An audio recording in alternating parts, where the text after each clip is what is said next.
Okey. Ayuh kawan. Saya tengok ending semalam. Tak ada tonton. Tak ada tonton. Tak ada tonton. Tak ada tonton. Tak ada tonton. Tak ada tonton. Tak ada tonton. Macam ni baru boleh kawan.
Ditelan air mata, selamanya ku takkan dibawa perjalananku sampai ke puncak. Dalam perjuangan, bila hati terang menyala, setiap duka jadi kekuatan, pengorbanan yang jauh ujungnya. Sudah tiba masanya melangkah takdir, jalan yang gendir ku tempuh. Bangkit bersama kita juara, membanggakan negara. Kita kawan pentas dunia, Wira Arena. Bangkit bersama kita juara, membanggakan negara. Kerana di hujung cerita pastinya kita Wira Arena. Kita Wira Arena. Kita Wira Arena. Sweat and grind, guess we never gon' fade. This that definition of a legend. Every single move that I make, feel the same, no doubt. Dorang kena aku, I'm a winner, winner. Cuba check gerak-geri aku semua tiptoe macam ballerina. Genggam bara api, biasa berjadi ada.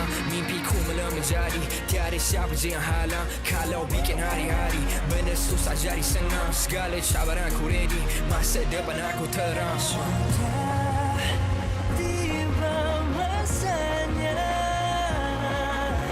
melangkah takdir, jalan yang gendir ku tempuh. Bangkit bersama kita juara, membanggakan negara. Kita kawan pentas dunia, Wira Arena. Bangkit bersama kita juara, membanggakan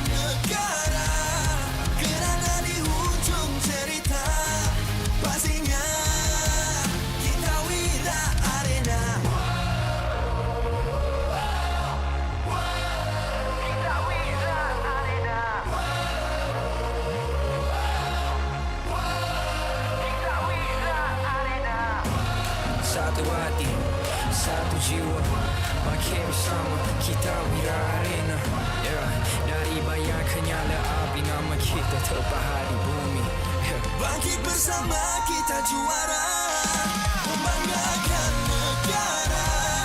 Kita kawan pentas dunia, Wira Arena. Bangkit bersama kita juara, membanggakan negara. Kerana di hujung cerita, pastinya kita Wira Arena. Kita Wira Arena. Kita Wira Arena.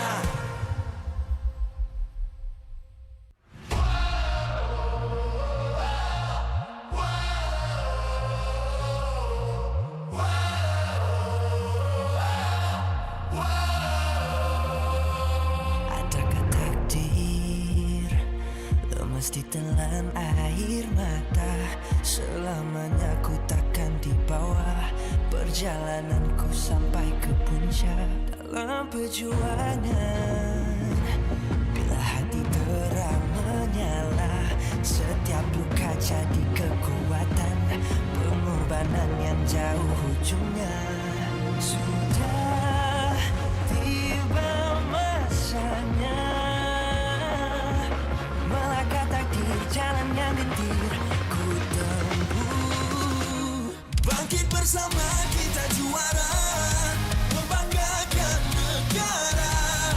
Kita kawan pentas dunia, Wira Arena. Bangkit bersama kita juara, membanggakan negara. Kerana di hujung cerita, pastinya kita Wira Arena.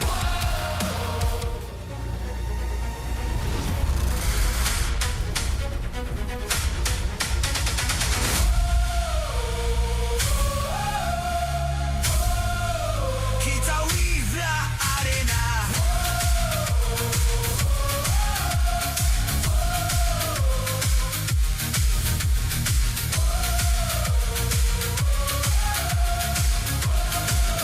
Kita Wira Arena.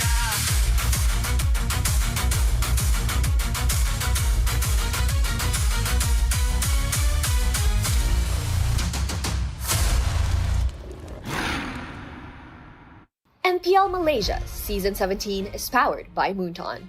Presented by Celcom DG. Power up now with Celcom DG Prepaid 5G. Climb to mythical immortal with unlimited 5G power, uncapped hyperspeed, and endless entertainment. Celcom DG Prepaid 5G. Limitless. Made for Gen Now. Bloop, bloop, bloop, bloop. What's that sound? Feels like something is flowing. It's the Infinix GT50 Pro, powered by HydroFlow liquid cooling. No lag, just smooth gameplay. 144 FPS, pressure sense GT trigger, fast and responsive. For MLBB players, this one's for you. Get it now at Infinix official store and TikTok shop, Infinix Malaysia.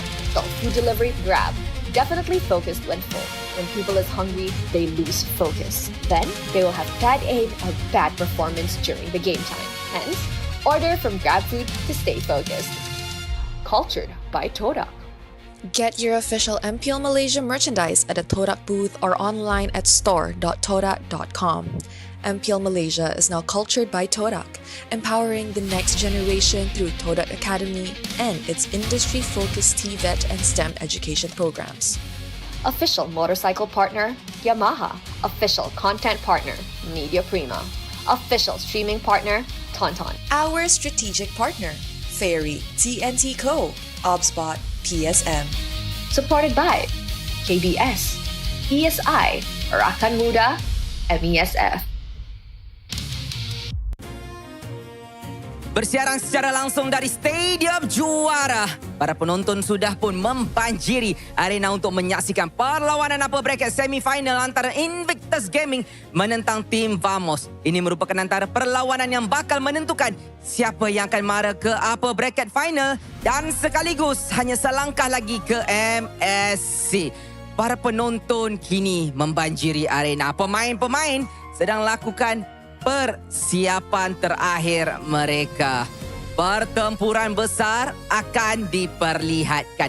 Segalanya akan dibuktikan dalam perlawanan berformat Best of 5 kali ini.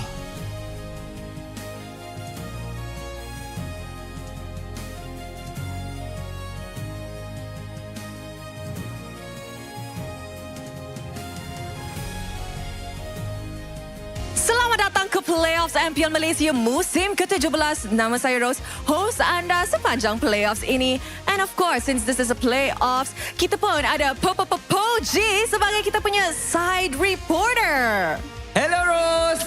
Hello. Kita dah pun sampai ke hari kedua Rose, di mana hari ini kita akan menyaksikan BTRM dan juga Vamos yang akan bermain selepas mereka menang 3-0 semalam.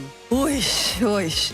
Kalau kita ingat balik semalam kan guys, untuk play-ins, kita terpaksa cakap bye-bye kepada both RRQ dan juga Team Ray. Tapi Poji, you dah mention semalam 3-0. Adakah you rasa hari ni pun akan jadi 3-0?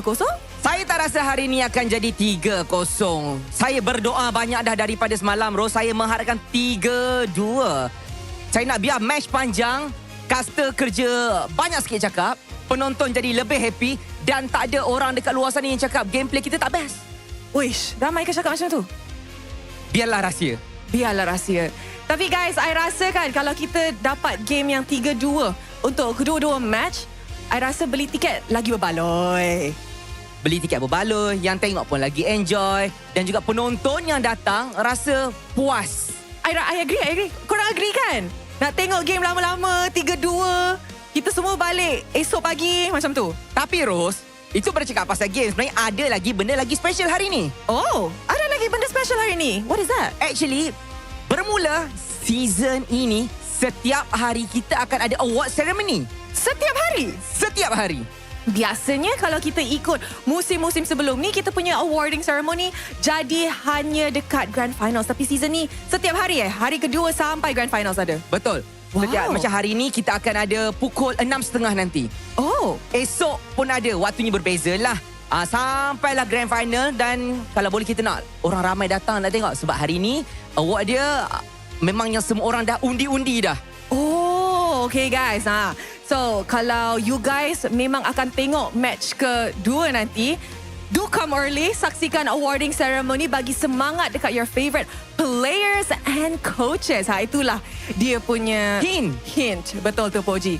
So, itu je ke hari ni? Apa pasal match pula? Macam mana? Kalau pasal match ya, hari ni kita akan melihat pertembungan untuk pembukaan kita hari ni. Invictus Gaming menentang dengan pasukan Vamos. Kalau kita ingat balik semalam, Vamos berjaya menang 3-0 di play-ins. Manakala Invictus Gaming pula tak main lagi. Adakah Invictus Gaming akan dapat advantage sebab diorang dah tengok macam mana Vamos main di playoffs? Ataupun Vamos ada advantage sebab diorang dah kickstart diorang punya engine? Engine dah panas sebab semalam Paquito garang. Yes. Dia tumbuk-tumbuk semua.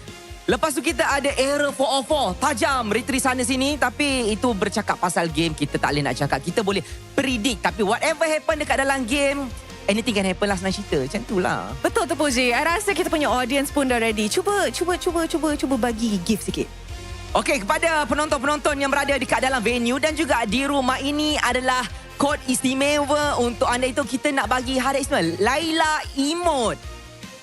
Jadi jangan lupa untuk scan QR dekat bawah. Boleh tebus masuk terus ke dalam game Mobile Legend anda. Semudah itu dapat emote percuma. Kan best? Yeah. So guys, kalau you guys tak ada tiket lagi, jangan lupa belikan tiket and datang ke Stadium Juara untuk saksikan playoffs secara langsung. And with that, mari let's show it to our panel untuk mulakan hari kedua di playoffs MPL Malaysia musim ke-17.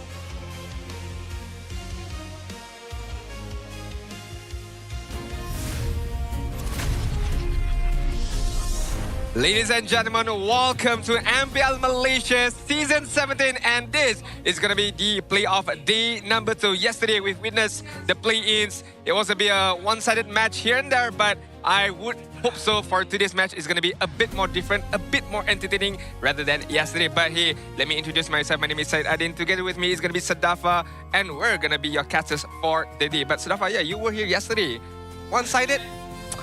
Unfortunately, yes. I think we can't really deny that fact. Kicked off the playoffs with 2 clean sweeps in a row, with gameplay that unfortunately still left us a little bit wanting, considering that these are our top teams. But I'm hopeful that we get to see something different today. I mean, before we begin, we have to big shout out to Salcom at DG. I mean, you guys can power up with this Salcom at DG prepaid 5G Power Pass Go limitless with the unlimited 5G power with uncapped hyperspeed made for Gen. Now, this is what we're going to be using for the rest of our matches so that it will be a very smooth gameplay, and of course, hopefully it's going to be a very smooth performance as well by both of these teams. We have officially narrowed our 8 teams this brand new era of MPL Malaysia to our top 4. And those teams will now be facing off in our upper bracket semi-finals. Now, every single one of these squads do have a second life. There will be no eliminations today as compared to teams we bid farewell to yesterday, which should give them a little bit more of a safety net to try out different things. But obviously, these teams would prefer to have that direct ticket into the grand finals because, of course, a slot to MSC is on the line. Most definitely, but we will take a deeper look at the playoff brackets. For now, as Sadafa did mention, today is going to be a second life chances for all of the teams that is going to be competing today, where we're going to witness IG versus Vamos for the first match, and later on, we're going to see Selangor Red Giants up against BTRM. Once again, this is going to be a very interesting matchup because, as Sadafa mentioned, all of the teams would still have a bit more ample room to experiment a bit in terms of their lineup, and I feel like IG would have a big advantage in this, where their draft has been very unorthodox, especially for Suelo. We've seen the Zaz.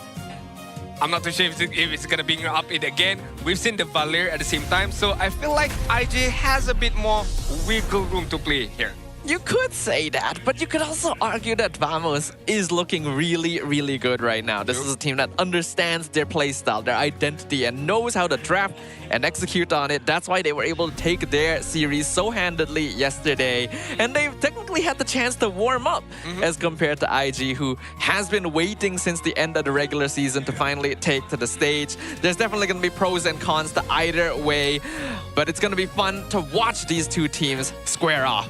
I mean, it is going to be an unfinished business for both of these teams, but as we take a look at the regular season result, week number 2, it was IG who gained the win up against Vamos, but it was a very close victory for IG. And week number 5 is the similar story as well. So Vamos coming into this playoff scene, coming into this D number 2, looking for revenge up against IG. Will they be able to do it? And even if they are able to do it, IG still would feel okay because they're not out of the playoffs just yet. It's just a matter of they are going to drop into the lower bracket. But going back into what you mentioned just now, which side would you rather be on? A team that has already the momentum going into this game, a 3-0 victory as of yesterday, which is Vamos, or a team fresh start right now, which is going to be the side of IG? That's a difficult question to answer because, like I mentioned, there's pros and cons to both sides, right? On Vamos's end, you just came off of a really convincing win. You're going to feel confident. You've already had a chance to play on stage, so you won't have as much nerves. But IG also had the chance to rest for a longer time, to directly watch and learn the strategies that Vamos will be using against them. So it's a tough one.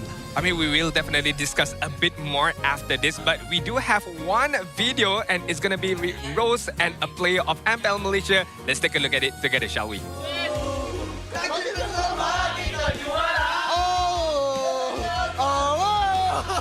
Hi guys. Gorgeous. Okay. We want to interview Coach Bab, but as we can see, they're having a karaoke before the game. Gorgeous. Tolong pause kejap. Rose na interview Coach Bab.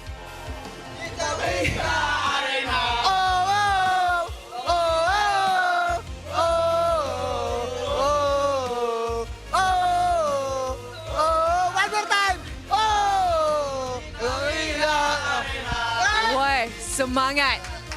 I love the energy. Coach Bam, come here. Hi, Coach. Hello. Why are we karaokeing at 1 in the afternoon? I think this is our habit, singing. Wow, you guys are in MPL. This is not a singing competition. That's why we forget. I thought we will sing here. But yeah, guys, this is MLBB competition. We forgot. Okay, Coach, I have a few questions actually that I want to ask you. Now, we know back in regular season, you guys were known as a team that's very composed, very chill, just having a lot of fun. But now in the playoffs, you guys are in the upper bracket. How different is it? Are you guys still having fun? Or you guys are a little bit pressured? That's why you guys are singing your hearts out. Actually, because they bash me. Actually, guys, we are a bit little. I put the pressure. I am the pressure from my players, of course, in our gaming house. But what I always told them, like, if we go here at the venue, we need to relax, we need to chill, we play our game, and that's all. Yes. Yes. How do you manage to do that? How do you manage to instill such positive mental attitude towards your player? You need a complete sleep. You need to be confident, and also read some books. Oh, books! You're telling me your players all read books? Me only, and I'm share with them. Oh, what books do you usually read, Coach? Motivational Art of what? War. Art of War. Okay. Very interesting and very insightful. Now, Coach, a lot of people are saying that IG and Vamos are practically the main contenders for EWC this time around. What does this match mean for you? Just a casual regular season for us. This is like, we have a second life, right? We will just play what we need to play, what we practice, what we do in our scrims. We will just show them we are nothing to prove. We already proven that we are not a top 8 team. Not top 8. Yeah. Okay, Coach, what about your curse? My curse is already broken. You see, I am a top 2 right now. Huh? In regular season. In regular season. But I hope and I'm praying that I can break the curse and I get the upper bracket final secure. Wow, so cool. Right, guys? Woo! Guys, it's very hyped in here. So, Coach, we know that you're going up against Vamos this time around, and aside from their players, their coaching staff has actually impressed a lot of us. Yes. What do you think about them going up against another mastermind? I work with Pakbet. I know how Pakbet thinks. So good luck, Pakbet. And good luck, Coach Baldo. We do our best and we give them a good match. Okay, now, guys, satu fun fact here. Since season 15, there seems to be a trend where the winner of the upper bracket semifinals makes it to the grand finals. What do you think about that narrative? Do you think it will happen today? I hope so. You hope so? Yeah. Since you're here, standing in front of all your boys right now, is there anything Hi, you want boys! to say? Shout, shout! Woo! Anything you want to tell them before the match starts? Guys! Listen first. First of all, I'm so proud of you, boys! Woo! Second thing, do our best! And third one, and the last one, thank you, IG management! Wow. Terima kasih, Coach Bam. Thank you. Ni macam Rose dekat circus tau. Sangat-sangat energetic. Tapi mungkin ini mentality yang baik sebelum kita masukkan ke dalam match ini. Good luck, Coach Bam. Good luck, boys. Thank you. With that, mari let's throw to our panel untuk mulakan perlawanan ini. A very interesting video right there. Yeah. I mean, we can't say that is very not nonchalant. That is very chalant to the max. That's basically the opposite of nonchalant. And it's honestly kind of refreshing. We've never really had a team this hype before. Oh, we've had jokesters, we've had players who play around, but a whole squad of them, Invictus Gaming, are bringing energy to the MPL playoff stage. I mean, with Malcutie, Nova Escobar, Suelo, Hazel, and Year 3 definitely not going to be changing their lineup. And I do like the vibes of this team. Regardless of whatever result I'm going to get out of from them, I can count on their positivity and, of course, their hypeness towards this game. But so far, in terms of performance-wise, I feel like this is a well-oiled machine team, but they need to help Hazel a lot. I feel like Hazel is going to be the key factor here. If Hazel gets a good early game is gonna be an easy game for IG later on. We have seen notable shifts in strategy with Invictus Gaming throughout the regular season. And you're right, having that early game lead, allowing Hazel to snowball is important. But if we're talking about early game,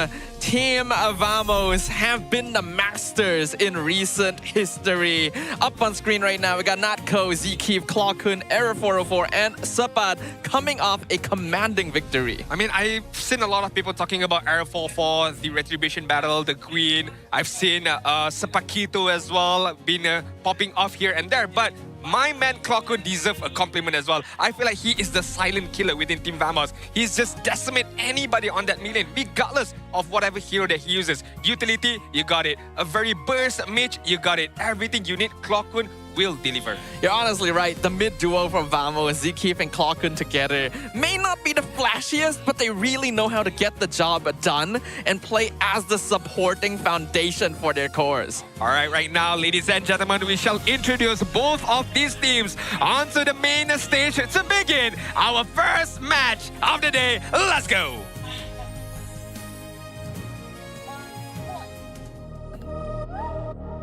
Invictus.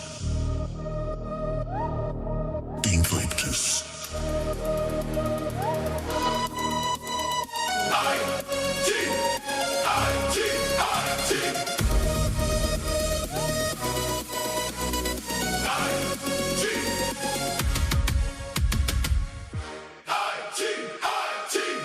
We believe. Week after week, they were underestimated. Match after match, they showed you why they belong with the elite. And now they stand one step closer to glory. But how far can the momentum take them? Will they rise all the way to the top? Or will tonight prove that the higher they are, the harder they fall?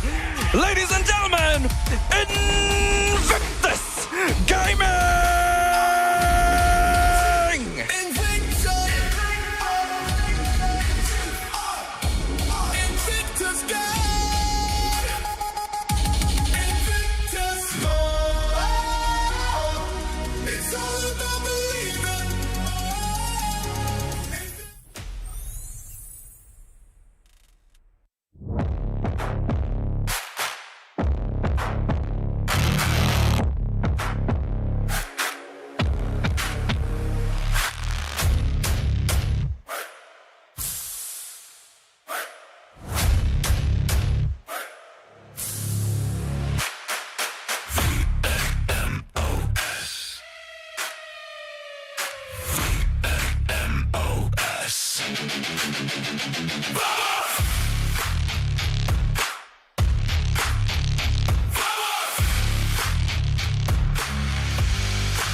Yesterday, they toppled kings. Yesterday, they silenced a kingdom.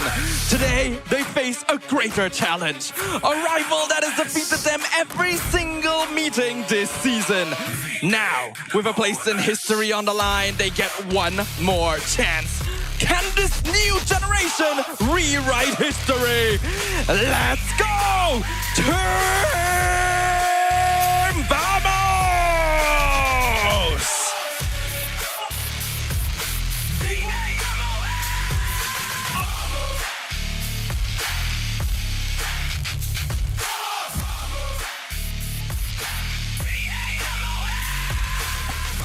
Next, we welcome the coaching staff of both teams, the masterminds behind every match, joined by the head marshal, Rez, who ensures every game runs fairly and smoothly.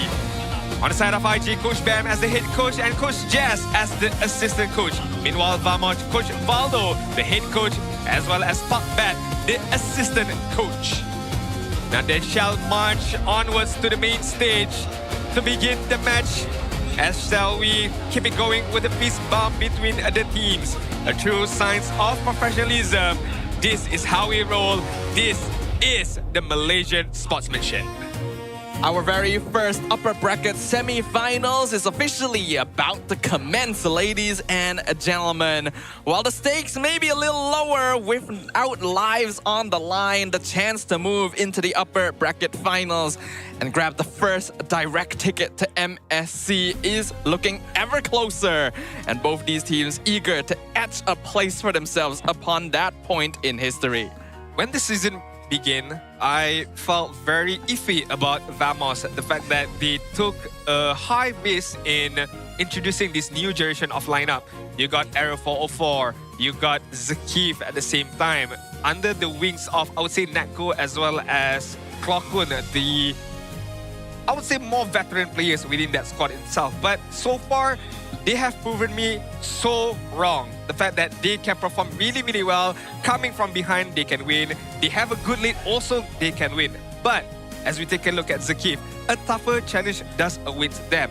IG will be a much tougher opponent, especially with how unpredictable and flexible their draft can be. You can expect some cheese picks from them as well. There's a reason they are in the upper bracket. So I don't want to put too much pressure on myself and the team to achieve the goal of reaching MSC at EWC Paris. Back when I was in Aero Esport with Coach Bam and Hazel, everyone thought we could make it to EWC, but in the end, they did not make it. I think it is important to be able to approach these games without too much pressure on the back of your mind, without those expectations that, hey, we need to perform or we don't get to go to this massive international stage. Yep. It's important to take it step by step, focus on each game, remember where you are in the present time, and we already see that Zakif is familiar with these players. Hazel and Coach Bam were with him, and they've got a new roster now that has really been filling up their ranks.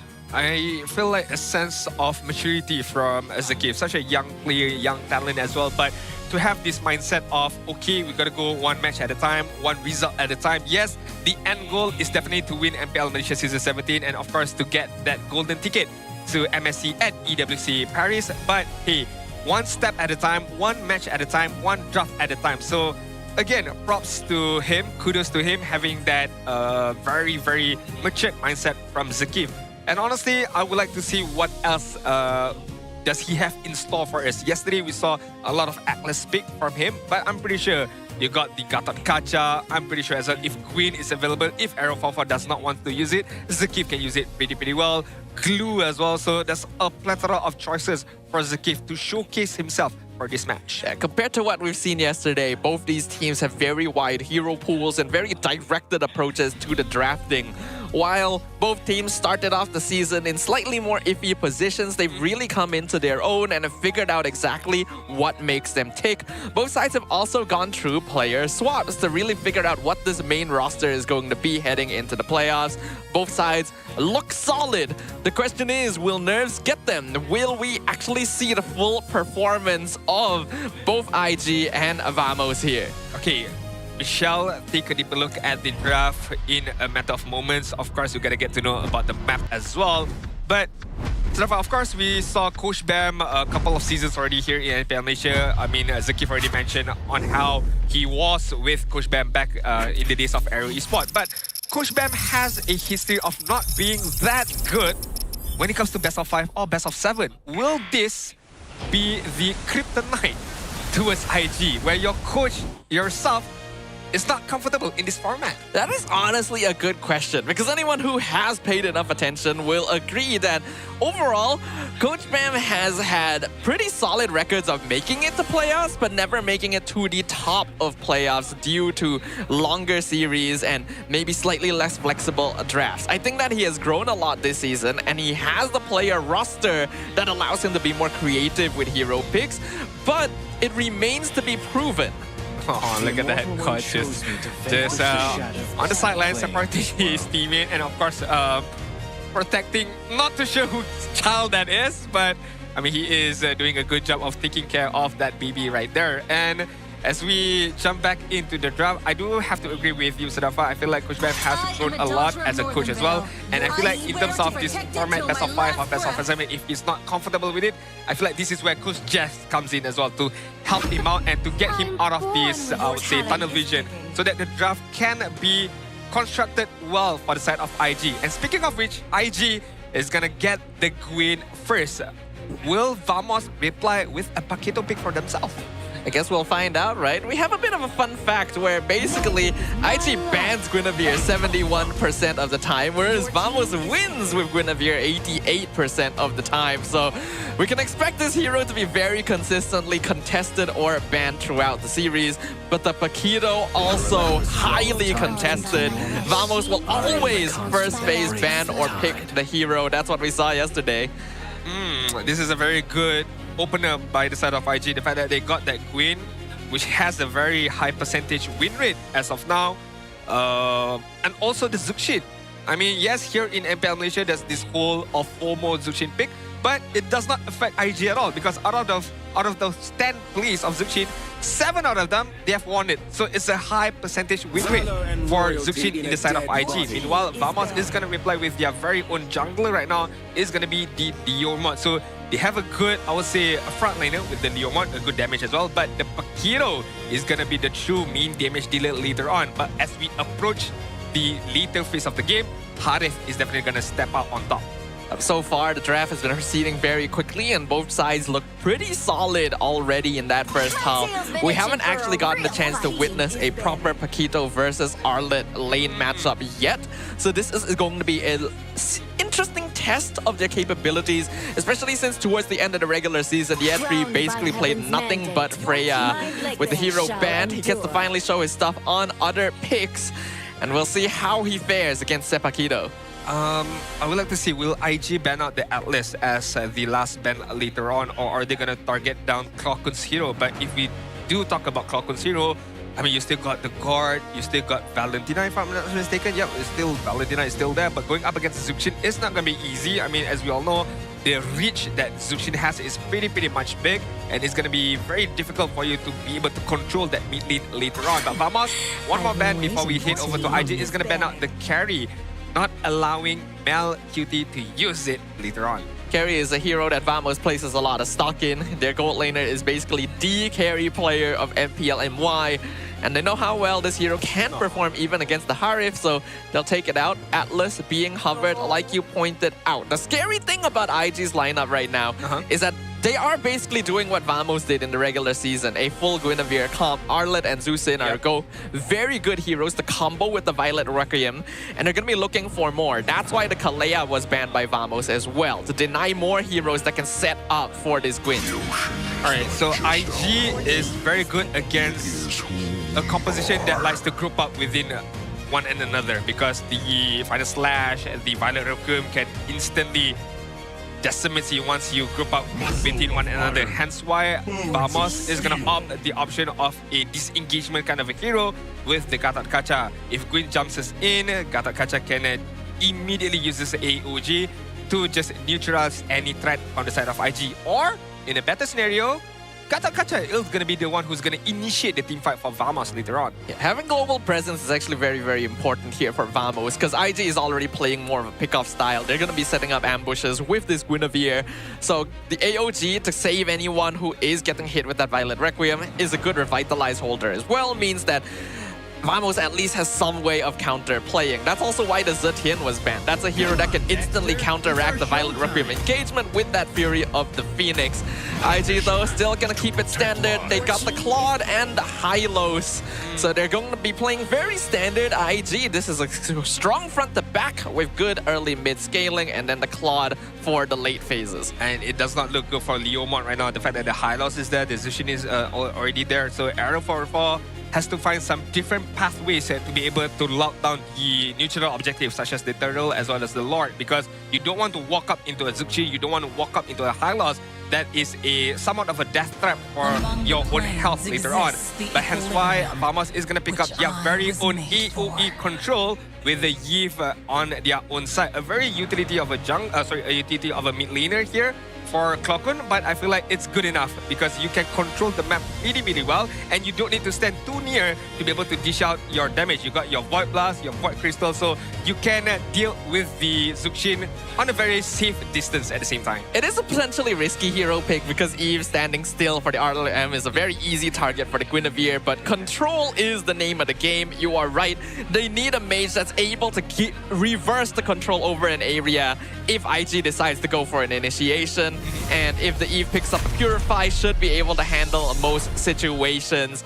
Going into this one, how you feeling, Adin? I like both of these drafts. Both got their very own identity and strategy as well. It's a matter of execution, definitely later on.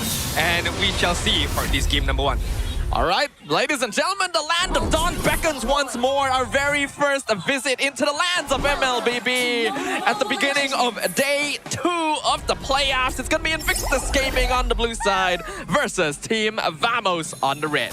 Do you think this Harith from the side of Vamos being played by Natco is gonna be the biggest problem for Invictus Gaming later on? And if so, should they deal with it early on by focusing down on Natco, or how do you go about it? I mean, as much as you would like to be able to focus down the enemy gold laner so that they cannot scale, it's going to be difficult to do so right now since Vamos does have some lane control to play with. In fact, they're going to focus a little bit more towards Sapat lane, which I think makes more sense to deny this Paquito early snowball. I mean, we've seen a lot of Paquitos being played by Sapat, and we know the capability of Sapat going into those team fights very aggressive later on. But you see, take a deeper look at the mid side right now. Zakif and Clockun just dealing with the wave really well as Nova Escobar and Suelo. Hylos plus this Zuchin is a very classic combination. You got a lot of slows, you got a lot of crowd control-ish ability for you to deal against your opponent. But right now, Malcuti and Natco doing a good amount of damage to each other right there. Yeah, the Claude Harith matchup is actually pretty even when it comes to these early levels, which is surprising considering Claude is supposed to be a late game scaler. Ever trying to wait for it, but you can see that MelQT already knows the timing. He's positioning safely because he knows this is roughly when the jungler will make an appearance. I mean, I like the trial by Natco as well, you know, just beating the Claude out of position right there to go in for him. But as you mentioned, MelQT noticed or he's aware that the jungle rotation was definitely right there. Zakif gonna take a good amount of damage before the first turtle is gonna begin by Hazel. Yeah, Zakif already at half HP is actually really bad. Violence has to be used. Phantom Steed comes out. They try to blink forward into the turtle pit, but they're gonna get lifted up on error 404. Turtle dropping low. Paquito not able to chase down Hazel, so Hazel secures the turtle. Does end up trading though, so both junglers will fall. I mean, that's I would say it's a 50-50 result right there. It could have been better for Vamos if Aaron Fofa could get at least 1 kill before going down into the hands of Invictus Gaming. But props to Invictus Gaming as well at the same time, noticing where to position themselves after the Phantom Stick was used. Look at how Hazel distanced himself away from that Leomon, even though he got killed, but at least he got the turtle away from Vamos right there. Yeah, I think it was a little bit forced from Vamos there. Ever 404 could have definitely entered the fight a little bit later and maybe even reconsidered the possibility at all once Zakif had to use all of his abilities just to survive. Still ends up being not too bad a trade, even if IG got the turtle, and the game's still even for now. Yeah, I mean, a good focus as well from Kokun as well as Sapat right there, because Sapat did use his flicker to close the distance between himself and Hazel right there. But the last damage output came from the Yif to be able to secure the kill up against Hazel. But yep, it's still even Stevens. As we take a look at the economic graph as well, it's just a 100 goal lead from the side of Vamos. Question is, what are they gonna do? They being both Invictus Gaming as well as Team Vamos. What are they gonna do come this second turtle? Are they gonna be focusing more on one of these lanes, or are they just gonna match up in terms of mirroring the movement from both roamers right now? I think what's interesting about these team comps from both teams is that they have very similar activation timings. There's not a case of, oh, one team is stronger early, one team is stronger late. Both of them can play off of that mid-game spike, and if not, both of them can play for late game as well, since their marksmen scale quite well. As a result of that, it really does just come down to who has more map control. I mean, more map control, the item progression as well is gonna matter the most. And it's definitely gonna give a good advantage to one another. Natco, Melcuti. 1v1 duel between the marksmen. I don't think either of them should be dying, though Melcuti came dangerously close. Neither gold laner should be able to join this turtle, though. So it should be a 4v4. Nova already drops half HP. Glorious Power comes out. Zeke tries flickering in. Not really able to stop the advance, but Sapat jumps into the back. Error secures the turtle. Hazel gonna need to back out of this one. Not go. Joins the fight. Clock could catch him. Guinevere. Nova Escobar gonna be trapped as well. Sapat not able to be finished finished off because Year 3 gets surrounded and Vamos takes the W. I did mention to you, Sadafa, the silent killer, Clawkun right there. Very good RWM as well as Zaki. Very good AUG as well. This mid-duo combination is working to a T right now. To be able to secure another kill up against Hazel right there was spot on. Not only that, in addition to that as well, securing that neutral objective just skyrocket their goal right now up until 3k goal lead. Zone control, name of the game like we mentioned, and that RWM was used very, very well. Makes it difficult for Invictus to really secure river control, especially if the glorious pathway is used before the real world manipulation. There's just no real way out after that. I mean, if we take a deeper look as well, on the side of Invictus Gaming, once the RWM is used, you can only rely on Yi3 as well as Hazel to be able to jump onto the Eve to be able to disrupt the RWM. But in the efforts of doing that, you are going to be taking a lot of damage from Natko, from Zaki, from Sapat as well. So it's not easy peasy like, you know, just immediately goes in to disrupt Eve. You need to be able to survive a few hits for you to be able to stop or to disrupt that RWM. I'm starting to think that it may just not be a good idea to give Sapat Paquito, actually. His movements in team fights are really, really good. He was aiming down Hazel the entire time as well, which meant the Guinevere couldn't really secure the objective easily. We are seeing a lane swap, both roamers coming over to help. But Natko definitely got an advantage after joining that previous fight too. Yeah, I mean, a kill on his name as well, an assist on his name as well. That is gonna definitely accelerate his farming later on. Definitely the Holy Crystal is gonna be one of the primary itemization for Natko. Once he reaches that point of velocity, it's gonna be very, very hard for Invictus Gaming later on because Harith is gonna pack a punch against IG. Both gold laners will be in the bot lane, so again 4v4, fight clear, final slash, catches Ziki, but is that really the target you want? Error initiates, Hazel explodes, and Year3 disappears as well. Invictus not able to respond. I like the initiation, I just don't like the target that you initiated. It was Zakif with Revitalize on. It's not a good idea, definitely not a good idea. It's gonna take way more than that to be able to kill Zakif. And if you can, AOG is still definitely there for him to run away. Yeah, it feels like I don't actually mind going for the pick off on the enemy roamer, but that's if you know for sure they're alone and you have enough burst to take them out quickly. That happened in the river in front of his entire team. You have to question that choice. I mean, with a full set of skill is still online on Zakif, spell is still online for Zakif. So again, decision making from the side of IG, very poor right there. I mean, they could have clawed their way back with a good set of team fight, but right now, they are just digging their own grave right now. The gold lead has added up to a pretty ludicrous amount already. 6k in 8 minutes. Sapat having nearly 2,000 more gold than Year 3, already completed with the Sea Halberd. If the Paquito wasn't a problem before, he is now. And part of how you get zone control is with EXP priority. Vamos has that for sure. I mean, for the side of IG as well, looking at their lineup, it's very difficult for them to be able to play from behind. Into the AOG, dodge with Crimson Beacon, maybe a bit deep this time because the Violet Requiem will catch Zkeep and he will fall, but a lot of damage coming through Sapat! Comes into the back, the two-man knockout strike! The Sapat makes his return, but Suelo ends up picking the double kill. Error 4-4 gonna find his own. Clawkun probably doesn't want to go too deep for that one. Oh, he got Clawkun actually still finds the kill! Inside the base, Suelo's the only survivor. Was there Skypiercer? I have no idea. I don't think so, right? There was no Skypiercer. He just burned. Yeah. It was just the effect from the glowing wand. It's just too much for IG to handle right now. But man, oh man, Sapat Kira is definitely coming out from the gate swinging. That two-man knockout strike is just insane, Snava. It was basically 3 if his first target didn't die before it even happened.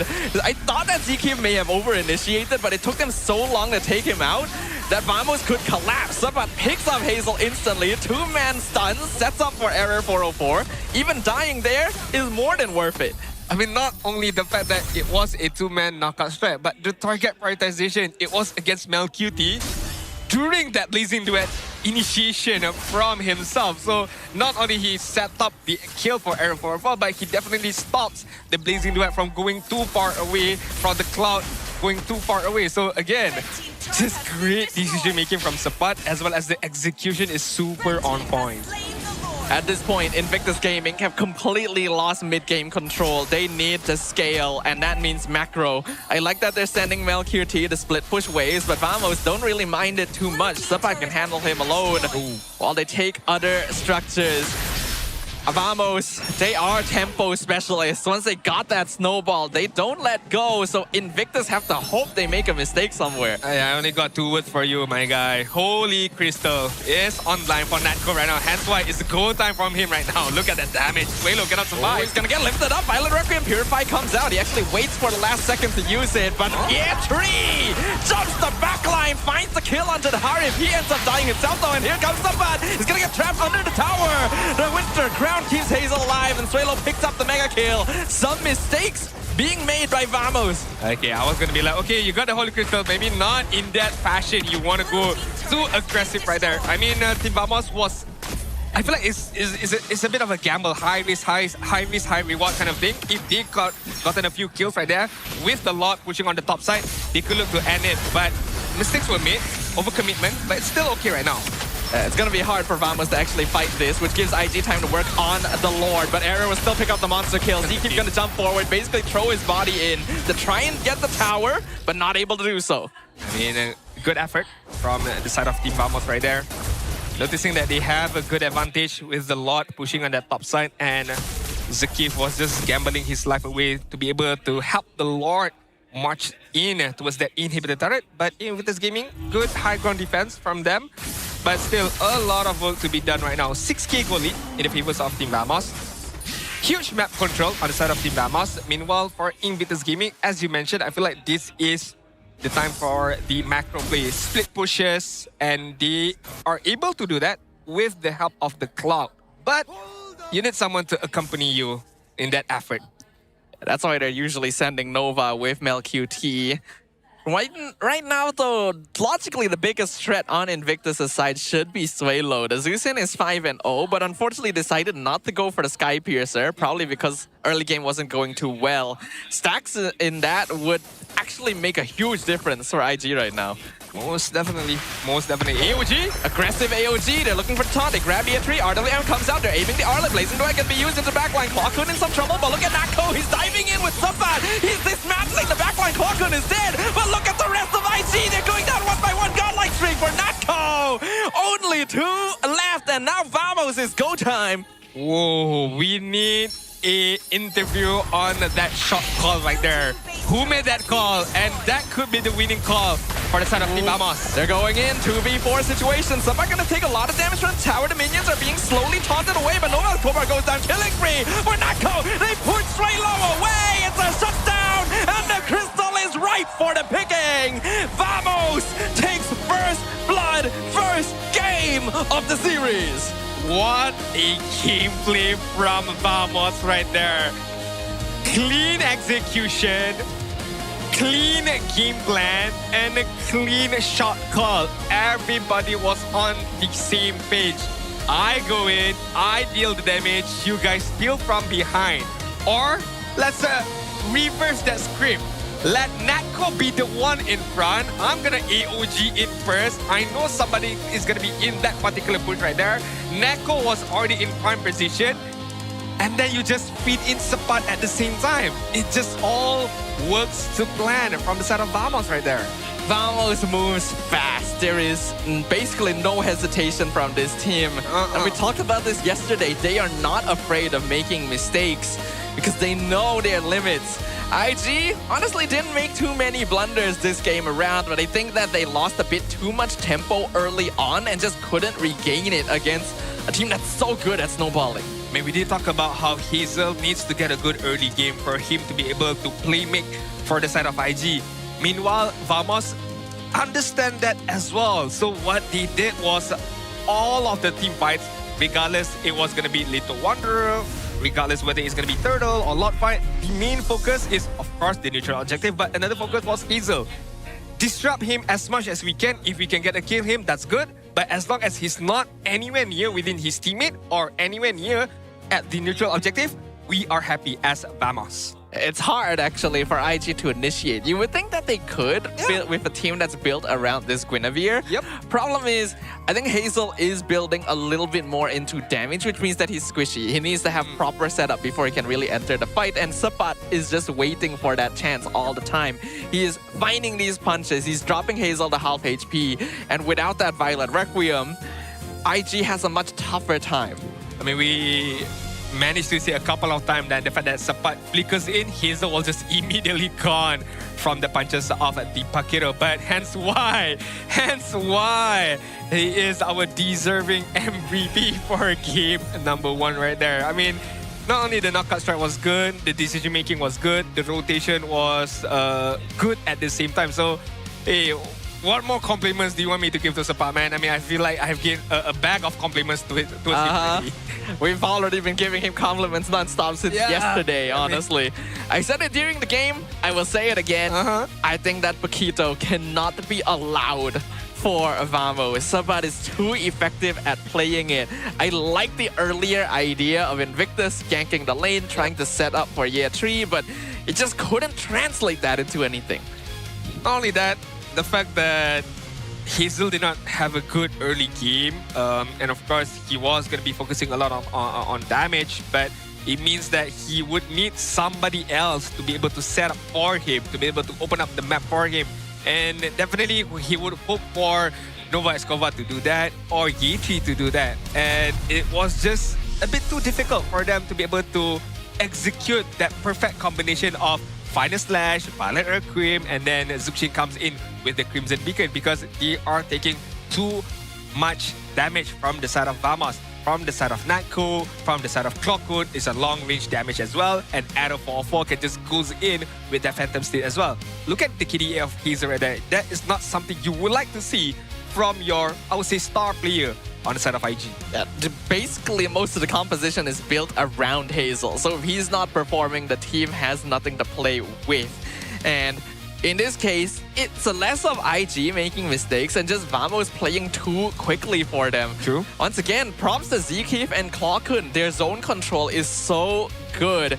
Zkeef being willing to sacrifice his body just to push back the battle line is so crucial for Sapat to make chaos happen. So immaculate, man. The mid duo from the side of Vamos right there, Clawkun and Zkeef, is just something about them. It just works really, really well. Again, they're not, as you mentioned, not your flashiest of mid duo. They don't have, you know, this amazing highlight gameplay where a 5-man setup, a savage within them, but they do all these little things to perfection, and all these little things adds up. When it adds up, it becomes a mountain of a lead, and hence why Vamos gain that mountain of a lead and hold on to that lead and stroll away to victory. Vamos makes so many impressive things happen that the player with the best KDA wasn't even really noticed much this game. Error 404, 8-1 and 7 on the Leomord just by doing what he needs to do because his team is firing on all cylinders. Natco especially still. Rich guy, nearly 800 GPM. Whenever Harif has that Holy Crystal, he can start initiating fights. That's what we saw from Chiku yesterday, and Natco knows that as well. I mean, he did that, and that is where we thought, oh, okay, might be a pushover a bit. But again, you did mention Vamos is not afraid of making mistakes, and even if they do, they know how to retrace back their steps and to recover back from that mistake. And it's not a big of a mistake when you are quite ahead in terms of goal lead, in terms of map control as well. So it's still okay for the side of Vamos as long as they are still being aggressive and they know what they want to gain from that aggression right there. However, on the side of IG, Swayler deserving of an MVP from the defeating team, and in terms of KDA is good enough. In terms of the control in that mid lane is good also. In terms of how he positioned himself, taking good care of himself is good enough. But I mean, MLBB is a 5-man team. If one of your player is doing well, it's not good enough. especially when you're going up against Vamos. We mentioned during the draft that IG is one of the few teams here that has a highly positive win rate on Zusin, and Suelo's positioning can show that. Again, if he had a Sky Piercer this game, he could have honestly turned the game around for his team alone, but he played it safe because early game wasn't going their way. I won't fault him for that one. His team just couldn't really keep up with things. He gets kills, yes, but that's because everyone else on IG is dying for that to happen. I mean, if you sit down with Suelo and you say that, hey, you're gonna end up this game with a 7-1-0 KDA, will you build a Sky Piercer? Definitely the answer would be yes, because you can see that, okay, I can get 7 kills out of these fights. But hey, I mean, of course, he doesn't not have that future knowledge within him, hence why he's opt to go a bit more defensive, a bit more utility, if you may, a bit more tankier at the same time, but at a certain cost, and that cost is definitely going to be the output damage, overall output damage from the side of IG right there. Vamos, they are great skirmishers. They're so good at being chaotic, and this is a meta that promotes that. Sepat really returned at a good time when Paquito returns to the top of the meta. And now this is a sign for teams. Respect the hero. Do not give it over. It might be time to ban. This is the... if let's say Vamos wins this game, right? I would love for Rose to ask about this moment here, because that EOG came out of nowhere. I'm pretty sure maybe there was a vision that he saw somebody is going into that bush, but I feel like I want to know what was the true shot call right there. Who made that shot call? Was it Zakif himself, or was it Netco at the same time? Maybe it could have been like Netco was in a prime position and he immediately just say, okay, Zakif, go in right now. It's clear that the comms are immaculate here. Yeah, because Zakif goes in, gets a knockoff on the air 3. While he does miss one on the other side, instantly you see the collapse. Natko comes from the flank. Sepat dives into the back, dismantles the DPSs, while Error continues to do his thing on Barbiel. And in an instant, IG just cannot respond. Oh, look at this. The POV from Sepat right now. Again, decision-making, direction, and you mentioned the target prioritization. They hit IG where it hurts the most. Their damage dealer. Hazel is gone. Malcute is gone. Definitely IG could not do anything about it. There was no way IG wanted to reinitiate back because, hey, our damage dealer is gone.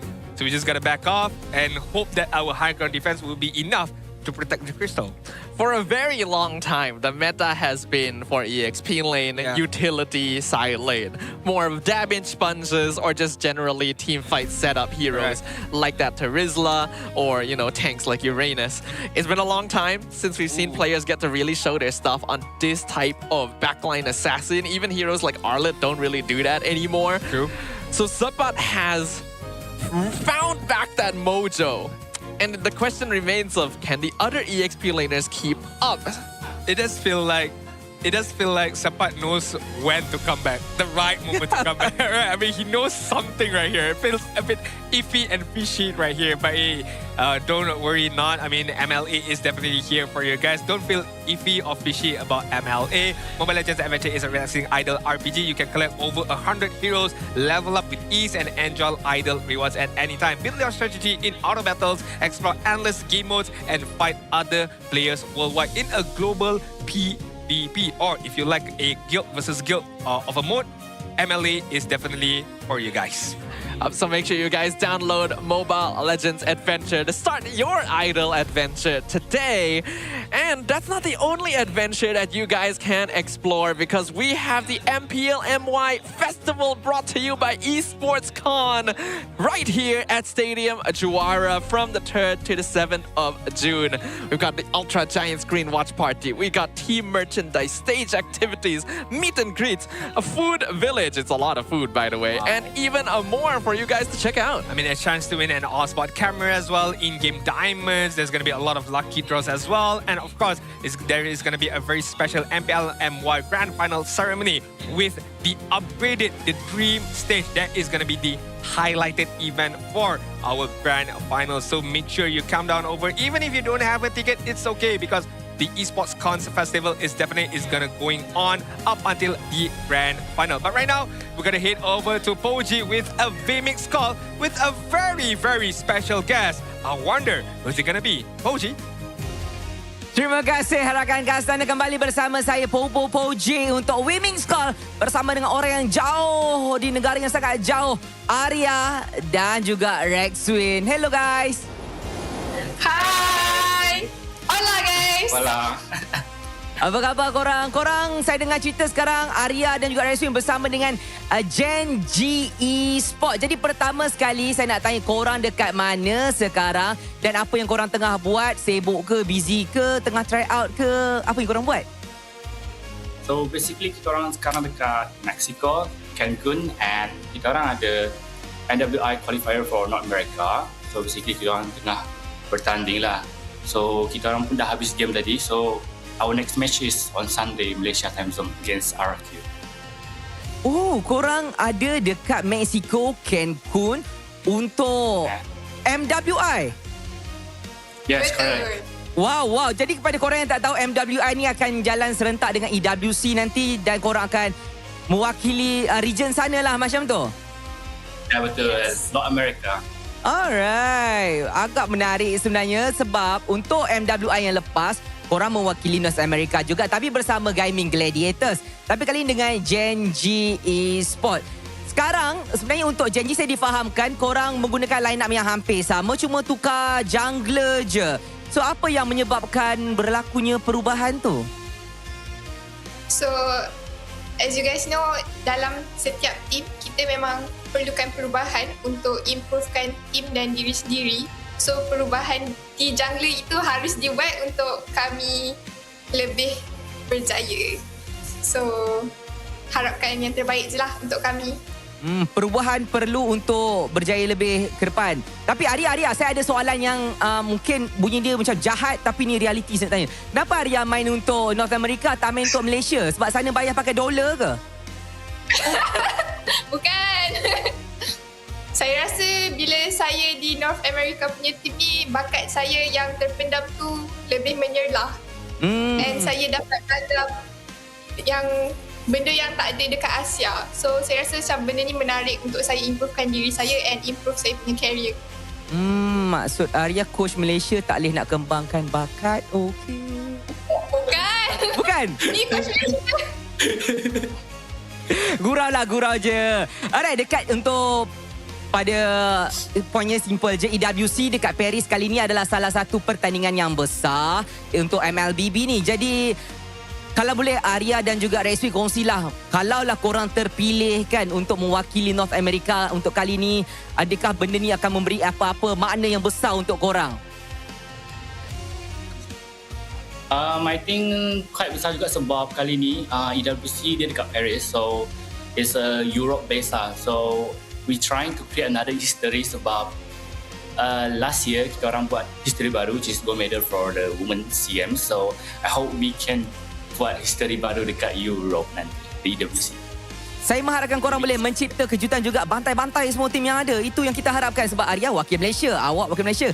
Saya bangga. Jadi pada masa yang sama juga sekarang ni kita tengah play off dekat Malaysia. Dan apakah pandangan korang bila korang tengok macam sekarang ni untuk tim-tim Malaysia yang sedang merebut slot untuk ke EWC? Mungkin Rexwin dan juga Arya boleh belajar something ke daripada gameplay tim yang bertanding dekat sini? Mungkin boleh kongsikan sedikit. Okay, so actually kami ada coach daripada team MPL juga yang working behind the scene. So kami dapat banyak ilmu daripada satu coach ni. So as you guys know, Rexwin dulu pernah ada experience daripada MPL. Sekarang kami ada coach Subway yang dulu ex-pro player. And sekarang kami juga ada coach Haru yang akan bertanding di Asian Games yang akan datang. So sebenarnya banyak ilmu yang daripada MPL MY kami telah terapkan dalam diri kami, and banyaklah kami dapat adapt dengan sangat laju sebab MPL MY punya kualiti MPL kali ni sangatlah macam improve berbanding dulu. Maksudnya ramai pejuang-pejuang dolar yang ada kat situ. Betul. Alright, terima kasih banyak untuk Arya. Anything Arya dan juga Rexwin yang mungkin korang nak sampaikan kepada penonton-penonton, peminat-peminat yang berada di Malaysia, mungkin untuk mendoakan korang yang berada di sana? Untuk Malaysia, even though kita orang support North America, kita orang main untuk North America, but I still really hope that you guys can support us until the end of the day. And itu je kan. Jangan lupa saksikan match semi-final kami pada hari Ahad pukul 8 pagi. 8 pagi lah. Okay, 8 pagi guys. Tolong bangun awal. Lawan RQ. Terima kasih. Also, Ya, also. Jangan lupa band Pakito nanti. Alright, terima kasih Resmin, terima kasih Arya. Nanti share link live dekat saya tengok dan support, okay? Bye-bye. Boleh. Bye, thank you. Alright, itulah dia yang sedikit sebanyak perbualan saya dengan mereka seronok bila kongsikan borak-borak dengan kawan yang berada jauh di negara Mexico sana. Dan buat masa sekarang, ini sahaja untuk slot saya dengan mereka. Jom kita terus masuk dengan panel sembang-sembang sikit. Alright, thank you very much, Pauji. And a very interesting interview right there with Arya as well as Rexbin, who are in Mexico, in a different continent of the world right there. It's honestly surprising to see that. But yeah, they are having their tournament as well. So make sure you guys go support them. If you got that spare time, wake up early on Sunday to give them all the support we can give as well. For now though, Game 2 upcoming. Perhaps IG should take that advice. You know, maybe the Paquito needs to go. It was quite funny enough, or the irony was definitely on the high note right there, because in game number 1, Vamos was on the second pick, and normally if they were in the second pick, they might ban out the Paquito, and they did not. And I feel like it was a gamble for the side of Vamos. If IG does not take it, we will definitely pick it up, and they did. And that worked to perfection from the side of Vamos. And I wonder if it happens again, would IG want to use that first pick onto the Paquito for themselves, if it does happen? I mean, basically what happened there was that Vamos baited the Paquito Guinevere trade. If you get one, we'll get the other, and they're quite comfortable with that. We don't know yet how good Yetri is with that Paquito pick, but we got an MPL MY insider with Hazel, where he said, you're a candidate in 3 categories: Dream Team, Regular Season MVP, and Rising Star Award. And he said, whether I win or not, I'm just happy to prove something to everyone that I am worthy of being part of the main 5. Most definitely. Most definitely well-deserved from Hazel right there. When he debuted here in MPL MY, there was, I wouldn't say doubts, but there was like, is this kid really the real deal from coming in from Indonesia? Did not have a best of luck right there, but has made his own name here in MPL MY, and I would like to see where does his story grows. Is it gonna be stay with IG in next season? Will he move elsewhere? I would like to see more from the side of Hazel, but so far, happy to see his progress. He's been around here a while now, so we definitely see him as a star player here in MPL Malaysia, but he's never been able to really reach those highest heights. True. Let's see whether or not they can take one step closer to that. This time, though, 1 game down, but it is a best-of-5 series. Still plenty of time to figure things out. Let's jump into the draft for game number 2. All right, it's definitely going to be Vamos' first pick, because I did notice the graphic was shown to us, which means Paquito should be led through from the side of Vamos, and they would like to get it first pick. What's your but command? will IG let that happen? Will IG let it slide? If they do, there is a possibility of a Queen being freed up for the side of Vamos later on. That's why the Phobius is banned too, specifically. Vamos already setting up for the first pick, Paquito. Now, we have a fun fact with that being Sabat's 60th career game on Paquito. There you go. He has a 63.3% win rate on the hero with 38 wins out of 60. So, if that stat doesn't convince you, I don't know what will. More than 50%, more than half a win with the Paquito. Was in and out of the meta, but definitely in right now. So we shall see. Vamos still have a chance to pick it up, but there we go. Learning from mistake, learning what happened in game number 1. Paquito is banned, so that means Gwyn should be picked up as for the first pick for the side of Vamos. Logically, it should be Gwyn or Harif. Looks like it's Harif, actually. Fair enough. Vam was willing to let the Gwyn through. It's whether or not IG wants to grab it for themselves again, because it did not work out as well for them last game. Now, the Guinevere Hunter in game 1 is no longer here, so it could be safer. I mean, you would like to think that, most definitely, but On the side of IG right now, glue is also available for pickup. So maybe a glue +1 it could be a glue Gwyn. You could opt to go for a Zuxin once again. I feel like Suelo played it quite well in game number 1 just now. There's also the Marcel, actually. True. Okay, Zuxin plus Gwyn. All right. Okay, still a very standard opener from the side of IG. Pretty much to be expected here. Two of the same heroes. No Paquito this time, so Hazel should be able to do a little bit more. And it is still one of the more flexible heroes in the meta, so picking it early is fine.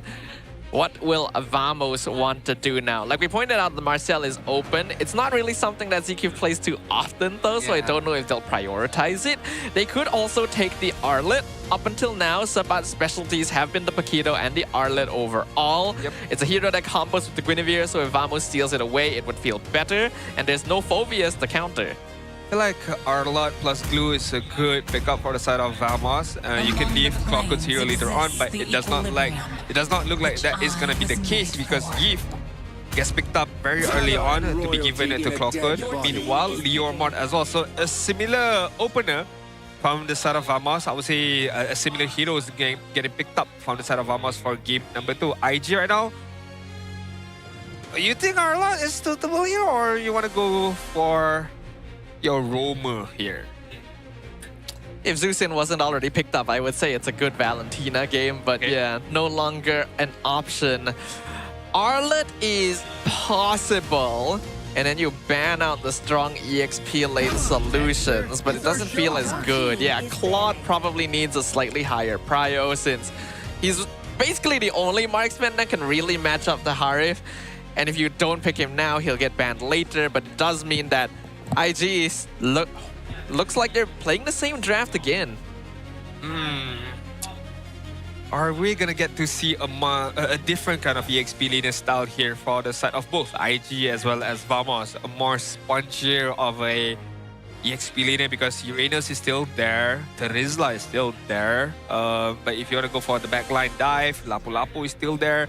I don't think Yuzong is famous enough to be picked up right now. Kata Kacha gets banned out, so they want to get rid of heroes that can go on the backside and disrupt the Cloud later on.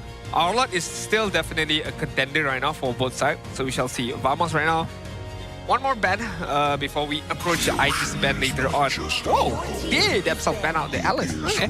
Vamos probably wants Hylos ideally. That would be next best roam hero for them. Atlas deals with that and the Liam Ward quite well. Logically, if IG is already banning Gatot, they should probably ban Hylos too. But then there's also the risk of the glue.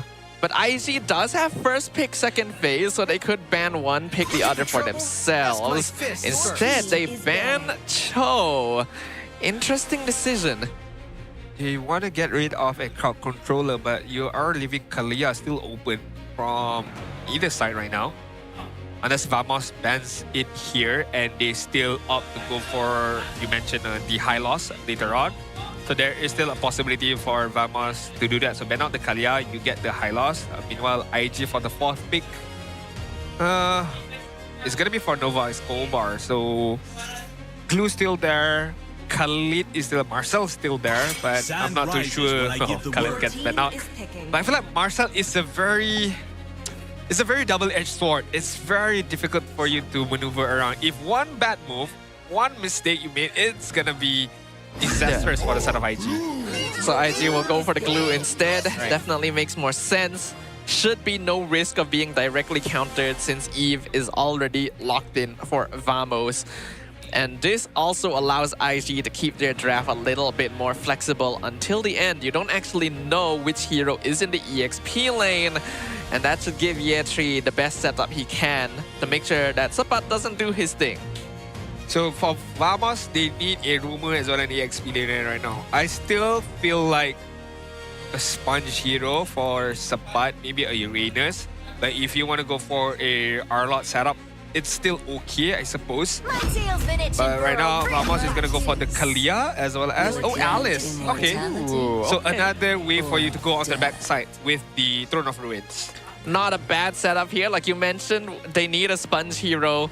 And Alice kind of fulfills best of both worlds. Tanky, but can also dive backline to be disruptive. Will heal a lot off of that glue. So I do like the response. IG now going to have the option to get something that can deal with that. I wouldn't have thought of the Sora, definitely, but if IG is looking to team fight, this is definitely a possibility, and it does technically combo with Guinevere, since Cloud Form Skill 2 is a form of Naka.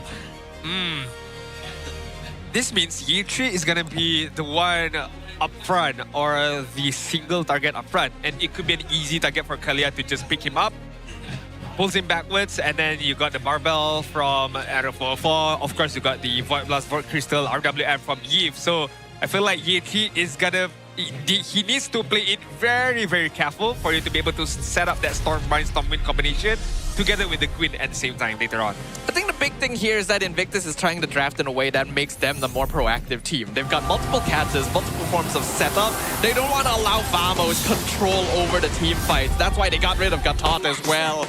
Will it be enough? Invictus Gaming needs a point on the board to prevent themselves from finding in a difficult situation. Vamos returns to the land of Dawn as well, eager to secure yet another victory. Ladies and gentlemen, if you just tune in to us, welcome. This is going to be game number 2 between Vamos as well as Invictus Gaming for our playoff day number 2 right now. Clockhood is going to eating up a good amount of damage, forcing that flicker very early on.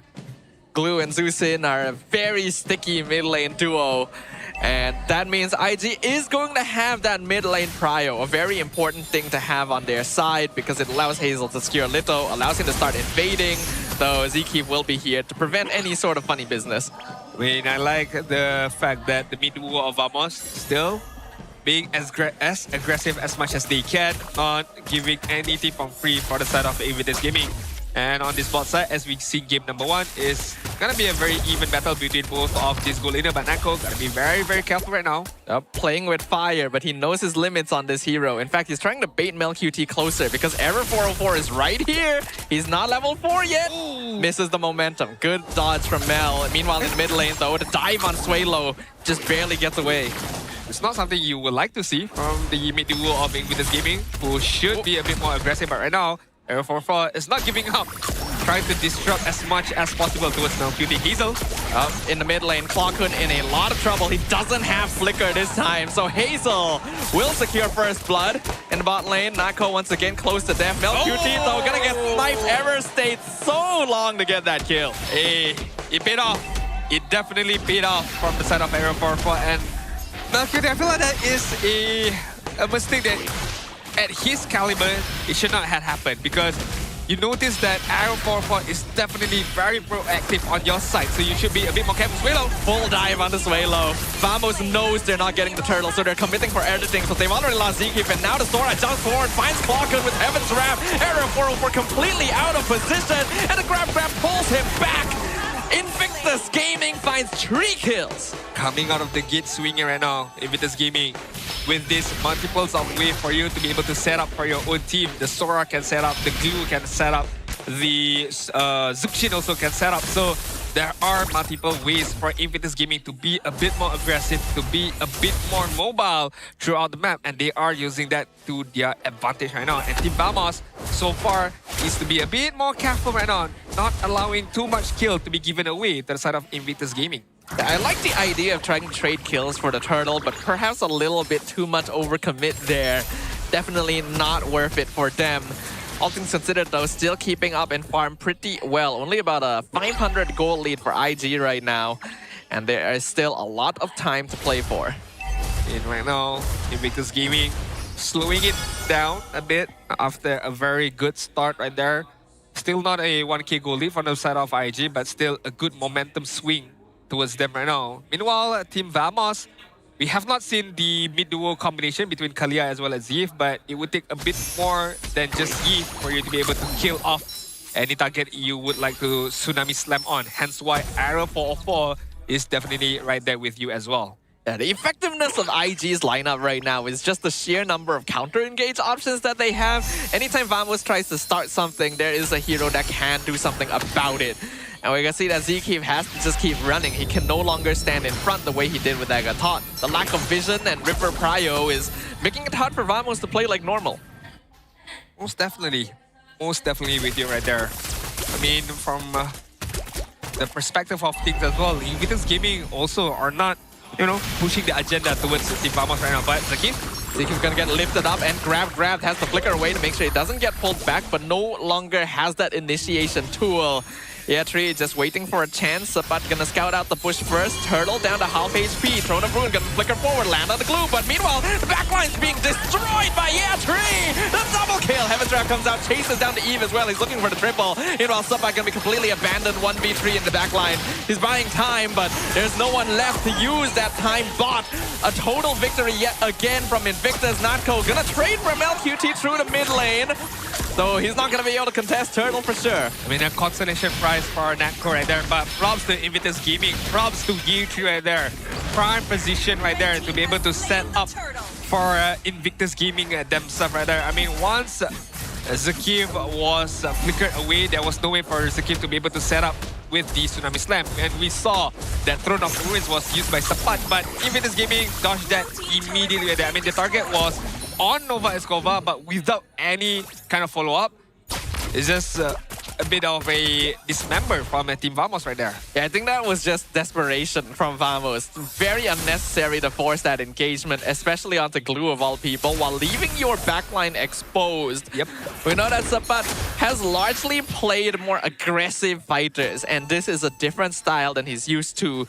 So there's definitely some growing pains there. I mean, with an Alice, you would like to play around your team. Yes, you would like to set up with the Throne of Ruins, but setting up alone without any particular follow-up is not gonna work out for Alice. It's not a Paquito where you can just go in, you knock out strike, you punch somebody and you get a kill.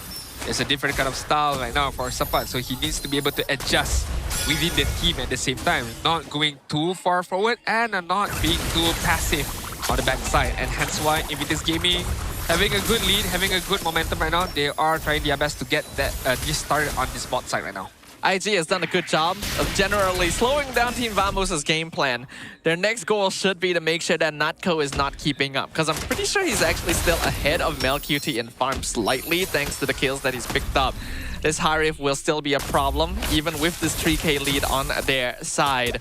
So a little more attention down there would be good, instead of allowing MelQT to just fend for himself.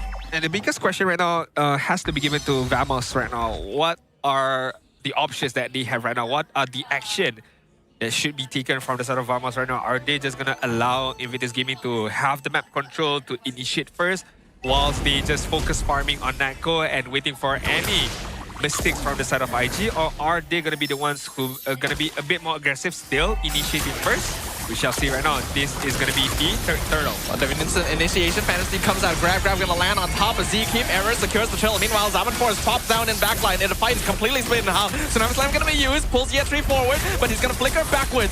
Blazing Duet comes into the back, but not quite enough damage yet from LQT. While Subbat buying a lot of time actually. Nova Cobra will go down. Zkeep gonna be traded as well. Both roamers are dead. Hazel gonna need back out of that situation. Ends up being a 1-for-1. It's gonna be Zkeep for Nova Escobar. So a roamer for a roamer, but it was a huge win for the side of Vamos. The fact that Aerofopa managed to secure the turtle right now. Another Zaman Force dive. Natko wants it, and Natko will get it. He finds a kill on Swaylo, and now Hazel jumps in. Violet Requiem does not save him in that 1v3. A mistake from Invictus. And mind you, Sadafa, that was a dive from Natko without Holy Crystal as of yet. He noticed the space, he knows the damage, he understands that the limit that he can go through right there. Hence why he just went in and trying to get that kill. And no one really in position to back up that Zuzin, only Hazel, and he's alone there.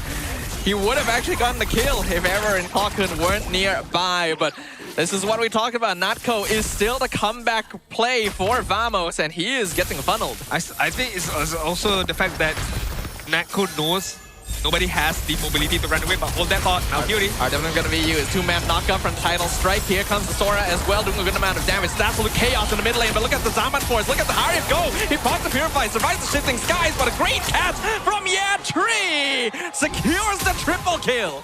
Very good Stormbrand, Stormwind right there. from Ye3, allowing himself to get that triple kill. But the main target has not been dealt just yet, which is going to be Natko. Still alive on the backside, but it's a good momentum swing once again towards the side of Invictus Gaming, and this is going to allow them to get that turret on the mid side, or nope, Natko is just going to clear away those minions right there. Good initiation from both teams, but re-engagement from Ye3 right there won IG that particular war right there. Vamos is definitely underestimating the power of this Sora, kind of forgetting his exists. You should not be grouping up and allowing that sort of setup to happen. But Natko is still locked in right now. He's still a little bit away from that Holy Crystal, and that's going to be a pretty important timing. But MelQT is not too far behind with the Trinity either. I mean, Sapat needs to be able to buy a lot of time from the side of Vamos to be able for them to do something right now. For Zakif to pick and choose the target, Nova Escobar is going to get dive on, but there is no Tsunami Slam as of yet. Vamos and IG is just going to dance away on this Lord pin right now. We got to take a deeper look at Natko as well as MelQT. Both of these players is going to be the main highlight players because they are the true damage dealer for both teams. So we shall see who's going to get the upper hand in terms of initiation first. I would also say, though, that Ye3, honestly, a very old on Natko in a bad spot. Has the Summon Force back defensively. RWM used to defend him. Ye3 not able to find the catch on the side either. But multiple resources have been committed by Vamos already.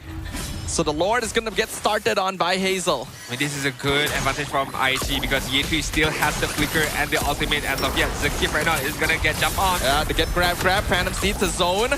They're going to pull the glue away as much as possible. But Nova might buy time. Hazel secures the Lord. Shifting skies once again. Catches two.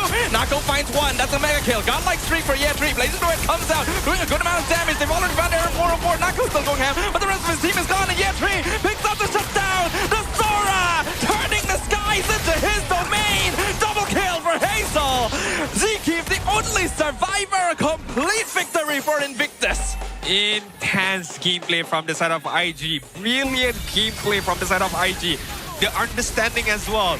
Notice how Natko has no other way to run around because the Zaman Frost was used on that particular positioning, and Ye3 just played around the Zaman Frost, just waiting for the moments for Natko to dash, and when there is no particular dash, Ye3 jumps on Natko immediately.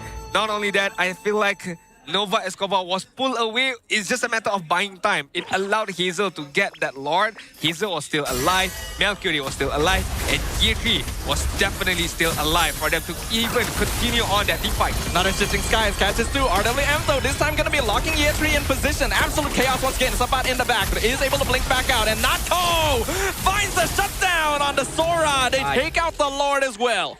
That is not something you would like to see. If you are a fan of IG, you are giving an 8k kill goal lead towards Vamos and towards Natko.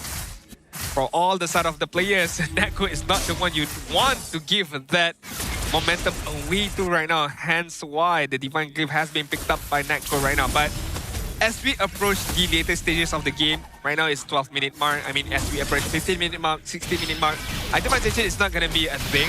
It's not going to be important as much. It's a matter of the positioning as well as the map control. Who has the better map control is going to be very, very crucial for both of these teams. And Invictus, I think this has overall been a very good pick for them to deal with Vamos' more scrappy playstyle, but they are not really able to lock down the Harif. The only time that you can really kill him is if they really take control over the fight and take out all his teammates first. Invictus has already given up one gold bounty. They cannot do it again. Yeah, I mean, for the side of Team Vamos right now, they know their limits. They know how or where should this team fight commence. It's just a matter of if Zakif can get a good Tsunami Slam off. Meanwhile, on the side of Invictus Gaming, I feel like Nova Escobar should be the black sheep here. I mean, if he has to sacrifice himself in order for Hazel to get that Lord, in order for Invictus Gaming to buy a bit more time, then Nova Escobar should do that. I mean, he is the most tankiest. He is the most stickiest out of all. It's going to be very difficult for you to get rid of him at the same time. So I would like to see what Nova Escobar does in this particular scenario. Is he going to go a bit more aggressive, or is he just going to buy time for the side of IG? Well, right now, Vamos grouping up heavily around that bottom river push while Hazel is handling that Lord. Nova doing a good job of zoning. So they basically have vision over where everyone is on the map right now. This is undoubtedly going to be an important engagement for these teams. I mean, you do have to take a focus on E3 as well. Look at the positioning of this Sora. Has not been seen as of yet. Can come in as a surprise with the Stormbind, Stormwind combination at the same time. And Ye3 knows the positioning of Zakif at the same time. So information are gonna get transferred between one and another, and definitely the focus is gonna be the main right here now. Mercury deciding to go to the long lane right now and to just deal with it a bit. There's gonna be MI away, but the Lord gonna be taken care of. Vamos knows MelQT is not here right now, so they started blitzing the Lord, but will reset it since it took a little bit longer than they wanted. Nako also gonna be forced back right now as IG regains a bit more river control. MelQT will be spotted. They see that he's near mid lane. The question is how much of a macro presence Invictus wants to actually play for. If they can disrupt Team Vamos through the side waves, that's honestly a good idea. I mean, the long lane is definitely are in the favors of Invictus Gaming right now, thanks to the mini push that MelQT did. So Vamos is gonna get a bit pressured on this long lane side, and they don't feel like they're gonna react at all. Swalo make the move. Crimson Beacon, they're jumping forward. They can't catch on somebody. The Violet Requiem, but Swalo very low. They're gonna commit with Fantasy. Meanwhile, in backline, Ye3 jumping on top of Clockhood. Heaven's Wrath comes down. Nako picks up the kill on the Claw. Double kill for the Harif. He's going in. They get the grab on Error 404, but he's got the immortality. Actually, no, he does go down. The immortality was in blue. That's a bit surprising, but he will fall anyway because Natko is just too strong right now. A mega kill for the Harry. Vamos takes back control. This will be their Lord. I've said it time and again. Harith in the later stages is just a monster. Number one, it's going to be very difficult for you to deal with him with a Purifier at the same time. And number two, the immense damage that he possesses with the Holy Crystal, the Divine Glaive at the same time. And at that particular instance, Vamos immediately shifted towards, okay, we're playing Protect the President. We're going to play the Protect the President style, and our President is going to be Nako. Protect him at any cost. As long as Nako does not die, we keep on playing. We keep on the fight going up against Invictus Gaming right there. I think Harif just needs to be nerfed, man. Definitely. Honestly, this hero's a little too ridiculous right here as a marksman. But Team Vamos have completely evened up the gold difference. Lord pushing down mid. There's still a lot of towers standing for IG, but we're definitely going to lose at least one here. Sabat zoning, keeping an eye on the entry. RWM comes out. They're going aggressive. They find MelQT! They blow up the Claw, and now Natko online once again. The Lord on the Crystal. They got the Tsunamis left. They're going to pull one back. Winter Crown going to be used to try and keep himself alive. Ye3 has to use the shifting skies to get out of that situation. But Vamos are in the base. Grab on Natko. That's an important target. Can they pick up the Harif? He's got the immortality. He goes back. Vamos have done it again. Triple kill for Error 404. The team white in the base of Invictus. There are no minions left, but there is a wave pushing in, and all of them are waiting on a 10-second respawn timer. Once again, Vamos shows their dominance. They take the crystal. Game number 2 goes to them. That is impressive. That should be, so far, the highlighted gameplay of the day right there. Just the way that Vamos commanded that team fight. The RWM catches 3 members of IG on the very edge of that RWM. And Sabat just understand the task effectively. Goes in with the Throne of Ruins and then follow up with a stun. It was a chain CC done to perfection from Clockhood as well as Sabat.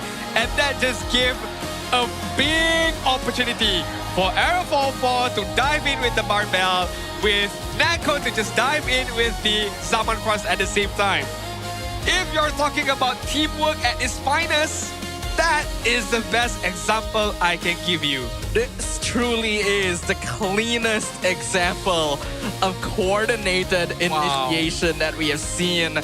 Up until now, only SRG has been able to achieve this kind of communication, but Vamos, they are showing it. This is what makes this team to be feared. and they have demonstrated that they do not only rely on those snowballs, they are able to come back from behind as well. One game is the difference for Vamos to go to the upper bracket finals. When we begin this again, the season 17, I take a look at our Facebook group. I take a look at our threads. You know, a lot of teams being mentioned. SRG this, Team Red that, RIQ Tora this. You know, nobody really mentioned about Vamos as much as previous seasons when Chibi was with the team, so on and so forth. But so far, they deserve the spotlight. They deserve the highlight because not only the fact that the new generations has come in, your Zakif, your Air 44, and the way that they are able to achieve their victories with a commanding lead, no problem. Even at a deficit of a lead, it's still no problem for them. As you mentioned, they are not afraid to make mistakes. The fact that the actions being taken up from them is clean, it's very organized, and everybody just understand the job desk to a T. Vamos is looking like the complete package right now. And Natko continues to be a stellar performer, our MVP for game number 2. We already said you can't give Sapat Paquito. Now you can't give Natko Harif either. It's a big ask. It's a big task as well for the side of IG. I mean, you can only have so many bans right now, right? And Vamos not only winning in a very fashionable style, but they have this threat against other teams like, okay, we are a monster with our Paquito. We are definitely a monster with our Harith at the same time. But you cannot deny the fact that, hey, we still got Atlas for Zakif, we still got Yif for Clockun at the same time, and Air 44. Give him anything. Give him Diomon, give him Queen. He can perform really, really well. He give him Yisenshin, he can perform really, really well. So there's a lot of weapons. There's a lot of offensive weapons from the side of Vamos, and not all of them you can ban out. I think IG unfortunately fell into some old habits. This has always been a squad that had some difficulty when it came to ending games. They're very snowball-oriented, play a very safe textbook style, but it also means that a lot of their victories depend on their opponents making blunders against them. Because they weren't as proactive with the gold lead they had, I think it gave Vamos time to regroup, time to really give Natko farm and funnel him up. And then in the later stages, it is once again Vamos who are the ones starting fights on their terms. I mean, okay, I have to give it back to IG. I mean, Yi3 played phenomenally well. The setup that he did with the Sora, a forgotten hero, I must say so. But at one point, it was a 7-0 and 1, if I'm not mistaken, in terms of PDA. But the momentum swing once he given that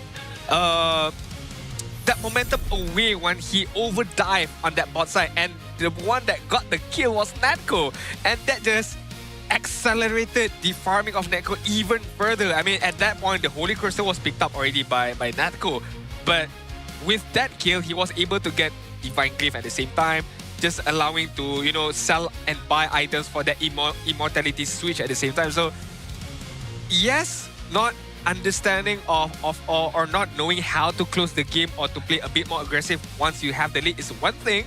But IG is just, I feel so bad. I just feel so sad at the same time because definitely it was a game for them to win. But hey, I mean, sometimes MLBB can be a cruel game for you guys. I will say if it wasn't Vamos, IG potentially could have closed that out. True. But you can't hope for the right opponents here, especially if you're going to represent us at MSC. Wow. You can see that IG had the goal lead the entire game.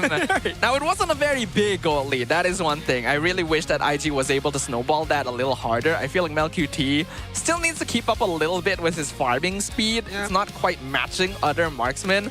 But then at the very end, just a total swing as they push into the base and wipe them out.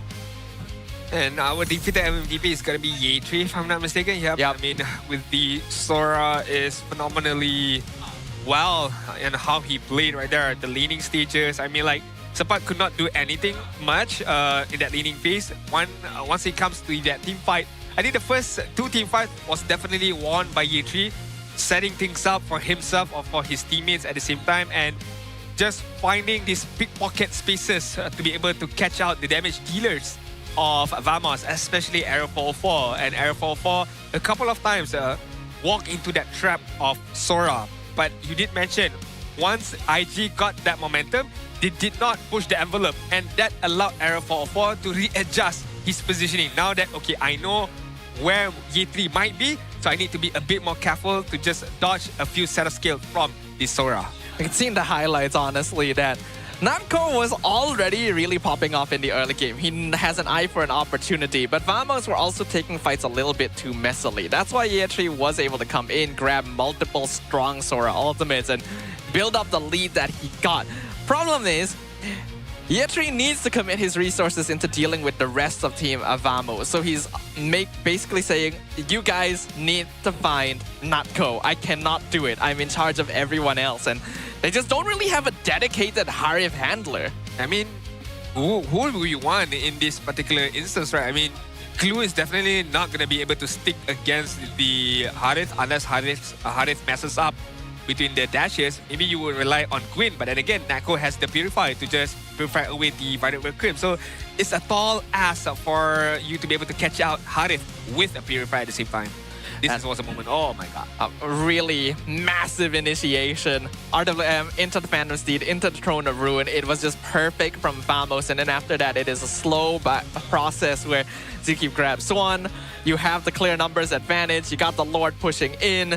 Vamos, they know what they're doing. This is a team that, despite fielding a new generation, feels like they've played together for years. I mean, well, oil machine team. That is one of the definition for Vamos that I can give you right there. But this initiation, man, talking about perfection, this could be the true definition of a perfection. The RWM as well as the Throne of Ruins. And the fact that it caught out Valkyrie as well as Swilo is just icing on the cake.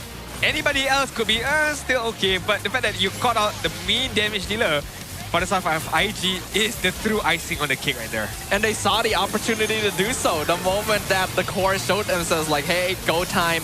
I wouldn't be surprised if it was Claw Kun who made that call. Yeah. And yeah, he is still the backbone of the team. Vamos, honestly, there's no bad player here. Yeah, I mean, once again, very irony, very funny enough, how Game 2 ended, kind of similar to how Game 1 ended. If you can recall back, Game 1 ended with the AOG into the bush, and Natko went in forward with the Harith. Game 2 ended with the RWM as well as the Throne of Ruin, and it allowed Natko to enter with the Zaman Frost. Similar, somewhat of a fashion, how Vamos ended Game number 1 and Game number 2. And you would think IG might need to caught up with this, so you need to be a bit more careful when it comes to the pushing potential of Vamos, where they can just instantly put up a team fight or start a team fight against you. Yeah, it's clear at this point that what IG is attempting to do is no longer working. It might be time to go back to the basics. Do the thing that Vamos is doing. They identify what heroes their players are strong at and just emphasize those strengths as much as possible. This could be a chance now for Hazel to pull out the YSS, right? If you're not able, chance to do so. That's the thing. If you're not able to snowball early game momentum, it might be better to just grab heroes that you know you're comfortable with, that farm quickly, and just play for late game. If let's say this game ended with a 3-0 victory for the side of Vamos, would there be any difference between day number 1 and day number 2? I mean, one thing for sure, we know Vamos is a monster. Yep. IG is putting up a bit more of a fight. At least for game number 2, I would agree if you're focusing on game number 2. Game number 1, not as much. But hey, I mean, we shall see game number 3. What is it in store for us? Hopefully, changes needs to be done, and hopefully changes will be done toward the side of IG. But hey, we shall talk about it a bit more on game number 3. But right now, we shall head over for Poji. I'm not too sure what he's gonna to do with us. Let's go. Selamat kembali bersama saya Poji untuk satu segmen yang saya kira segmen pemurah. Itu Style Ball TNT Ko, di mana satu segmen ni kita nak bagi hadiah kepada peminat yang berani. Jadi saya nak satu peminat daripada side Vamos dan 1 daripada IG. Alright, kita pusing belakang dulu. Siapa nak join daripada Wamos? 1, 2, 3, angkat tangan. Okey, siapa? Siapa? Ada yang berani ke? Okey, sekali lagi. 1, 2, 3. Okey, mana? Yang mana? Alright, okey abang sini. Daripada IG. 1, 2, 3. Okey abang, sini bang. Alright, kita dah ada 2 wakil. 1 daripada IG, 1 daripada Vamos. Gamenya mudah sahaja. Harapnya mereka mendengar. Sekejap, mana berada tadi? Oh, dah sampai dah sini. Sini. Apa khabar? Jemput masuk. Apa khabar? Nama siapa bang? Lakesh. Lakesh. Ya. Okey, abang? Hus. Hus Zahir. Hus? Panggil Hus je. Hus? Host saya. Hus. Oh, okey. Gamenya mudah saja. Abang kena teka hero daripada gambar yang kita akan show dekat skrin nanti. Caranya, abang tengok, abang faham, saya kira 1, 2, 3 angkat tangan. Itu saja jawab Menang dapat hadiah, kalah dapat hadiah. So no pressure lah Okey, faham tengok gambar, teka hero. 1, 2, 3 gambarnya. Obvious. Angkat tangan. Siapa hero nya? Obvious. Kita tak gambar penuhnya, betul ke Obvious? Betul lah. Alright, betul. Obvious. Alright, untuk round kedua. Sedia. Abang jangan memalu bang sini. Dekat sikit. Saya tak sempat nak tengok bang. Saya tengah tengok keadaan korang. 1, 2, 3. Okey. Alice. Betul ke Alice? Abang, tengah? Saya rasa itu Leomord. Betul, Leomord. Sebenarnya ini dah 2 dah. Gamenya ada 3 soalan je. Abang dah 2 betul. Jadi tahniah kepada abang. Ataupun abang rasa nak bagi cabaran sikit lagi. Abang nak open lagi satu? Boleh. Okey, kita tengok soalan yang terakhir. Gambar yang terakhir. 1, 2, 3. God. God. Tahniah dapat 1 betul. Tak apa, tetap kalah. Tapi apa-apa pun, ini kita tetap ada hadiah untuk abang juga. Okey, pemenangnya akan dapat juga 1. Okey, ini untuk abang. Dan ini untuk abang. Tahniah, ini adalah merchandise istimewa daripada TNT Co. Sebab tu nama segmen kita Style by TNT Co. Okey, abang boleh buka, tengok apa yang ada kat dalam. Baju apa, cantik ke tidak. Abang pun boleh tunjuk apa yang abang dapat. Ada lagi best. Cantik TNT Co. Dapat juga. Cantik.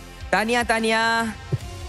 Jadi kepada anda yang berada di rumah, yang memang korang plan nak datang ke MPL Malaysia, jangan lepaskan peluang sebab TNT Co ada promosi istimewa itu. Kalau korang beli 2 helai baju, korang akan dapat potongan harga sehingga RM50. Tapi kepada anda yang berada dekat rumah, macam mana? Jangan risau kepada korang yang nak membeli secara online. Korang boleh saja guna kod yang ada dekat bawah ni untuk dapatkan diskaun yang sangat berbaloi. Terima kasih kepada TNT Co sebab dah membuatkan satu segmen yang sangat menarik. Kepada peminat-peminat yang ada dekat sini dan juga kepada penonton yang sanggup datang untuk tengok MPL Malaysia Playoff. Terima kasih kepada abang dan juga abang. Ini sahaja daripada saya, Poji dan mereka. Let's draw back kepada game untuk kita enjoy seronok game Vamos dan juga IG. Thank you very much, Popo G, right there. This is why I live at MPL Malaysia, right? I mean, even if you lose, you still get something. Yep. My mic was out of position. I said, yep. Welcome back, everyone. Yeah, I mean, even if you lose, you still walk away with something. Hence why you should all come down to Stadium Juara. Again, if you don't even have the tickets, still come down here because we do have Esports Con, a lot of giveaways, a lot of food festival here as well, and the ultra giant widescreen TV. I'm just keeping adding on adjectives on that TV screen right there. That's just a lot of stuff.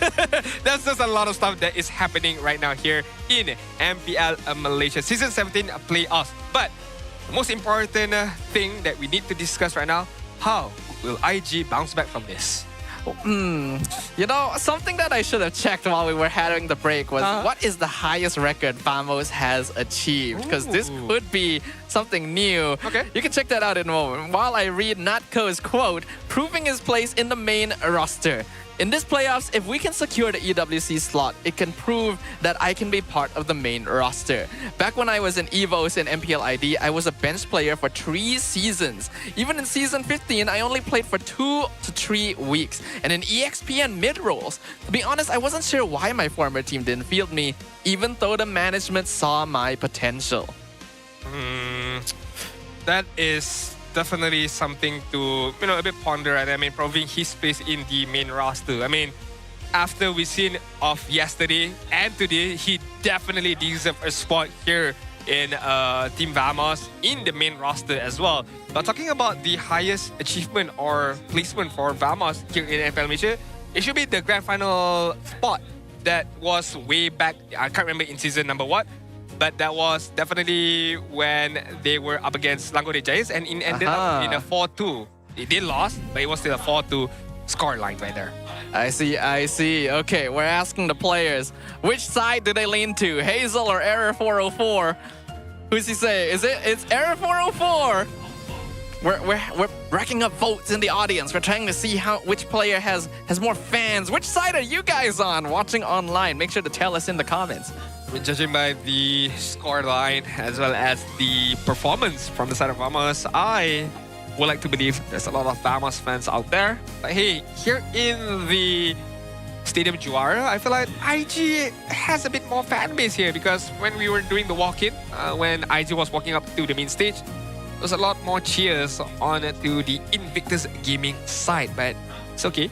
It's the 6-player aura right there. You guys are the 6th player of these teams, supporting momentum and supporting mentality for the side of these teams right here. Right now, we have to jump into game number 3. This could be the deciding game for match number 1, or we could push this until game number 4 or game number 5. It would be very, very shocking too. I think many of us, if this ended up going a clean sweep as well. After what happened yesterday, I think a lot of us were expecting that out of all matches, this would be the one that would be the closest. Let's play a mini game. Okay. I was gonna play a game, okay. Paquito or not, but then again, IG was pick up the Paquito first. So let's see how Vamos deals with it. This is one of their signature hero picks. Surely they have some preparation if it is on the enemy side. And mind you, there's no Harith for the side of Vamos, has been banned out. No Queen as well. If Vamos can overcome all of this, they will truly earn their position in the top echelons of the season. Now I had a look as well, you're correct. Their highest finish ever is 2nd place in season 14. But ever since then, they've never broken that far ever again. Their highest positioning since then was 4th, and that was last season. If they can win this game, they instantly make upper bracket finals. That is a confirmed top 3 finish. That would be a pretty big boon. Most definitely. And mind you, this is a new generation of talent, right? With Arrow 44 as well as Zakif at the same time. We do have a fun fact for you guys. IG thrive when they get to react. They have a 70% win rate when they are picking 2nd and only 52% when picking 1st. I mean, that's not a good fact to be brought up right now because they are in the first They are on first pick. So a 52% chance. I mean, you would still take that rather than nothing, I suppose. Well, looks like they're going to be stealing more picks from Vamos for now. They take the Eve away. So Vamos already locked in the Zeus in for Clawkun, so it doesn't matter to them quite as much. And they'll go ahead and snap up the Claude as well. With Hardif out of the pool, Claude basically one of the best gold laners that is remaining. But we have seen Natko play counters. I believe he has played Clint once or twice. That could be a possibility. But it's whether or not he wants to prioritize it, because there are probably better heroes to grab in the first half. When you say Natko is a monster with the Harith, the stat backs it up as well. A 75% win rate if he gets the Harith. So it's very, very scary right there. But yeah, I mean, you call it out. Clean gets picked up right away from the side of Vamos to be given towards Natko. Now, I do have an iffy feeling, you know, butterfly in the stomach kind of feeling right now for the side of Vamos. Might pick up the Atlas if IG doesn't bans it out in the last 2 bans later on. Because, you know, Atlas plus Zuxin is a quite scary combination at the same time. You can slow people down. Of course, you can crowd control with the Fataling at the same time. With Barbil, with Clean, you can just decimate anybody that quickly. So, pretty sure IG will have a deeper thought on whether to ban out the Atlas or not later on. Kind of surprised that Vamos would ban Khalid first themselves, though. If they are going to ban him, I feel like it would be better to ban him last, so that they can maybe force IG to do it instead, because Khalid is a good Zusin combo. But you are right, the Atlas is going to get banned out on the IG side. Vamos also gets rid of the Harley. A pattern that I am noticing is that Vamos does like to leave EXP and Roam for last. And personally, I like this approach. I think that these are the 2 roles that are the most flexible in the end. I agree. I mean, it changes the dynamic of the game as well. Your playstyle, your go-to strategy at the same time. Once you hide away your roamer as well as your EXP laner, it does not showcase too much towards the opponent's side. Now, good ban from IG banning out the glue. I mean, Zakif is a monster with the glue as well. You would think that it's very hard for you to stick on to someone like a Cloud, but I mean, Zakif can get it done quite easily at the same time. But right now, feels like Gatot Kaca is the main thing right now, or maybe High Loss still a possible option for instead of Vamos. I agree. I mean, Gatot Kaca is going to be the idea. I feel like they want a revitalized hero once again, so you can buy a bit more time for your team to be able to work things out. Gatot and Hylos are just generally the better heroes for dealing with Eve as well, so this makes sense. But going for the Gatot means that IG can actually play Hylos if they wanted to, and that is a hero that combos really well with the RWM for just double slow effects. We'll see whether IG decides to go for that. Oh! Marcel and the Baxia jungle. Huh. This is a curveball, by the way, because there are 2 junglers here in MPL Malaysia that I don't want them to play tank jungle, and that is Arrow 4 and Hazel. Feels like is a waste. It sounds a bit harsh, but it feels like a waste of a talent from these talented junglers right here. But I guess the coaches understand, of course, definitely more better than me. So they gamble with the Baxia jungle for the side of IG. Meanwhile, to wrap things up for the side of Vamos, is going to be the R-Lot. So another way for them to initiate. You got your Zuxin, you got your R-Lot, you got your Gatot Kaca at the same time. So, Safa, what do you think of the draft for potentially the last game? It is not a bad place to put the Baxia, because basically every single laner on the IG side can output damage and scale for a late game. So having some utility is probably beneficial, especially if they're playing Marcel, just to have some form of frontline overall. But that Arlet is one of Sapat's signatures as well. Vamos, I will say, gonna have a slightly harder time this time around, since early game should lean towards IG. But if game 2 is any sign, they are capable of overcoming those odds. So the challenge is thrown. Can Invictus prevent a sweep and keep themselves with their second life for just a little longer? Now, Baxia has been compared to someone like a Martis in the jungle side, where Baxia farms up in the jungle side really, really fast with the Baxia Shield Unity, the mobility that he has. So you would think that Baxia would accelerate his farming a bit more further than the Leomad. Shall that be the case later on? We shall see. But right now, Team Vamos, the approach is still somewhat similar to game number 1 and game number 2. You have your ultra late game scaling of a marksman with the clean. You have somebody to control your mid game with the Gatot Kaca as well as the Zushin. If anything goes wrong, you can AOG to save your teammates, or you can use Revitalize at the same time. So we shall see, will that be in the favors or be an advantage for Team Vamos later on? On the side of IG, I feel like the fact that they have a Baxia, it feels like they need to go a bit more aggressive in the early stages. Once Baxia hits level 4, once Willow gets a good momentum going on, they need to pick a lane and they need to stick that lane very thoroughly. I agree with you. Baxia is hold on top lane, a gank onto Natko coming in from Nova. Drops him very low. He is able to survive, but good start. We need to see more of this. Invictus has clear mid prio, has jungle prio with the Baxia, and this is a hero that really needs to go aggro, steal camps away, take advantage of that early game. I mean, you cannot just sit and wait and watch and see. You can't be passive. in the side of Invictus Gaming right now. I mean, the fact that I did mention about the Baxia, I forgot to mention about the Marcel at the same time. I mean, Marcel is just a heaven of a hero in the earlier stages. Hence what he is doing right now. Nova may have walked too far. He's gonna have to flicker out of that one to get away from the Phantom Steed. Vamos gonna try and chase. Yetri jumps back in. Final slap catches two. Sabat sets it up on the golden platter. First blood on the Marcel. We did talk about the early game advantage from the side of IG. Yes, they were going aggressive, but too aggressive is still quite dangerous for you right there. I mean, Team Vamos right now forcing Swilo to open up the RWM, and this should, I would say, I was gonna say it should be an easy turtle, but I take it back because they have reset it again, so shall be taken on a later date right now. Clocken gonna be able to dodge the roll, but Zkeep not as lucky. Surrounded by 4, Invictus will trade for the roamer down mid.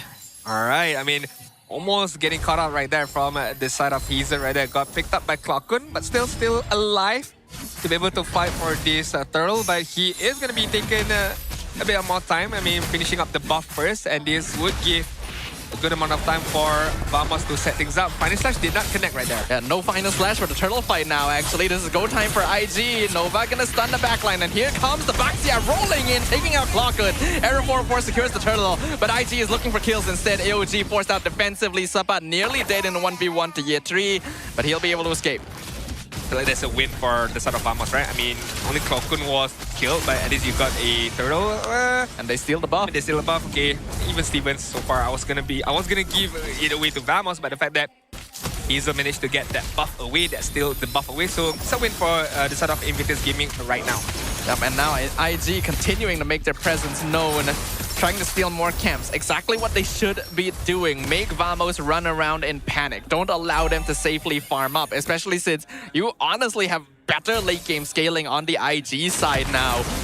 As long as things keep going their way, Nako gonna be caught in blazing duet. The freeze comes through, he's got to flicker out, but they get the taunt in. Catch Nova on the escape. Clockun is here, but the burst damage might not be sufficient. Nova nearly dead, flickers out at the last second. Meanwhile, RWM traps all of them. LQT gonna take a good amount in return. Revitalize, use the heal back up. The understanding right there from both sides, right? I mean, Vamos knows that we can push this because we still have Revitalize from the side of Zakif. And of course, we have Clockun at the same time. Meanwhile, Invictus Gaming are doing the similar thing as well. While Marcel is taking a good amount of damage, he was trying his best to beat out Team Vamos with the flicker at the same time and allow MelQT to get a few shots in right there. And also Swilo was right there and the right spot to open up the RWM. Unfortunately, not enough damage from the side of Vamos or Invictus Gaming to get any particular kills on that instance right there. So far, so good though for IG. They are definitely playing towards that more proactive early game. We can see Yetri also winning EXP lane very hard. He's pretty rich on the Paquito right now,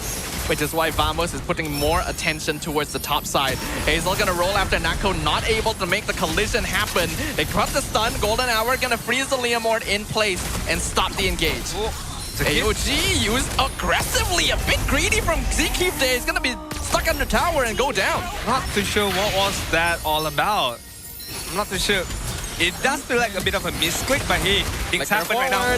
Yetri wants that kill, not able to find it, gets stunned by the bolas. IG not able to find the kill, but they get the tower instead. All right, mistakes were made on the side of Vamos. Question is, will IG capitalize on this mistake right now? They do have a good amount of lead, 1.6k good lead as we speak right now. I mean, they do have map control at the same time. Look at the positioning of Nova Escobar. No golden hour as of yet. So it's a bit difficult for you to set things up. Yoma. Phantom Steed, they want to blitz Turtle and they will secure it while Zkeep distracts the backline. Vamos instantly makes a clean getaway. Unfortunately, IG could not extend the lead trying to get that Turtle right there. I mean, it was taken away from the side of Vamos. As Dafa mentioned, they blitz the Turtle as fast or as quickly as possible. And right now, IG, with a good lead in terms of goal and map control, they have already taken care of on that top side. Right now, focusing on this mid side, it's not going to be easy.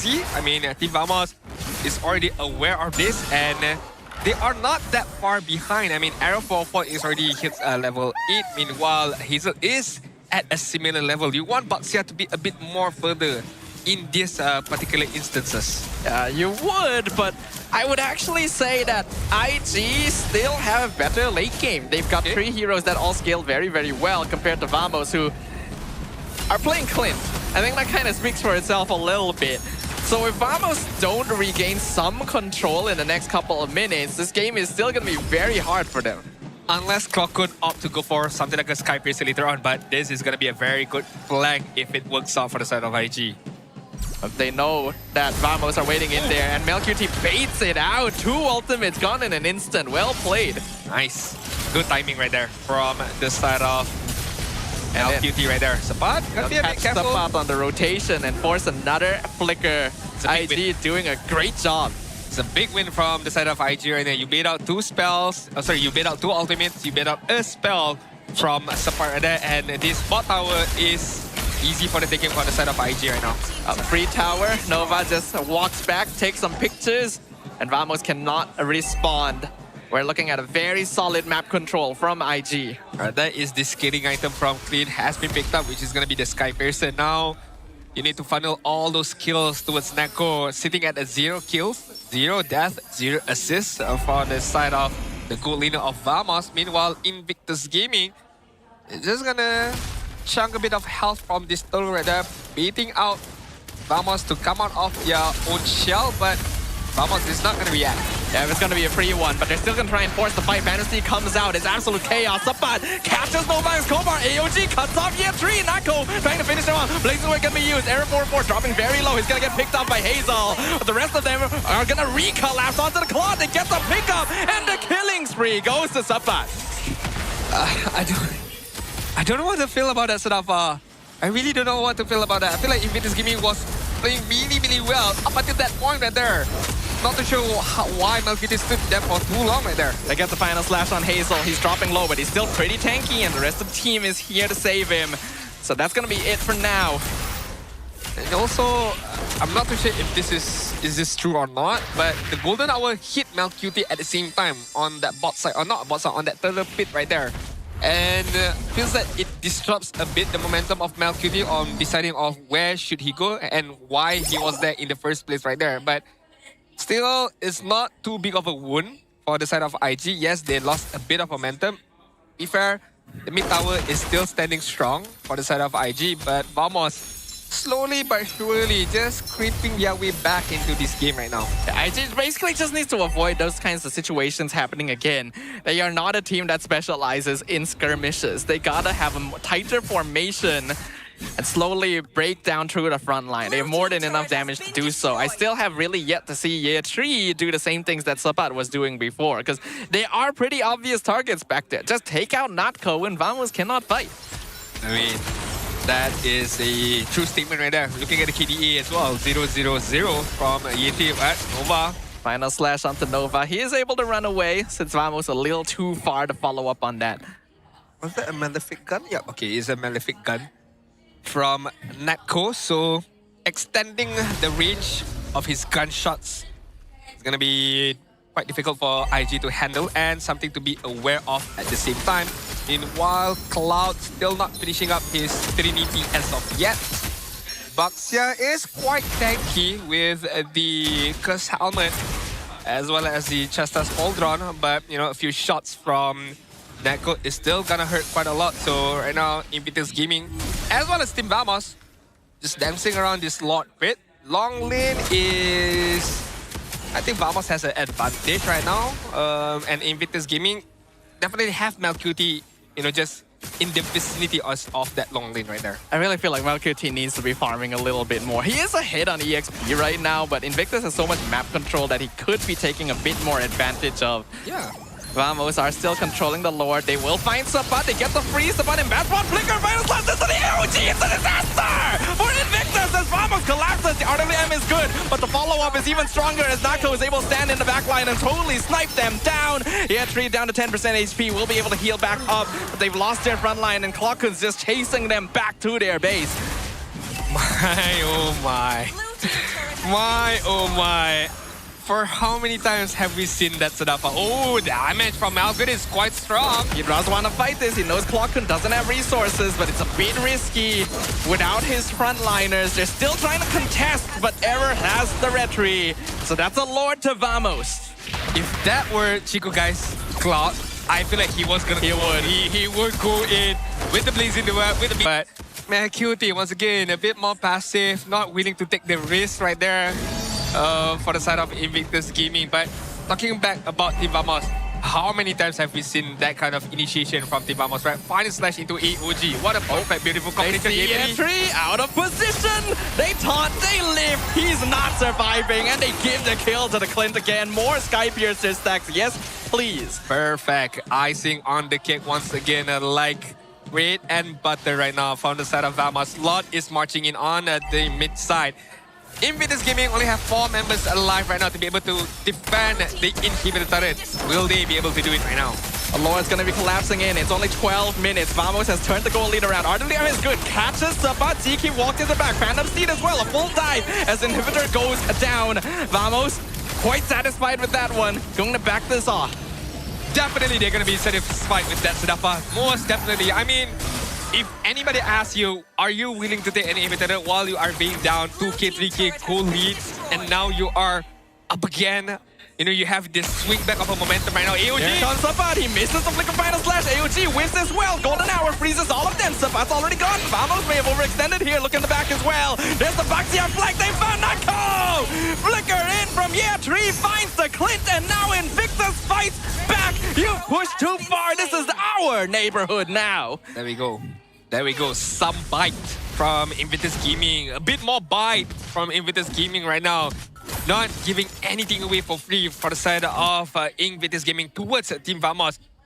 Great golden hour from Nova Escobar right there. And it's just a good decision making from Hazel to come from the backside to just hit Natko, and it allowed Yeti to flicker in, knockout strike, and just take out Natko away from the equation right there. Looks like Vamos will be able to hold on to their mid-tier 1, but top tier 2 probably not going to be quite as lucky here. Yep, last hit takes it down.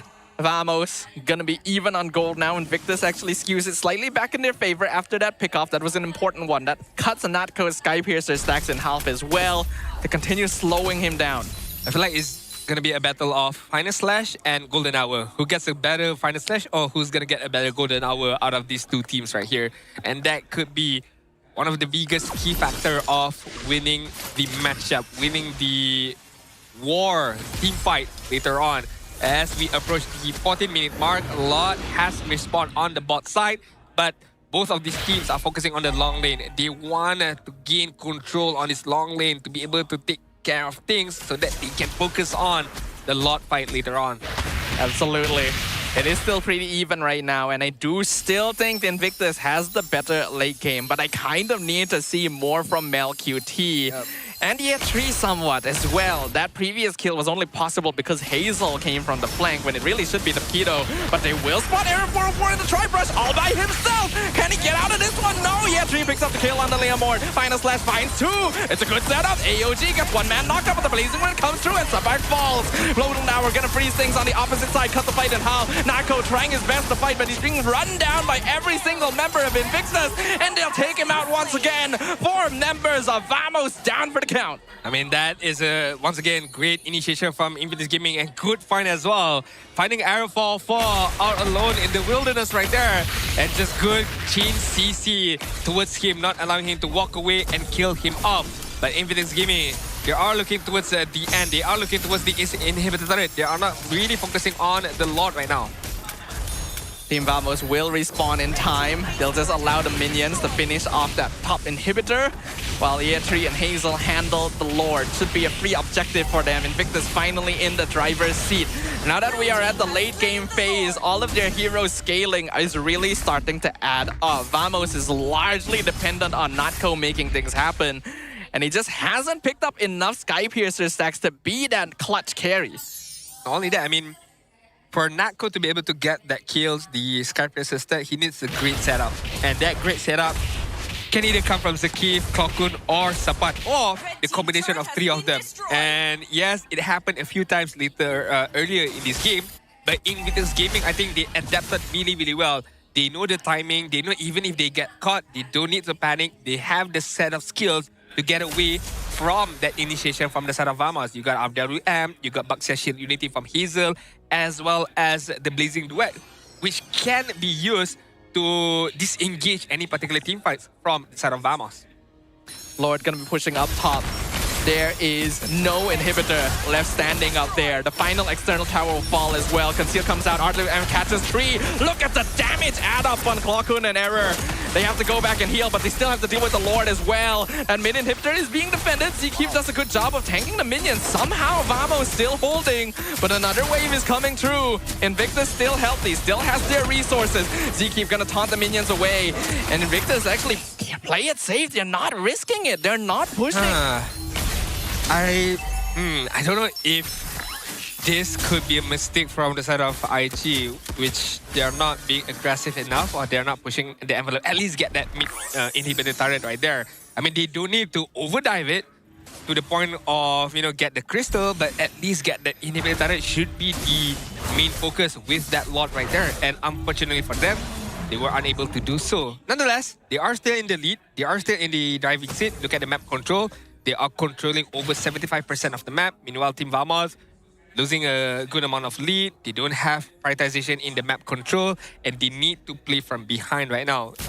Unless IG makes a mistake and Vamos can capitalize on it. Other than that, it's a bit hard for Vamos right now. Yeah, basically, yes.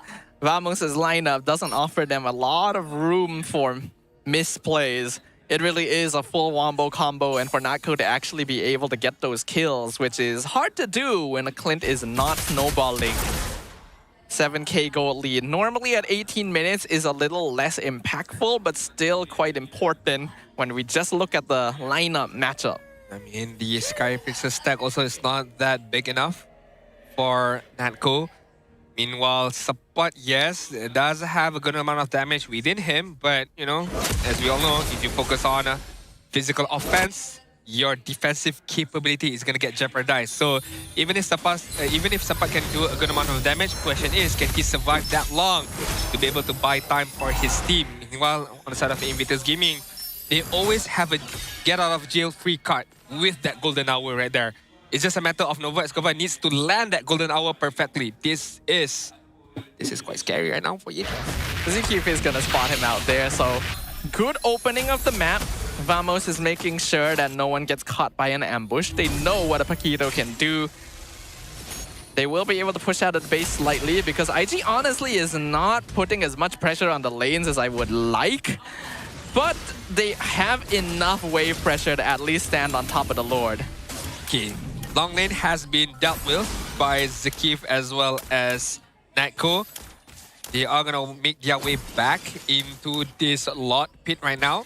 Support is in a good position on the backside of that Lord, but I need to take a deeper look at E3 right now, making his way onwards to this long lane, or just wrapping things up on the backside right now. E3 waiting for that ambush angle. This honestly is what he should have been doing for a very long time, but finally we see that. He is able to go for the split push as well, but if he shows his face, which he will now, Vamos knows that they have the number advantage. But even so, the lineups don't really favor them. I mean, even if they know, they should know that Paquito is gonna make his way back onwards to this Lord pit right now. Error 404 is just hovering around this Lord, and Invictus Gaming feels like they decide to blitz this, but they reset it again. Support misses the opportunity to go in. Dangerous game. We see all the ultimates being dropped down onwards. Error 404 secures the Lord, but they're surrounded. IG is trying to rush him down. AOG used defensively. Support finds final slash. Gonna actually flicker out of the way, and Hayes is gonna be chased down. Error 404 finds the kill, but he gets traded away. Killing spree over the Bell UT. Blazing the way with the Wind of Nature. Doing a lot of damage, but I'm not sure if it's quite enough yet. It's still only a 1-for-1 trade. Vamo's gonna back off, deal with the minion waves, and they have the Lord. Wow. Once again, Retribution battle won by Arrow 404 despite having an immense pressure right there. Hazel did not have that timing down on that Retribution right there, and I like the fact that Arrow 404 still goes aggressively against Hazel right there, noticing that or knowing that his teammates on the backside can still deal with whatever is being thrown at them. Oh, look at what's happening right now, though. Yeah, Tree trying to go for the split push. Not quite committing to it yet, since Sapat will respawn in time, and the Lord is dealt with. So we're returning to a bit more of a net zero state, but they're trying to see if they can punish Vamos for pushing out very, very far. RWM will catch Natco, forces the flicker from the Clot. Golden Hour catches Zkeep as well. He is tanky enough to be able to walk out of this. I mean, that's a That's a pretty good amount of damage from Swilo right there. I mean, with the glowing one at the same time. And of course, the continuous damage from the RWM as well. So you gotta be careful not to get hit too much by that damage from the Yves right there. On the side of Team Vamos right there, sorry, on the side of Invictus Gaming, I like what E3 did. He did not pull away immediately. He did stay on this long lane or the bot side a good amount of time to just apply the pressure and to keep Team Vamos in check. Like, hey, I'm here. You cannot just end immediately or else I'm gonna end you with a split push on this bot side. So right now, it's going back into the similar case of the previous lot where everything gets evens right away. And once again, it's a battle of execution and positioning right now. We are officially at the late stages. 22 minutes in, net worth difference not gonna matter as much anymore since everyone is gonna be full build. IG should still have the slight advantage because they just have more consistent damage output overall. But you can also see that Hazel is dropping off in effectiveness. He's just not as tanky. And because of that, they have to play it safer. I do think that they could be a little more aggressive in their team fights. This Conceal is not going to find anyone. I mean, it was worth a shot.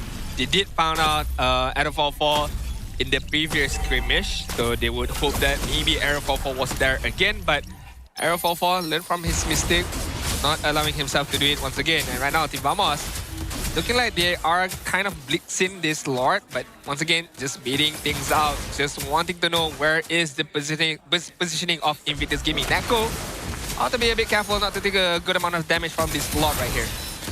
Vamos knows that there is always the possibility of a split push. They will see a tree down bottom, so they have to send people there. So they're going to reset the Lord again. One thing I will say is that Vamos has been doing a very good job with these Lord dances. They understand where they need to be. But IG should definitely be able to take this now. They are in full control of the rivers. Ziki cannot even walk close. Vamos still trying to contest, but I don't think this is a good idea. Sapa goes down. Blazing Duet is good. Hazel gonna run them down. Error 4-4 dropping low on HP. Nako gonna be caught by Yeatri as well. And Invictus Gaming may have finally found the opening they needed. MelQT goes in with that mega kill. Error 404 is the last one standing, and the immortality will burn as the crystal falls, and Invictus Gaming brings us to a game number 4. That is a good collapse from the side of IG there. Perfectly executed from the side of IG. They notice that this is a small space and it's gonna work to our advantage because we have the RWM. The RWM is gonna trap everybody in it and it's gonna be very difficult for anybody to move around. I was quite afraid the fact that the Golden Hour did not hit against Arrow 44, it did not stop Arrow 44 to just march in with the RBL, but it was just good enough to just zone a few members of Team Vamos away from the initiation that they wanted to do right there. Once they get that location locked down, once all of the skill set was placed, it was just a matter of, okay, Mel, you just need to hit a good amount of Blazing Duet damage against them, and we shall handle the rest. And they did. Unfortunately, I do think that this draft from Vamos is a little bit too difficult to come back from. Yep. And honestly, they did a really good job of delaying this game as long as it did, despite the disadvantage. But having more damage in that late game gives you a lot more space to play with. And trying to overcommit for the Lord was probably a bad idea. But that means we are not going to be seeing a clean sweep this time around. IG, they've still got that chance. Hey, I'm happy, man. I'm happy the fact that we don't get to see a clean sweep for once, not gonna lie. Because if we're talking about this in regular season, I would be happy to get a clean sweep because we can get home much earlier than our, schedule timing. But honestly, good comeback from IG. I do agree with you with the fact that it was a difficult draft or combination for Vamos to play from behind. And I'm not too sure if Carry was banned out or not in that particular instance. Because if Carry did not get banned out, maybe that could be another choice for them to use, but it's still going to be very difficult for you to maneuver around the map right there. But hey, props to IG for the win, and we have to nominate our MVP of the game. Don't look away, Swelo. Don't look for anyone else. It's definitely going to be you with the Yves. The Yves. I was going to say Sukshin, but no, it was the Yves. He is a character, all right. But I think that's also an important distinction. Zusin, 0% win rate this series so far. Perhaps not the right hero choice considering the way these teams play. You really do need that secondary source of DPS. Yep. If If Clawkun was on a more ordinary mage, perhaps if they had the Eve on their side instead, it would have been a different story. Of course, it was stolen from them, so there's not much they can do about that, but might have to revisit that mid lane dynamic going forward. I don't know, maybe it really depends on whoever gets the first pick later on, the drafting sequence, because we shall talk a bit more about this game later on, because I feel like maybe the fact that Vamos did not had any good first pick on their side, because Haris was banned out, Quinn was banned out, and then Paquito was picked up first by the side of IG. Maybe if they let out Yi Senshin, maybe that could be an option for them to be able to gamble things off. So that is for game number 4 for us to discuss about. But throughout this game, I think IG had I would say it's definitely a good draft, but it's just the way that they executed the game plan. Not much mistakes was being made from the side of IG. Although I would like to see Hazel on more of an assassin damaging kind of hero, but he did play Baxia okay enough. Did his job as well, and it allowed Melkuti to get a few much kills with the Blazing Duet. It did allow Ye3 to knock out strike the clean, because of course clean without any particular mobility is definitely hard for you to move around once you get hit by the Baxia, once you get hit by the Eve. You definitely have to spare out your flicker to just get away from that particular situation. I have certain complaints for both sides in this game. I think that the Clint was shown too early in the draft. I said that it could be an option, but I was thinking already that like, okay, maybe it's something you save for later on to see whether it is the right hero, but they just revealed it instantly. And that kind of limits you already. For the side of IG, I am quite confident they could have and should have ended this game sooner. Like, they have a very strong lineup. They can really just run down Vamos as long as they find the correct hatch onto Natko. But yeah, just played so safe, so scared the entire time. It got them the win, yes, but this is the same behavior that got them losses previously. I mean, I feel like they could be just a bit more aggressive. Maybe 0.5, a bit more aggressive. The fact that, as you mentioned, when we take a look at the lineup of Vamos, I mean, Melkuti should have an easy time to use the Blazing Duet up in that middle of that team fight without any particular disruption from Zakif or Clockwood, because Zakif, most of the time, he wants to go forward with the AOG, and of course, to be able to taunt up the members of IG. So right there, you got no particular crowd control within Vamos, and it allows Melkuti to use the Blazing Duet effectively, which he did. But we would like to see a bit more. That's just the only case that we have against IG right there. But hey, a win is still a win, and it gives them the momentum to go into game number 4 later on. Of course, this item progression that has been shown to you guys, it matters a bit, but a good timing from the Sky Princess for Clint for Natko. It's just Vamos did not find a way to funnel all the kills towards Natko. It's a little hard to play with this one, so I think the ball is definitely going to be in Vamos' court next game, trying to shift things up, make sure that you don't have a lineup that wholly depends on your carry getting farmed, especially if you're not on heroes like Harif, who are just naturally OP, and makes the fight a lot more difficult. And even then, Vamos almost did win. If they didn't overcommit to this one, if they checked the bushes properly and kept Natko alive, they could have potentially maintained their gold lead, but good on Invictus for finding that angle. And definitely, I mean, this was another instance as well, finding out Aerofall 4 on the spot side, and it allowed them, or it opened up the gate for Invictus Gaming to be a bit more aggressive, and of course to gain more momentum, more control in the particular team fight. And for that instance right there, Invictus Gaming got the top turret, if I'm not mistaken, as well as this the Lord right there. This was, again, great initiation or great battle from Team Vamos. Capturing the Lord. Not too sure if Aeroforce should go aggressive on this. Yes, he got the kill, but he gave away his life on that particular stage. Maybe in that particular nature, if Vamos gets a bit more kill, it could have been better. But the fact that it was just a 1-for-1, it just evened things out. It was also a big mistake in positioning from Natko this fight. Literally dashing himself over the wall into the middle of the enemy lineup is very uncharacteristic and shows that he was desperate to try and make something happen as the solo core.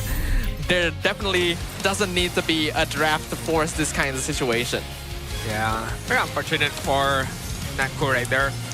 we're stuck in RWM. It's a small proximity of a space with the golden hour at the same time. There's a lot of stuns coming in. There's a lot of damage coming in. Definitely Neko could not survive in that particular instance at all. I mean, again, you're not using a Harith where you can just dash away, get shield, and just survive as much as possible, right? But if I were him, I would definitely be spamming a lot more faster than that. But he just pick and choose the placement of the RWM. So hence why he is the MVP, hence why he's the pro player, and I'm just sitting here with you. 100% win rate on the Eve this match so far. 0% on the Zusin. Perhaps this is the new prio pick for this particular matchup. At the very least, I think it's time to revisit how important Zusin actually is in these drafts, because having damage seems to be kind of important. I mean, yeah, definitely. I mean, on your mid side, on your EXP side, because once your goal laner are no longer available to dish out that damage that he needs to be able to do so, then you have to rely on your secondary damage player. And most of the time, that will be your jungler, that will be your mid laner, that will be your EXP laner. It depends on the hero pool that they use, of course. But hence why we see the Yif gets prioritized a lot more frequent nowadays. The fact that your glowing wand can deal a good amount of damage with the... I mean, you could go off a mage fighter build at the same time. Some of them go for anti-Keras to just be a bit more tankier so that you can deal more damage much not longer. So it's just a very good hero. Good set of skills. You got crowd control, you got damage, you got mid prio at the same time. So definitely something to be challenged apart from Zuxin at the same time, because I still feel Zuxin is still a strong hero right there. She is still a strong hero, but you gotta build that lineup around her. You gotta be able to maximize her usage, because unlike other mages, she just doesn't really scale. She's very slow in her DPS compared to other slow DPS mages as well. So we'll see what happens going next. It's clear that Vamos will learn something from this situation. IG definitely as well, getting a much needed boost of morale from that victory, but the fight is not over yet. I still feel like they play somewhat slow for what this meta requires of you, and that could cost them.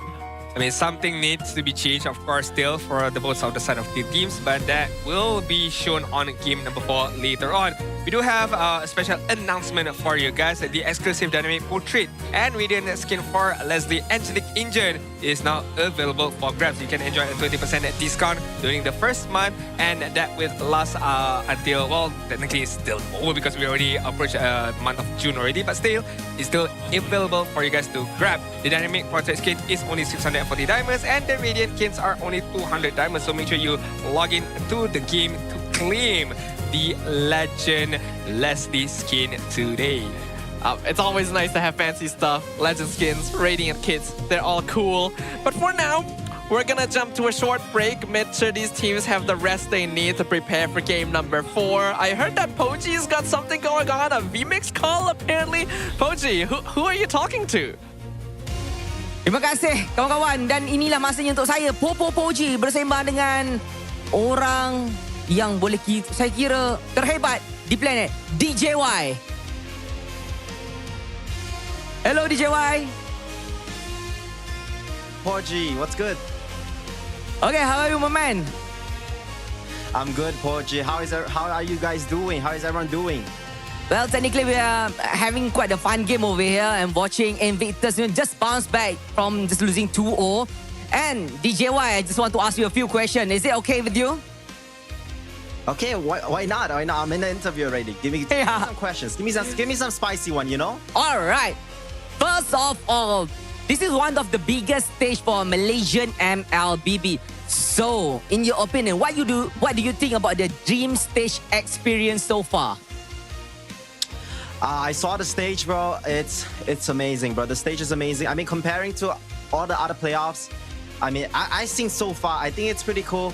But still, I still think, you know, the M series was the pretty far superior one. But still, this playoffs stage is still pretty good, man. Still pretty good. I saw it, and you know, it's at least above the level of last season. But we cannot compare to M series. This is a local event, local tournament. Maybe you can compare because as I've been informed that you attend MPL PH playoff, and having seen both MPL Malaysia and Philippines up close, what do you think that MPL MY teams need to gap between the MY and PH teams? Okay, that's a pretty spicy question. So what? You just can be honest, actually. Okay. What does MPL Malaysia team needs to gap, let's say TLPH, right, and Falcons, the MSC representative? Honestly, bro, I think they just need to focus on their own strength. Don't need to try to be the Philippines. Try to just be like themselves. Try to just adapt their own meta. And honestly, bro, I think SRG and Vamo. Whoa. Wait. We haven't even reached the grand finals yet. Not yet. MPL MY, but MPL MY teams definitely have a good chance this season around, since it also got franchise. And I seen this season all the MPL MY teams are pretty strong compared to last season. All right. Okay. And also, I saw that you've been playing solo queue rank in Philippine server. So, people often say that Philippine server is one of the hardest server for Mobile Legends. So, for now, you've been playing over there. So, what do you think that you can get between, the Malaysian and, Philippine server? Honestly, in solo, because I play solo, right? In solo rank, it's pretty much the same between Malaysia and the Philippines. But I still think in 5-man, the Philippine server is still harder than Malaysia. But in terms of solo rank, I think it's pretty much the same. It's really up to the player. But I would say that both server has different kind of picks and meta though. So it's actually pretty fun. But difficulty-wise in solo, it's pretty much the same. You still get the the Dark Systems teammates, and yeah. But you're still reaching Mythical Immortal, and are you sure you weren't carried by them? It's up to you guys to judge. I got a 61% win rate. What do you think, Poji? Did I do good? 61% win rate all solo to Immortal. Do you think that's good? Maybe good or maybe carried. Don't know. I cannot say so much about that. Okay. Now that you have leveled up by playing in Philippine server, who in MPL Malaysia that you think you can gap with? I don't want to gap MPL Malaysia. I want to gap Proud TZ, I want to gap the best team in the world. The best player in the world. That's too long range even for me. Yeah. It's just, that's just my goal, That's just my goal. Alright, it's a good goal actually. But by the way, DJY, when can I see you again? Maybe playing in MPL MY? Because last time in Nobi, you didn't even get a chance to play, right? Oh, actually, I do want to play in the pro scene. So next season, I'm looking forward to playing the pro scene one more time. I'll be making my own team. So we'll see about that. I mean, it's not really announced yet, but I'll tell it here. But I'll be making my own team soon. You get to see me play soon in the pro scene. In the pro scene, which is it MPL or MAL? Secret, yeah, secret. Maybe in PH. Alright. So before we end our call, is there anything you want to, shout out to all the fans that are watching you right now, maybe in your stream and in MPL MY stream? To all the fans in the venue and watching right now online, I just want to say thank you guys for watching and supporting MPL Malaysia. And, MPL Malaysia has really been amazing this season, and I really enjoy it. I'm going to be honest, this season was more entertaining than last season, in my opinion. And, I'm a Vamos fanboy, so I hope Vamos 3 wants it. I hope Vamos win today. Thank you very much. Bye-bye, DJY. I got you, Poji. Have a good one in the venue. Everyone, bye. See you guys. Take care. Alright. Dia fans sebenar Vamos. Dia adalah Forza Vamos yang sebenar. Mungkin macam dia cakap dia nak join dengan MPL. Mungkin dia akan join dengan Vamos. Tapi apa-apa hal pun itu saja daripada saya dan juga DJY. Sekarang kita nak kembali semula kepada match kita. Kita tak ada orang boleh tutup game ke tak? Jom. Alright. Thank you very much, Poji and DJY, foreshadowing who might be our grand finalist right there. A little bit. He let it slip. I mean, let the script stick. But he did not hide the fact that he is a Vamos fanboy. So good for him. I mean, he supporting a team, I have I wouldn't say a beef, but what grinds my gears?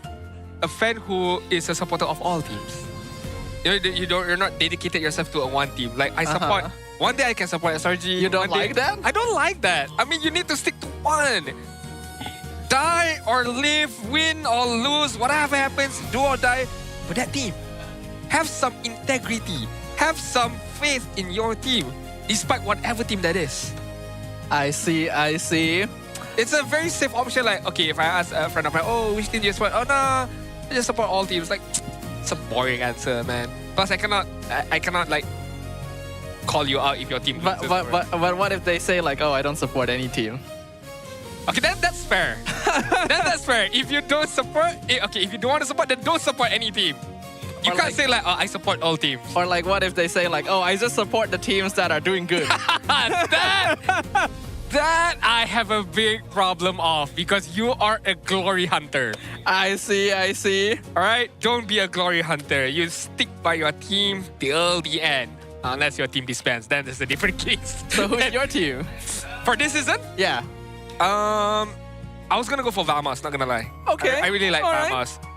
So hopefully they can do well. Even if they lose, still, there is still a second chance, right? So, okay. Well, their head-to-head is honestly really close here. Both 9 wins, 5 losses. Only an extra game played either way from the Invictus side. We got a 1% extra win rate from Coach Valdo and a slightly longer game time from Invictus. I mean, that's why we seen a bit more of a fight from the side of IG in game number 3. In game number 2 as well, but not so much in game number 1. So if we take a look at, if we would like to draw a graph for the side of IG, they are definitely improving from game number 1 up until game number 3. So game number 1 was, I wouldn't say a total decimation, but they did a lot of mistakes here and there. Game number 2, they improved themselves, even though they did not get a win, but still a good improvement. And game number 3, they managed to get a win. Now, consistency is key, everybody. Okay, it's good that they got a win in game number 3, forces us to go into game number 4. But are they able to continue on this trend of a win to force us into a deciding game number 5? We will see, because Vamos is back on the blue side, and we know they like blue side because they can first pick Paquito. They've already banned Phobius. Paquito is open. Will they go for it? They do decide to ban the Marcel and the YSS this time around, though, but that doesn't sound like Paquito. That's the Freya. It got let through. A change of a draft. This is very interesting because according to trend, they're definitely going to pick up the Paquito as the first pick if it's available, but they opt to go off a different route this game. I mean, hey, it's still not the end of things yet. If they lose this game, there will still be game number 5. So maybe just trying things out for the side of Vamos is the idea right now. But IG is not going to let the opportunity to go to waste. Paquito gets picked up with Zuxin. I feel like Vamos Eve +1 might be the idea here. Eve is still very solid. Still 100% win rate this match. We talked about the Zeus and Eve combo. IG still feels confident in their choice. We don't know whether this Freya is going to be in gold or EXP as well. I'm kind of curious how the matchup goes with Paquito, because I can see Paquito winning early, but then Freya should probably win out around level 4. I would like to see Freya on the EXP side, and you pick up the Ultra League marksman for the side of Neko later on. This is a good combination from Vamos. Straightforward combination, but still good combination. Kalia plus Harley as the picked up for the side of Vamos, showcasing on what they are gonna play for this game. Is a pick-off potential and it's a burst composition from the side of Vamos. Hit and run basically from Vamos with the Harley pickup. IG right now, do they pick up their very own jungler right here? And if they do so, is it still gonna be the Bucks? Yeah. Well, IG is the only team that succeeded with the Saber versus Harley. I like what you're thinking. And I like where this is going. But it is a little risky to play into Kalea. They will pick up the Gatot, which I think is a much safer option, and the direct Kalea counter as well. So IG has definitely learned some lessons from their previous games. With the Harley appearing as well, it is an indirect denial to the Claude, so we're not going to see that prioritized. Now, if, let's say, carry does not get banned out, I would like to see Vamos pick it up for Nako. I feel like Kalea carry is a good combination. You got Gata Kacha and you got carry, you got a natural tank killer on your own side, and you got Kalea to set up those skills towards the carry later on. You pick up, in this scenario, I still feel like you pick up a flicker, of course, because you need to be able to run away from the Pakiro later on. So you would definitely need a flicker for you to get away from the knockout strike. But Lunox bans out. Lunox is definitely not the hero that, crosses my mind. It's a hero that would be able to escape from being caught by the heroes shown by IG right now. Fair enough. And Eve is probably not as good a combo with Harley Kalea. If IG is looking at this, they might even ban the Gourd actually. Yeah. Because that is usually a hero that works well with the Harley. Good shout out. You say will Valentina gets picked up for Clockun? Valentina for Clockun. Not much of skill set to steal apart from what? Yeah, no, not this game. Good, right? Okay, they don't ban out the God, so the God is still viable for Vamos right now. They ban out the Uranus, very interesting. Vamos right now needs to ban out, okay, they already ban out the Marcel, they ban out the Baxia. Okay, they want to ban out the Diomon. Yeah, makes sense to me. I mean, Saber is not that bad. I hate that how those words needs to be able to come out from my mouth, but I don't disagree with it. Not gonna lie. It's just whether IG is willing to risk it. They succeeded with it once before. Do they hedge their bets on succeeding again? Remember, they are still one loss away from being dropped to the lower brackets, and things do get pretty scary down there. You still got the Suyo, maybe a little less efficient against the Harley, but still one of the safer ones. They'll keep it for last though and start things with the Moskov. Right, fair enough. I think Moskov is a staple picked up. You can join team fights from far away, even if you're in the long day, but you need to be able to hit your SOD later on. Another reason why I do like the Saber pickup, if let's say Kalea gets a bad initiation, you miss your jump, you miss your initiation, and Saber can instantly punish the Kalea later on with that triple sweep of his own. So that could be another idea from the side of IG. But right now for Vamos, if you want a sponge EXP, then you still have the Alice.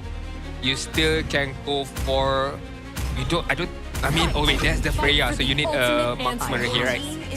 So you still go for the Valen and the Hilda, so it's gonna be a Freya Gulin later on, alright? Could be a little risky not having a marksman on your side, but Freya does scale pretty well, and you have the Harley too, so I think this is a little okay for Vamos. They want to up the momentum basically. They didn't have a comp that could fight very quickly in the last game, and that cost them a lot of early minutes, so they're switching things up. They're going directly for as much lane priority as possible. No, I don't think you go for the... Okay, they go for Hayabusa! Wow! Talking about heroes that I have not seen as much.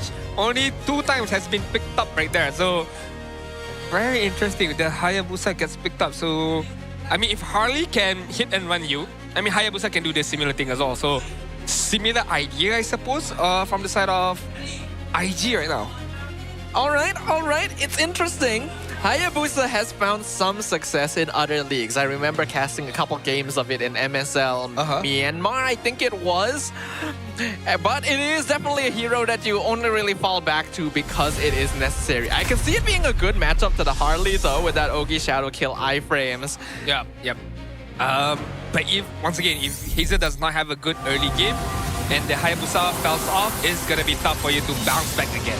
Yeah, this is the adjustment that Vamos has decided to make after their first loss in the entire playoffs earlier. Will they be able to come back from that defeat, or will we go to a full series for the first time this season? Let us find out, ladies and gentlemen. We are back in the land of Dawn. Now you have Valentina on the side for the side of Vamos, right? You have a very decent secondary damage dealer on your side.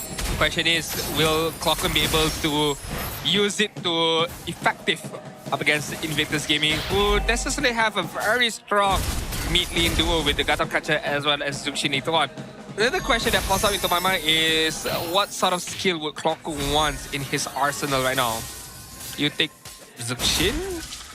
It's either Zusin ult for defensive play or AOG, basically, I think. There's not much else that Clockun can work with this time. Vamos already going for the very aggressive invades, which is good. Very, very aggressive right there. Not giving an inch of space for Hazel to farm up with the Hayabusa later on. But I feel like Era 4 once he hits that level 4, oh, this is a good damage going into E3, forces him out of the lane a little bit. He needs to be able to recall this, or else, yep, he needs to be able to recall this. So I feel like a win from the side of support on the AXB side. Once Harley hits level 4, I would like to see which lane he prioritizes on right now to use that deadly magic later on. It's the same for Hayabusa. Hazel just hit level 4 actually, so he's slightly faster than the Harley. Not gonna have as easy lanes to gank since it's literally Hilda and Freya, which are not easy targets. Yeah, I mean, it's not the target that you want to be able to hit the Augie Shadow Kill unless you get some help from maybe Zuxin or the Kacha as well. Okay, Era 4 hits level 4 right now. Immediately working his way on this bot side, but look up top. Nako might be in trouble. I think that was the Zeus'in ult to try and chase him, but he's able to dash away, and now they know that Invictus is not fighting this. Look at the SOD, gets blocked by Ziki. Free turtle. And he knows the SOD is gonna connect later on, so just standing in the way of the SOD blocks it away. It's a good call from Ziki right there. So far, although both of the assassin have already hit level 4, but no Augie Shadow Kill, no deadly magic as of yet. Just securing their farm away individually right now. A slightly slower early game right now. Both teams giving each other proper respect because there are a lot of tools on both sides to punish heavy jungle invades. So they're just not taking that chance. Natko is winning lane right now though. 1 level up on the Moskov as expected. And it's not going to be easy for you to win against Freya in the laning phase. I mean, that is just a one-way victory for the side of Freya unless you bring in some help, as what they are doing right now. Nova Escobar is on the top side. Natko just gonna walk away from that particular notion. On the bot side, nothing is happening as well. I mean, between Hilda as well as Pakiro, both of them just clearing their wave respectively. And once again, we are approaching the 4th minute mark. No actions as of yet, despite having good early game heroes. Yeah, I'm kind of surprised that Vamos isn't trying to force anything on the map. You would think that with the way they drafted, they were attempting to be a lot more proactive this game, but they're gonna be the first ones caught instead. Zeke gets taunted, has to flicker away. A lot of commits from Invictus already. Sabat gonna come in from the side, but they're all grouped up, so you don't really want to force that one. Good little skirmishes between both of these teams, but again, no blood as of yet. No life has been taken as of yet. Now we are approaching the 4th minute mark, and it's gonna be the 2nd turtle right now on this bot side. Era 4 is just hovering around right now. In terms of late game potential right now, it should be IG, right? I mean, they have a pure marksman on their side with the Moskov. Well, it's not totally guaranteed because of the Zeus'in. I think Valentina probably outscales there, though that depends on what Clockun decides to build. So it does even out slightly more, but it is a little more IG favored. As of right now, Ever on top of the turtle. Nova trying to rush in AOG to try and stun, but it's still secured by Vamos' side. Spirit of Destruction will connect, so now it's time going to be used to drag Hazel. The new gas shadow kill comes out, connects with the Kalea, and finds the kill on Error 4-4 as well. Sabat in the backline is able to win 1v2, trades himself for Year 3, but here comes the Valkyrie's descent. Nako, can he clean things up? Quad shadow going to be used. He flickers to try and chase, but they're just too fast. He's going to try and go for the Moskov instead. Will he dive tower for this one? He gets pinned. Spirit of Mystery comes out. Clockwood flickers forward. They'll pick up the kill on MelQT. I mean, we can see a big problem from the side of Vamos is distance closer. They don't have necessarily good heroes to close the gap, close the distance right now. They need to throw a lot more towards the side of IG to just close the gap between them and the enemy right there. But hey, kudos to them. They managed to do it. They at least got a kill against MelQT. Although they would like to have a kill against Hazel right there. Unfortunately for the side of Vamos, they weren't unable to do so. This is a big commit. Spirit of Destruction will hit Clockun, dropping quite low. Might get lifted here. AOG gonna be used. Clockun sidesteps it. MelQT joins the fight. Suelo gets the pickup, but the Stricker Tsunami Slam pulls Suelo backwards, and Zeke lands the final blow. That's a good initiation from Vamos. Once again, not too sure what's going in the minds of Suelo right there. Was all alone in that vicinity, trying to get a kill against Clockun, but unfortunately for him, he wasn't able to do so. And in that effort, he threw his life away towards the cave, who just tsunami slammed away. Backup came and got that free kill against himself. So Vamos right now, I wouldn't say sitting comfortably, but sitting quite okay in the lead right now. 1.1k goal lead just now. In terms of map control, it's still 50-50 between them and IG. It's only a slight gold lead right now for Vamos. So even though IG did make a mistake previous, deadly magic on Soilo. Drops into half HP. Not going to be able to pick up that kill yet.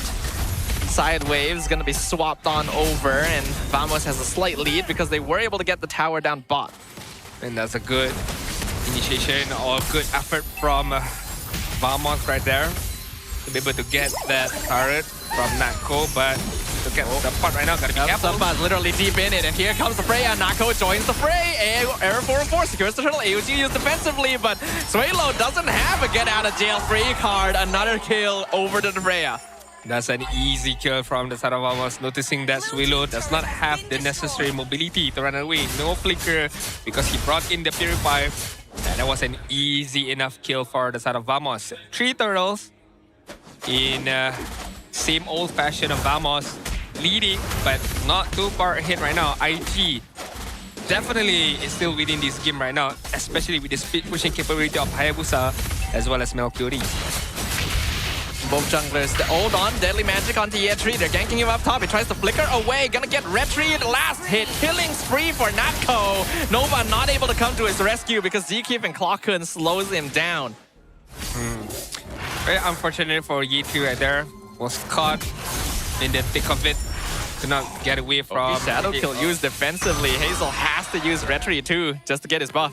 I mean, it's still okay, right? I mean, it will still get back up once again before the Lord spawn. Flicker, Tsunami Slam, they got the Hayabusa. Can Hazel get out? No! And AOG's a bit too late. Mega kill for Nako. But they will lose Zkeep in exchange. Support also very low. Revitalize used to heal back up. Nako goes for mid-tier 1. He finds it. He might be in some difficulty, but look at him go! The 1v3 gets a knockback. Flickers forward. Unstoppable streak for Natko. This is why you ban out the Freya, right? This is why you ban out the Freya. Just...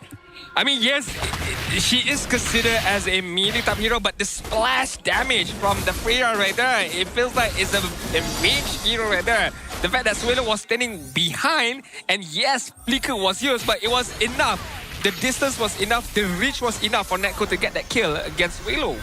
I think one thing we have to note is that originally Natko was known as a fighter gold lane specialist. So this is right up his alley. And now Melqt is gonna get spotted. Deadly magic. Oh, he's dead. Yep, he's not surviving that one. What was he doing there? Out of all the places he could have been, it was just outskirts away from his own base. And again, you are playing against an Hardy. You ought to be a bit more careful with the deadly magic attack that can come up from the side of the Vamos right now. They're trading the Lord for a big gank down bottom. Natko is going to be a huge gold bounty, and the shutdown goes to Hazel. So I think that is pretty worth it for Invictus. Yeah, definitely worth it for Invictus right there. From the side of the Vamos, I think it does not damage them too much right now. Yes, it is a goal swing a little bit towards the side of Invictus Gaming right there, but Hazel ought to be careful right there. Lord has been taken and Lord is marching on the bot side. Hazel was still able to secure his purple buff there. Still will have Retri available once the Lord collides, and still has 2 external towers standing, so it shouldn't be too difficult of a defense, especially since they just took down Natko a moment ago. So it'll be up to Vamos to see how much damage they can actually do with this. And Natko is making his way in the mid side right now. That's gonna force the flicker from Yetri. Tsunami Slam used to grab Nova Escobar into the magic, but Revitalize honestly healing him a lot. He's gonna survive this one. Lord still pushing down bot lane. Natko has returned to join the fray. Melqt is gonna start burning it down, but not able to do it fast enough before it collides. The lift up on Sapa throws him into the base. He's gonna have to flicker out of there as well. The holy defenses should handle the rest. In fact, Soilo gonna try and prevent it from being used in the mid lane, and successfully does so. I think it's a good effort from the side of Vamos right there to try to get as much as they can, but Invictus Gaming also understand that they also have a good high ground defense with the Zoom Shade, as well as Hayabusa can just Augie Shadow away all the minions to just take care of things in the leading phase or in the leading phase just now to be able to clear out those minions. Meanwhile, IG right now, although Team Vamos are in the lead in terms of goal and map control, IG with that SOD can instantly change the momentum of the team fight if it hits on the right direction right now. Looks like we're gonna see some small skirmish trades outside the base, but Invictus will be able to hold on to their remaining inhibitors and holy defenses. So those will expire in another 30 seconds anyway. Looking at the gold difference, much of the gold advantage is in Natko. Even if he did get shut down, he got 5 kills under his belt, nearly full items already. I mean, 2k gold difference between Natko as well as Melcuti, where Melcuti has already picked up the Holy Trinity for the marksman, as well as completing the tough boots towards himself to have a bit more CD or crowd control reduction.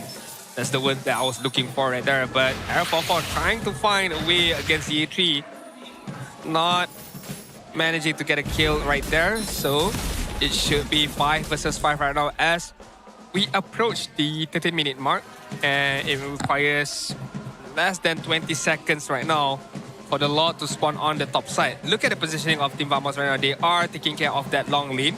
They are sending Natko to clear things up so that they can focus on the Lord as we speak right now. Vamos going for very slow and deliberate macro plays, setting up the waves, especially on the long lane to push while the Lord is spawning. So Yetri was able to push off top, but that's a lot easier of a lane to defend for Vamos, and they will instantly get into position to defend the river. They are not gonna allow Invictus to walk in easily. Yetri will be scouted as well, so no ambushes coming. The Lord down to halt HP. Nova walks in, tries to get the taunt, not able to find it. Clockwood doing a good job zoning as well. AUG gonna be used, lands in. Oh yeah, Tree! He stops Aaron forces the Lord reset, but look at the backline. Oki Shadow Kill gonna be used, and they're surviving all of it. Sabat is the only one they can nip down. Sunar Slam nearly ends Hazel's life, but he's able to dash away in time. Novax Kobar will just sacrifice himself to waste time, allow Yetri to get a little bit more split pushing in. But Vamos definitely win out that one. Man. Natko, a monster with the Freya on the backside just now. Taking care of things of Suelo. Once Suelo was out of the picture, Nova Escobar tried his best to buy a lot of time. Mercury was killed instantly. Hazel as well was zoned out by the Kalia at the same time. But right now, Oki Shadow Kill from the Hayabusa just to scare off Natko away from that mid side. But this means a free Lord for the side of Vamos and has been secured by Arrow 404. This can be used by Team Vamos to either end them the game right here, win them the game, or at least get all of the inhibitor turrets that is still standing on the side of IG. It definitely took longer than Vamos would have liked, but they got it in the end. Yetri did a good job of hunting down Error to force the Lord reset, but unfortunately just not enough damage to actually get that kill yet. Looking at his items, yeah, he's going for a bit more of a mixed build with the Hunter Strike War Axe into Athena's. That's why he wasn't able to one-shot. Vamos, they have a Lord now. All right. The tri-lane push has been set up from the start of Vamos. Invictus Gaming needs to prepare their high ground defense right now. One misstep and it's over for Invictus Gaming right now. But Team Vamos is in a prime position to initiate a team fight, or they're just waiting things out. One wrong move, one wrong step on Invictus Gaming, and Team Vamos will start to collapse right now. But Vamos also has to be somewhat careful here. There's still 2 inhibitors standing and not a lot of minions pushing yet. So they're gonna have to sacrifice the Lord while waiting for the next wave to come up. This is gonna be an enhanced wave as well, so it should do a good amount of damage. They're gonna start things up on Yetri, who's doing a good job of holding 1v2. Nova also has the immortality, so he's more than willing to stand in front, tank the minions, keep the tower alive, and IG will hold. Still not be able to knock on the doors of IG right there. IG standing quite strong in their defensive gameplay right now. Team Vamos just itching at their way, trying to get a victory right here. But you cannot be too overconfident. You can't be too over-aggressive. One wrong step, one wrong move, and all the hard work that you have done, we shall go to a waste. And right now, they notice Team Vamos in this particular position of Invictus Gaming, so forces Invictus Gaming out of that place right now. I feel like if this goes on, they should wait for the next Lord, and you might not see any actions up until the Lord spawns right now. Logically speaking, yes, but I will note the longer the game lasts, the more of a chance Invictus has as well, because they do have that dedicated marksman. Problem is, everyone else is just not doing enough damage. It's once again a case where MelQT has to shoulder most of the DPS. Hazel is building okay, but there's a reason why Hayabusa doesn't get picked up all that much. The Ogi Shadow kill got a little tongue-tied there. Damage is respectable, but just not enough in the current day. I mean, skills off pretty badly as well right now in the later stages. Yes, you deal good damage, but I mean, with good enough of a defensive item, with good enough iframe, you can evade a good amount of damage from that Ogi Shadow kill. Right now, Lord has spawned. Invictus Gaming on the long lane as well as Team Valmos. I think it's still 50-50. Nothing much to worry about, but this one you should worry. Oh, they get the knock-up on Swalo. They're gonna get pinned on Zkeep as well. He's in danger. He's as used to Tsunami Slam, and Natko is in the back. He's already found Swalo. MelQT in danger. He flickers after it. Subbat finds kill on the Moskov, and that's all of the damage gone. Ogi Shadow kill gonna be used. Doesn't go to mount. Natko loses immortality. He might have to click back off of this. Hazel is actually turning this around. He's got the double. He's got the triple kill. The signature Hayabusa player has still got it, but Natko jumps back in. He doesn't have the ultimate though. He's gonna throw his body away. Vamos loses the fight, and that is a massive gold swing for Invictus. Wow. Just the sheer focus from Hazel right there. I mean, even I couldn't caught up what he was doing right there, but one thing for sure, his positioning was really, really good. He knows the right timing to use that Ogi Shadow kill and just weave in and out pretty well in that particular team fight. Now, I want to take a deeper look at what Hazel did in most of the team fight. I mean, Subbat tried to zone him out, and Hazel, once again, zoning, weaving in and out, and that Ogi Shadow kill timing was to perfection. All of it hits against Natko. Natko immortality was popped. G3 set things up once again, hitting that knockout shot against Arrow 4 and it allowed Hazel to just throw away his shuriken to get that kill. So it wasn't as much as I want to pinpoint Hazel and compliment him on that particular fight with that triple kill, but it was a team effort with G3 in the mix here as well. There were definitely some mistakes from Vamos there. They overextended and underestimated how much damage they could take. I think Error 404 especially went down a bit too quickly since he tried to jump on top of Hazel and Ye3 of all people. And now Natko out of position. Ye3 doing a respectable amount of damage. Valkyrie Descent comes out. Ye3's gonna die to the deadly magic. Hazel is here, but he's gotta leave. Meanwhile, in the top lane, we see another 3v3 happening. Zkeep gonna tank a lot of damage from MelQT, but there's just not enough DPS from Vamos here to actually defend. Wait, hold on. They have Natko in the base, but there's no minions. He's not going to be able to go for that backdoor. He's trying to recall, but Hazel's going to stop him, and this is now a very awkward spot. Natko is dead. Monster kill for Hazel. Does Hazel have a... Yeah, no, I thought he had a Sky Piercer right there, but no Sky Piercer, still good enough. Damage to take care of Natko right there. There was no way out for him, and pretty sure he did not want to waste any set of spell or skill. So he just took that death on the chin right now. I mean, he is going to spawn up less than 20 seconds later on, but this gives the space, the time, the opportunity for Invictus Gaming to get this inhibitor on the top side. Whilst Team Vamos just throwing everybody, just throwing anything that they have to just keep this turret alive, and they are able to do so.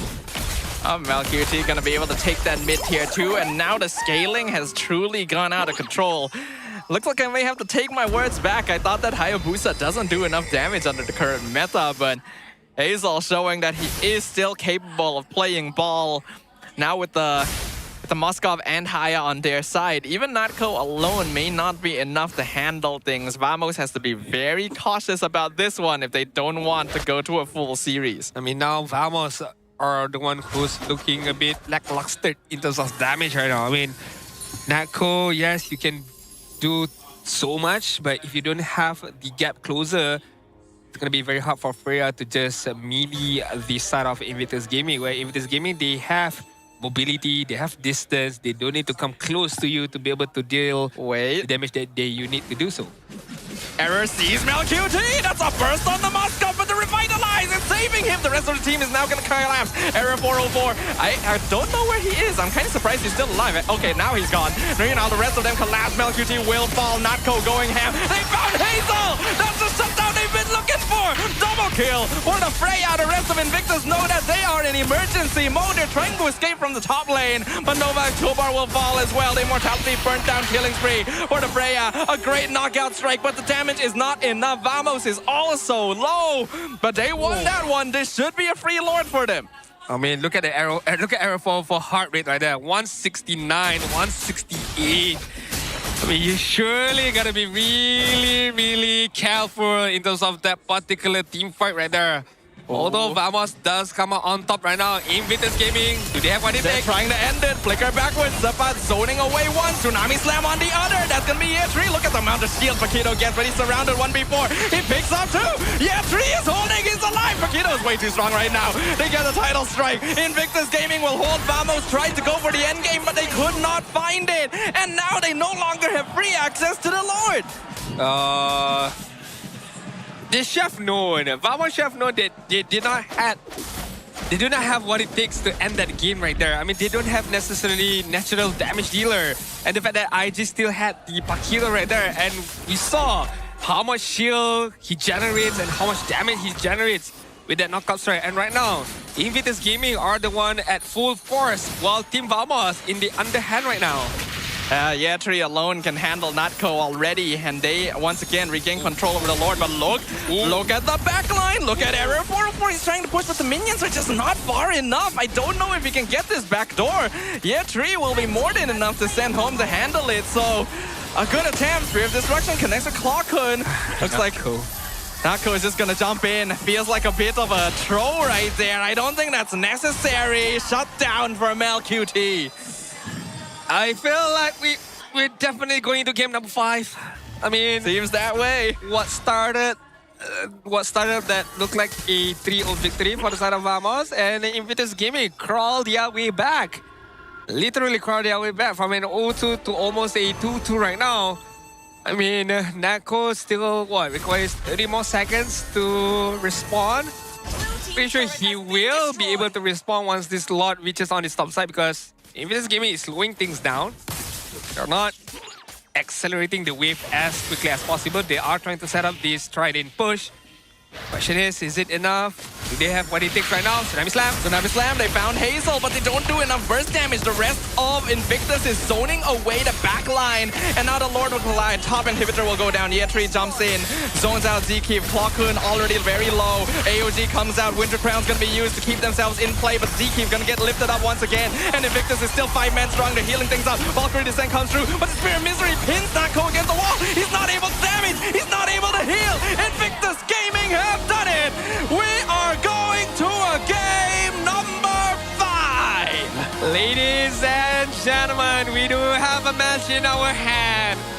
Once again, what started to look like a 3-0 victory sweep for Vamos ends up in almost what could be a reverse sweep from the side of Invictus Gaming. And this is a worthy of an upper bracket match between Vamos as well as IG. The improvement, the adjustment, the bounce back from the side of IG, not only from the players, the draft as well. And right now, Vamos is looking very, very vulnerable. The momentum has been halted. And I think that Vamos have just been a little bit too idealistic with some of these drafts. Twice now, you have put everything on Natko's shoulders and not given him the right heroes to do it with. The same kind of strategies, the same kind of risk-taking will not pay off when you don't have heroes strong enough to pull you through that finish line. Sometimes, the simple things can be taken for granted. Because normally, Vamos, when they had the opportunity to pick up a Paquito, they will do it. And most of the time, I would say 9 out of 10 times, if they do it, they can get the victory. But in that particular instance, or in that particular game, they gamble, they did not pick up the Paquito, they pick up the Freya, and it allowed Year 3 to get the Paquito onwards to his end. Not saying that he did phenomenally well, he did very, very good, but it's just the sheer strength of Paquito, how strong in terms of damage, and of course the shield that he generates that allow himself to stay alive for a good amount of time. They could have ended it there if not for that Paquito pick, and also if not for Hazel on one of his classic signatures. You think that you've gotten rid of all the good heroes? Man just pulls out his Hayabusa and shows you that even the classics have their time. I mean, it has been a long forgotten hero here in MPL Malaysia, this Hayabusa, and for a good reason, because at one point we saw that, oh, the Hayabusa does not deal a ton of damage as how he used to do before. But when the opportunity arises for Hazel, especially that triple kill moment from him, feels like, oh, now we understand how it should have been played, how he maneuvers around, how he weaves around with the Augie Shadow kill, with his very own quad shadow at the same time. So definitely Hayabusa is a strong hero, but you need a strong user at the same time. It's a very mechanical hero for you to be able to use it, to get good stacks onto the opponent, and then to use the Augie Shadow kill to deal maximum damage towards your opponent. This is a heavy committal draft from Vamos that requires ending the game early so that you don't have to deal with IG's late game scaling, and they weren't able to do so. That's why it ended up so difficult. That's why the game extended so long. Natko tried his best, but you can tell that he's not going to be able to solo carry this game. Yep. I think it might be time to stop giving Zkeep Kalia as well, especially early in the draft. It keeps getting countered, and we know how much he's able to set up otherwise. Yeah, I mean, other options for you to be able to pick up very early on, maybe the glue, maybe the Gatot Kacha even. I mean, it works well with him. Somebody who can use the Revitalize. I mean, even Hylos for that matter, right? Because he access well in this beating kind of a situation, judging by the side of Zkeep. But hey, IG can only deal what is ever being thrown at them, and right now they are doing it really, really well. Hazel, Nova Escova, Suelo, even Malfury for that game right there. I mean, he managed. I mean, his farming still needs to be improved. I mean, he still needs to accelerate his farm as fast as possible. But to be fair, positioning was good. He stayed alive for majority of those team fights, and it allowed him to deal a good amount of damage towards the opponent. That is what you need from your goal laner right there. We can see here, this is the rotation of Hazel in the first 7 minutes of the game. He is largely keeping to his own jungle. He understands that nowadays, Hayabusa isn't really able to play off of that level 4 timing as well, and you've got a double fighter side lane to deal with. So keeping it safe on your halt is going to be more effective. I mean, judging by how the game went as well, up until what, 4-minute mark, there was no kill at all.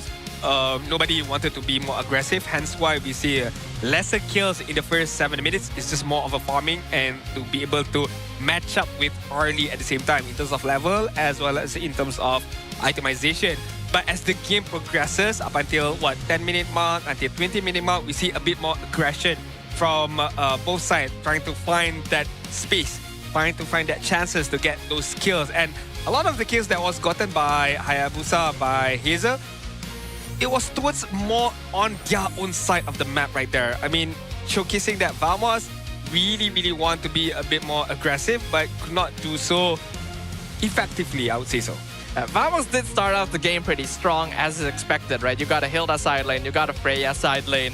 Natko able to get a lot of farm in and literally fight 1v3 when we were at that mid-game mark.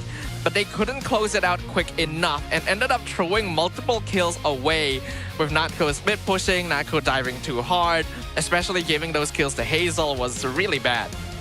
Yeah, I mean, it's tough enough. The fact that Vamos is playing without a pure marksman to be able to have some late game insurance for them. So yes, Freya deals great amount of damage, but one thing about Freya, or one thing that she lacks, is again gap closer. If the opponent can just walk away or distance themselves from the Freya, it's GG, it's over for Freya. Freya can't do anything about it. This is also a mistake, not too sure why Natko still wanted to dive that. Yeah. It was a 1 versus 4 situation without any particular help. I mean, if he did not die, pretty sure maybe, just maybe, Vamos could have defended this particular push from IG right there. Oh, we got our MVP highlight as well from Hazel, keeping an eye on his progression within the team fight. This man knows how to weave. He's played Hayabusa a long time. This was literally his signature pick when he first joined MPL MY and was so good at it that teams would regularly ban it out against him. The same way that we see that Yisun Shin being banned. I mean, it's a very signature pick, and now we get a closer look right there. I mean, I can't even see him. I don't even know where he is right there. Augie Shadow Kill, once again, weave in and out, knowing where the positioning of the shadows are. So it's just intense, man, to play Hayabusa at that level. Number one.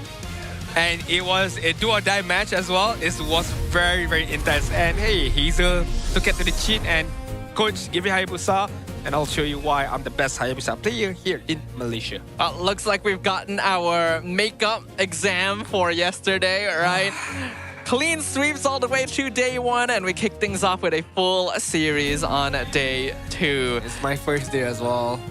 I mean, you got your momentum booster yesterday, right? It's my first day. I've already spent all my energy. And we still have one best of 5 to go later on. And it's of course it's gonna start after, not after like doing Maghrib prayers, but we do have a break for that as well. And it's still not over yet. It's still not over yet. We need a panel over here. We definitely, man. We need what they got over there. God. But then they can walk away, and then once the panel segment is done, they can pass it over to the caster side. Gosh. There's no break for us. I hope you guys appreciate how much hard work we're putting in. For all of you who are watching here, regardless whether you are in Malaysia, Philippines, or Indonesia, if you can speak English well, you know the basics of the game, please do try out for MPL Malaysia English Caster Table. We need you guys, man. We really, really need you guys. We got excellent teachers here. I mean, Sadafa can teach you, Gideon can teach you, Lafel can teach you. Even I mean, English is not my strongest language, of course. I'm trying my best. So we need all the help that we can. I mean, imagine if I'm not here. I mean, you need to be able to cast like, what, 3 days straight, 4 days straight. That's what it used to be. Those were the good old days. Huh? Oh my God. Disregarding that. Okay. One game. Okay. Best of 1 series now between IG and Vamos. Okay. It's pretty clear. Vamos' specialty lies in these skirmishy crowd control comps. Yep. And having heroes with lots of CC that allow you to take the fight as messily as possible. Correct. Is their strong suit. And I feel like the past couple games, they've just not been grabbing enough heroes that offer that. Yeah, which is weird. Isn't it weird? Because game number 1 and game number 2, it definitely solidifies the fact that what you mentioned just now is true. Very good with these little skirmishes of fight, with good heroes that can cooperate well with it, and giving Zekif a revitalized hero, the Gatot Kaca, it works well with them. And suddenly you shift towards game number 3, number 4, you shift a bit away from that and you lose.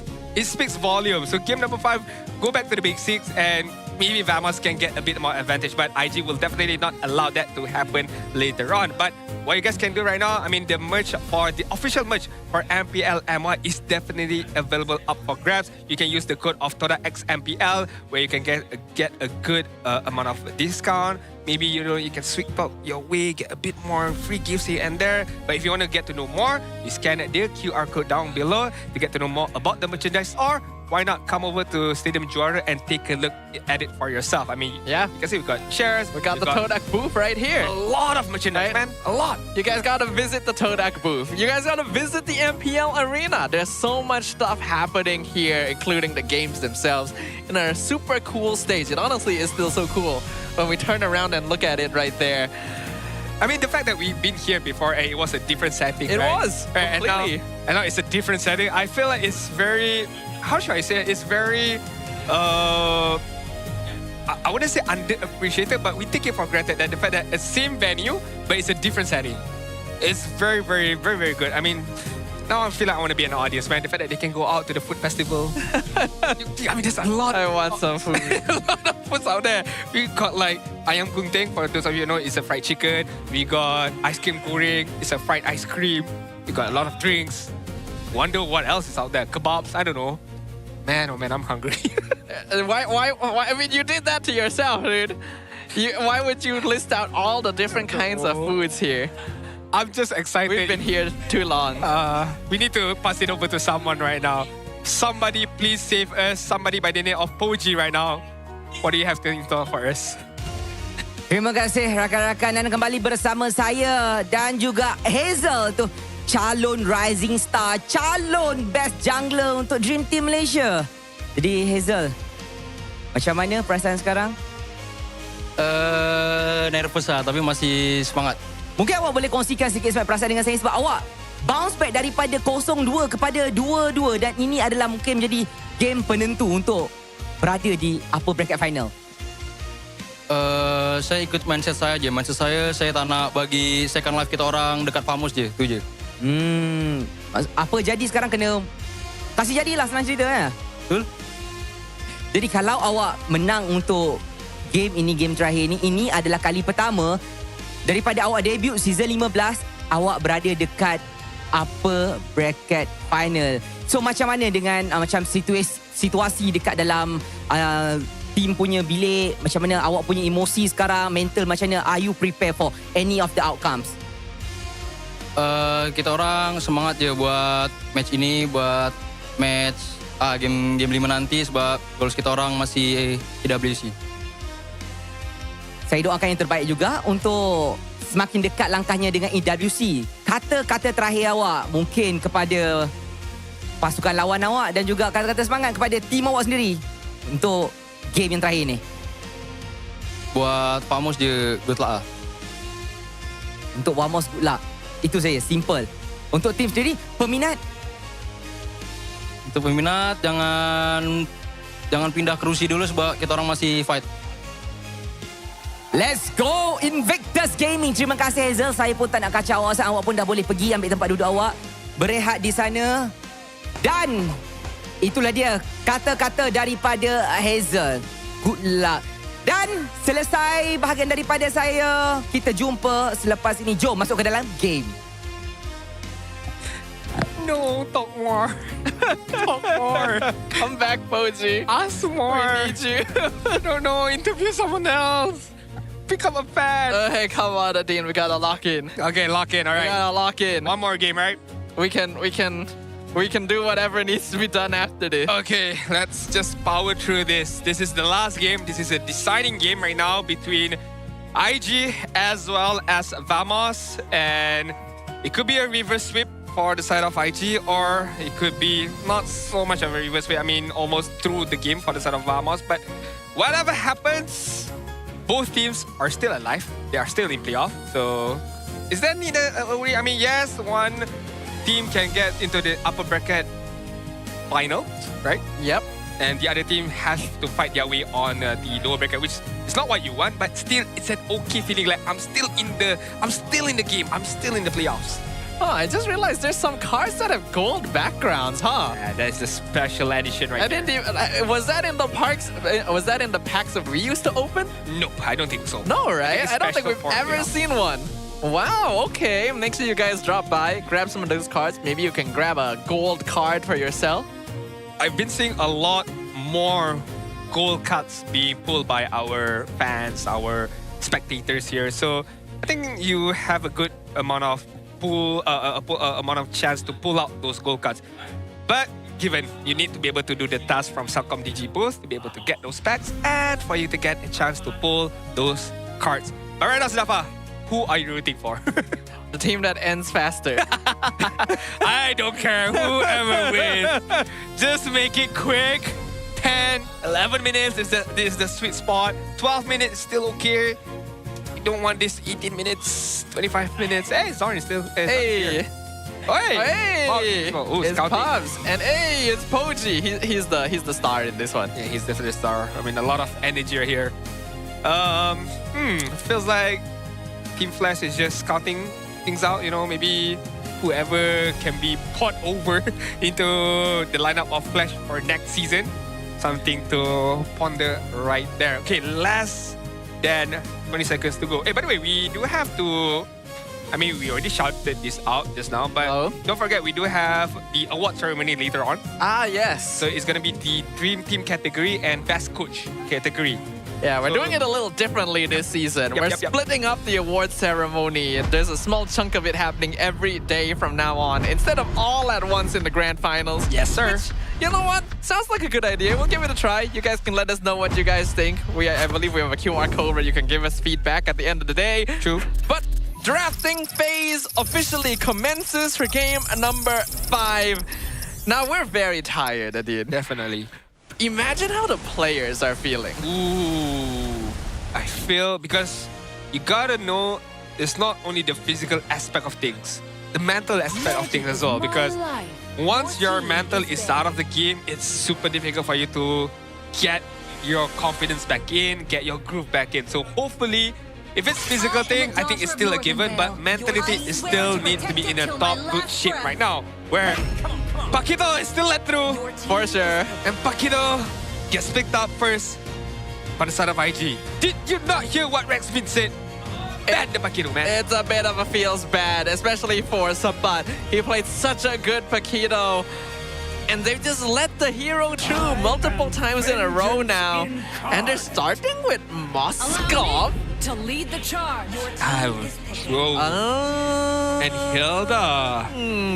Okay, this is what I was talking about. Vamos in the second phase. If they don't want to ban out the Paquito, I would thought they don't ban out the Yisenshin at least, because then you give a question where IG, you want to pick up the Paquito or Yisenshin, because we know Yisenshin is a signature pick for Hazel. And if they pick up the Paquito, now you have a chance to pick up the Yisenshin for yourself. But that did not happen. What happened is Moskov gets picked up with Hilda. I am not a big fan of this opener from Vamos, but I'm okay to be proven wrong. So we shall see what comments or what progresses into the full draft later on. IG right now picks up the Zuxin. Good pickup. We know that Swell is very good with his hero. Simple pickup, but what do you pair up with? Is it going to be a Leon mod? Is it a Harley? Harley doesn't get banned out, right? Yeah, no Harley. Ooh, you secure... Not only you secure a counter for Akadia, but you take away Zakif's hero as well with that Gatot Kaca pickup. See, this is very, very solid from IG. I think they figured things out after those first couple of games. Okay, this is how we need to draft. This is what we need to prioritize. That mid duo is important. Vamos are gonna go ahead and grab that Suyo, but I still don't really know how to feel about those first 2 picks. The Hilda especially. We literally just said Vamos plays their best with set-up CC type heroes, and Hilda takes the place of one of them. Yeah, I mean, you would like to think this Hilda is going to go towards Sabat, and if that is the case, I feel like it's a waste. For me, because I feel like Hilda in this instance does not provide a lot of things. But we shall see once again. For the side of IG, if let's say Cloud doesn't get banned out, I feel like Cloud is going to get prioritized for MLQT later on. If not, I think it's still okay. You still have other options. You still have carry for your own accord. But IG right now bans out the Atlas. And Vamos right now, do you ban out Leomord? Do you ban out Uranus? No, I mean, Paquito. Would they ban Haya is the question. Like, is it enough of a threat? So difficult. For me, I don't think so. I don't feel like they are that afraid of the Hayabusa. I feel like they can handle it. It's just maybe because in game number 4, it's been so long, they have fought against or go up against the Hayabusa. So now they know how is it going to be. So they are well more prepared. Luxus gets banned out. So interestingly enough, they don't want a tankier front line for the side of IG right now. I mean, IG can still pick up, which I don't think they would. Something like a Uranus jungle, again, I don't think they would. Probably not. There's still the Hayabusa option, there's still the Leomord option right now. And Cloud as well for the side of MLQT later on. I mean, Leomord is probably still the best option here. I think it works very well for what IG is doing right now. And they will ban out the glue too, so good ban. A lot of heroes that would be a problem to the Leomord are already gone. Do you pick up Marcel here for Zakif? Marcel, both these teams were the squads that had a tendency of going Marcel, but again, it kind of wastes the potential of crowd control setup from players like Zakif who are known to be strong at it. That is a valid, right? Yep. Show is still there if you still want to go for a pick of potential, but I don't necessarily like it, I suppose. But it's still an option if you want to go for a single target pickoff with the chill. But right now, IG, for me, it's still straightforward of a Cloud and Leomord here. Or Cloud Hayabusa once again. Yeah, makes sense to me. Claude is pretty safe regardless. I don't really see any other reason not to go for him. And yeah, Leomord, Hayabusa, both solid. Probably more likely Leomord. I don't really see any surprises appearing here. Is Clint really... Oh! Nolan? Clint Nolan. When there's still Leomord? Okay if you go for the Nolan, maybe if you don't have any other options left, but the Clint is curious, yeah. It's actually IG shifting their timing into the early game. Okay. Right? This is an early mid-game lineup. So IG are the ones who are attempting to scale an end game early. Yeah, I mean, yeah, it looks so. But if you want to stop this aggression from IG, I feel like you pick up a Marcel here. You can just manipulate those team fight. But if you still rely on single target, Cho is still there. Badang as well. But Khalid. Well, they're both early game comps. 100%. If IG misses this timing of this early game window, I feel like Vamos has the upper hand with the Moskov, with the Valentina in the late game presence. But late game Nolan is pretty scary as well. I think that the draft is fairly balanced. But Moskov late game is very scary. We know, we've seen a lot of Moskov crazy plays here in MPL Malaysia, turning things around. So I'm just banking off of that. But we shall see what do we have in store for us.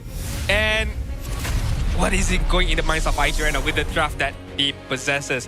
When Leomord is still available, when Cloud is still available, but they dodge that. Well, ladies and gentlemen, the land of dawn opens up and the curtains draw upon the final act. Game number 5 of our upper bracket semi-final. Winner moves on to the upper bracket finals. Confirmed top 3, one step closer to that MSC ticket. Loser will have to fight their way out from the lower brackets with a single life remaining. I think this is a standing mode for me right now. I can't sit down. If I sit down, you'll fall asleep. I might fall asleep right here, right now. All right. Land of Dawn is the name of the place right now. As we take a deeper look at the draft, yes, it's a bit early game oriented from the side of IG, and they need to make it count. All the aggression, all the execution, all the pickoff needs to be executed to perfection. Again, if not, you are giving Vamos a good start in the early stages right now. Klokun gets picked up, gets a good amount of damage, and that is not what you want to see from Melkity. But this is what happens towards Nako when he uses the clean in game number 3 or number 2? No, game number 3, yeah. They basically traded Klokun's HP for Melqt's HP by having Zkeep gank gold lane very early on, which I think is fine for now. Kind of difficult for Vamos to actually contest this mid-prio anyway, but Hazel's now gonna show up. He's got his eyes set on Nako, just barely dodges the fracture, but Hazel's not leaving anytime soon. He's gonna go in one more hit. Nako, literally one hit. Why is Melqt dying to the... Why is Melqt nearly dead to the minions? Sir, hello! First blood to Klokun on Hazel. What? What? That was supposed to be an easy kill, either between Hazel or Melqt. But what happened next is not something that you want from your own team, where Hazel died. That's not what you want. That is not in the script. That is not what you planned. Why is Mel dying to minions? I don't even know. At 2 minutes. They literally don't even hurt. I mean, oh my god. I think this is the effect of, tiredness. It's definitely fatigue. It's gotta be fatigue. Well, Turtle so far seems pretty free. Errors waiting for the timing. Fracture comes through. Hazel secures the Turtle and a total collapse. Sabat gonna dive backline, end up dying first. The lift up on Khalid throws him backward AOG zones.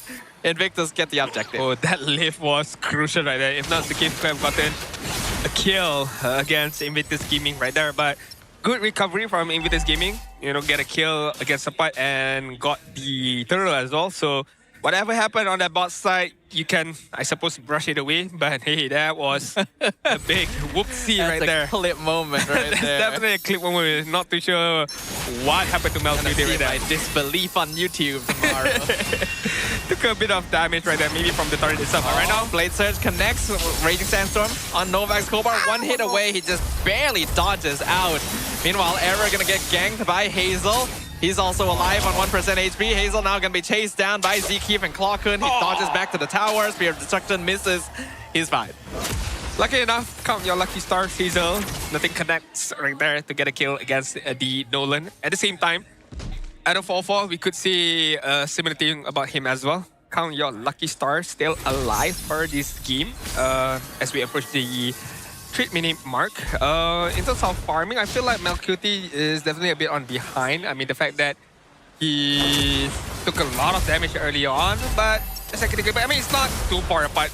A few hundred goals away between Natco and Melcudy, so still farming okayly enough.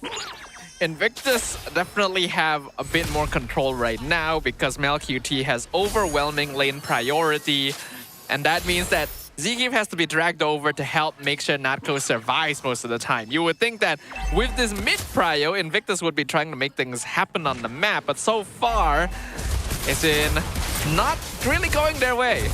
I mean, not going their way, but still not out of the woods just yet. It's still anyone's game right now. Anyone's game's up for grabs right now, but so we take a deeper look at the turtle fight. The second turtle fight right now, Zkeef dealing a good amount of damage to Swalo right there. Gotta be careful. Errors on the turtle. He will be able to secure it. Meanwhile, Sabat getting ganked 1v2, but he's done his job already. Zkeef gonna get lifted up. Melcudy kills Natco 1v1 in the goal lane.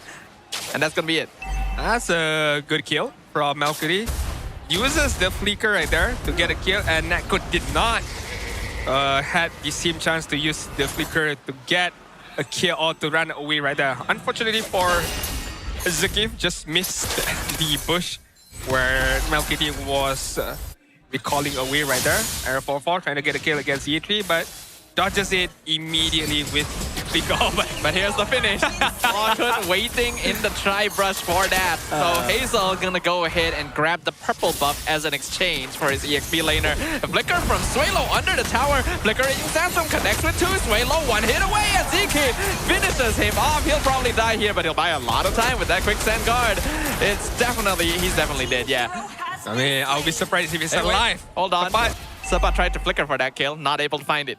But are they gonna get this mid turret? I don't think, yeah, they are gonna get that mid turret. So it's a massive win for Vamos, right? I mean, you get that turret on the mid side, you get turret on the top side at the same time. AOG, they're looking for Mel. Wow! Whoa. Just about dodges it, but Clawkun! Wait! Hold down!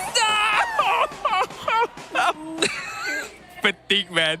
I mean, fatigue is definitely kicking in right now for both of these teams right now. Gotta commit at that point. Just go after him. Oh, there was no shadow strike. He could not dash. He cannot double dash. He cannot do anything.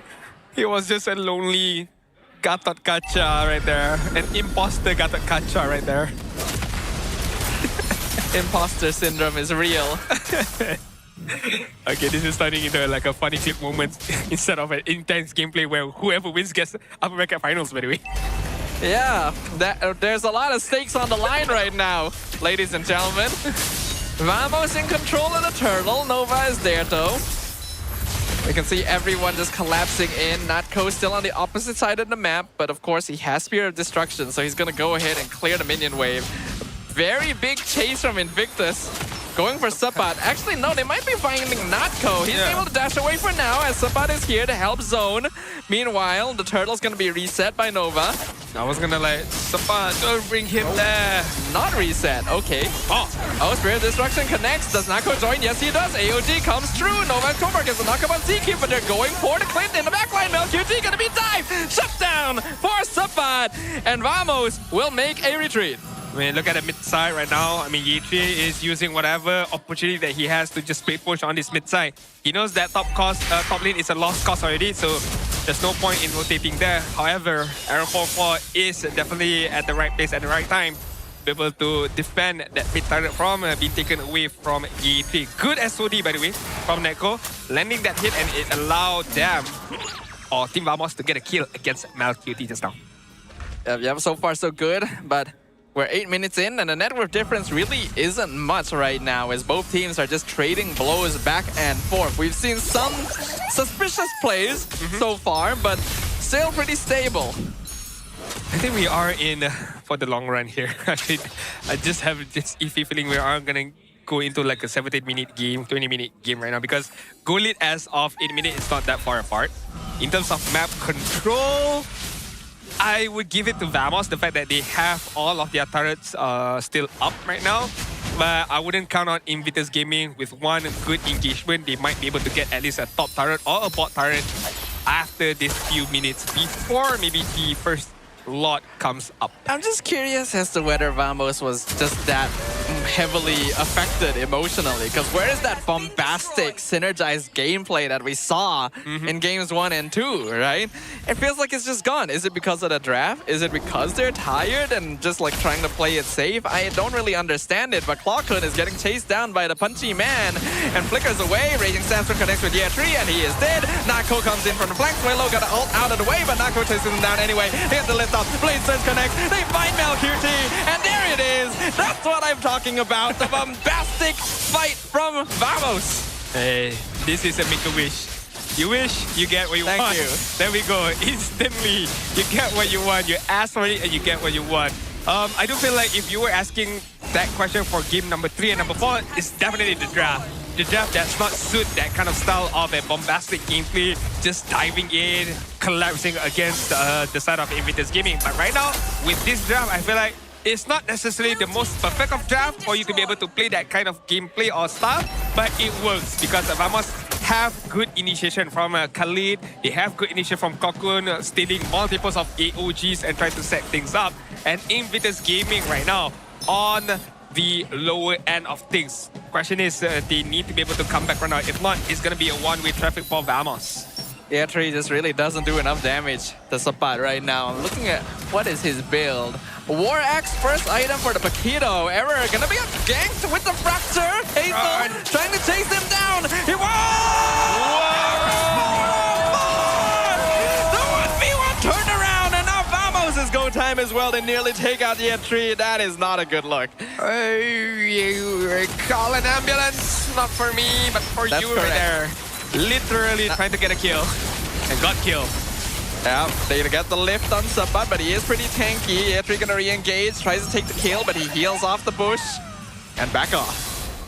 Yeah, I did talk about how Hilda does not offer too much, but now noticing in this game what she offers is just a nuisance right now. Goes in, deal a few damage here and there, and knowing that it's gonna be very difficult for the opponent to kill her, I think that is the biggest factor why this Hilda gets picked up right now. Just a nuisance, buys a lot of time, deals a good amount of damage at the same time. There is somewhat of a slow movement effect once you hit those skills against the opponent. So with the build as well, so it's good enough for Hilda. Where did that? What was that supposed to be for? Heck was that? Maybe it was checking if they were stealing buff. Fair enough. That makes sense. Fair but yeah, enough. you're right. I think the Hilda being picked early is basically just Paquito denial. It's a hero that sandbags lane against Paquito, but still does some aggressive movements on the map, and that is what Vamos needed. So you know what? I take back my questions about the hero. I can see. I mean, we definitely need to see what happens in the game to really understand the draft, and now we get a good look of it, a good answers of it as well. So it's somewhat of an answer to the Paquito as of now. Now 5k gold lead as we approach the 12-minute mark. 3 more seconds to go before the this second lot is gonna spawn. In terms of positioning, again, IG is just gonna play within their very own area. They are sending Paquito on the bot side and not to show himself off, just hiding in the bush for now and not recalling as of yet, and feels like Vamos wants to collapse. Yep, they found Hazel. 30% HP left. He's got to back up the heal. They should give Vamos control over the Lord Pit pretty easily. Crimson Beacon on Clockwood, not AOG, so I mean, Team Vamos definitely, they are not afraid to collapse immediately if they find an opening. If they find somebody out of position, they can instantly collapse if they want to. and Invictus Gaming, they need to be aware of this. I like the positioning of Natko right now. He's not showing himself off. Just waiting for the right time, the right positioning to hit that SOD and to join the teamfight if he ever need to do so. He's basically choosing whether the split push or the SOD join fight. He will show himself, and they actually find Swaylo on the flank. He's gonna be able to get a Spirit of Destruction, misses! And now Natko's in 1v1 against Year 3. Error will secure the Lord, but support will be traded in exchange. Natko winning the fight right now, has to be careful, does end up taking out the Paquito in a 1v1. Vamos, good push here.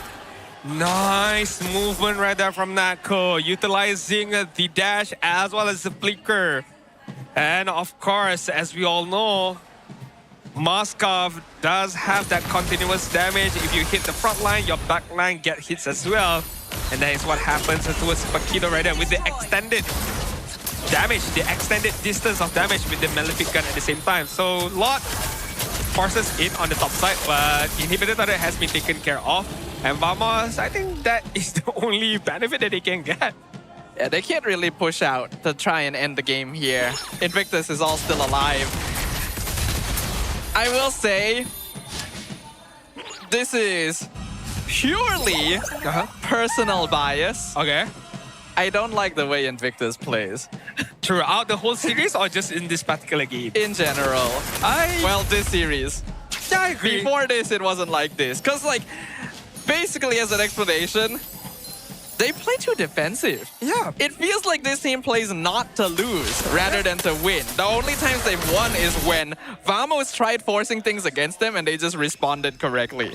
I mean, it happened early on in this game, right? Where Melkuti and Hazel trying to get a kill against Natko and it did not work. Not against Natko. Yeah, it was against Natko. Where nobody wanted to dive in, where Melkuti did not want to dive in, nobody wants to do anything, and end up Hazel getting killed. So that speaks volume on the series of Invictus Gaming in this upper bracket semifinals. So yeah, I definitely agree, which is very weird because I feel like IG with the, you know, the hype that they had, the good feel, good moment that they had, I feel like they want to go aggressive. They want to play a bit more freely. It's weird. Because, like, they used to play this way when you had, like, Gojes and Spencer on the team. And then they switched things up once Swaylo and Yetri came in. And now it feels like they've gone back to that. Now, they do have a tendency to fall back to this habit when Hazel is not on, like, Yisun Shin, for example, but, you know, it delays games a lot because the opponent can't push, and IG is not going to do anything. Yep, definitely. I mean, it's something to ponder as well, and of course, something for IG to ponder as well in case they lose this game. They need to recuperate back their thoughts and of course their actions coming into the lower bracket if they lose. But that is not the case as of yet. Although Vamos are in a good position to get this win right now. 6K goal lead, map control within their own side, and they have both lanes under control right now. So prioritization is definitely with them right now, and IG is forced to go out of their base to be able to contest this lot. And I feel that is what Vamos want, and Vamos doesn't want the lot at all. They want to kill. They want to kill, they want to end this game. Yeah, they want to try and see if they can get an ambush set up. Khalid. Zkeep will spot the rotation from the Paquito, and they'll actually send Natko to handle him 1v1, but now it's 1v3, and they found him! Raging Sandstorm lands the hit! How is he alive for that long? But he will finally die, and now Team Vamos have the green light. They're gonna slowly whittle them down. Natko doing a good amount of damage from the back. Here comes the Fracture, picks off Zkeep, but that's the only one he can find because Error 4 goes in and gets killing spree. They picked up 3 members of Invictus Gaming, with 3 still alive from Vamos. But the minion wave, not quite here yet. Do they want the Lord or do they want to push? This is the decision that cost them game 4. They should focus on the Lord and they should gamble on this Lord. And as they should, they are doing it right now. Although Invictus Gaming is trying to contest this, it's not going to be easy. I mean, but with Zuxin, they do have a way in. Malcuti, no flicker. Swaylo, I really think they should leave. Fight. Why not? Oh, SOD. Do you want to take that one? Nope. Okay. Now you think. That would be shocking. After the Lord has been taken, now you take the SOD in. But good decision making from Vamos, not forcing themselves to get that inhibitor turret, but, you know, deciding to get that Lord immediately after the teamfight was commenced. So, again, good decision making from Vamos. The question is, IG, do you have good high ground defense right now? That is the question. I would say personally, no, not really. You don't really have any heroes that are good at melting Lord or getting zone control. That's why this is supposed to be an early game lineup, and this could be it for them. This definitely could be it. Lot marching in on the top side, mid and bot side. We are pushing in Yeti. Taking a good amount of damage. Zakif in prime position to use the Raging Sandstorm right now. But in all angles right now, Vamos is coming in. Lot has marched into the base of IG, whilst the minion wave on mid side and bot side is still making their way in. One thing to say for sure, IG is good at that base defense. They've actually managed to handle the Lord despite everything. Another wave is pushing in. AOG will be used just to keep the minions off of the tower. Sabat gonna have to flicker out of base while Zkeep holds the front. Revitalize used to keep Nova alive, and the Fracture will actually take down the Khalid. Hazel, though, somehow gets traded. Where did that even happen? I don't know. Maybe Hazel went in from the Fracture trying to get a kill and got himself killed in the process. Didn't I tell you? We are in the for the long run. I mean, we have approached the 90 minute mark, close to the 20-minute mark right now. This could be a 24-minute game. I mean, yes, Vamos can get this inhib, but I don't think they are able to end. They're not even gonna get that inhib. Yep, nope. Yep, but that's gonna be it. Yeah. Can't deny, this style of gameplay from Invictus is very good at preventing losses. Right, their base defense is solid. They know how to split things up. And we literally said this is not a particularly good comp for defending Lord, and yet they still found that angle anyway. So partly, I think, is Vamo is not really syncing the waves as well as we'd like. But I feel like here in MPL Malaysia, delaying your loss could be one of the ways for you to get a win. Yes, actually. Because here in MPL Malaysia, teams tend to lose a bit of focus when it comes to the later portions of the game. They tend to get fatigued, lose focus, mistakes here and there, sloppy mistakes here and there, and it allows for the opponent to claw their way back after an effort of delaying the losses. So maybe IG is opted to go for that direction right now. I mean, both teams are very much fatigued, that is definitely for sure. So why not just bank on, okay, if we delay long enough, maybe Vamos will bound to make a mistake. We can see that, Sabat actually eating a good amount of poke here. Ever tried to go for an initiation up top on Hazel, not able to land the Blade Surge. That happened on the mini-map. Next Lord gonna spawn. Get the positioning right now. Nova Escobar is in the front. Okay, hold on.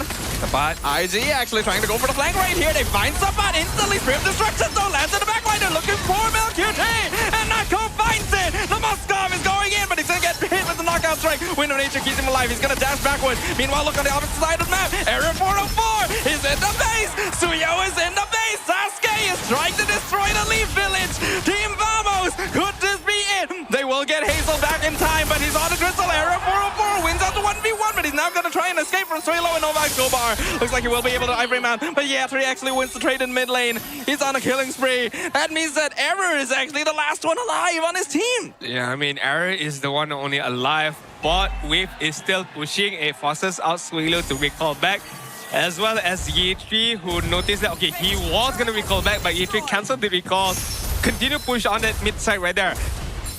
Good one, Liga. I don't even know what's going on right now. I mean, good skirmishes from Vamos right there. Nako was definitely had the position down right there with the SOD going to the backside and trying to deal as much as damage as possible right here. But first of all, good knockout strike from Yitri, catching out the members of Vamos right there. This, if only there was a bit more help from the side of Vamos, I feel like Nako could do a lot more. However, Invictus Gaming, Shin CC him well with the Kacha as well as Yitri using the knockout strike.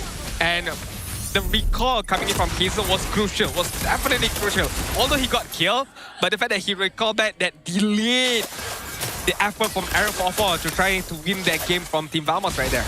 Personally, I think if Error 44 had joined the fight, they could have won that. But, well, what's happened has happened. Now IG are a little more confident about walking up. And this next Lord is going to be a 50-50 situation. I did to say we might end this game at the 24-minute mark, and we almost approaching at that particular timeline right now. Right now, Here's a very 50-50 right now. Even if Vamos is a good SOD, Neko needs to pre-hit right now. But speaking of Neko right now... Oh, hold on. They found the entry on the opposite side, but Kiddo is just so tanky. AOG comes in. Two-man knockout. Neko explodes! And Invictus have found the opening, the gap in the armor that Vamos has exposed. They've lost Sabat as well. This is going to be their Lord. Like I said, it was very 50-50. Even if they hit the SOD right now, they need to be able to take care of Neko, and they did not able to do so. Neko was found, the EOJ hits, and everybody just collapsed onwards to him right there. He gave a kill, but right now, Air 4-4. Oh, this seems risky. Zkeep is gonna go down to the fracture. I don't think Vamos should have tried to make that happen. They tried to reset the Lord, but they just gave another body over, and Invictus will take the objective. What a swing! What a swing of a game right now. What looked like a Vamos lead, and right now, how the table has turned. Invictus Gaming in the lead, PK Gold lead. Lord is marching on the bot side. They are gonna set up this tri-lane push as much as they can, or as effectively as they can. Team Vamos, in terms of high ground defense, I mean, yeah, they have Clockun with the Valentina, they have Neko with the Moskov. They should be able to defend, but this is gonna be the, what, third Lord, if I'm not mistaken, no, the fourth Lord. So it's not gonna be an easy pickings right now. It's not gonna be easy for you to deal with this Lord. One mistake, one mispositioning from Vamos, and it's all over at Invictus Gaming. Managed to complete their reverse sweeps against Team Vamos. And that would be a storyline for the ages. Well, Lord's gonna be colliding down bottom. We are 24 minutes into the game. They get the pickup on Sabat, throw him back. He'll take a lot of damage from LQT, and they taunt him in place. He's got a Winter Crown to survive. He will, but actually he is able to somehow walk home because Zkeep is distracting the back. Raging Sandstorm used to escape, but the Lord is pushing in. It's gonna hit the crystal. Zkeep's gonna be the first one down. LQT picks up the kill. Vamos though, hold on. They sacrifice one body. They defend the Lord. And it's still not over. It's not over until the old lady says so. But it's dead as of yet from the side of Invictus Gaming. Vamos is... Oh, they get one more pickup. Sabat has to flicker out of that situation. Another inhibitor will fall in favor of Invictus. They don't really have that many minions to work with though, so I think this is the last tower they're going to be able to take. Yeah, do they want to stay? Do they want to push this? Zkeep is still dead for 30 seconds, so it might be a bit too risky. So yeah, they're just going to back it off, wait for the next one. I mean, here we go again. Next Lord should be the deciding factor right now. Either get the Lord or you get killed right now. But it's definitely hard for both of these teams. Yes, Invictus Gaming should have the upper hand in terms of map control. But I can't say it's one-sided towards IG because Vamos, if they get a good pick-off with an SOD or Clockun gets a good Crimson Beacon off, I mean, they could change things around. Definitely depends on the execution right now from both of these teams. And 26-minute mark, you are prone to make mistakes. Fatigue, tiredness right now, mental fortitude is out of the windows right now. It's honestly so easy to make mistakes now that we are this far into the series. IG though still keeping it very, very safe and disciplined. And Vamos having difficulty breaking through because this is more of an early game lineup. Now that it's gotten this late, they just don't scale as well. Sabat nearly died. He has to Winter Crown to survive. But here comes the fakeness off. And Clockun! Wait! He found Malcuti! How? Vamos! They're just running straight through with the strength of their bodies alone. But is it enough? AOG gonna be used, gets a knockup, and Nako gonna be executed. The reversal from the air tree. They're gonna pick up Zkeep. They're gonna aim for the Valentina. Winter Crown gonna be used to get the lift. Immortality traded. Clockun trying to survive as long as possible. Error goes in right surge. Not able to do anything. He loses immortality. Item swaps. Vamos is trying to hold on as long as possible. But IG have just scaled too much. We are 27 minutes into the game. 4 members of Vamos down for the count. A single minion pushing down mid. Clockun. He just needs to clear the minion. Can he clear the minion? He's 1v3. Clockun. He's holding on. Hold on. He's actually doing it. He's got the knockout strike stolen. Another minion wave is going to be coming through. He's going to get pushed back. He's not able to. The minion's still on the base. IG have done it. it! They have reverse swept! Vamos! What a reverse sweep from IG. I'm sorry. I am very sorry, but yes, Vamos, you should feel disappointed by that. You definitely should feel disappointed by that. You were in the lead 2-0. You had great momentum. You had the understanding as well. You had the recipe as well. You know that the Paquito is one of the keys to victory. And you let it slip. Not once, not twice, but 3 times. 3 times you let it slip for you to end the game. And you paid the ultimate price right there. And for IG, this is a new territory for them. They are officially the top 3 teams of MPL Malaysia right now. Congratulations to IG. I may not like the way they do it, but you can't deny the results. They have made it to a realm that many of these players have not touched before. And I think it's time for us to take a moment and throw it over to Rose up on stage to ask them how they feel. Stadium Juara Invictus Gaming stays on top! Wow! Guys, honestly, what a reverse sweep. I think just right lah untuk Rose tanya. Macam mana perasaan sekarang? Sebab confirm game tu membuat korang nervous. Rasa nak muntah mungkin. I don't know. How are you guys feeling? Lega sangat. Lega sangat. Wow. Itu, it's not really a do or die match. Sebab kalau kalah ada lagi nyawa. Tapi you guys nampak macam all out tadi. And mungkin boleh ceritakan sikit lah. Sebab dengan kemenangan ini, you guys are one step away untuk securing EWC in Paris. So, sebenarnya what's going through your minds right now? What are you guys thinking? Apa yang ada kita orang akan just main je dengan cara kita orang, and walaupun selagi Crystal belum pecah, kita orang defend je sehabis baik and try to come back . Selagi Crystal belum pecah, masih lagi ada harapan, betul? Betul. Okay, wish. Game tu rasa macam Rose pun berdebar, confirm heart rate ramai orang, mungkin tengah spike tadi. It was a crazy game. Tapi Yetri, I nak tanya, did the game this game, sebab ini adalah opening match untuk IG kan, untuk playoffs, adakah it exceeded your expectation untuk pasukan you di playoffs ini? Sebenarnya tak, kita orang tak expect 3-2, tapi alhamdulillah kita orang menang hari ini. And saya bangga dengan tim saya, walaupun kita orang tengah losing the game, but they still can come back . We'll try hard. Okay, now Yetri mention pasal you guys tak expect menang 3-2. Speaking of the 3-2, it's a reverse sweep. So, 0-2 match point untuk Vamos. Apa yang IG membuat untuk mendapatkan momentum and of course the mental state untuk teruskan perlawanan yang seterusnya? Kita orang just enjoy the game and still trust to each other dengan draft-draft yang coach bagi, and kita just execute diri luar lah. Memang percayalah dengan team and yourself. Thank you Yetri. Of course, kita pun nak borak dengan Hazel. Hazel, kita tahu di musim lepas Hazel ada early exit di playoffs. Hari pertama pun sudah pulang balik. Tapi musim ini Hazel berjaya menang di upper bracket, which means you are going to the upper bracket finals.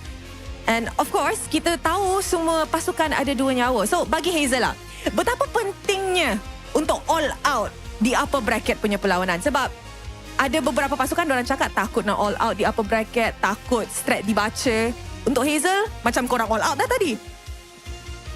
Kita just main je sebab mindset kita orang lawan Vamos ni cuma jalan kita menuju EWC lah. So kita orang just main je. Main je. I'm pretty sure itu pun apa coach yang suruh buat. Are you happy Hazel? Sebab nampak Hazel tengah berpeluh-peluh ni. Okay, happy dengan prestasi IG hari ni? Happy ya. Tapi after game 3 kita orang memang dah rasa kalau itu game zone kita orang. Oh, okay. Aku rasa IG ni agak lambat panas lah hari ni. 1 game 2 warm up. Now, Hazel, like I mentioned tadi, you guys or you yourself actually pulang awal musim lepas. So apa lesson yang you belajar musim lepas yang you apply untuk perlawanan ini to make sure IG tak akan jatuh ke lower bracket? kita orang fully prepare untuk mental sebab biasa problem tim-tim dekat playoff tu about mentality. Jadi kita orang prepare bagaimana kita bisa mentally strong. Wow, mentally strong. And sebelum match pun kita sudah nampak di mana IG tengah nyanyi-nyanyi sama-sama, which means that they were all having a very positive mental attitude approaching this game.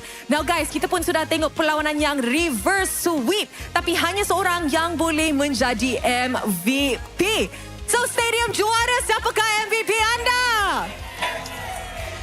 Mari kita tengok MVP in a count of 3, 2, 1. MVP jatuh kepada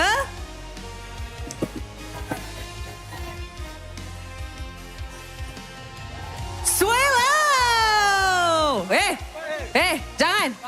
Jangan. Menang ni. Suelo, congratulations. Ya, thank you. Tadi masa Karos. Bude belum move on, sorry. My bad. Tadi masa dia naik ke center stage, muka dia macam pucat. Dia nampak stres sangat-sangat. So Suelo, Rose nak tanya, sekarang you guys dah terus ke upper bracket finals. And your next opponent will be decided after this match.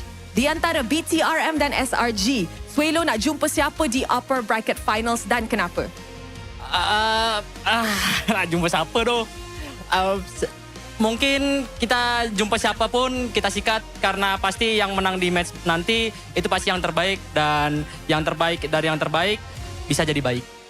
Okay, Suelo, since you cakap siapa-siapa pun yang menang nanti, you dah confirm lah dia yang terbaik untuk main di upper bracket finals esok. Yeah. Tapi adakah IG sudah pun ready untuk challenge di upper bracket finals? Whoever it may be. Whoever, karena selepas kita match 2 yang kita tadinya tampak chill sangat, Coach Bam ada kasih tipis-tipis pressure ke kita karena kita beranggapan pressure is privilege. Pressure is so, privilege. Kita punya mindset semua kita rubah, kita just fokus, kita play just BO1 and then he said just do it, do or die, let's go. Okay, mindset setiap game adalah best of one. Itu sangat-sangat menarik. Suelo, ini adalah full series tapi ramai yang datang support Invictus Gaming daripada stadium and of course daripada rumah juga. Any words for your fans? Yang pasti buat Invictus Gaming fans, apa dia punya nama tu? Invictus fans je kak. Mana Invictus? Ya, super fans Invictus, terima kasih yang udah nonton. Kita besok masih main lagi. Dukung kita terus. Karena kita nih punya mindset macam Real Madrid, jadi tonton Real Madrid sampai selesai ya. Jadi ya jangan, apa tadi lu bilang beranjak dulu? Yang tadi jangan pulang dulu karena kita masih fight. Itu aura doh. Coba cakap lagi. Lupa. Untuk fans Aji jangan pindah ke Rusia esok. Stay aja kat situ. Wow! Boys, congratulations on that amazing reverse sweep. With that, mari let's throw it back to the panel to break down apa yang terjadi di dalam reverse sweep series ini menentang dengan Vamos. Panel, throwing it back to you guys.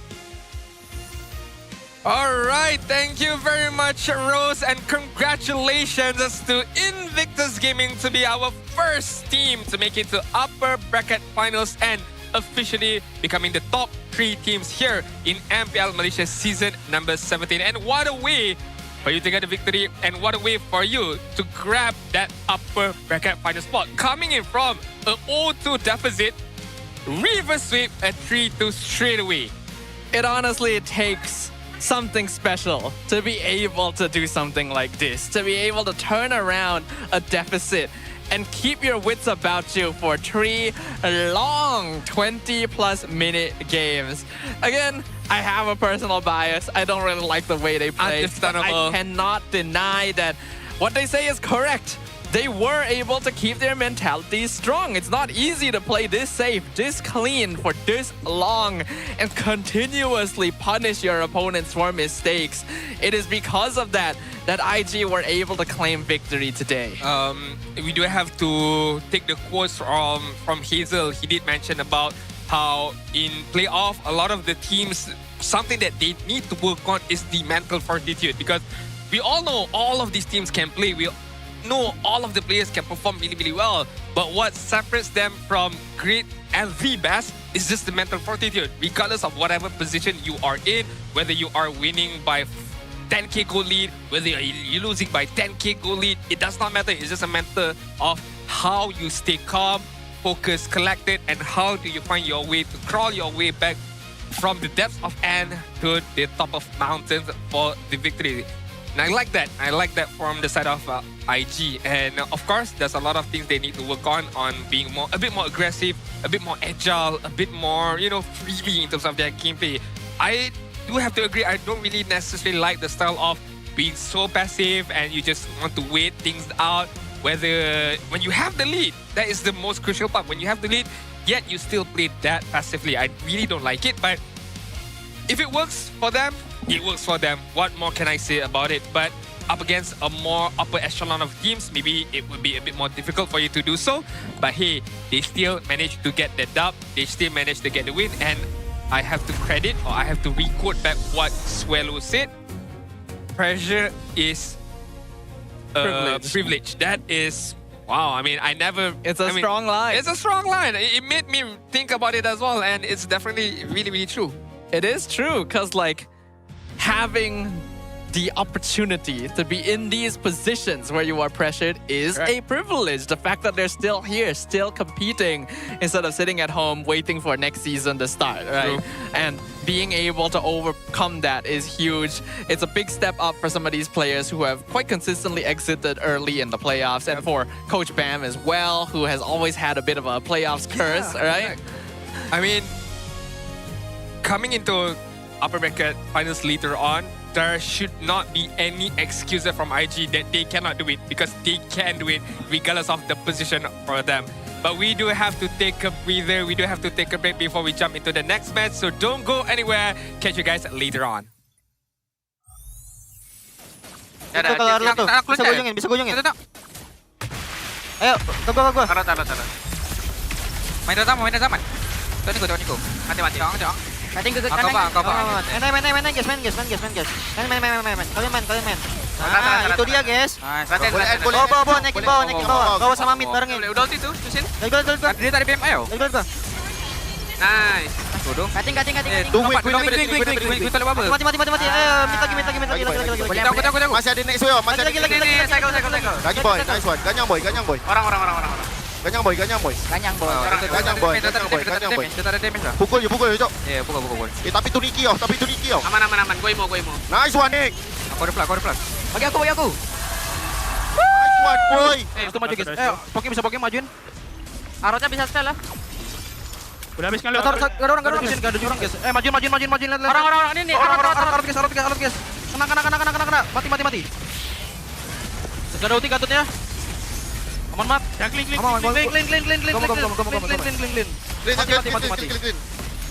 Mati. Nice one. Perang. Udah lah. Rata. Lihat gol ya. Gue di flicker guys. Oke, sabar lagi. Maju. Nice mat. Mini. Bisa rata bomel guys. Main aja. Oke. Rata bomel. Ini enggak ada double. Gas aja. Setor gas. Nice. Bisa lor lagi. Konsil. Allahu Akbar. Ya masuk. Aman. Masuk mati. Imo. Mati. Balik no flicker. Ini dapat apa? Klik. Nice. Main boy. Apa soal? Respect. Pakai terima. Backup gua. Balik guys. Aku tarik balik. Kalau tak mati. Jampan nih. Ada next wave. Lama banget 30 detik. Ayo maju sekarang. Menang guys. Oke, let's go. Gue pukul tower ya. Ya udah. Gue pukul tower ya.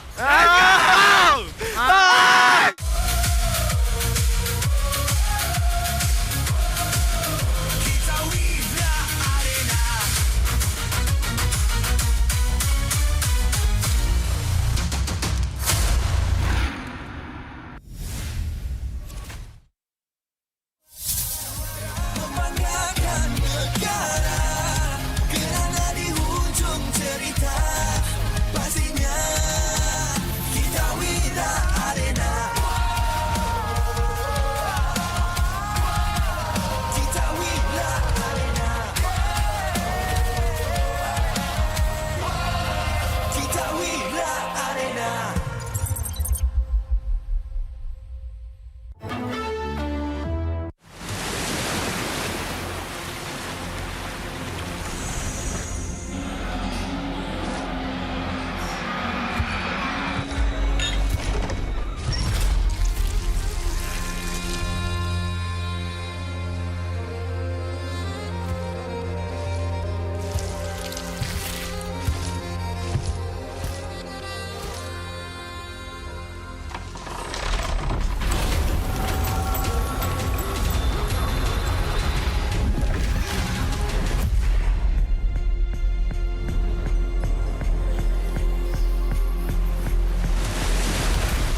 MPL MY dibawakan khas daripada Kodak Gaming. Gimana ngelihat standings yang sesuai ekspektasi? Invictus Gaming, waktu diorang nak secure that second title, diorang dah ready untuk main dengan 1-4.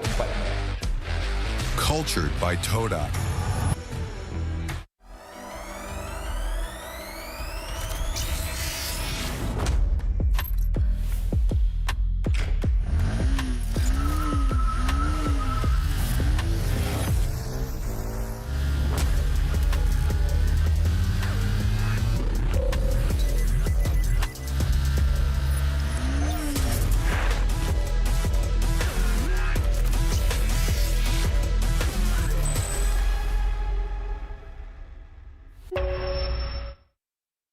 Tonight is movie night.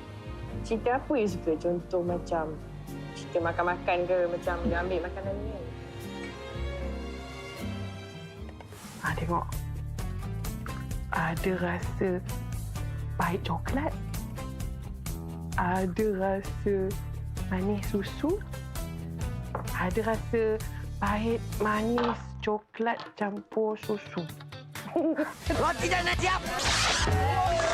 Sedap pula macam ni. Sedap bang. Inilah masanya. RM2 satu gelas. RM2? Kau dah tahu kau allergic dengan tapai tu, kenapa kau belasah lagi? Sedap, cute. Zon. Sabar je. Aku pun lapar, Zon. Kami faham, Zon. Kami sahut sabaran segmen tu untuk menuju ke wawasan tu. Ayuh, kawan-kawan. Saya tengok ending semalam. Tak ada tonton. Tak ada tonton. Tak ada tonton. Tak ada tonton. Tak ada tonton. Tak ada tonton. Tak ada tonton. Macam ni baru boleh kawan.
Sekeping je.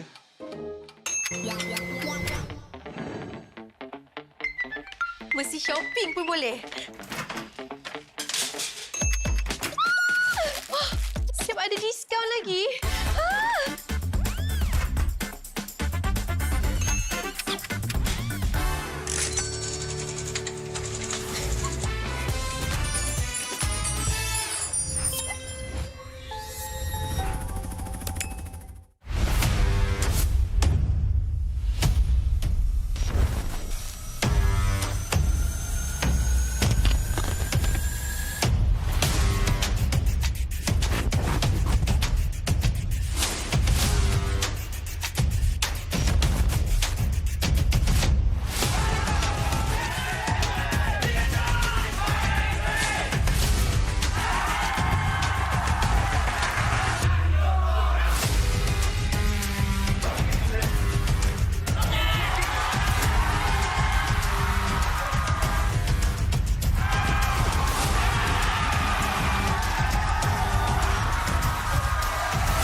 MPL MY dibawakan khas daripada Kodak Gaming. Gimana ngelihat standings yang sesuai ekspektasi? Invictus Gaming, waktu diorang nak secure that second title, diorang dah ready untuk main dengan 1-4.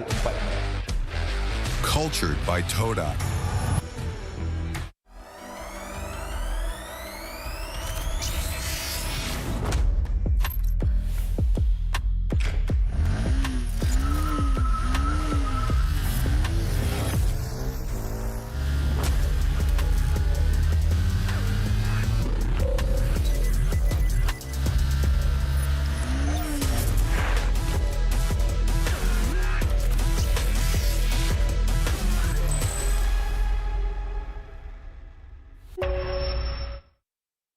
Tonight is movie night. Cerita apa you suka? Contoh macam cerita makan-makan ke, macam dia ambil makanan ni kan? Tengok. Ada rasa pahit coklat. Ada rasa manis susu. Ada rasa pahit manis coklat campur susu. Roti dah nak siap. Sedap pula macam ni. Sedap bang. Inilah masanya. RM2 satu gelas. RM2? Kau dah tahu kau allergic dengan tapai tu, kenapa kau belasah lagi? Sedap, cute. Zon. Sabar je. Aku pun lapar, Zon. Kami faham, Cik. Kami sahut sabaran Cik Man tu untuk menuju ke wawasan tu. Ayuh, kawan-kawan. Dah tengok ending semalam? Tak ada tonton. Tak ada tonton. Tak ada tonton. Tak ada tonton. Tak ada tonton. Tak ada tonton. Tak ada tonton. Macam ni baru boleh kawan.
sekeping je.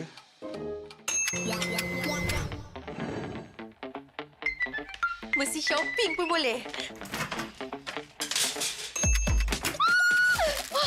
Siap ada diskaun lagi.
MPL MY dibawakan khas daripada Lower Gaming. Gimana ngelihat standings yang sesuai ekspektasi? Invictus Gaming, waktu diorang nak secure that second title, diorang dah ready untuk main dengan 1-4. Cultured by Toda.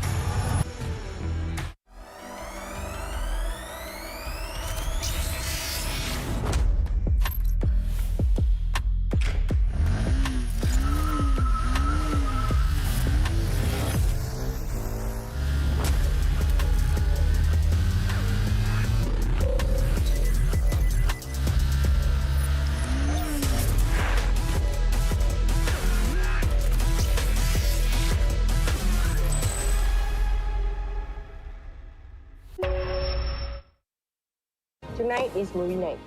Cerita apa you suka? Contoh macam cerita makan-makan ke, macam dia ambil makanan ni kan? Tengok. Ada rasa pahit coklat. Ada rasa manis susu. Ada rasa pahit manis coklat campur susu. Roti dah nak siap. Sedap pula macam ni. Sedap bang. Inilah masanya. RM2 satu gelas. RM2? Kau dah tahu kau allergic dengan tapai tu, kenapa kau belasah lagi? Sedap, cute. Zon. Sabar, Zon. Aku pun lapar, Zon. Kami faham, Cik. Kami sahut cabaran Cik Man tu untuk menuju ke wawasan tu. Ayuh, kawan. Dah tengok ending semalam? Tak ada tonton. Tak ada tonton. Tak ada tonton. Tak ada tonton. Tak ada tonton. Tak ada tonton.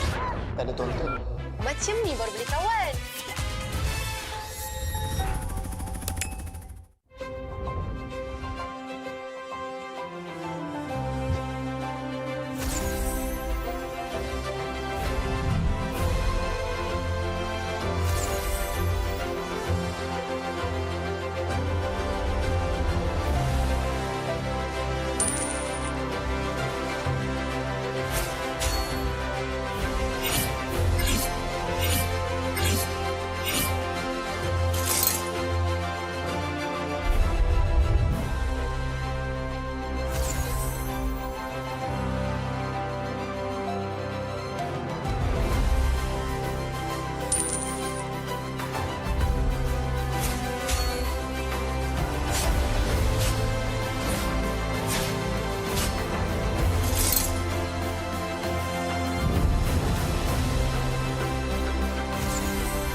Ditelan air mata, selamanya ku takkan di bawah.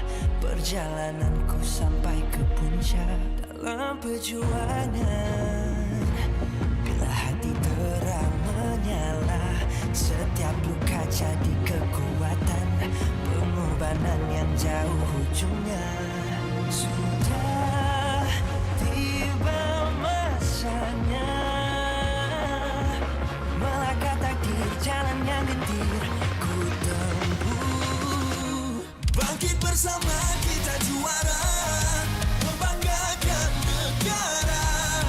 Kita kawan pentas dunia, Wira Arena. Bangkit bersama kita juara, membanggakan negara. Kerana di hujung cerita pastinya kita Wira Arena. Kita Wira Arena. Kita Wira Arena. No sweat and grind, guess we never gon' fade. This that definition of a legend. Every single move that I make, feel it ain't no doubt. Dorang kena aku, I'm a winner. Cuba check gerak-geri aku semua tiptoe macam ballerina. Gambar api, biasa berjadi ada. Mimpiku mula menjadi, tiada siapa je yang halang. Kalau bikin hari-hari, benda susah jadi senang. Segala cabaran ku ready, masa depan aku terang. Sudah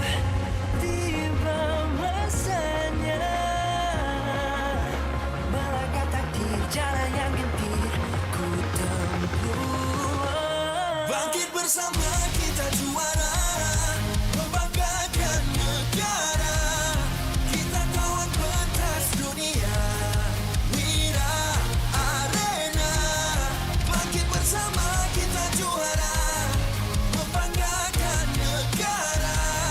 Kerana di hujung cerita, pastinya kita Wira Arena.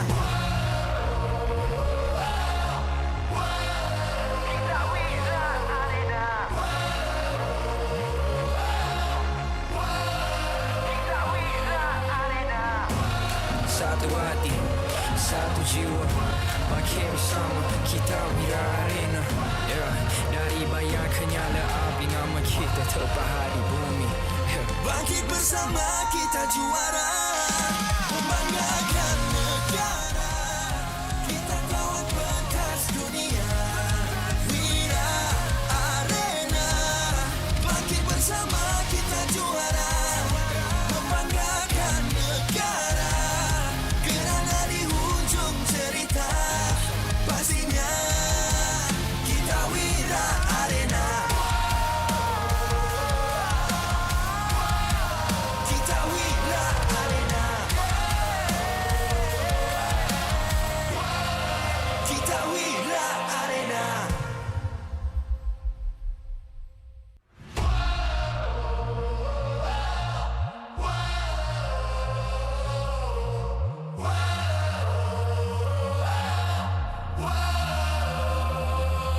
Adakah takdir lemas ditelan air mata?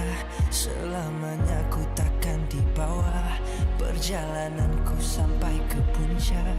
Dalam perjuangan, bila hati terang menyala, setiap luka jadi kekuatan, pengorbanan yang jauh ujungnya.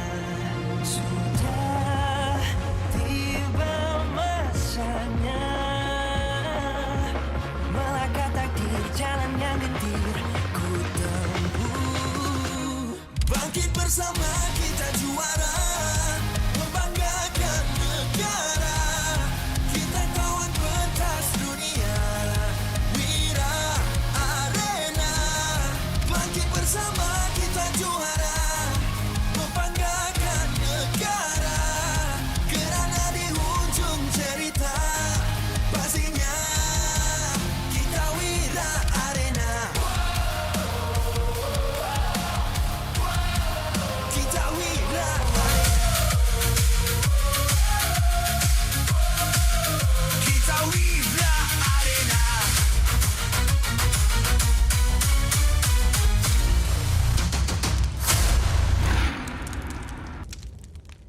MPL Malaysia Season 17 is powered by Moonton.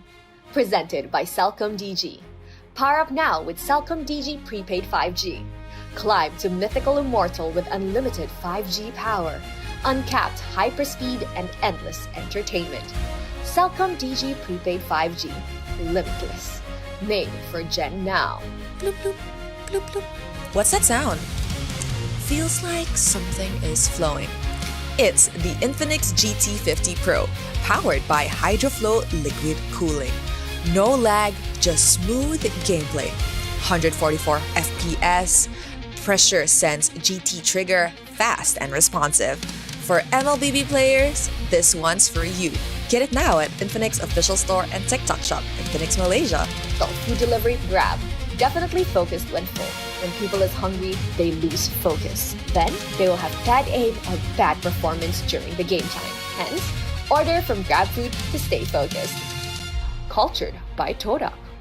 Get your official MPL Malaysia merchandise at a Todak booth or online at store.todak.com. MPL Malaysia is now cultured by Todak, empowering the next generation through Todak Academy and its industry-focused TVET and STEM education programs. Official motorcycle partner, Yamaha. Official content partner, Media Prima. Official streaming partner, Tauntaun. Our strategic partner, Fairy, TNT Co., ObSpot, PSM. Supported by KBS, ESI, Rakan Muda, MESF. Bersiaran secara langsung dari Stadium Juara. Penonton kini sudah pun membanjiri arena untuk menyaksikan perlawanan Lower Bracket Semifinal antara Selangor Red Giants menentang BTRM Malaysia by Vitality. Dan inilah dianya, game yang akan menentukan siapa akan menang. Selamat kembali ke MPL Malaysia musim ke-17. Nama saya Rose, host anda sepanjang playoffs ini. And of course, like I mentioned awal tadi, sebab ini adalah playoff stage, kita pun ada side reporter kita, Poji. Apa khabar Rose? I'm good. Apa khabar Stadium Juara? Full house, Poji. So excited. Tapi Rose, apa kita buat dekat sini sebenarnya kalau game dah nak start? Okay, I'm pretty sure ramai orang terlepas opening tadi. Tapi just a quick recap. Biasanya kita akan buat awarding ceremony di hujung musim, which is our grand finals. Tapi untuk musim ini, kita akan buat special sikit lah. Setiap hari starting today sampai grand final, kita akan ada awarding ceremony. Wow, jadi untuk sesi sekarang, award apa yang kita nak sampaikan? So sekarang actually kita nak umumkan siapa pemenang-pemenang untuk Dream Team Award dan juga Best Coaching Staff Award. Ini award yang paling semua orang nantikan, siapa best player untuk setiap lane masing-masing. Tak sabar. Betul, Poji. So of course, untuk umumkan pemenang untuk Dream Team dan juga Best Coaching Staff Award, kita ingin menjemput Miss Crystal Tan, Head of Market Esports at Moonton Malaysia, untuk mengumumkan dan menyampaikan anugerah kepada pemenang kita. Thank you. So saudara-saudari sekalian, petang ni di atas Dream Stage ni kita nak recognize yang terbaik dari yang terbaik. Pemain-pemain yang musim ini dah bukti segalanya. So inilah Dream Stage, Dream Team musim 17. Yang pertama, Best Goal Laner. Siapa Best Goal Laner you? Innocent.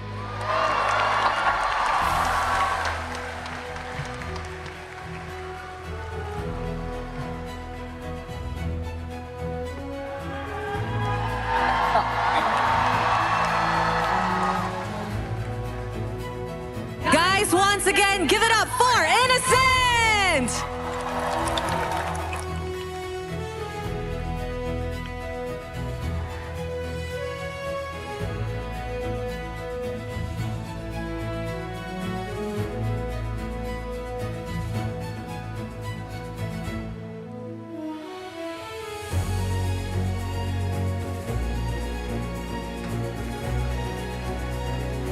Untuk yang seterusnya, kita ada Best Roma. Best Roma. Yums.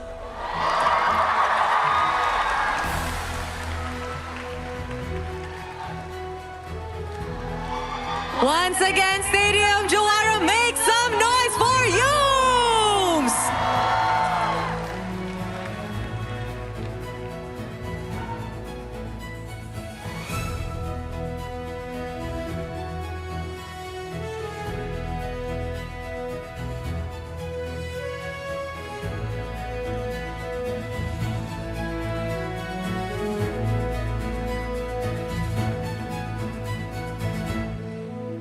Dan seterusnya, Best Mid Laner. Your best mid laner is Martizi.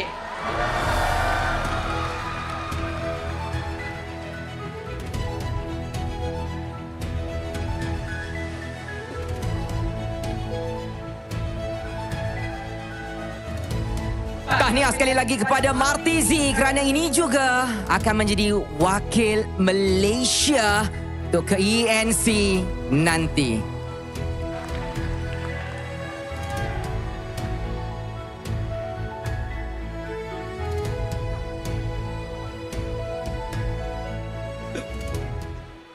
Award yang seterusnya, Best Jungler. Best Jungler musim 17, Hazel.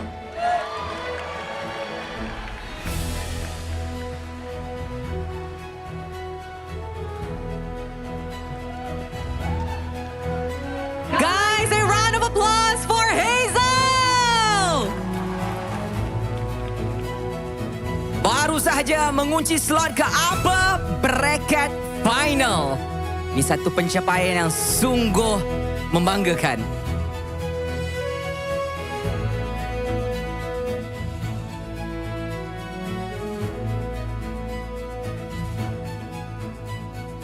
And the last award untuk Dream Team kali ini adalah the best EXP laner. Your best EXP, Siska.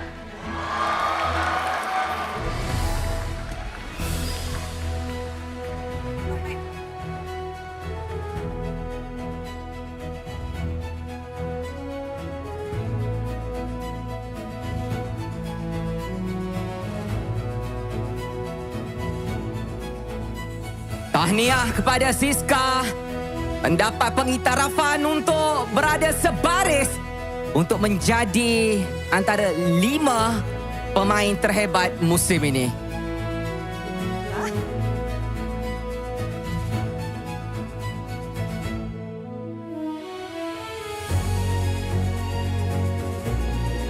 Thank you very much to Miss Crystal Tan. Siska, boleh teman kita di main stage. And of course, kepada Dream Team kita, we are now going to be taking a group photo. So, kalau boleh, can we all please kindly look to the front and pose with your awards.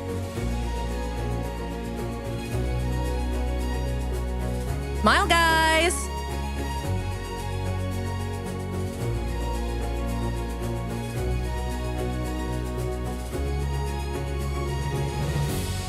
All right. Sekarang it's time to hear a word or two from our dream team. So everybody will have a chance to say something, starting with Innocent. Anything you want to say? Guys, thank you for coming here to watch our playoffs, and thank you for voting us, and thank you for always supporting us. Thank you, everyone. Sambung, lagi. Alright, thank you everyone whoever support us, and let's go. Wow! All right, Martizi. First of all, thank you so much yang mana vote saya, especially my mom, my fans and kawan-kawan saya juga. InsyaAllah, I will do my best for this Asian game. Hazel! Thank you untuk Bos Anji, Yuni dan juga of course coaching staff yang sudah percayakan saya sepenuhnya. Dan thank you sebab korang saya boleh buktikan diri saya yang sebenarnya. And lastly, Siska. First kali saya nak cakap Alhamdulillah, saya tak expect pula saya boleh menang award ni. Sebab playoff kali ni saya balik awal kan. Apa-apa pun saya nak cakap terima kasih kepada semua orang yang dah vote saya dan saya menyokong saya. Okay. Alright guys, once again, ini adalah Dream Team anda untuk MPL Malaysia musim ke-17. Give them a round of applause. Dan sekarang Ros, tibalah masanya pula untuk award yang saya kira sangat menarik. Best Coaching Staff Award.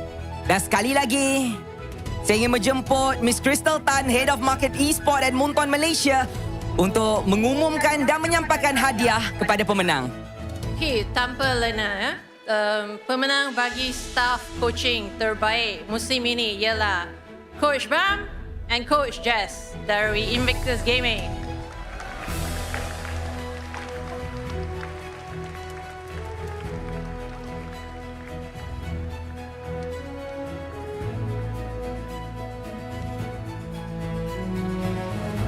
Berikan tepukan gemuruh kepada Coach Bam dan juga Coach Jess.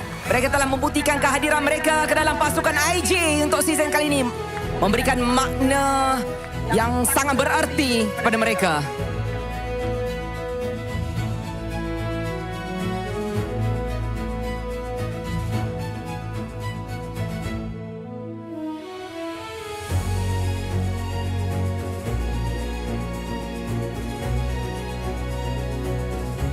Thank you very much, Miss Crystal Tan, Coach Bam and Coach Jess. Could you please have your speech? And our center stage, the mic is ready and prompt for you guys. Makasih banyak. Makasih banyak juga. Memang tim yang paling fun lah untuk musim ni. Congratulations once again kepada Coach Bam dan juga Coach Jess. Ucapan itu bermakna dia macam, oh my god. Tapi Ros, berakhirlah sudah award kita untuk hari ini. Dan kita dah tak boleh nak buang masa dah sebab kita mencari siapakah pasukan seterusnya untuk pergi ke upper bracket final. Is it BTRM? Ataupun SRG? Honestly guys, the energy di dalam arena hari ini memang sangat-sangat electrifying, and I think safe to say ini adalah the best crowd turn up so far sepanjang 2 hari playoff. Good job kepada super fans MPL, you guys memang terbaik. Sebagai tanda terima kasih kepada peminat-peminat dan juga penyokong-penyokong yang hadir, jadi saya nak bagi emote istimewa kepada anda yang hadir pada hari ini. Inilah dia emote It's My Time secara percuma kepada anda semua. Kod dah ada dekat skrin ni, korang scan dan juga boleh claim terus ke dalam Mobile Legend Bang Bang. Yes sir, so Poji, are you ready? This is the time. And with that, mari let's show it to our panel untuk memulakan perlawanan ini. Pasukan mana yang akan jumpa IG di upper bracket finals esok? Let's go!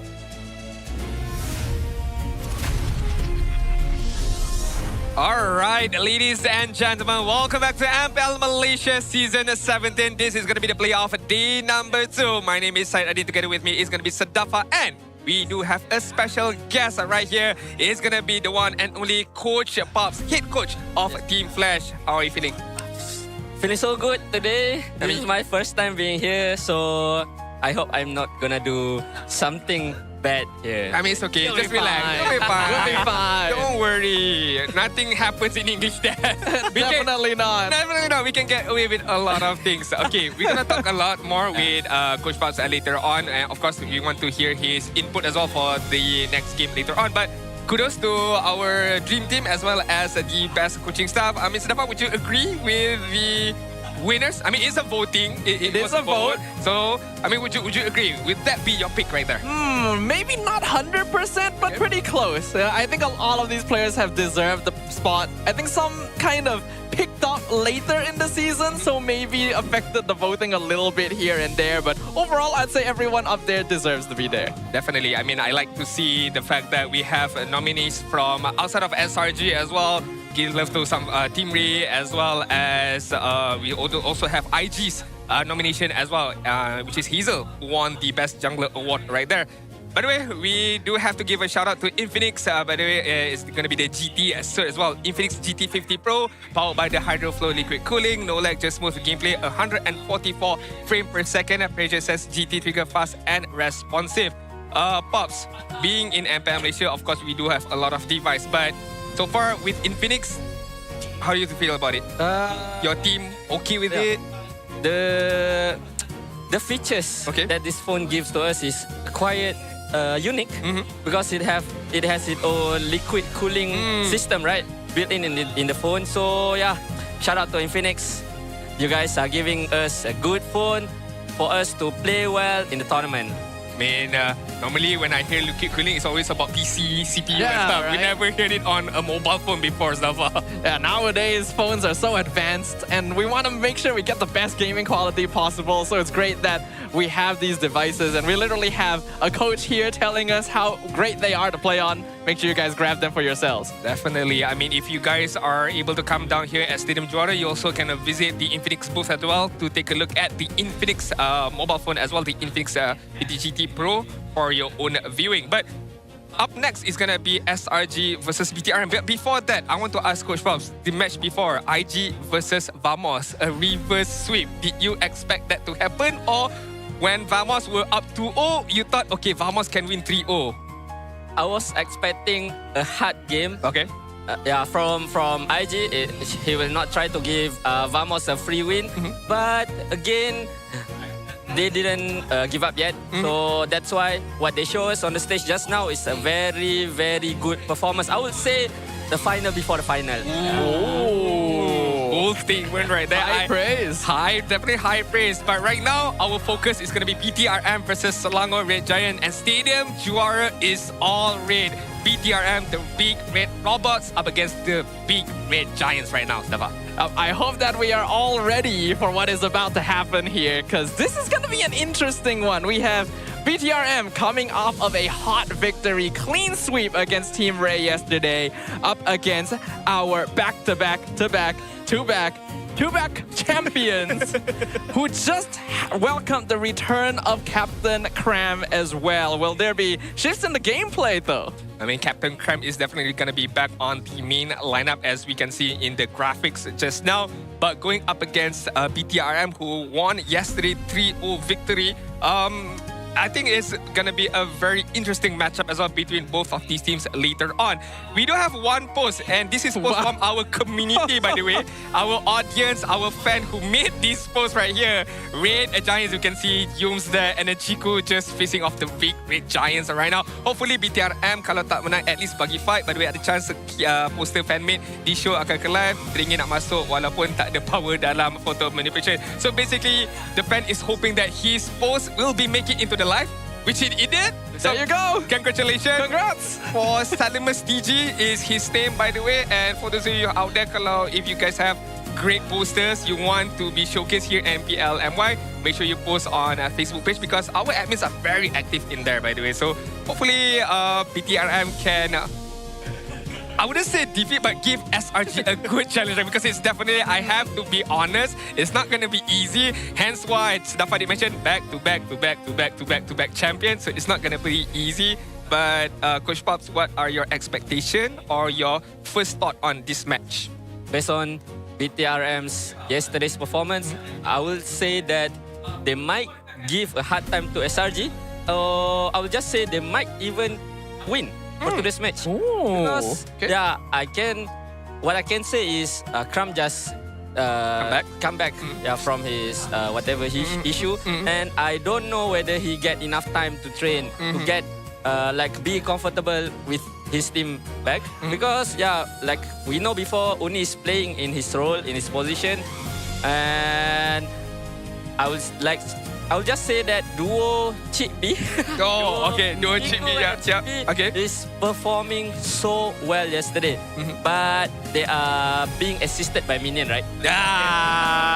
Yes. I mean, they got an advantage on that Minion side. They outsourced. So who knows, they might need the help of a Minion again for this match later on. We shall see. But we do have to introduce you guys to the lineup of Selangor Red Giants. It's going to be Innocent, Yo, Stormy, Skies, and the crowd goes wild. Welcome back, Captain Crab. He's back. It is so nice to witness the full strength of SRG return to the land of Dawn. But what Coach Probs brings up is correct, right? Is he really adjusted back, right? From your perspective as a coach, in this sort of situation, what do you need to make sure of before he returns to the stage? For me, he just need to put his trust on his teammates that he can be comfortable with his teammate, and he just need to hope that their teammate is comfortable with him too. And whatever things that happen during their training or scrims or whatever is going to happen on the stage is going to go well. I see. Just hope that, and because we know that Captain Crumb is actually playing well, and we all see how the gameplay of SRG going a bit decline. I would just say decline his performance because there is no Crumb. So I hope with the return of Captain Crumb, he will do much more for his team. Most definitely, because a lot of people are anticipating his return right now. But this is gonna be the big giant red robots from BTRM MY by Vitality. Chico guys, Rasi, Z, Chibi, Lynch. I am impressed from Z's performance as a rookie. I think he played phenomenally well. He does the job desk really well, regardless of whatever heroes is being given upon him. And I think that is a compliment to Chico guys as well, teaching him, finding him, and nurturing him to becoming a phenomenal force in that mid lane for BTRM. And of course, the addition of Chibi as well.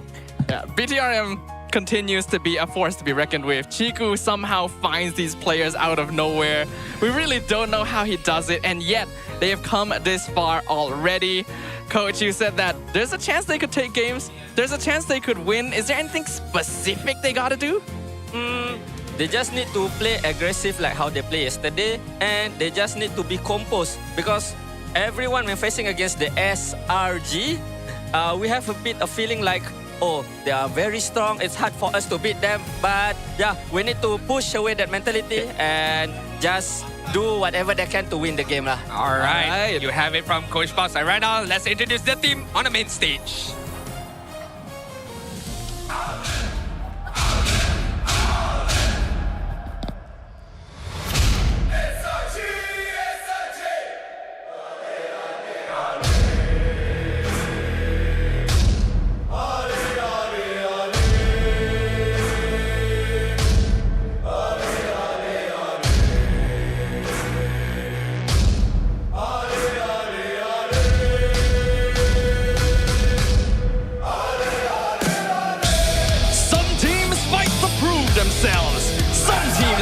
To be number one.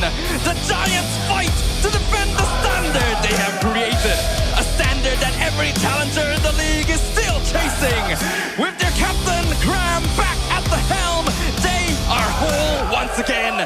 Ladies and gentlemen, look up to the team that stands above the rest. The benchmark of greatness in MPL Malaysia.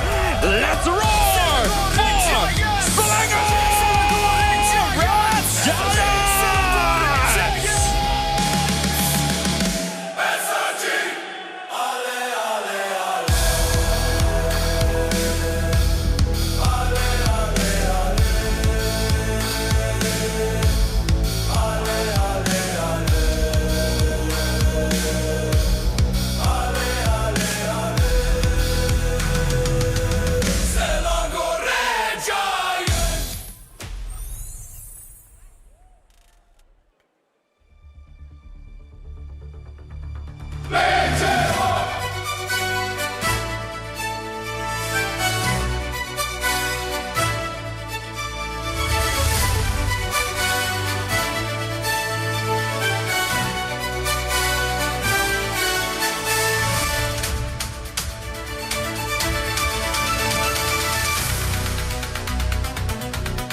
Is what they've worked for all season.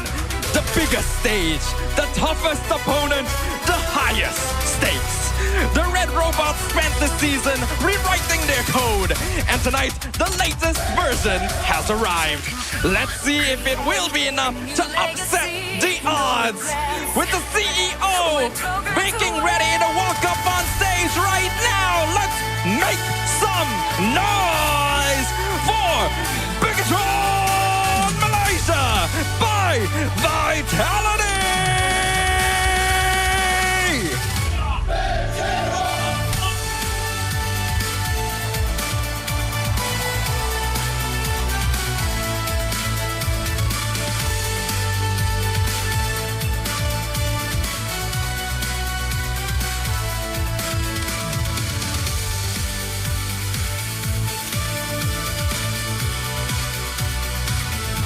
Next, we welcome the coaching staff of both teams, the masterminds behind every match, joined by the head Marshal Rez, who ensures every game runs fairly and smoothly. SRG with Coach Arcadia as the head coach, meanwhile Ozaraveki as the assistant coach, BTRM with Coach Kenji as the head coach, and Annabelle as the assistant coach. Let's keep it going with the fist bumps between the teams, a true sign of professionalism. This is how we roll. This is the Malaysian sportsmanship.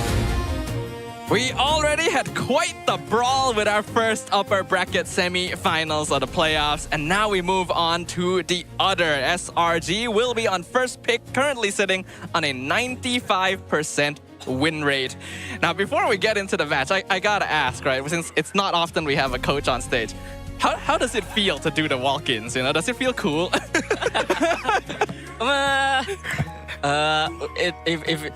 If I were walking, right, if I am the one who's walking there, I will just go and just wave at everyone. But I think the other coach, when they walk in, they need to be more aura.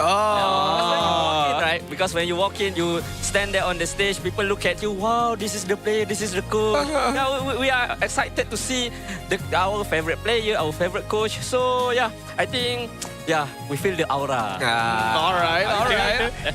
I mean, that is definitely something that, of course, we wouldn't know because we never walk up onto the stage. We're always on the desk right now. But right now, we do have a quote from Kenji in terms of preparation for BTRM. Prepared for more. After watching Vamos and RQ play yesterday, I think we are ahead in terms of preparation. We only had 1 week of break between the regular season and playoffs, right? Most teams might not want to try anything new, but we did. I'm glad we come up with some cheese strategies and cheese picks like the Angela pick against Team Ray. We still have more prepared and we hope to show them in this match.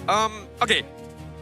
Coming in from Kenji, he did mention about having cheese strategies, cheese picks, and yesterday he brought up the Angela pick. Again, as a coach as well, in this particular situation where anybody loses, they still have a second chance in the lower bracket. Yes.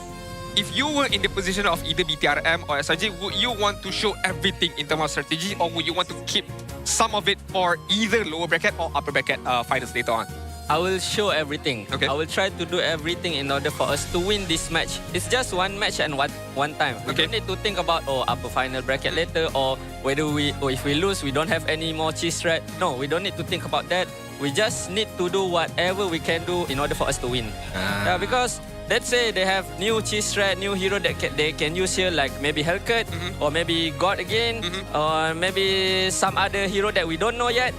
They can just use in the game just later. I mean, because there's always this discussion, or this team is keeping their strategies for later stages. These teams are not pulling out their biggest strength so far because they are still keeping and not wanting the enemies to know more about it. And now we get a bit of information as well, where in the minds of Coach Pop, he wants to use everything that he can in his power to get the win and to get that upper bracket spot if he were to be in this position right now. I mean, that does make the most sense, right? Make sure that you win every single match. Just focus on the present.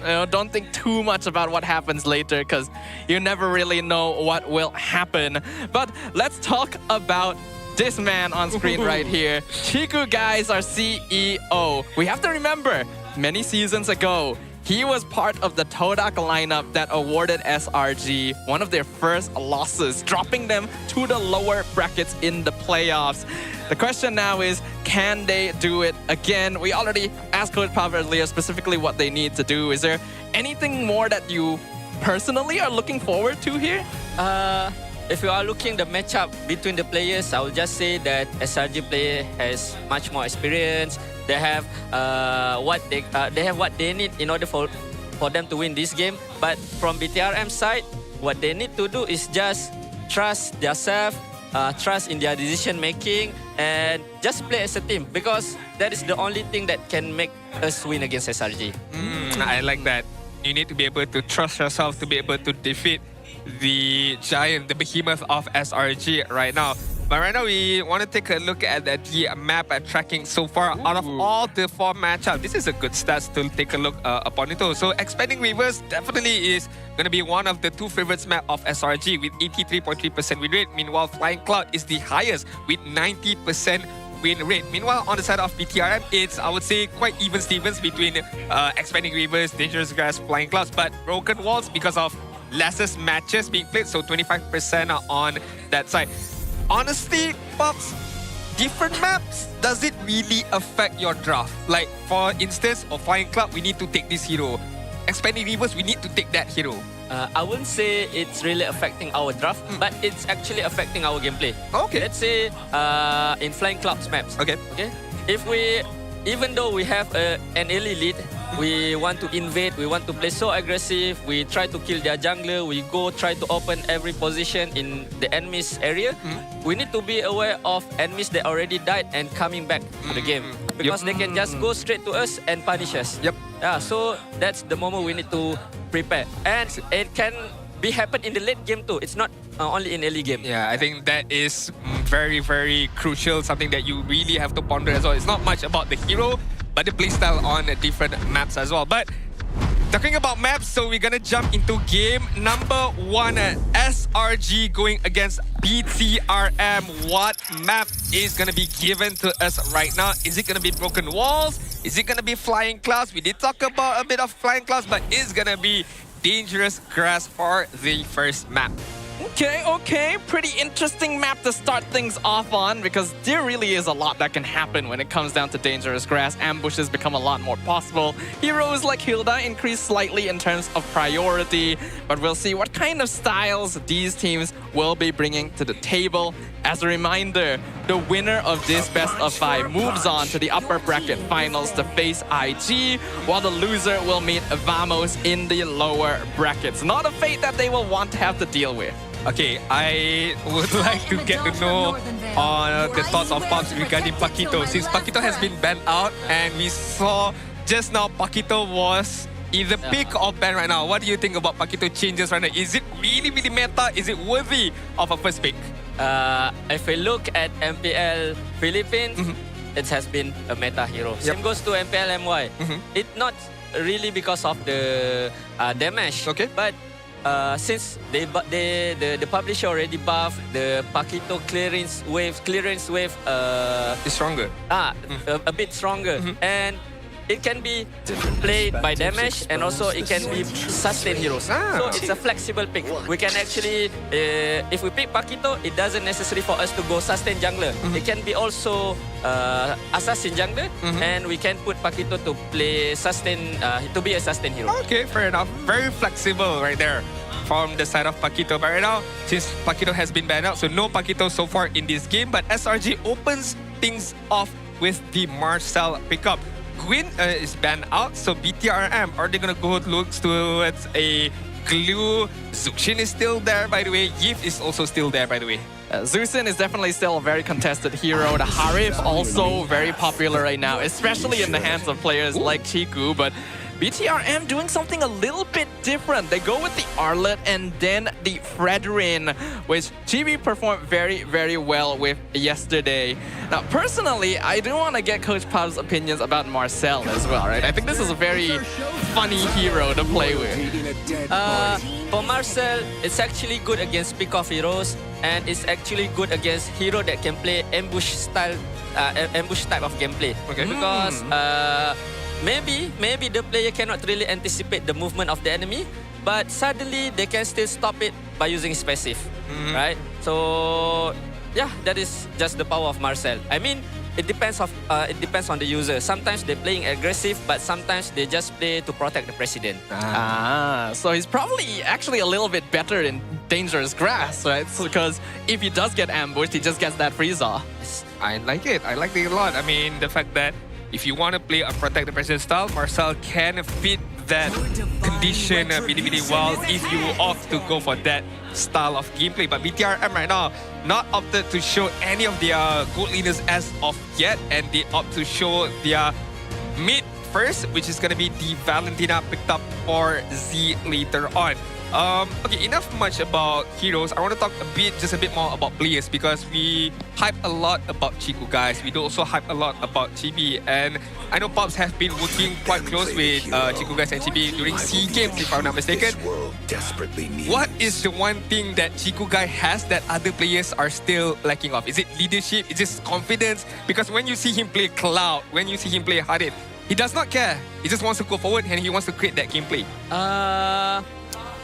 Maybe people will say high risk, high reward movement. But for me, it's just what he have that maybe other players don't have is split decision making.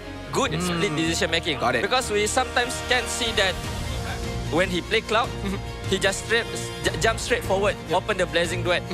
Okay, he's the one who actually opened the wall for his team, because he knows that he cannot be the clean up for his team. Maybe they have Chibi, maybe they have Z, so he need to be the one initiate, hook and initiate the enemy so that the HP of the enemy will be half. Okay. I think also the trust that he has between his teammate, knowing that if I start first, others can be the cleanup crew from the side of BTRM. That is the one thing that I really like about Chiku guys, knowing that they're understanding him as a player. But as we take a look at the draft right now, interesting enough, Yuzong and Laplato is being banned out. Not too sure is it really prioritizing or targeting the bans of Cram. Meanwhile, SRG bans out the Harith and one more ban. Most likely, if they want to go for marksman, maybe Iritel. I'm just, guessing here, one of comfort hero for Chiku guys later on. I think they might ban out Iritel, but from perspective, from my perspective, I think they will just try to deny clean. Hero that can be behind of the Fredrin and Alot. That's true, actually. They are definitely setting up for that sort of front to back. So Clint has been played from time to time against the Claude, but they banned the Atlas instead. Curveball, I would say so. Not saying that Rasi cannot play Atlas. I'm pretty sure he can play it really, really well, and setting things off between Fatal Link and the energy eruption from Fredrin is a strong combination. We shall see right now. And maybe also SRG wants to play nearer between one and another, so Atlas can disturb that momentum as well. So BTRM right now is off to go for the glow option and keeping the gold lane as the last pick later on. They want to see what SRG wants to bring out as a full lineup right now for the side of their EXP laner and mid laner right now. Yeah, they're saving that last pick for Chiku, guys, making sure that he basically has the best setup possible so that he can be that one man they play for. The Valentina glue combo is definitely good as well, since it indirectly denies Faramis. If you pick Faramis to counter glue, you get that Netherrealm stolen, and they can probably use it a bit better since they have the Fredrin on their side. They might. I don't know. There's so much possibility they can go for Vexana, Faramis, or they might go. I mean, they might even go for Lilia because it's good against Glue and Fredrin. But again, they have Valentina. Yeah, Zuxin. We forgot about Zuxin. Yeah, still available up until the last picked up right now. So gets picked up right away for the side of SRG right now. BTRM needs a roamer, right? Roamer is already they need gold lane right now. So my guess is Iritel. Other than that, Iritel. Right. Carry is still okay. Carry also good. You want to play behind the Fredrin, right? So you just want consistent damage. Because Iritel, you want to go forward. But if they want someone to play the long lane, I mean, they don't have hero that can play in the lane, right? So they might go for Moskov. Yeah, they might go for Moskov, and it's also a good matchup against Cloud. But yeah, we don't know. It's Chiku, guys, right? He can play whatever hero they want. Or you say clean just now. Could be also get Moskov. Okay. They want to play the long lane as well, since nobody can play the long lane except from himself right now. Okay, because we do have to bid farewell to Coach later on. Right now, your prediction based on the draft. Based on the draft, I would say BTRM is stronger at objective area. So you're guessing BTRM gonna win? Yeah. Based on the draft, we don't know. Okay, yeah, based on the draft. So based on the draft, I love BTRM's draft because of the Moskov last pick and how they're confident in playing Fredrin and Alot. Their first two pick Fredrin and Alot. So yeah, I just hope that they are doing well in the game. Dafa, you agree? I think so. Sounds about right to me. Far from me to deny one of our best coaches here at MPL. But thank you very much, Coach Pavs. Hope you enjoyed your time here on the desk. And we'll see if your prediction comes true as we jump right into the land of Dawn for game number 1 between the Red Giants and the Red Robots. Who's going to be the one to take it? We will find out. And hopefully we have a fun series this time around. It's a breath of a fresh air, Sadafa. No, I mean, the fact that we have a coach on our hand right now, and not just a coach, a winning coach as well here in MPL Malaysia. Not once, but twice as well, with 2 different teams at the same time. So it's great to have his input in the game. So we are very much thankful of him right now. But we have to jump into game number 1 right now. The draft has been settled, has been commenced by both of these sides, and we got the sheesh crowd. Yeah, I mean, it's back. Fun. Definitely, it's back. It's so easy if I'm just gonna agree with the coach, right? Yeah, I agree with your coach. The Moskov is good. BTRM draft is very strong. But you cannot deny the fact that this is SRG. It is SRG. It's the back-to-back champion. And we haven't seen them at full strength for quite a long time now. It could be a good thing. It could be a bad thing, right? We will see how well Cram is still able to fill in his shoes as the captain despite this extended absence. And I think we can all expect SRG to still be strong, but BTRM has learned a lot in recent history. I agree. Definitely with you right there. Has learned a lot and pick up a few things as well, you know. They have their very own cheese strats within them in terms of their gameplay. Their game style as well is very much polished and clean at the same time. I took a look at the emblem setup. Nothing too out of the ordinary, but there's a lot of movement speed coming in from Selangor Giants right now. So they want to move fast. They want to move maybe aggressively, I would say so. And this has always been classic SRG. They play for quick rotations, get early leads. Even if they do throw bodies in the earlier minutes, they usually are able to translate that into more control as the minutes take by. We can already see Yums taking control, zoning out Rasi, Stormy as well. But Chibi is going to show up first. And as hold on, Flicker backwards into the penalty zone. Instant collapse from SRG. The final slash is good. Unfortunately, Bigatron just don't have enough damage yet. It's absolute chaos. And now the marksmen are joining the party as well. Instant with Blazing Red. Stormy picks up first blood. Chiku does find the snipe on Skies. Innocent trades for Rasi. Yums falls as well. And Chibi is the one to ultimately secure the objective. That is a scrimmage of a lifetime right now. It sure is. A lot of things happened, and I gotta be honest, I did not catch everything at that particular instance. A lot of things was going on, but one thing's for sure is Chico was still alive, Innocent was still alive, and both of them managed to get a kill of their own. So that is very good for them. Unfortunately, Skies was taken care of by Chico guys, and it allowed Chibi to get that turtle right away without any particular set of problems. So still 50-50 from both sides. To be fair, in terms of goal, yes, it is in the favors of Selangor Giants because they got the kill forward by Cram. Up top. God.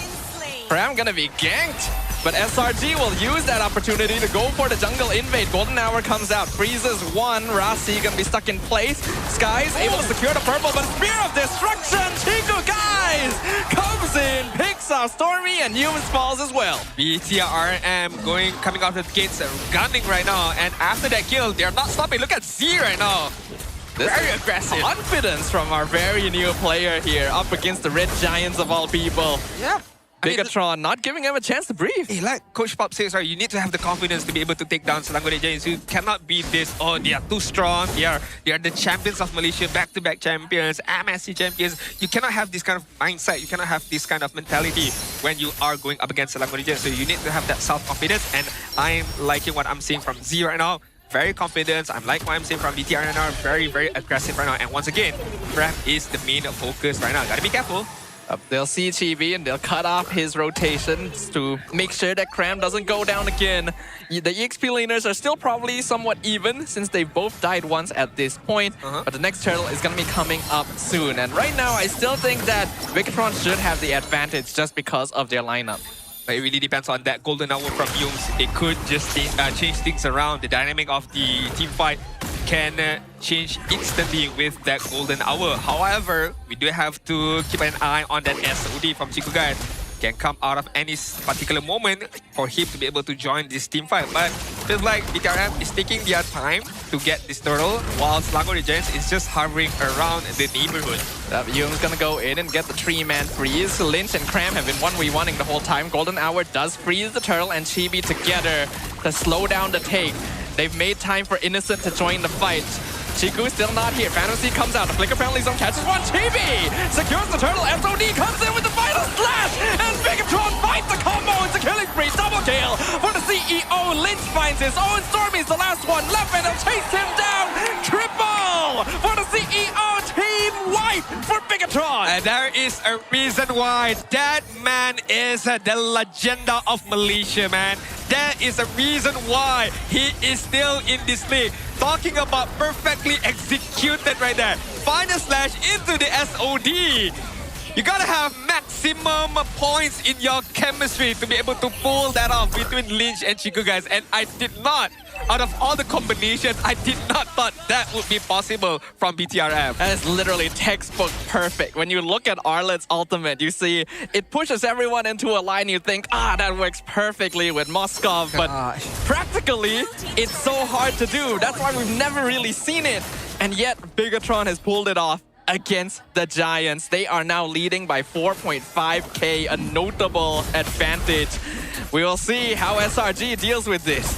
I mean, they do have the lead setup, 5k gold lead, but as I know, Selangor Giants is a mid-game based team, okay? Yes. When it approaches that 8-minute mark, 10-minute mark, that is the goal time for Selangor Giants. And this has happened to Selangor Giants multiple of times. And multiple of times, they got away with it. So it's not a shock to see Selangor Giants being behind at this. I wouldn't say this bad or this instance.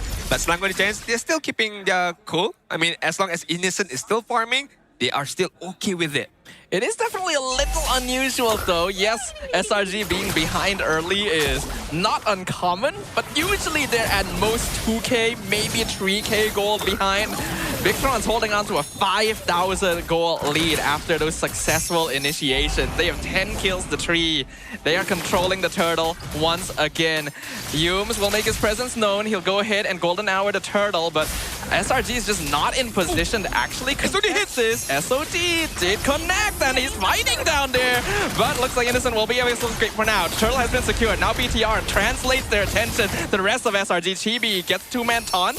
The follow-up a little bit slow. I do think BTR might be forcing this a bit more than necessary, but it is working because Cram is now stuck outside and Z grabs the kill. And not only that, look at you guys. With that SOD, he transported onto the bot side and was able to deal a good amount of damage to the turret, almost getting the turret immediately, but still Selangor Giants be able to defend it. However, it is going to be a hat-trick of total for BTRM right now, and they are well ahead. 6k goal lead.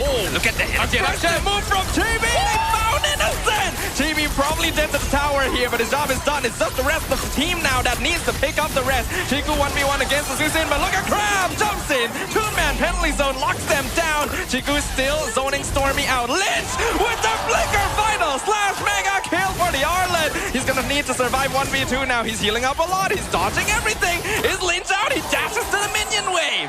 My, oh my. Lynch, oh Lynch.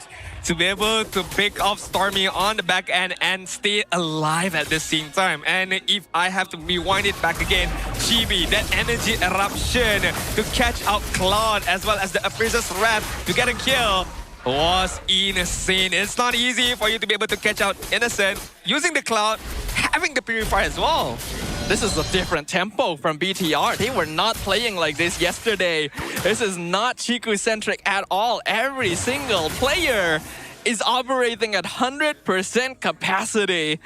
The goal lead slowly increasing. We know that SRG does still have a solid late game, but there's a lot of space they're gonna have to cover. Now, question is, what will Bigatron MY by Vitality do with the lead that they have? 6.6k goal lead. I would say a good amount of map control that they have on their side. They are going to use the advantage that they have right now to be able to get this Lord, but it's not going to be easy pickings. In terms of Selangor Red Giants as well, they do have the capability to initiate, but they are not going to do so, or they're going to do so very, very slowly. It's going to be with the golden hour right now. Once again, Yumes freezes the Lord in time. Skies comes in with the Fantasy, gets final slash away. Chibi once again secures the Lord. And now Skies is way too deep. Monster kill for Chiku, guys. SRG has to retreat again. All right. Did the basics well. You zone out a few members of Selangor Giants. You know where Skies is kind of coming in from, and you do have the capacity to crowd control everybody down, and you did. You did that to a T. Skies was not able to just walk in with his own barbell and to steal that Lord away. Good reset as well, good minor reset from BTRM right there, not allowing Skies to hit that Retribution, and Chibi, as we all know, the king of Retribution here in Malaysia, secures the Lord efficiently. Right now, what BTRM needs to do, yes, you need to be aggressive, but don't be too greedy. Don't be too aggressive. We've seen how many teams, a lot of teams at this particular position, they lose control. They went too deep. They went too aggressive. And that is not what BTRM needs to do. Chibi found Innocent. The Razor Ref just misses, but it's Chiku, guys! The CEO finds the snipe of a lifetime, and now the Lord crashes in up top. BTRM found the target. 5v4 pushing into the base. They're gonna start with Cram, taunt him on the tower. Final slash! Lynch sets them up. The flicker out. Golden hour though. Yumes catches the entirety of BTRM. Rasi gonna be dragged forward. He'll tank the tower and he'll flicker out of the base, just barely alive. And BTR will back things off. I mean, they are still respecting Selangor Red Giants. They know they don't have the minion wave that they need to be able to close this game off. But that snipe from Chiku, guys, that SOD was $1 million hit up against Innocent, who was just a slither of health away from death. And Chiku, guys, hit that SOD.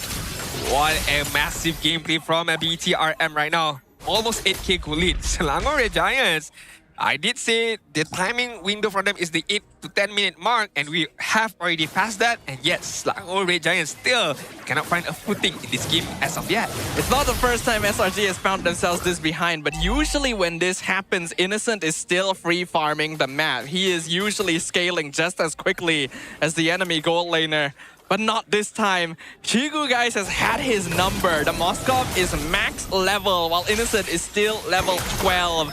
I'm pretty sure Chiku is full build at this point, too. He just got that Malefic Gun. Maybe 5th item at most, but this is looking unexpected. I mean, very much unexpected, and this is a game for BTRM to lose, not gonna lie. If they lose this, it's gonna be a big upset. The fact that they did everything well from the minute get-go up until now. Positioning, wave management, map control, initiation, and just overall aggression against Selangor Red Giants. They did that everything perfectly.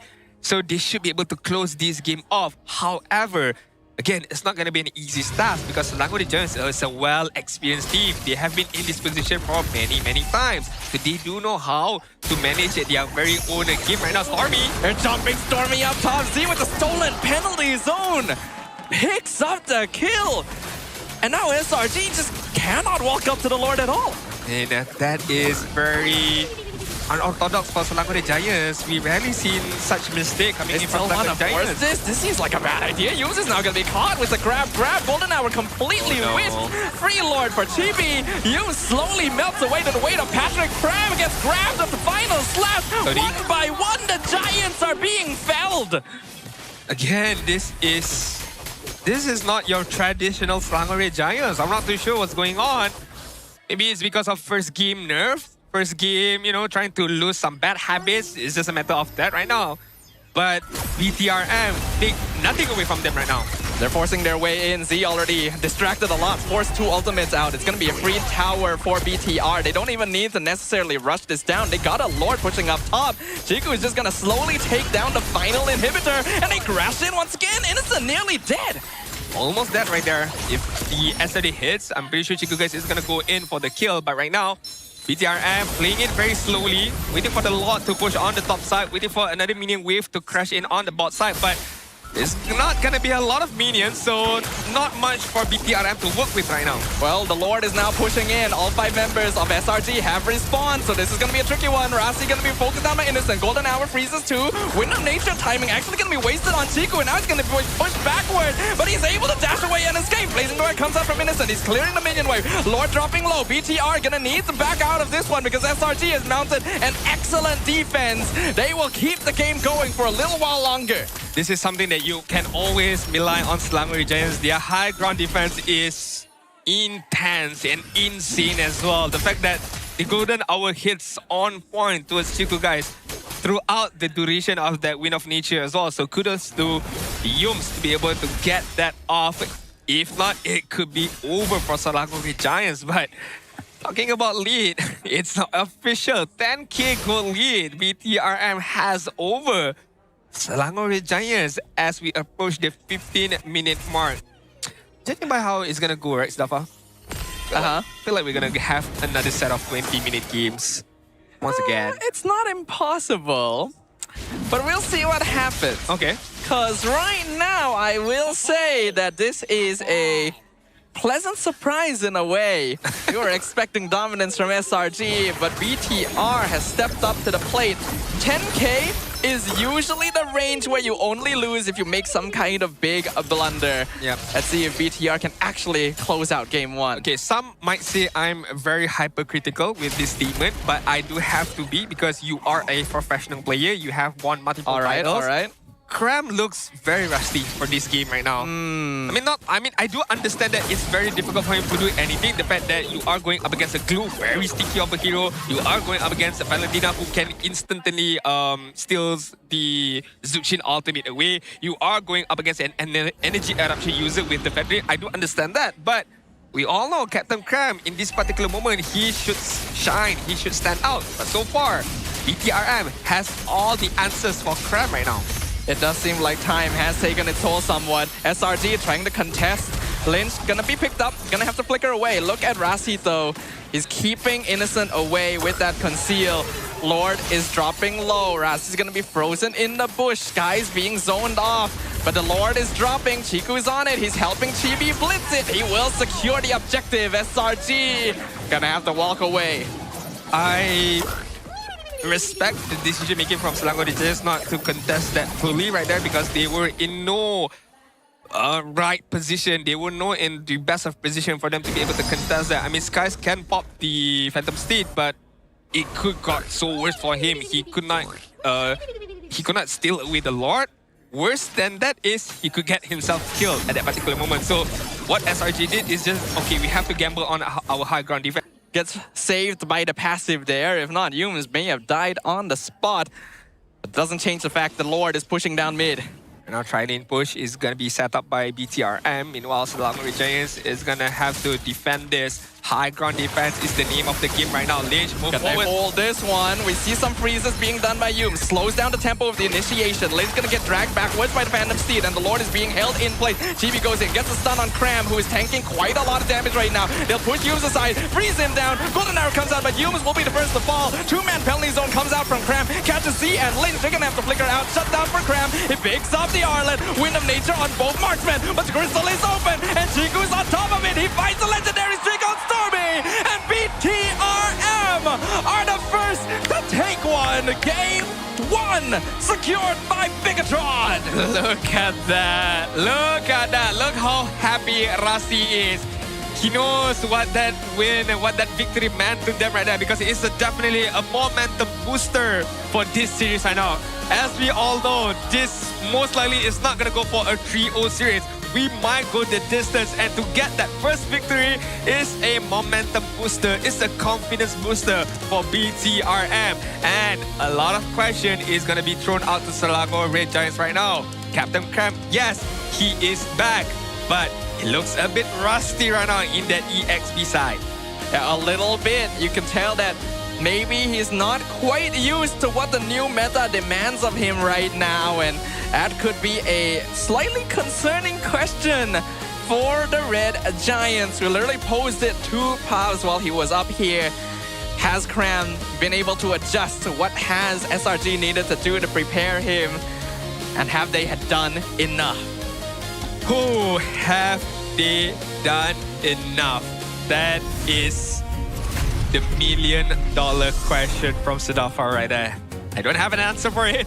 Of course, we shall take a look at the next game later on, what has it in store for us. But what happened in game 1 just now, is it evil for me to say it was a dominance performance by BTRM right there? I don't think it's evil. I think it's factual. It's exactly what happened, and no one can deny that. That was a one-sided victory from Bigatron. I mean, from the draft, Coach Pop also did predicted the draft was gonna go towards the Moscow pick in the end to play from behind, literally behind the Fredrin, and that worked out perfectly for BTRM. And right now, we're gonna nominate our MVP for the match. Is definitely gonna be Lynch with the Arlot. But honestly, the whole members of BTRM deserve the MVP because they played phenomenally well with each other. What a chemistry from this team. That is straight up just the cleanest gameplay I have seen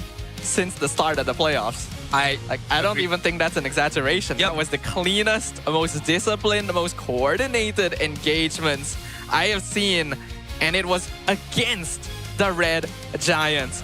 Whatever BTRM ate today, I want some of it, because this is not the same team from yesterday. And I like the confidence that they come into this game, right? We're not gonna stop. We're gonna be dominant. We're gonna extend our lead, and we're not gonna stop at all. We're not gonna be like IG, who has 5-6k goal lead and not doing anything about it. Once we have 5-6k goal lead, we're gonna go ham, boys. We're gonna go ham. We're gonna go into your face, and we're gonna push the agenda against you guys. In terms of dominance, yes, now looking at the stats, it's not I would say an evil statement because no turrets at all from the side of SRG, no turtle LR from the side of SRG, and no Lord at all.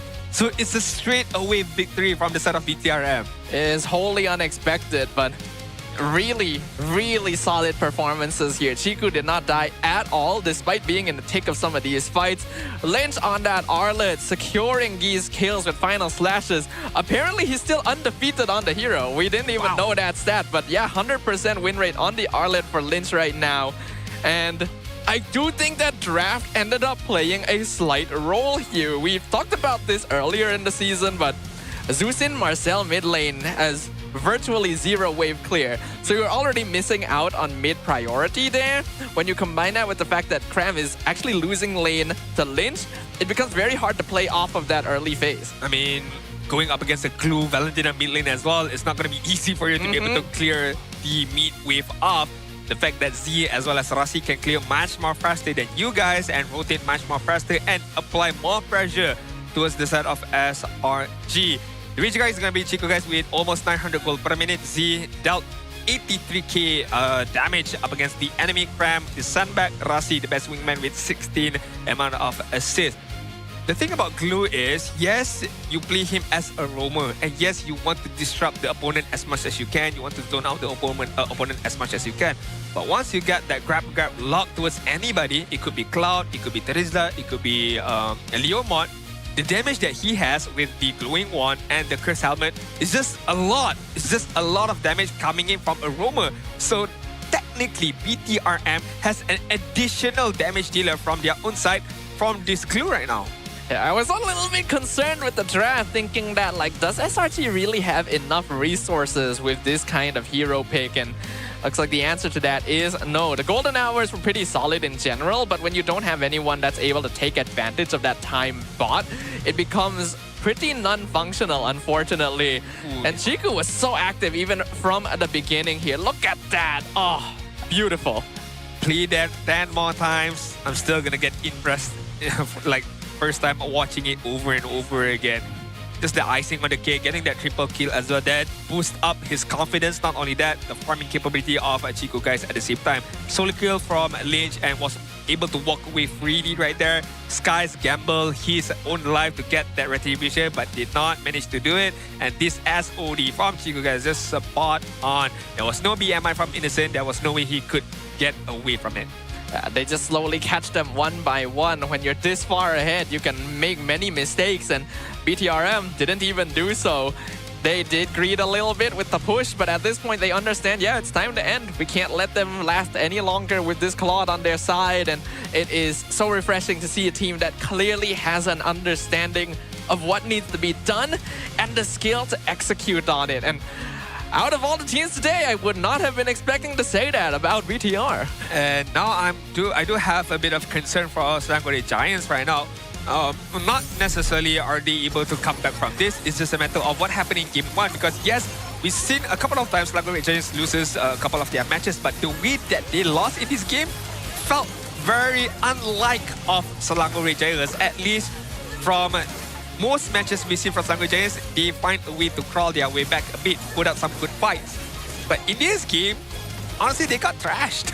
This is one of the most active games I've seen from Lynch as well. He's generally been more of a utility, just kind of a supportive EXP lane in the back, and all of a sudden we're seeing him make these final slash plays, flickering behind enemy lines to pick up kills and surviving it all as well. Is like, where has this been hiding? Has BTR been holding out on us? I feel like, yeah. I feel like, okay, have you watched, what do you call it? I forgot the name of the anime, Dragon Ball before.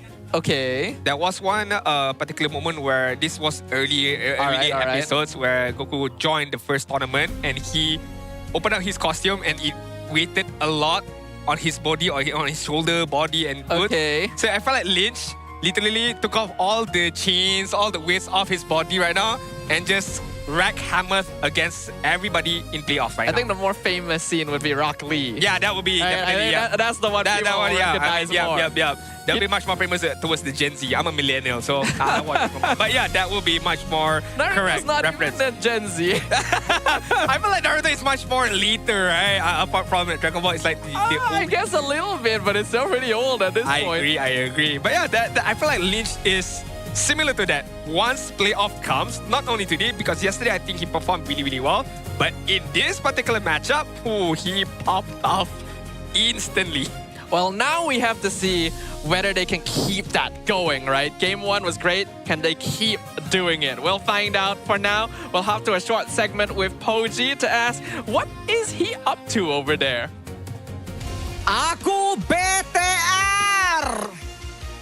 Itulah laungan jeritan semua peminat-peminat juga penyokong BTRM.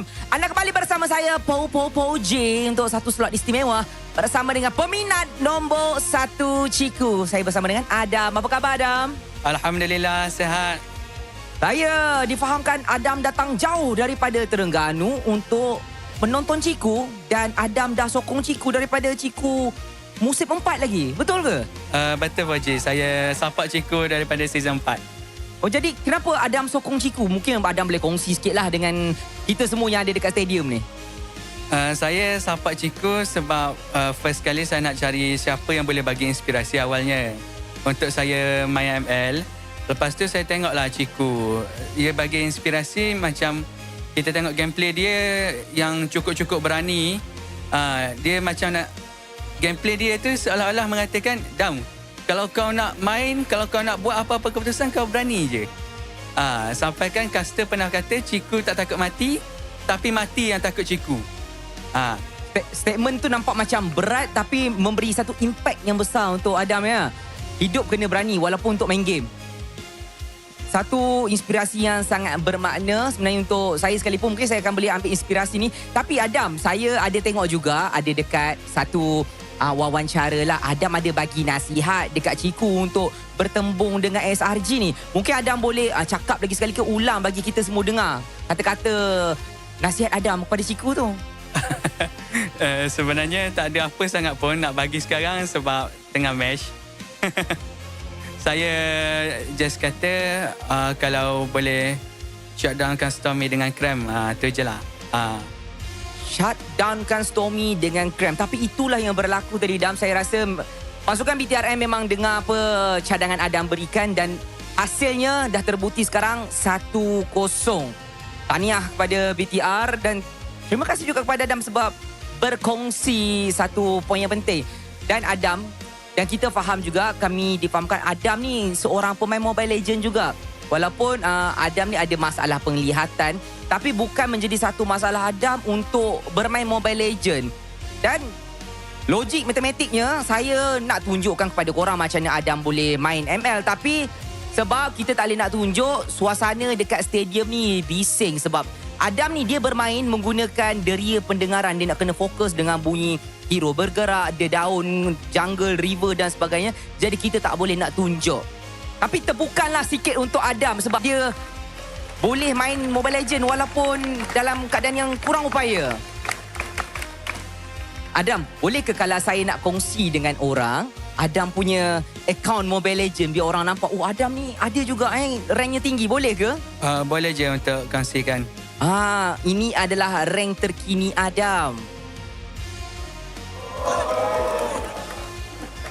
Dan saya difahamkan Adam adalah seorang solo player juga je guys. Dia not normal-normal tau.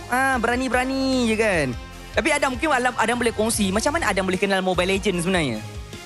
Saya kenal Mobile Legends ni sewaktu first kali adik-beradik saya main sebenarnya, 2 orang.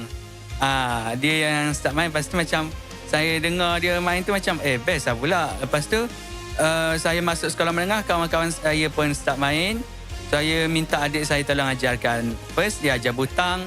Lepas tu yang kedua saya fikir cara nak main untuk orang tak nampak sebenarnya hafal map.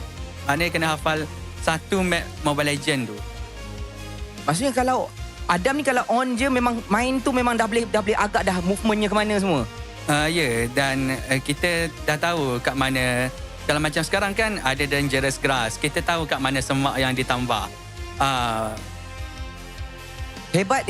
Inilah kelebihan yang mungkin kita tak boleh nak rasa tapi Adam boleh rasa. Tahniah dan terima kasih juga kepada Adam. Tapi Adam, kita pun masa tak boleh nak lama sangat sebab perlawanan harus diteruskan. Mungkin Adam boleh beri kata-kata semangat kepada Ciku yang berada di atas pentas, Adam. Untuk Ciku dan BTR, teruskan. Kalau boleh buat yang lebih baik daripada ni. Dan satu lagi good luck dan tahniah atas 1 poin yang berjaya diambil tadi. Terima kasih banyak-banyak Adam. Dan sekali lagi lawan aku BTR mungkin akan bergema andai kata mereka menang lagi. Itu sahaja daripada saya. Langsung kita terus masuk ke meja panel untuk dengar apa mereka akan bincang selepas ini. Thank you so much, OG, right there with one of our super fans from the side of BTRM. His name is Adam. He has disability in the sightness as well. But that did not stop him at all from gaming with Mobile Legends Bang Bang.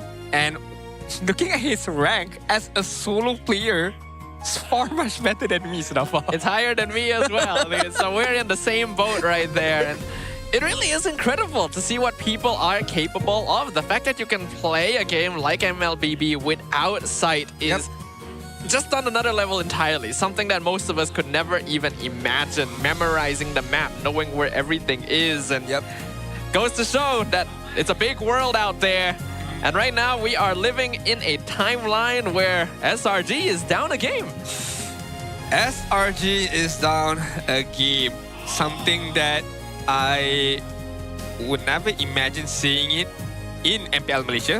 If we're talking about international stages, it will be a different case. But here in MPL Malaysia, I never thought of seeing it at all. But hey, here we are today.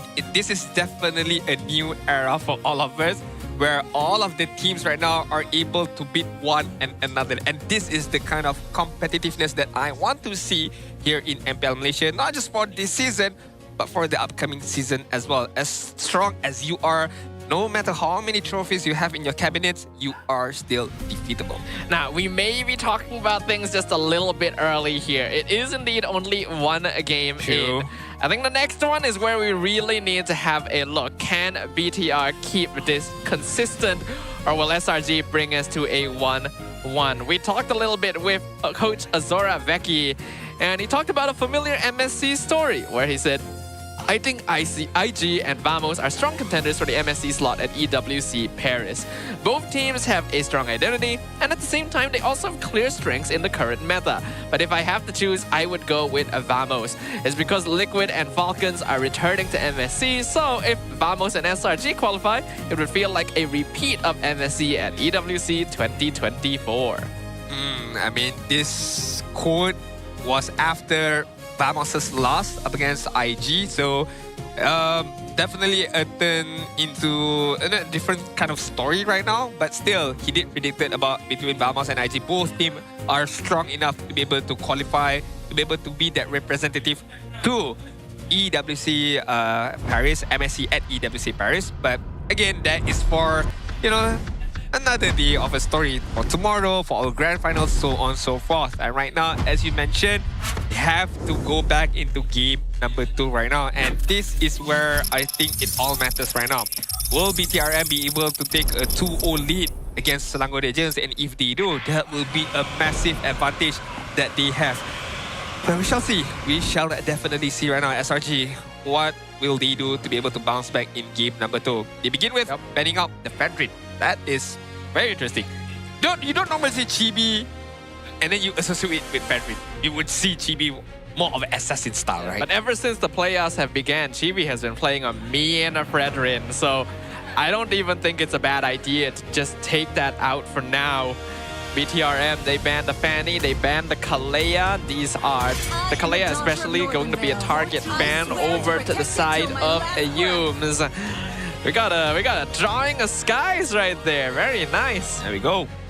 I mean, I am well aware of our fans here are talented drawers. Is that what you call it? Artists? Yeah, that's not drawers. Artist is the right word. Drawers is where you put your clothes. Yeah, that's definitely. I'm like literally translating it, right? Talented artists. So I would like to see more of this drawing of this masterpiece here in MPL Malaysia, here instead of Juara. But right now, I want to take a look at the first pick right now. Paquito is still available, quote unquote. But SRG, will they ban out the Paquito, or is there anything else they would rather ban? I mean, Queen is still available right now. They would maybe want to ban it up. Nope. Halt just straight up respect towards Lynch with that 100% win rate on that Arlot. They are going for the contest because it's not just the Paquito, you still have the Guinevere, you still have the Phoveus in the pool. So if Paquito does show up, the Phoveus counter can instantly be locked in, so that's why BTRM will go for the Guinevere instead. And we will see how SRG decides to respond. Yeah, I don't know much about how the likelihood of SRG wanting to play the Paquito right now. Because of course this is Captain Scramper's game back here at MPL Malaysia. But I don't have any doubts that he can play the Paquito. I mean, he is a talented XP laner. However, not necessarily that could be the first pickup for Selangor Red Giants right now. Zuxin is still up for grabs. Kalia has been banned out. Yisanshin is still is there for the taking if SRG wants to go for that direction. That does sound like Paquito, yeah. Paquito, Yisanshin. Strong opener. Pretty interesting from SRG. Definitely leaning more into the early game now with this one. And having that Mountain Shocker going to be very useful to help deal with a Guinevere that definitely wants to play more ambush style. Now, IG dealt with the Paquito with the Hilda. So will BTRM, do the same thing? We shall see later on. But I would like to see either Yif or Zuxin for Zio. I feel like this utility kind of melee is very much suitable for him. Oh, Phoveus! Yep. Oh my, I did not catch that Phoveus was not banned out. It's a great counter to the Paquito. Indeed. So BTR already has some solid steps in the beginning. They will have Chiku on the Claude as well. A hero that he has had his ups and downs on, but still one of the best in the meta and definitely something that can carry from behind if SRG does take that lead. With this information now, SRG will be aware that Cram might have difficulty in that lane. What is the adjustment to deal with it? You go glue. You cannot go for Dash's hero right here. But, I mean, they don't go glue and they don't go for Dash's hero, but they definitely go for a very front-to-back composition kind of hero with the high loss. Most likely it's going to be the Revitalize spell as well. And I think it's good going up against the Phoveus. It's just not necessarily good if you are going up against the Cloud. You want someone to be able to dive on the back line. And most likely that is going to be the job of the Paquito with the Flicker later on. Pretty much, but we've already seen how easy it is for Phoveus to disrupt those sort of attempts. So I suppose the Hylos is a way of facilitating this with that glorious pathway. Gives you a bit more control over the team fight to maybe even walk past the Phoveus if necessary. Coach Arcadia now going to be banning out that glue. Interestingly enough, not looking to secure it for themselves, but I suppose they already have both their frontliners. This is a hero that could mess with them if it ends up going to BTR's side. Okay, fair enough, because I think glue fits really, really well from the side of BTRM. And SRG understand that well also. However, you still have the option of Khalid. You still have the option of a Badang. You still have the option of a Hilda if you just want to, roam around very, very much quickly. If not, if you want an element of surprise, but however has been countered by the extension, is the chip, which I don't think could be a good idea right now. However, BTRM bans out the Zuxin. I mean, they do still have the option to go for a Valen pickup, a Yif pickup. Court is not necessarily bad. I mean, yes, you are in danger of the Mountain Shocker, but however, you can start off the team fight with your own very own Mystic Gush later on.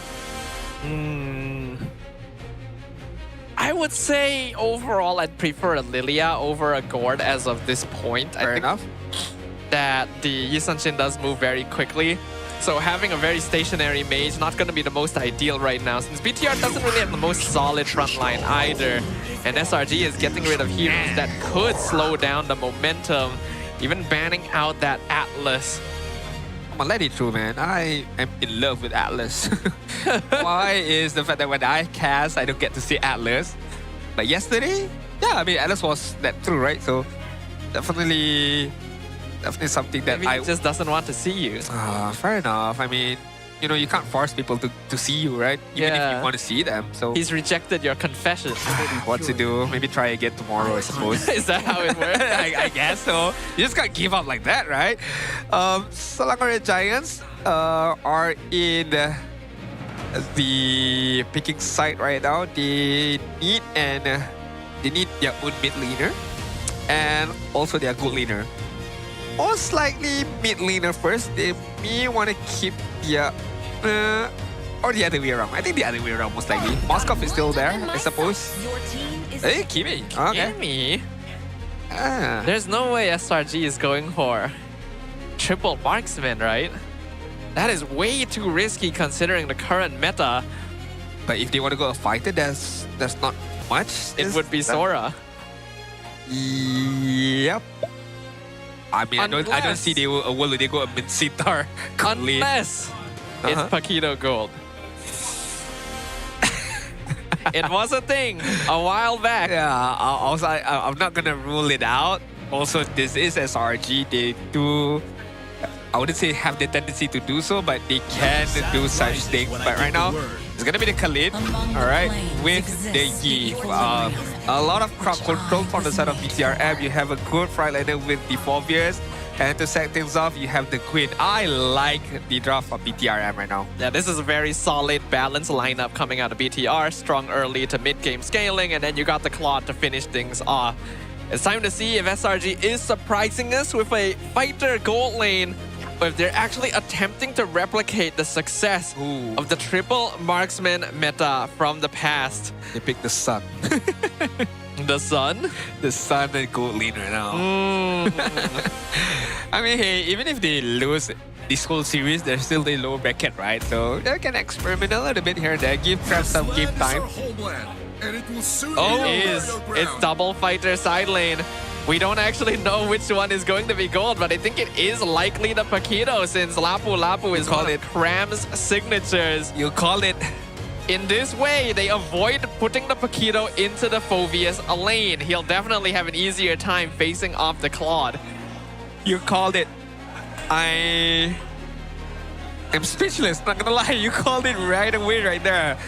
Paquito is gonna be on the gold lead. Yes, I think much needed, I suppose, because it's not gonna be a good matchup for the Paquito going up against the Phoveus. So most likely they don't have any other option but to go for that double fighter composition. And of course, one thing for sure, at least Innocent would have a more favorable matchup, I suppose. It's going to be interesting to see how Innocent will perform, because if he is able to dominate the lane against Chiku, guys, it gives SRG a much easier pathway into that mid game. But with a Kimi mid, will they be able to keep up with this hyper aggro mid meta? We're entering game number 2 in the land of Dawn, ladies and gentlemen. BTRM on the blue side, 1 game up versus SRG on the red. But yeah, you have to understand it's going to be a Khalid as well as a Yi mid lane. Look how fast they clean up the wave. At the same time, dish a good amount of damage towards Yums and Stormy. And right now, having a... Oh, the instant rotation from Rasi forcing Innocent out of that lane with the flicker is also a good win from BTRM as early as the 1 minute mark. They will have to trade mid control for it. They'll give up the Litho, and SRG will try to translate it into another camp as well. But look up top, Chibi is just not going to bother too much. He's going to go ahead and steal a couple camps from the top jungle of SRG instead. I mean, it does not matter, right? I mean, yep, you steal one camp of mine. I'm just going to steal another from yours. So is it going to be even Stevens? And most likely Chibi is going to have a level ahead. Cram! He goes in, spatial migration, connects with Cram. He has to flicker out, is able to escape, but that was a dangerous situation. I mean, unfortunately, there was no Violet working right there. If there was, it would have been a dead Cram on the top side. But forcing out 2 flickers, by the way, early as the first minute mark is a win for BTRM right now. Looking at the emblem setup for this Paquito gold lane, it's going to go for that penetration as well as Festival of Blood. So having a bit of a healing capability as well at the same time. So just all and all, a bit of this, a bit of that for him to be able to survive and to deal a good amount of damage towards Chiku guys later on. Yeah, not going for that Master Assassin to try and dominate lane. He needs a slightly more universal build since his role is important when it comes down to those mid-game team fights. Meanwhile, Lynch gonna flicker forward, grab the Dark Wave onto Skies, lock him in the RWM, and Lynch secures first blood. GB gets the turtle, and Lynch is still going as well. SRG can do nothing about it. Wow. Lynch saw that small window of opportunity. If I flicker and dark pursuit, I can get Skies. And not only that, I have Z behind me, can open up the RWM. Sorry about that, Rasi was taken care of. But again, good decision making from BTRM. Yeah, Rasi going down there is still not as good a trade as BTR, finding that first blood onto the Yisun Shin. And because Innocent had to rotate over as well, Chiku able to free-farm the wave just a little bit. We can see already that Cram having some difficulty against this Phobius. GB not able to land that spatial migration. Gets scouted out, and the Gore's pathway slows him down. They're going for the stun. They're aiming for the Guinevere. Rasi with the Raging Sandstorm, not able to connect, but GB survives on 1 HP. Z now comes in to join the party. Lynch gonna try and re-engage. RWM is perfect. Sets up the kill on Cram. I was a bit of afraid right there, the fact that Chibi still goes for the jump, knowing that there are other members of SRG coming his way, and he was almost punished by that moment, but fortunately for him, he did manage to get away, and fortunately enough for BTRM, they got a kill out of that as well. Yeah, BTR really going strong right now. Lynch especially, the standout player, already 2 kills on the Phobius, completely outscaling his lane opponent. I mean, but however, Skies is still keeping up his farming well against Chibi right there. At one point, he was 1 level ahead against Chibi right there. So still, it's okay for Selangor Giants, even if you are losing on your side lanes, but Skies is still farming up really, really well. But they need to do something about it because they cannot let Chiku guys just farm away right now. Once again, Crab just gonna get disrupted all day long. I am liking the heavy focus from BTR on the EXP lane. You would actually think they'd help gold lane more since, Chiku nearly dies against Innocent, but he's still going back in with a blazing duet. This man knows his limits. TB on top of the turtle. Mount Shocker will scout out where BTR is. Glorious Pathway gonna be laid down the red carpet. The Flicker Raging Sandstorm forces Skies back. TB secures the turtle. RWM gonna be used as well. But Selangor Red Giants looking to fight back. They're gonna surround Lynch 1v5, and finally the Phobius is ended. All right, good kill from Selangor Giants. However, did not manage to get the turtle, but it's okay. They paid off their dividend, managing to get a kill against Lynch right there, right now. Another rotation, Innocent. Rasi is here to help. Chiku dropping low, but Innocent's used all his cooldowns, so he's not going to be able to get that finish. I mean, Rasi did not have the Raging Sandstorm as well, so however, Rasi wanted to help Chiku guys right there. He could not do so without the Raging Sandstorm right now. TV not able to land the spatial migration, but will force Cram and Stormy back to keep their tower up top alive. Meanwhile, in the mid lane, they're going for a gank onto Rasi. 2 ultimates committed, but not anymore. Alright, I mean, Selangor Giants is keeping their footing so far in this game in comparison to game number 1. Yes, it's a lead for BTRM, but it's not a huge lead in comparison to, once again, game number 1. Selangor Giants is just hovering around right now. Chibi ought to be careful right now. Jackson Falls will be dodged with spatial migration, but they're just gonna follow him back. Chibi tries to re-engage on Stormy, but will end up dying. Rasi just a bit too late to save him. They want to trade for the Kimi, but they're not able to do so. Raging Sandstorm used to escape. I mean, if Rasi just focus on that mid turret, at least they could have gotten that mid turret right there in the death of Chibi. However, they wanted the life of Kimi. Unfortunately, were unable to do so. So Selangor Giants have the upper hand right now. It's not a big of an advantage, but still something that Selangor Giants would definitely take whatever they can get right now. It's definitely a much more even game now. This is more akin to the typical SRG that we know. They're playing more defensively, properly respecting what BTR is capable of.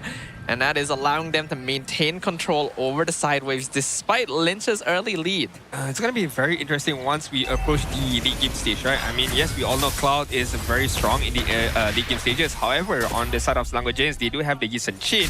So it's really a matter of positioning who can close out or who can zone out the main damage dealer from both sides is going to be the crucial point right now. Lich. Yep, got a flicker away from the traction pulse. Rasi kind of deep now. Lin's going to re-engage on Yumes. They're trying to collapse onto the high lows, but he's healing back up to revitalize.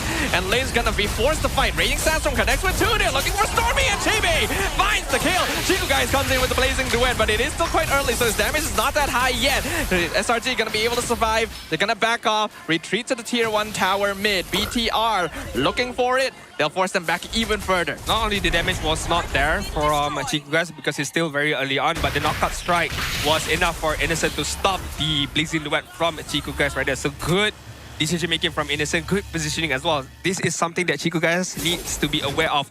If he decides to go in for that Blazing Duet combination, he knows that Innocent will be able to stop it immediately as we speak right now. Chiku guys, ought to be careful right now. There is a couple of rotation coming in towards Innocent. Innocent is farming pretty well. Traction Pulse will be dodged. It's a BMI. Yume's coming from behind, but Rasi is right there to make sure that the CEO is protected. SRG trying to make a gank happen, but so far not really succeeding with it. After that previous exchange, the net worth lead has swapped sides once again to BTR.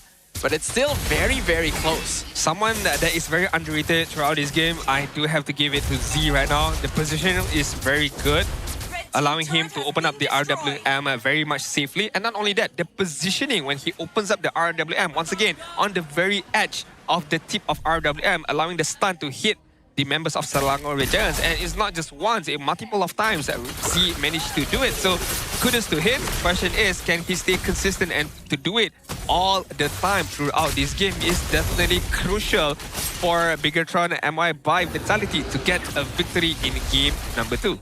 Oh, Mountain Shocker was just dropped, so SRG has a rough idea of where everyone is on the BTR side.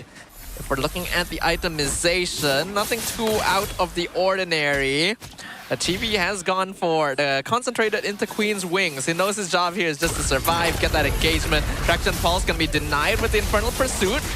They get the Dark Wave, they find Cram with the Violent Requiem to commit. RWM comes out and Cram is gone. Blazing Duet in the backline, Flicker, Raging Sandstorm misses, but Chiku does not miss his mark. Stormy will fall, and BTR come out on top yet again. Such a different gameplay once Chiku guys play the Cloud in comparison to Malcutie, right? Yeah. Very different, right? The fact that the Blazing Duet was used and Chiku guys was not, I would say, hesitant to use the flicker right away to get a kill against Stormy as well. Because he knows I am in prime position. Nobody can stop my Blazing Duet. Nobody has a good amount of crowd control to stop me. Cram was taken care of, so this is my green light to go forward and hit it.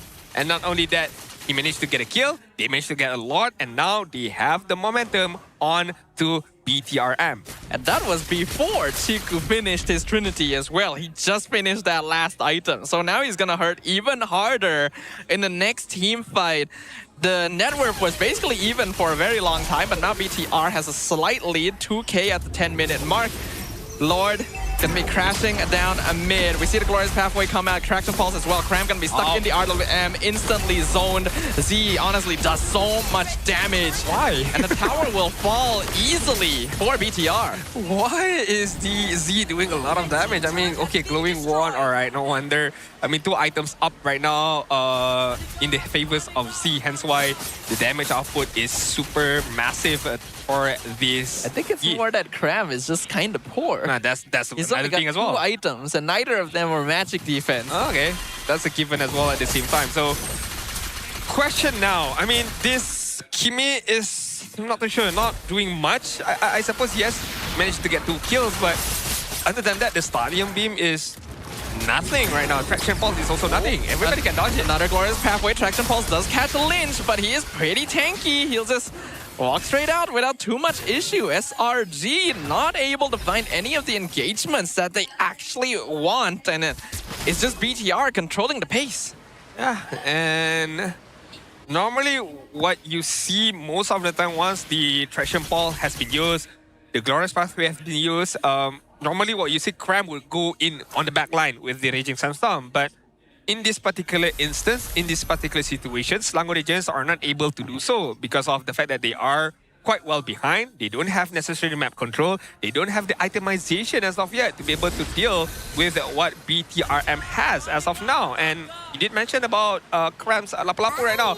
One of it is a offensive item, which is going to be the War X, and apart from that, it's going to be the Queen's Wing. So Yves can have a good time dealing damage towards Cram, and Cram cannot deal anything with it. Not only that, Queen also later on. The thing is, right now, this just feels sort of weird, honestly. It's SRG doesn't really feel like they're playing the game normally do. And I don't really understand why it is. Yes, BTR is playing really, really well. That is part of the factor contributing, but I'm not seeing any of the typical aggression, the coordination, the shot calling that has made the Giants who they are. But normally, Selangor Giants, if they want to go aggressive, it would start from using very aggressive roamers. But right now, as a high loss, he can't do it. It's definitely hard to do so. Well, Warriors Pathway, once again, they're gonna try and start the fight, but Chico already blazing into it into the backline with Window Danger. He picks off Skies!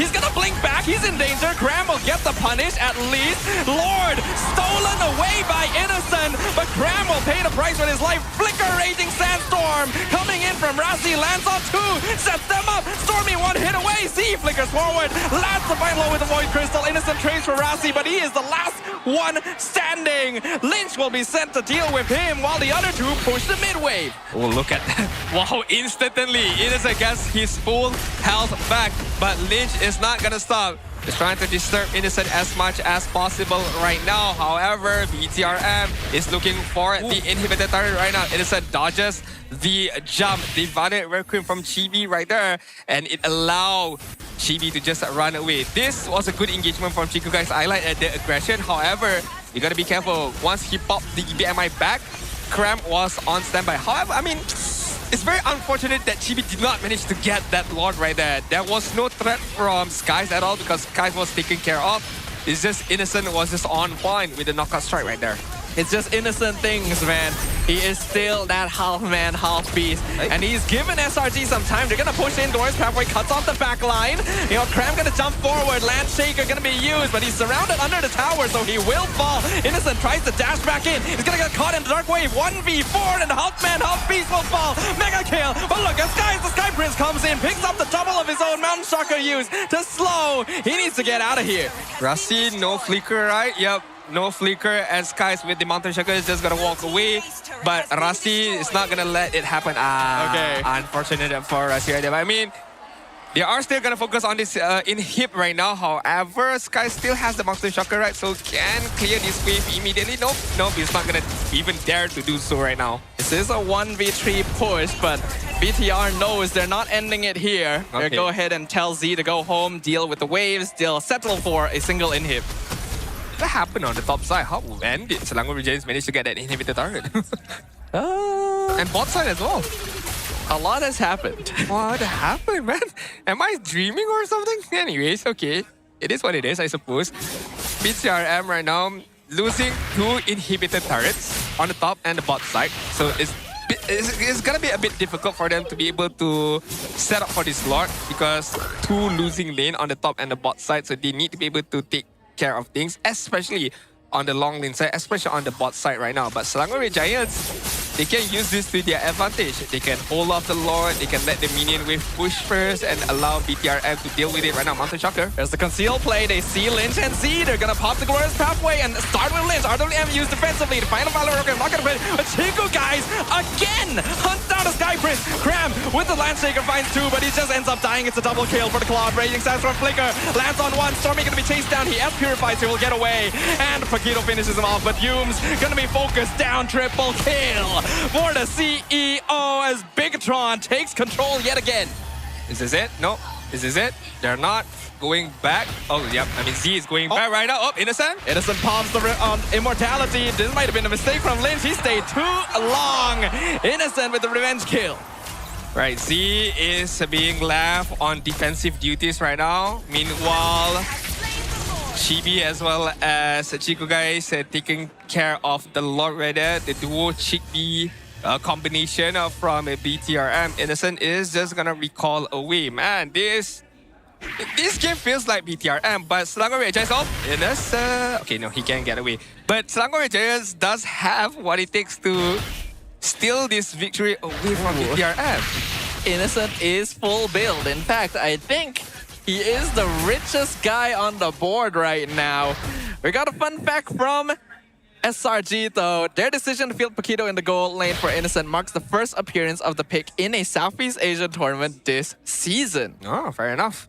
I mean, he was the one who, I think, debuted the Changi goalie, but they found guys again, blazing into it, and he's just gone. Violent Requiem picks up Cram, locks him in the other layer. Chibi goes in, two-man knockup with the spatial migration.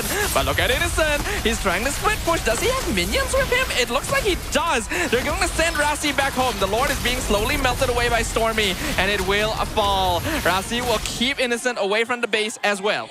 Alright, I think it's still okay for Selangor Giants. BTRM won't be able to defend this, but if another fight pops out and BTRM wins this fight, they definitely are able to end this game.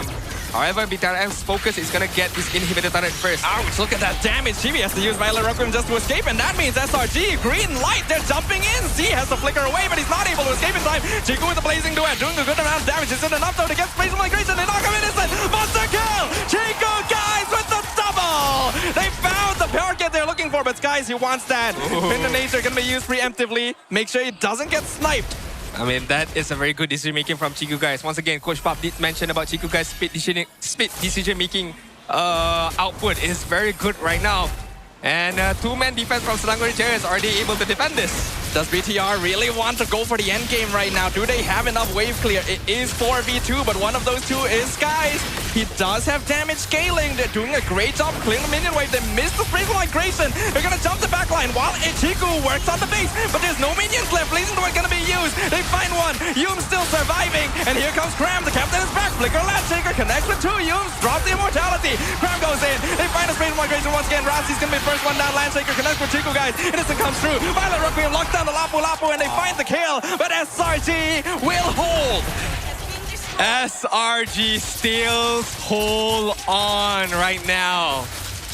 The fact that timing, the respawn timing from Selangor Red Giants was just right there, was able for them to defend that crystal immediately, and Yoms did whatever it took to clear off that minion. That one catapult minion did manage to do that, and it bought enough time for Cram to go in with the Landshaker as well. One minion did slip through, but Cram alone was enough to take care of 4 members of BTRM, not allowing them to go into the crystal right now.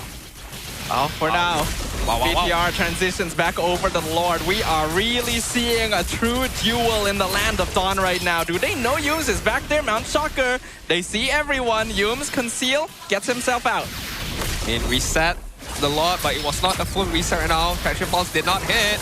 Here comes Mount Shocker once again. Glorious Pathway going to be used. Backline is being dived. Violent Requiem finds one. Skies secures the Lord, but Cram will fall, and Skies is traded. Legendary streak for Tico. Innocent's being focused. Wind of Nature kills Tico alive. Double kill. They slay them all. Stormy tries to survive. He's the last one standing, but it is not going to be enough.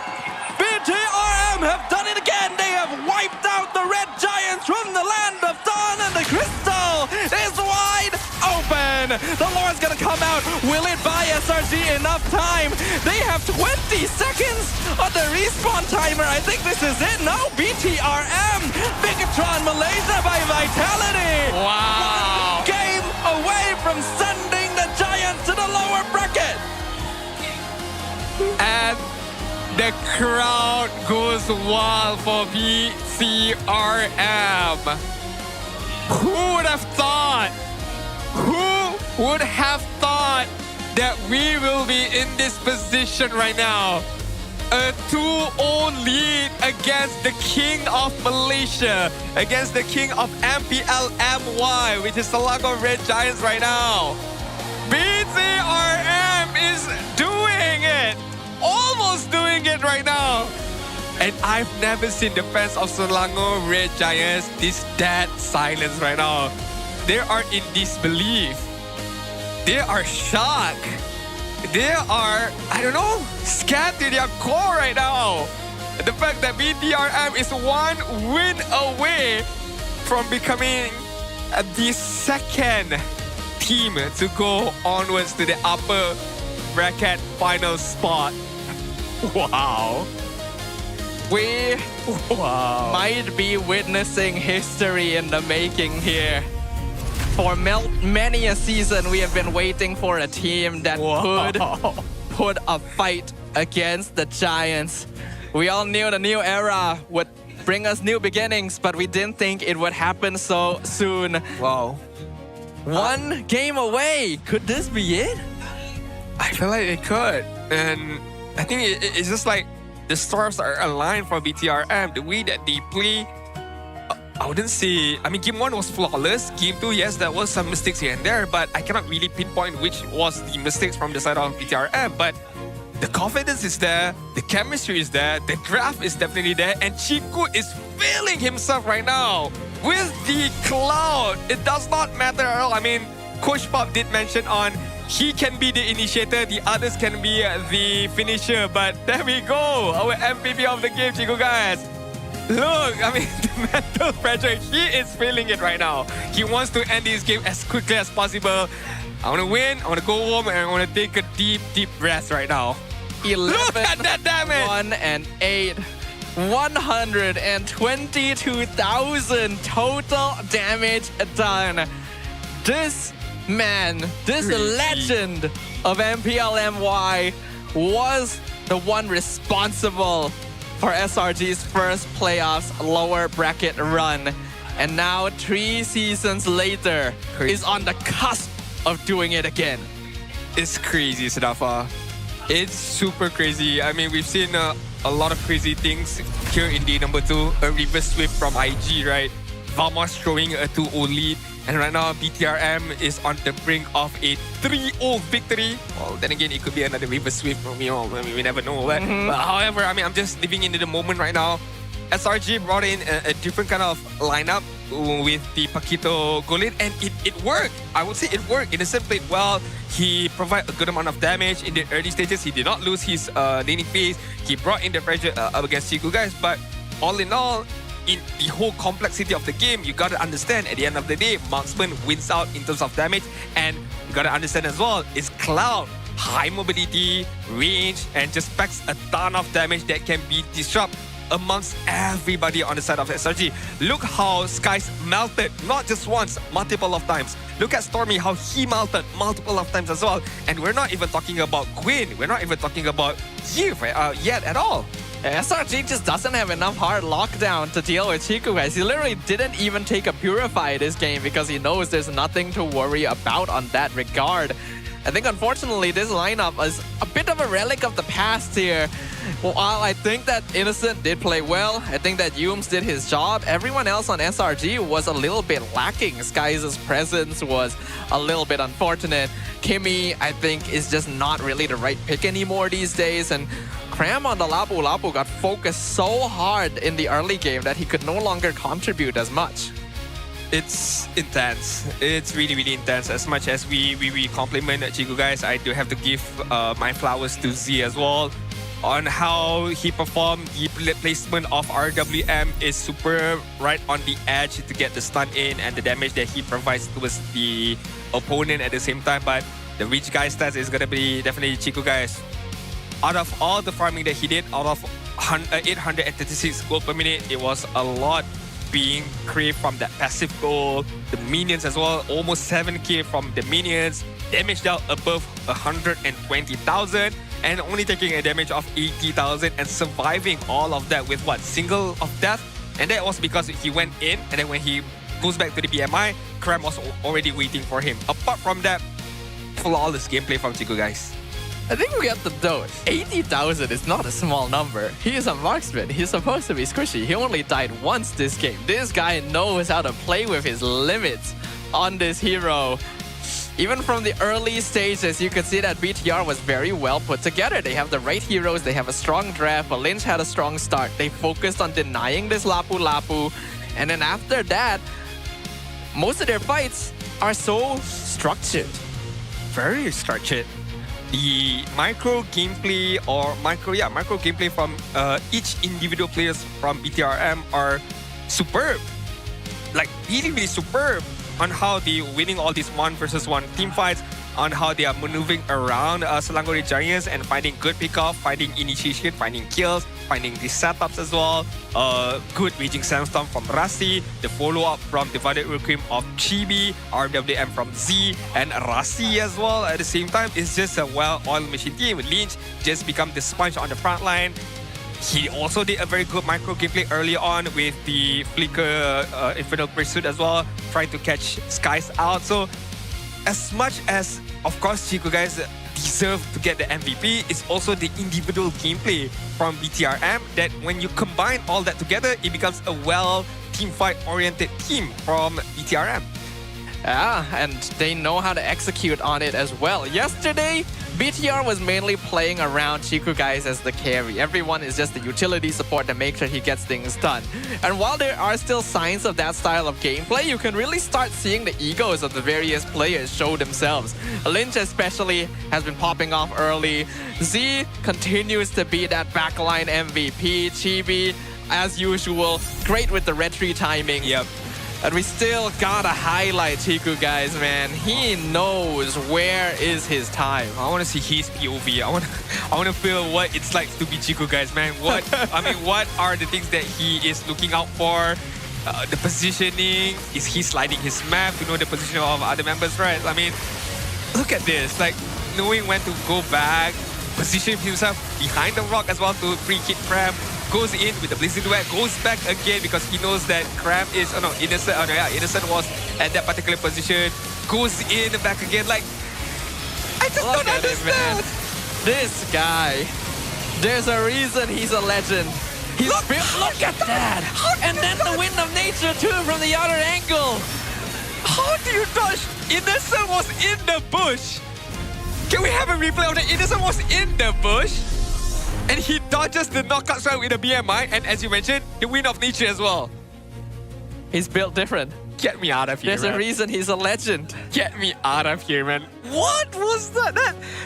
He's not the same species as a... That's not humanly possible. He's not a human. He's not a human at all. Wow. Insane. And All right. I like the addition that we have here in implementation that we get to see the POV of the player himself, because without that, we cannot see such It's different to see the first-person perspective. Oh my god. Wow. That's insane. What do you do? Well, what do SRG do now? With Uni back? Regarding the Chiku glaze. Okay, sorry. I think we do have to address the elephant in the room here.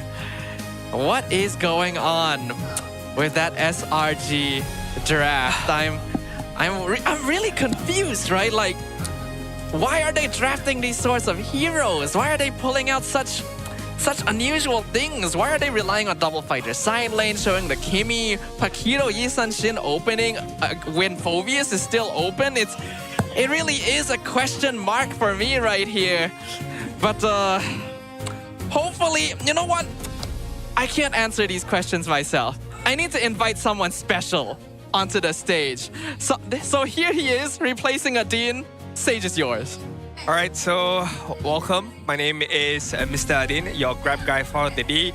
And I heard a lot of, talks being going around the Facebook group, of course, in our social media platform as well. A lot of talks with Captain Cram being back into the main lineup. Whoop-de-doo. Yes, it's a happy times for SRG fans right now.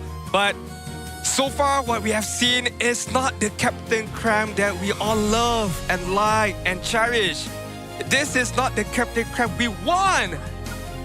If this is the case, might as well bring Uni back on the EXP side, right? Because why not? In this instance, I mean, it's a do or die match for SRG. I do understand we still have a, lower bracket chances here and there, but hey, this is not the Captain Cram that we want. Maybe it's just too early to just throw in Captain Cram in such a high stakes game. Maybe you need to build him up into the game. So, I don't know.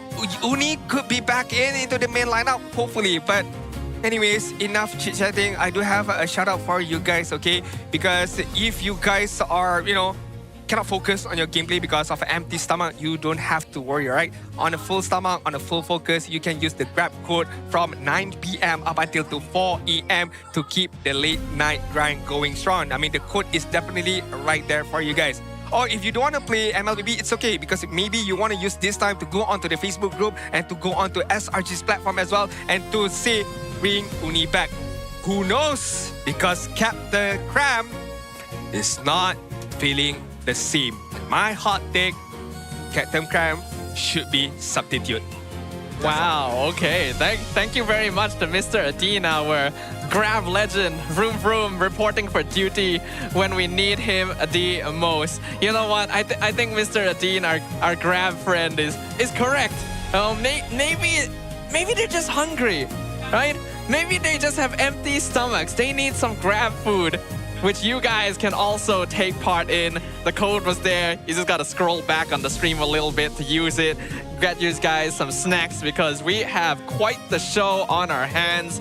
Mr. Adin is going to have to leave, so we're going to have to pull back regular Adin onto the stage once again. Maybe he shares the same thoughts, right? Maybe we need to ask regular Adin what he thinks about the situation here, but should be interesting to see what's going to happen in game number 3. We're going to bring regular Adin back onto the stage. I kind of... Where were you? Hey, what happened right there? Yeah, you were gone for a moment. I told the producer that I need a break and they pulled me off, put someone back in. I don't know what happened, but what I do know right now, we gotta head over to Poji. I'm not too sure what he's gonna do right now, but let's go. Poji, what do you have in store? Jadi jangan lupa untuk guna kod larut malam bila order Grab. Tapi sekarang anda kembali bersama saya, Poji, untuk satu win miss call bersama dengan orang jauh daripada seberang, X-Win. Apa khabar, X-Win? Halo Bang Poji, baik Bang Poji. Rookie of the Season 13 daripada King Empire dan sekarang menjadi KOL untuk Bigetron by Vitality. Mungkin anda boleh kongsikan sikit sebanyak dengan saya, X-Win, macam mana perjalanan terbaru hidup menjadi seorang KOL sekarang? So far so good sih. Jadi KOL BTR, jadi ada pengalaman baru lah. Jadi seronok lah jadi KOL semua untuk BTR. Ya, seronok, seru. Ada kosong bagi kongsi sikit dengan saya, Job. Apa tu? Tak apa, awak tak sampai. It's okay. Okay, untuk... Kurang paham bahasa Malay, sorry. Oh, gak apa-apa. Jadi X-Win, nanti ada boleh tak mungkin berkemungkinan untuk saya tengok X-Win datang semula ke Malaysia untuk libur-libur ke, jalan-jalan di sini?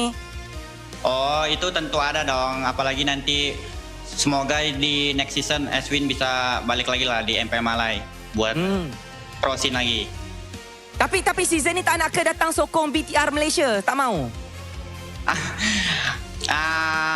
Nonton di rumah aja. Mana owner minta owner sponsor sikit? Macam tu. Tapi untuk X-Win sebagai rookie of the season kan, MPL Malaysia season yang ke-13. Dan sekarang bila awak tengok untuk BTRM by Vitality untuk Malaysia ni kan, ada juga rookie yang tengah bermain dan memang perform sangat. Jadi kalau boleh kan, apa nasihat yang awak boleh bagi dekat dia yang tengah bermain sekarang ni? Oh, untuk rookie ya, Zia. Menurut gue Zia ni player yang underrated sih menurut gue. Dan gue melihat dia punya potensi yang luar biasa lah di season ini. Apalagi dia rookie tapi dia bisa buktikan bahwa dia bisa pergi jauh lah. Dia boleh pergi, maksudnya dia memang nampak dia ada bakat dan potensi begitu ya? Ya, benar. Okay, X-Win, mungkin X-Win boleh kongsikan sedikit dengan saya kan, bila awak tengok MPL Malaysia punya gameplay, skill set daripada pemain-pemain itu sendiri kan, apa perubahan yang paling besar dan ketara sekali untuk player-player sekarang berbanding dengan zaman awak main dulu, season-season sebelum ni, season 13 sampai ke sekarang, ada perubahan yang ketara atau tidak? Kalau untuk MPL season ini sih, kalau dari segi gameplay sih menurut aku nggak terlalu banyak perubahan ya. Tapi mungkin dari segi hero yang lebih banyak dan lebih menarik aja sih. Dan perubahan yang paling besar sih menurut aku di MPL ini adalah franchise-nya sih. Sejak ada franchise, MPL ini lebih kompetitif dan lebih menarik untuk ditonton. Betul, sebab kita dah macam awak cakap lah, kompetitif, menarik ditonton. Sebab itulah saya cakap panggil awak sinilah, datang ke Malaysia, main di sini kan, seronok-seronok. Tapi X-Wings, saya nak tanya juga kan, kalau bolehlah awak predict untuk game ni kan, awak rasa BTR akan tutup 3-0 ke? Ataupun SRG akan bounce back? 3-0 lah. Confident 3-0. Let's go BTRM. Alright, terima kasih. Okay, X-Wing, sebelum kita tamatkan panggilan, anything yang awak nak cakap kepada semua penyokong-penyokong BTR yang tengah menonton sekarang? Untuk fans BTRM, thank you udah datang maupun di rumah. Tetap support BTRM apapun hasilnya, karena BTRM udah berjuang sampai sejauh ini. Gue yakin mereka bisa kasih hasil yang lebih bagus daripada season lalu. Terima kasih X-Wing. Bye-bye X-Wing. Masih dah sini. Oke, bye-bye. Thank you, Bang. Thank you. Alright, dan itu dia perbincangan sikit semalam dengan saya bersama X-Wing. Tapi sekarang ni kan kita nak tengok kebangkitan semula Selangor Red Giant. Jarang-jarang berlaku. Cuma adakah mereka kena masukkan Uni untuk menjamin kemenangan? Tak boleh nak janji, tapi jom kita masuk ke dalam game. Apa yang berlaku? All right. Thank you very much, Poji. I almost spoke in Malay just now. I was like tunnel visioning myself right there. But yeah, thank you very much, Poji, with the interview segment with X-Wing, our rookie of the season back in season 13 or 14. 14, if I'm not mistaken. That's a while back. It was definitely a while back. And if it's season 14, that is the similar season where Chico guys defeated Selangor Red Giants when he was back with Toda. That is true. That is true. Right now, who would have seen this coming? Up on the top left of the screen, 2-0 in favor of BTR. SRG will return to first pick, 95% win rate. We'll see whether those statistics translate. But like I pointed out earlier, elephant in the room. What is going on with SRG's drafts? They just don't seem right for the meta. In game number 1, what really was the issue right there? I mean, is this a matter of clean execution from the side of BTRM? And it felt like in terms of damage-wise, they did not pack a punch. In game number 2, yes, you played the Paquito goal lane, but then you left out the Fovius at the same time, so that was quite a worry as well. So yeah, definitely a big question right there from the draft of SRG. However, Edison, what do you think of Falcon as well as TLPH? The attack jungle strategies and meta are really strong. In PH, it's also easier to execute compared to assassin jungles. For TLPH, I think their previous roster was stronger because of it. Dedicated is still quite new, but since it's PH, he can catch up in no time. Okay. We basically asked Innocent his thoughts about the current representatives for the Philippines in MSC. And they are definitely strong. It's going to be up to the rest of the world to see if they can stop the Filipino dominance. But right now, we may have to ask ourselves a realistic question. Will SRG even get the chance to meet them? That is... Whoa, I mean... That's a big one. If you ask in terms of who's going to win this match, it will be maybe easier question to answer. But if you ask, will they have the chance to meet them? That is definitely the million-dollar question at the same time. But still a long way to go. Even if they win this match, still a long way to go up until that grand final stage to be able to secure at least one ticket to MSC at EWC Paris. Right now, it's going to be game number 3, and you are not looking at a graphical error. Yes, BTRM is in the lead 2-0, and Selangor Red Giants will have the benefit of the first pick right now. Paquito still available. Win has been banned out, and Yi Sun-Shin is still available right now. BTRM to Paris. Let's go. Well, we will see if that has happened, because Broken Walls is one of BTRM's worst maps. They have the lowest win rate on this map overall, 25%, while SRG is sitting at a pretty comfortable 75%. If we look at statistics, everything right now leaning towards the Red Giants being able to mount some sort of comeback. But it is clear that something needs to change in the draft. And we are already seeing that with the Phobius being banned out specifically. Now if they want to start with the Paquito, it's a lot safer to do so. Yep. I agree with you right there. And I am... Also Freya. Oh, look at that. Massive card. That's right a lot of cards. I am in the favors if they want to go for the Paquito first pick. I don't have any rejections because looking at game number 2, I feel like they played a mean Paquito, especially for Innocent. And even if they want to go for it once again, I have no problems with but it. Is Paquito better or Freya better? Gosh, that's a loaded question. I would say Freya then again. If you put if we're talking gold lead as a context, then maybe Freya. Both are pretty flexible, but looks like SRG will decide to grab that Paquito first. So BTRM have the freedom to go for Freya if they would like. Freya and with no Phobius, it is also quite safe to do so. Up until now, Coach Kenji has actually been doing a great job of just straight up out-drafting Coach Arcadia. A surprising achievement considering the accolades of the latter. But if any time is the time to switch things up, now is where we see if he can prove it to the last. You go for Freya Freya jungle here. Freya... I mean, Gwyn is not there. I mean, you could go for a Freya Leomort.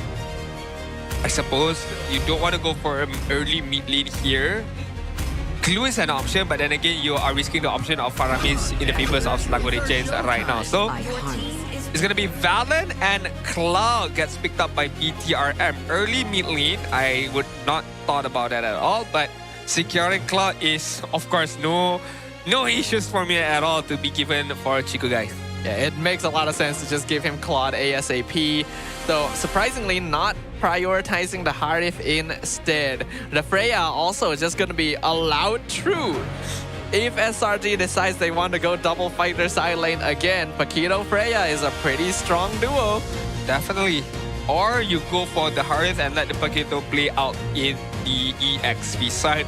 I think it's a safer option in my personal opinion, which they will decide to do so in combination with the Suyo. So BTRM has a general idea of SRG's lineup right now. They have a strong laner with the Harith and of course a strong late game potential hero with it as well. And Paquito as well, as Pops did mention. Not only if you want damage, sustainability is definitely there as well in Paquito.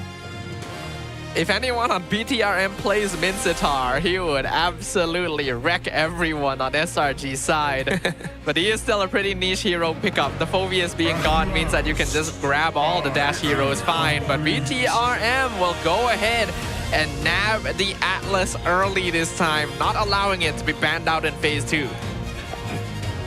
Okay, I somewhat see the idea from BTRM as well. And this Atlas, of course, you would like to get a 5-man fatal link if you can, but in this context, if Paquito goes too in front, too much forward, I feel like the Atlas can just instantly punish him with the fatal link. And of course, you have Chico guys behind you with a full amount of stacks, a full amount of attack speed. You can just decimate the Paquito as quickly as possible with the combination of Valentina. So there is that threat as well from the side of BTRM. Meanwhile, SRG right now, since they pick up their jungler, I mean, there is still a possibility if they want to go for an Akai roam just to disrupt the Atlas Fataling. Once Atlas Fataling, and you can just heavy dance away to just disengage that Fataling later on. But will that, I feel like that will disrupt a bit the capability of Hume as an initiator roamer later on. Not to mention that you would be picking it into a Valentina, which seems a little bit dangerous. True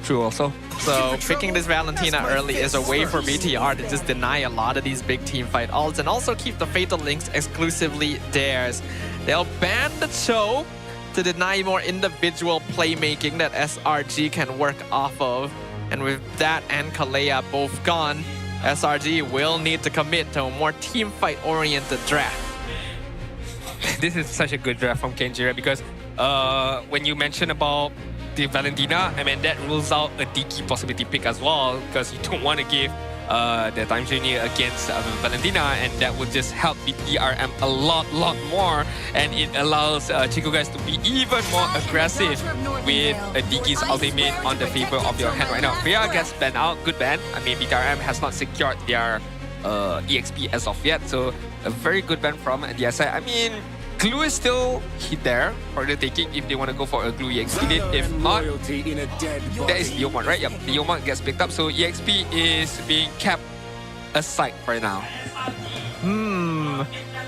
Gonna be leaving EXP pick for last, and I think that's a pretty solid option considering how well Lynch has been playing up until now, but how many impactful EXP laners are still left? The Arlet and Freya have both already been banned out. I was gonna say the Aura, but yeah. We know that Hilda is used as a way to sandbag Paquito, but I don't feel like it works that well. And SRG go for the Glue Valier. This definitely looks like a more balanced composition compared to what we've seen before. I just have the feeling of Chico guys does not really care about the Valier. Although yes, Valier can, knock you away once the Blazing Duet was used. But Sora gets picked up as the EXP side. But yeah, Chico guys does not really care about this, and it feels like a food for the clown. If Valier does not have a good way to walk away from any kind of sort of dangers, i.e. flicker, Chico guys can just goes in, BMI in, and then just basic attack this Valier to death. So ought to be very careful right now going up against the Cloud with the Valier. It's another situation where SRG honestly doesn't have all that much reliable CC to lock Chico guys down. But they do have ways of disengaging at least. The Valier can push him away. If the Glue is able to get that grab, then it could be a solid pickoff. But you're gonna have to get through everyone else on BTRM first. Protect the President is their modus operandi. And this time they've expanded their base of operations, eager to topple the giants that have held a monopoly over the league for so long. All right, we shall jump into game number 3. What could be the deciding game for day number 2 of our playoff here in season 17, where SRG tied, hands behind their back, up against the wall right now. Everything to play for. BTRM, one victory away to secure that upper bracket spot and to face off IG for the grand final spot. Now, Valier is a very annoying hero. You can see that Stormy is already burning down his mid lane opponents quite easily. So SRG will have that mid lane prio quite early on here. That's why we can see Skies already walking up to seal camps away. Don't know if BTR can really contest this. Even Chiku is gonna jump in on some of the action. Force an early flicker from Yumes. Let me just join in, hopefully to get a good amount of damage in and some opportunity to get a kill. Rasi just used the perfect match in the right particular timing to dodge away the stun from Skies right there. Good early aggression from Selangor Red Giants, but this is a given, the fact that they have a very strong mid duo right there. And look at Cram, it's not allowing Lynch to have a good time on this bot side. Keto is definitely the type of hero that Cram would specialize in, so you can see that he's already being hyper aggro up against Lynch, especially before the level 4 mark, literally contesting him under his own tower. Lane prio 100% on SRG's favor this time around, which should give them early game advantage. Let's see what they can do with it. And once again, the movement speed is the main focus from the side of SRG right now. Being able to move fast, walk freely across the map so that they can get a good engagement or a good gank off, whether it's going to be on the top side or on the bot side. But right now, Cram is not getting focused while getting a good amount of damage in against Lynch. So he would have a much more easier time in comparison to that Lapu-Lapu game just now. Yeah, Skies has control over Churl. Rasi's gonna go and initiate on Cram, get the freeze in, force the flicker out. But they don't really have much more after that. Logically speaking, BTR should consider giving this up, but everyone is at level 4. Here comes Lynch with the shifting Skies, only catches the Crab. Not really what you want, but the Fantasy will come out as well. Blazing Duet gonna be used. Chiku joins the fight. Skies secures the turtle, and instantly SRG backs it off. Grab gonna be used on top of the Sora, and then we have the Cloudbind being used backwards to try and engage the receive, but Cram comes back through. First blood to the Paquito. Skies finds his own. Victron still trying to fight. They get the trade onto Stormy, but they'll lose finds Rasi, and that's gonna be a double kill for both Cram and Skies. Now this is a different style of gameplay from Selangor Red Giants. Noticing that BTRM has out-muscle everything, out-use every set of skill that they have, as Selangor Red Giants went in immediately with their full strength right there. There was no Blazing Duet, there was no Fatal Link, and that was a go time for Selangor Red Giants. Good kiting from Selangor Red Giants right there, allowing them the opportunity to re-engage back against BTRM. It definitely felt like BTR just forced this a little bit too much. An early lead is good, but they've traded so much advantage already. Now it's a 2K goal lead for SRG in basically the two heroes you wanted the least if you're on the BTRM side. I mean, Cram gets that double kill. It's just going to help him a lot on that bot side later on. Innocent is not someone who you want to initiate with that purifier as well, so that Fatal Link can just be disengaged, disabled very, very much easily right now. But I do understand the fact that Rasi wants to help out Chico Guys as much as he can. I mean, understanding that Chico Guys is way behind right now in terms of level and most likely in terms of farming as well. SRG now in a much more commanding position and a situation that we're more used to seeing them in. Sky Piercer going to be Sky's first item as well. So they want to dominate this one. They don't want to give BTR a chance to gain momentum. I mean, Lynch also needs to step up right now. I mean, that Stormbind did not hit the right target right there. Was hoping that he would be able to catch somebody out from the side of Selangor Giants, but unfortunately was not able to do so. So hopefully in the next particular team fight, he would be able to initiate much more better. However, Crab is already 2 levels ahead, or almost 2 levels ahead right now, reaching level 8 as we speak. We know how scary a fed Paquito is. You can see BTR just cannot approach at all. SRG finally back in the driver's seat. And this is where the mettle of BTR will be truly tested. If they can come back from this one, they will deserve that upper bracket slot. Yep, most definitely so right now. Is he gonna get fatally? Nope. Rasi just in the neighborhood right now trying to protect Chico Guys as much as he can. However, I mean, he is taking a lot of damage. Innocent? Yep. He's got to use the ult defensively to clear the mid wave, but Innocent instantly pops the Summon Force, forces the flicker out from Chiku under his own tower. And now they are putting the pressure right back from the previous games. This is what we like to see from Selangor Giants. It's a vintage, old school Selangor Giants style. Dominating very, very much early on and having a good lead as the game progresses. 3K goal lead right now, good map control, winning the lanes on the top side as well on the bot side right now. I mean, forcing Chico Guys to farm on the bot side right now because he knows that this top lane is a gone already.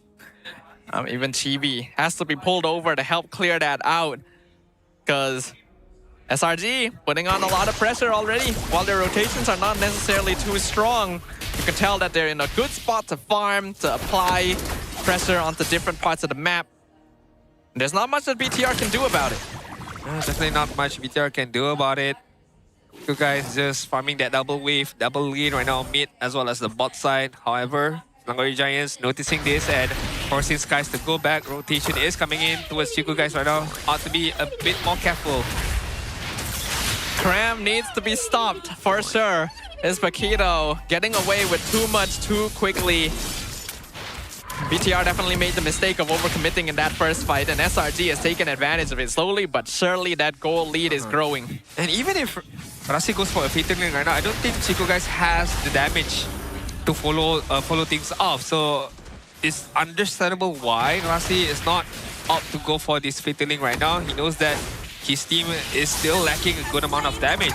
Even with a good fatal link, not enough damage, it will be a waste for him to use that fatal link right now. And this is why Selangor Giants understand this as well, and they are pushing the agenda up against the BTRM, and they are knocking on the doors of BTRM right now. Like, hey, you want to do something? You ought to do something right now. If not, we're just gonna go snowball out of control. Humes has the roam priority. Glue is a much better roamer as compared to the Atlas right now. So he's allowed to just wander in, walk in front of people, give vision, zone out, Bigatron cannot start fights on their terms at all, and this is just slowly gonna get worse and worse over time. Their only real win con now is gonna be Chiku, but Innocent 1v1 under the tower. Hari is so strong right now. The flicker forward from Yums, and they found him. The Claude falls. Flicker from Z to escape. Things are just getting better for SRG. I feel like this game is it became far much difficult for BTRM now.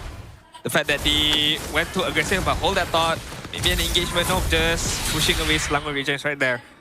The fact that they went a bit too aggressive, fully committed on that first tilter right there cost them the game. It allowed Crab to get that double kill off Chiku guys at the same time. So it's not helping the side of BTRM right now, unless you do what all MPL MY team does best. You just delay as much as you can. You delay your loss as much as you can up until you have an opportunity to come back. Yeah, that's basically all they can do at this point. Yeah. They have to rely on Chiku. There is no other way of turning this around unless SRG somehow just feeds themselves to you. Because even if they do get caught in the big team fight, all the damage is not sufficient until Chiku is able to finish that Trinity. He's 2 items in, so it's still gonna take a couple minutes before he can actually reach that fever pitch. In the meantime, Innocent out-farming him as well. As long as things continue down this pathway, SRG will be able to bring us to a game 4. Yeah, I mean, it does feel like it. The way that how this game is progressing right now. Selangor Jays are definitely snowballing out of control. 6k go lead, Innocent level 11, Chiku guys level 10. Not only that, Kram is level 12. And if you take a look at the jungler of BTRM, Chibi is only in level 11. So not only far behind in terms of goal, but far behind in terms of level as well. I'm gonna use Shifting Skies to catch Yums, lock him down, surround him 1v5, so Bigatron finally get another kill on the board. But they have to surrender the Lord to make it happen. Selangor Giants, it's not bothered by that at all. The fact that Yums died and they managed to get a Lord who is going to be pushing on the bot side. You have to sacrifice, you have to be the sacrificial lamb right there. Yums, however, Selangor Giants have the bigger advantage right now. They can use this Lord to split push at the bot side as well as the mid side as what they are doing it right now. Rasi coming from the flank. He's gonna try and force Innocent to purify, but Innocent knows how to keep track of that. He's gonna drop the Salmon Force, and Rasi just dies before he can do anything. Z trying to flicker away, but look at flank. Already a double kill for Innocent. Skies doesn't even need to do anything. He's just standing back there, and BTR are forced to make a full disengage. I mean, we go game number 4. There's no... it's just so difficult for BTRM right now. Yeah. Look at that damage. Grab. They find Chiku, guys. He's trying to run back into the base, but he does actually manage to drop Yums in the mountain, so he's gonna get traded out. Chibi, not able to defend drop tower, though. Able to take the Lord at least. Mid tier 2 will fall as well as SRG are systematically breaking down the structures of BTR MY. I mean, BTRM is crumbling right now, and it feels like the mentality right now is just, okay guys, we go game number 4. I mean, there's nothing much they can do right now. If they want to initiate with Rasi's Fatal Link, yes, they can get a good Fatal Link off. However, it's not going to be good enough because the damage is not there. Not only that, the fact that Selangor Giants doesn't even need a Purify. They have multiple flickers to just flicker away from the Atlas. They can anticipate the movement of Rasi later on. So Selangor Giants right now definitely well ahead in the driving scene, just looking away to end this game. They don't even have a way to take out Yums. He's the first line of defense. And his presence alone can force back all of BTR at once. Chiku just finished his Trinity, but I think it really has just taken a little too long because Innocent already has his Holy Crystal timing as well. BTR might have to just hope they can last until the late game. Unless Selangor Giants made a huge blunder, huge mistake, I don't see a way back for BTRM right now. In the later stages, yes, there is a possibility, but that required Chiku guys to pop off, insanely pop off right now. Get like triple kills, maniacs to be able to turn it around. It's definitely looking very, very difficult to do so. Yeah, under any other circumstances, I would consider this a lost cause because we are looking at a 9k lead in 12 minutes. Bigatron if they want to make it to those upper bracket finals. They gotta prove to us right here, right now, that they can make up for these kinds of deficits. But man, it's probably gonna be the hardest thing they've ever done. Lane's already at half HP. Rasi comes in, freezes Innocent, uses the Fatal Link, drags him forward. The Crack Grab already found a target. And look at the damage from SRG. It is way too much. Double kill for Suyo. Killing spree for the Hari. Chiku is the last one standing, and Cram flickers forward to pick him off. Lord is no longer necessary because SRG have dominated game number 3. They are not going down without a fight. We are seeing the official return of the Red Giants to the playoff stage. We're going to game number 4. Now we get to see the voices of Selangor Red Giants. In game number 1, game number 2, I wonder where they were. And right now, they have emerged from the depths. And SRG forces us to go into game number 4. It was from the get-go, really. The fact that BTRM loses too much early on. Again, you give Cram double kill. The prioritization was definitely there for Cram. In the mid-side was difficult enough for Atlas to clear the minion off with the Valentina. And going up against, a Valir and a Glue is not an easy battle on that mid-side right now. It really does just come down to the draft, I think. Yep. This time around, SRG finally had the right heroes to play for that early game.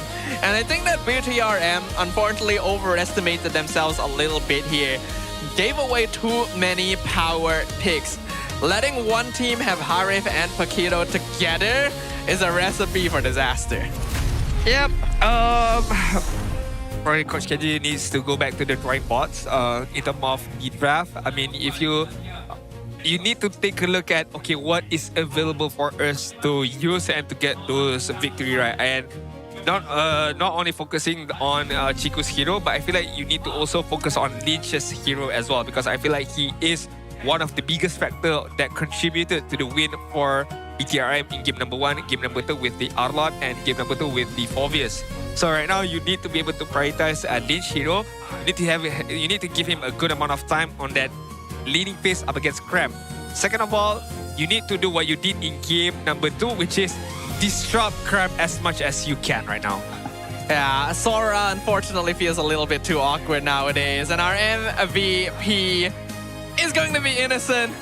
Even a little special feature, including a special someone up on screen with him. Aww, I mean, what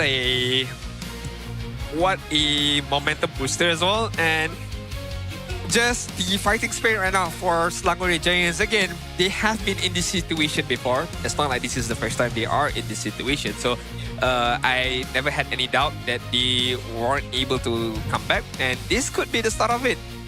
And if that is the case, we're gonna see. Is it gonna be another?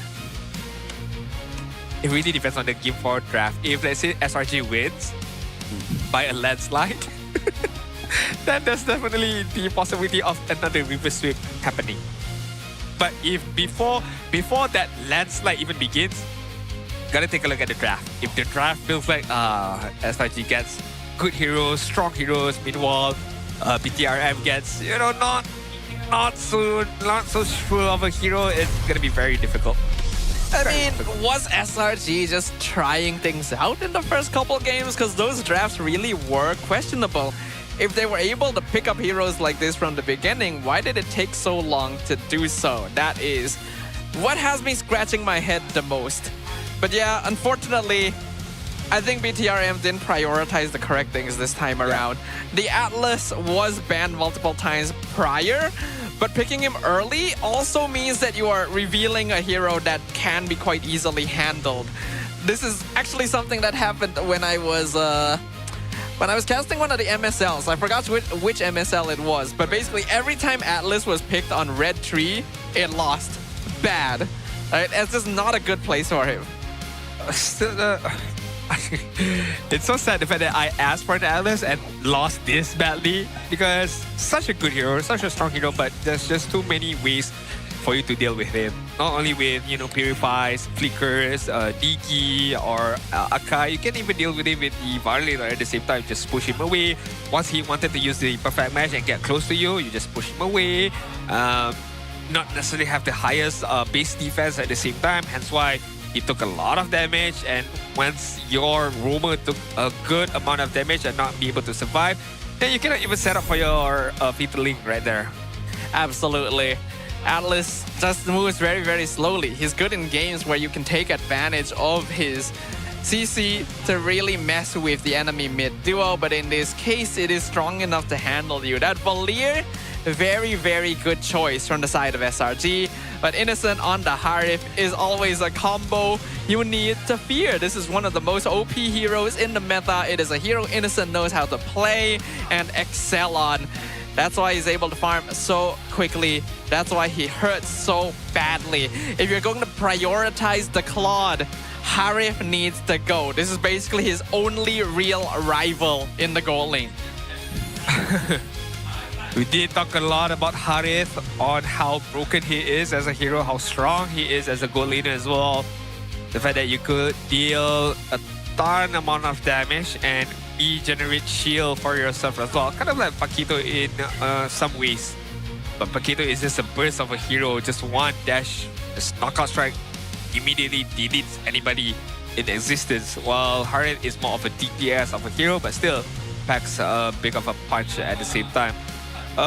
This game was definitely over from what Sadafa mentioned. The earlier stages where BTRM MY by Vitality went too aggressive for basically nothing really, because they did not get anything in return. However, Selangor Giants who the one got a lot more out of that skirmish in the early stages.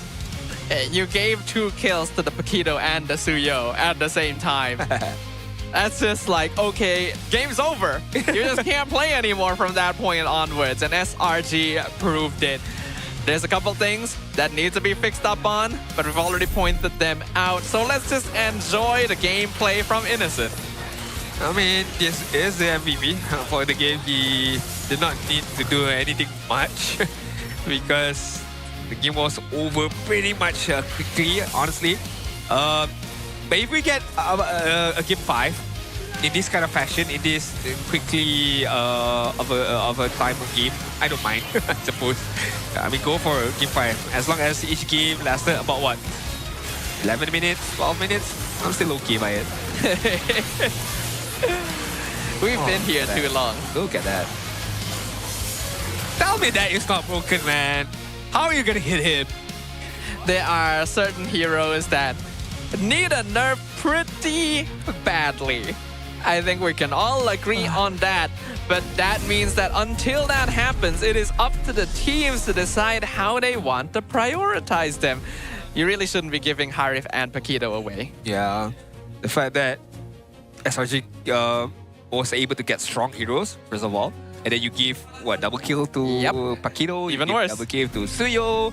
And that allowed him to finish up the Sky Piercer as well. And your own team could not capitalize on anything, because even if you fatally somebody away, it was not good enough to get any single kind of damage. You cannot even touch or disrupt the glue at the same time. And just glue was just moving, roaming around. It does not care at all.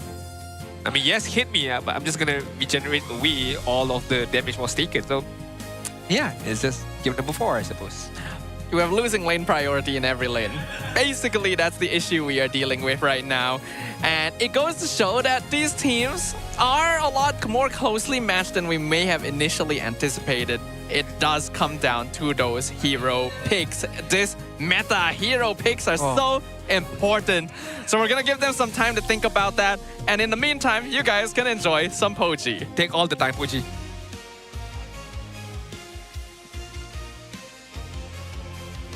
Aku kembali di sini menjadi seorang fan SRG.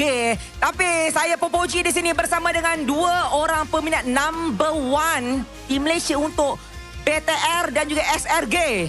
Inilah dia Sultan Rik dan juga Yen. Apa khabar? Halo. Baik. Okey. Cuba posing sikit ikut gaya ni. Aku BTR. Aku SRG. Alright, sekarang ke keputusan 2-1 kan. So macam mana korang rasa tentang siri ni? Untuk Yin, mungkin BTR akan comeback ataupun SRG terpaksa akur dengan kekalahan. Macam mana ni? Silakan Jen. Kongsi. Okey, siapa nak jawab dulu ni? Dia tanya kau dulu kan. Disebab kau ada 1 juta follower kau dulu. Disebabkan kau menang first game, kau jawab dulu. Okey, aku okay. Jujur lah, pendapat tentang match kali ni. Wow, BTR very orang cakap strong ah. Aku tak sangka dia boleh menang 2 game tu. Kejap lagi 3-1 ni. Sorry. Aku dekat tempat aku tau. Itulah tu aku seram. Kejap lagi pergi sana pula.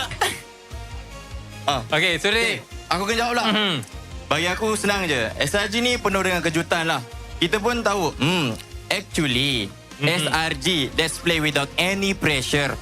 Players dah ready, dah tahu dah. Segala yang akan berlaku ni biasalah benda macam ni kat international kan. Diorang akan comeback, kau percaya? Okey. Actually. Sebenarnya Tak, sana Indonesia.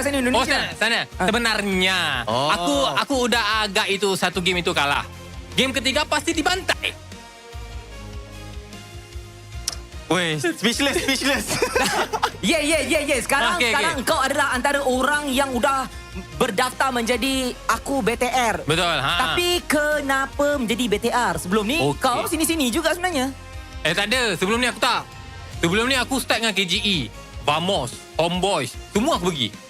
Kecuali SRG kan. Kau tak pernah SRG kan. Dengar. Semua aku pergi, semua aku kena buang. Lalas aku pergi dekat BTR. Tu macam nak kena buang dah tu. Hampir kejap lagi. Hampir lah. Tapi apa yang kau rasa membuatkan BTR begitu menyala, meledak, meletup untuk season kali ni? Jujur cakap lah aku sebenarnya aku suka gameplay Chiku guys. Sebab dia punya gameplay versatile. Cara permainan dia, like dia boleh initiate, dia boleh defend, dia boleh orang cakap boleh jadi tunggak utama, boleh carry the game. Chibi tak hidup, dia hidup. Kalau Chibi dengan dia hidup, lagi wow, dia CEO. Tapi betul puji, kau jangan pelik sangatlah. Dia puji-puji Ciku sebab Ciku je satu-satunya orang repost video dia. Oh ya. Bukan itu cerita dia. Aku puji Ciku sebab aku memang minat dia daripada dulu lagi. Sebab Ciku kau BTR. Sebab aku memang suka permainan dia versatile. Tapi ini tak cukup fair. Ni baju SRG ni biasa je. Okey, fun fact sebenarnya. Sebenarnya ada fun fact sebenarnya. Bagi tahu. Aku dah minta dia orang baju. Dia orang cakap tak beli, minta. Aku minta dia orang baju. Dengar dulu. Aku dah minta dia orang baju. Lepas tu dia orang cakap nanti bagi. Sampai sekarang tak bagi. Dia suruh aku beli. Okey, so kejap lagi aku akan beli. Macam BTR punya pasal. Okey, Rick sebagai seorang penyokong SRG yang dah lama sebenarnya, mungkin Rick boleh kongsi sebenarnya kan. Actually kalau sebab Rick pun main Mobile Legend, Rick tengok benar boleh faham actually apa lopongnya, masalahnya, kesilapannya dekat SRG ni. Mungkin ke sebab 5 match tak main, Kram rasa macam ambil masa untuk adapt dengan team, ataupun macam diorang ni cuti seminggu ni bukan diorang hilang rentak ke? Sebab apa? Actually aku setuju juga apa yang kau cakap tu. Macam bila tak main on stage, dia vibe dia berbeza. So macam SRG pula, kita biasa tengok SRG kebiasaan kalau diorang kalah first game and then diorang mesti akan bounce back sebab diorang membaca gameplay enemy. Walaupun second game mesti kalah, tapi kita dah nampak hasilnya tadi bila diorang bawa draft yang simple tapi orang kata berkesan begitu. Pada saya mana ada simple, Rick? Tak, dia tak orang kata tak perlu susah-susah lah macam tu. Jangan potong boleh tak BTR? BTR baik SRJ. Baik. So tuntasnya SRG akan dah. Korang boleh pergi bergaduh kejap lagi ke? Korang macam ini bukan podcast. Ini MPL, ini kita live. Sebelum kita tamatkan benda ni, mungkin kita mengharapkan yang terbaik daripada semua orang. Kita dah nak masuk ke dalam game. Mungkin ini jadi game yang terakhir untuk SRG ataupun apa-apa terbaik untuk MPL. Let's go! Thank you to Poji and of course to our KOLs for making things fun because it is, what time is it? It is 10 p.m. everyone. we've been here a while and we could be here longer because SRG does seem to have found their stride right now. It could be on track to bringing us to a similar repeat of what happened earlier today. Oh my god. BTR wants to avoid that at all costs. They are this close to tasting a victory against the Red Giants. It would feel pretty bad to let it slip away. It would only take a couple of hours more to go for us to be officially here at the stadium for 12 hours straight. Woohoo! Right? 12 hours straight, including our call time, by the way, right, guys? And tomorrow we still have another day of casting as well. Lasha, are you working tomorrow? No, I'm not working tomorrow. I hate you so much. Well, I'm working a different job tomorrow. Fair enough. Are you here going to be on Saturday then? I'm here on Sunday. Oh! So you get 2 days off from MPL Malaysia then? Yes. Fair enough. Okay. So how's life? Which side do you prefer? Well, this is tough. This is really tough. Can I not choose? I like them both. You like them both? But you gotta support your one team. Okay, fair enough. That's what you said earlier. True. I am the I'm advocating on supporting one team, one player, I suppose, in this case. As a roamer, I'll go Yubs. Because I am a roamer as well. I see. All right. She agrees with me. There we go. Yums is pretty solid. Always fun to see. Finally got to play the game this time around. Yeah. Basically, all of SRG finally got to play the game this time around, which is not something you hear very often. So I'm gonna say it while I can. True enough. Okay, so game number 4, right? Yeah. My mind is outside the window right now. Game number 4. Drafting really matters right now because in that game number 3, the fact that BTR could not play is because due to the draft, they're not allowed them to do anything. I mean, yes, they had the Atlas, they had the Cloud, but with the pick of the Valir, it just decimate everybody. Could not go in, get pushes back. Crab had a good start. Skies had a good start. So let's hope for a different kind of playstyle, a different kind of draft from the side of BTRM, and a much closer fight as we jump into game number 4. Dangerous Grass is gonna be the theme of the map. All right. BTRM are gonna be black on the blue side, SRG on the red. It looks like we are seeing pretty much the same bands as before, but this time BTRM will be the ones with the Paquito priority. So I should expect the Phobius band here. Would make the most sense. And nope, not the Phobius. Interesting. And SRG should not ban out the Paquito right now because if Paquito and Phobius is let through, definitely you go for the Phobius because Phobius can deal with the Paquito as easily as possible. But if you ban out the Phobius, then you give a free Paquito towards BTRM. So it is both are not good for SRG right now. Yeah, I mean, I think it's actually fine to just open it up here, because yeah, if the Paquito shows up, then you can have Phobius. I think Freya is there too. I think ban out the Phobius, I feel like. Just why? The only one. Yeah, because I feel like if they pick up the Paquito from the side of BTRM, I still think SRG can deal with it. With what? I am not too sure. I mean, Hilda, I suppose, with what IG did. They've got to have something. Yeah. Because if they don't... Freya is an option as well. Not too sure how well she fares up with Paquito, but I feel like it's still manageable in comparison to Phobius right now. You just ban the best Paquito counter in the meta and let them have the hero. Yep. So you better have something. I will have a lot of questions if there isn't some kind of super secret Paquito counter showing up here. It could be the Freya. We never really know. Since up until now, we haven't actually seen that matchup yet.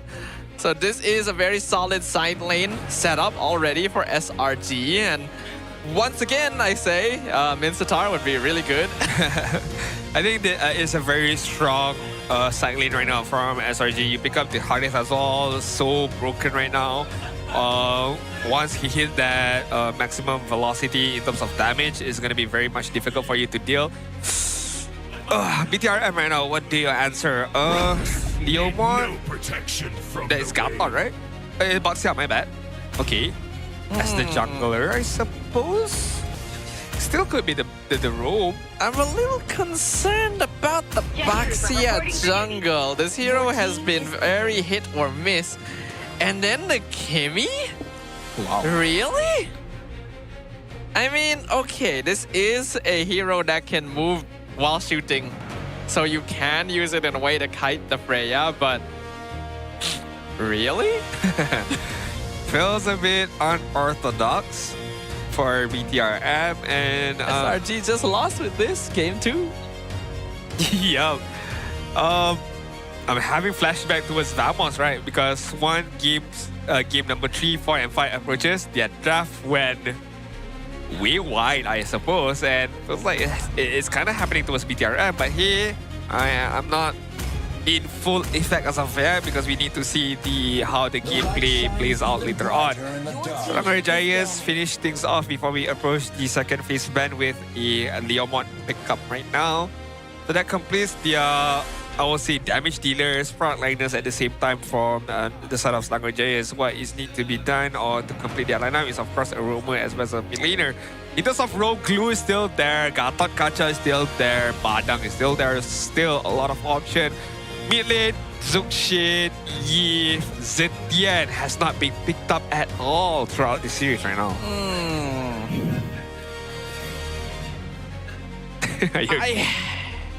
I really don't have enough brain cells left. You're not really liking the BTRM lineup, huh? No, I just don't know if I can think anymore. Same. My neurons are off the clock. Claude gets banned, which makes sense, right? Again, Claude, Harif, basically the only real rivals to each other at this point. So BTRM wants to keep an eye out. It's gonna have to be like Carry, Muskov. I guess the Irritel can still make an appearance. You already picked Kimmy as a hero that can move while shooting. May as well get the other, right? I suppose so. I mean, one more pick could be the Moskov. You don't want a hero that can play the long lane well to be given towards BTRM. We saw what happened in game number 1. So SRG could ban it out instantly in this last ban. And for the side of BTRM, they ban out the Valir. So I feel like, of course, with the Baxia, you want to play a front-to-back combination. So other than that, you could ban out something like a Badang, I suppose, or a Glue even for that matter. Well, it is gonna be the Glue ban from SRG's side instead. I mean, I can kind of see where you're coming from there. Glue as a hero can really mess with frontline divers like the Leomord, like the Freya. If they get caught, it's basically over for them. Especially with a Kimmy on their side. Denying roam heroes that would be able to help clear mid lane quickly is going to be pretty crucial.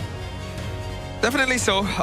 For the last pickup right now, my guess is going to be banning out the Badang, but they're going to ban out the Cho right now. So no pick-off potential apart from Kalia, I suppose. No, Kalia has banned out by BTRM as well. So for Yums, I don't want to see high loss.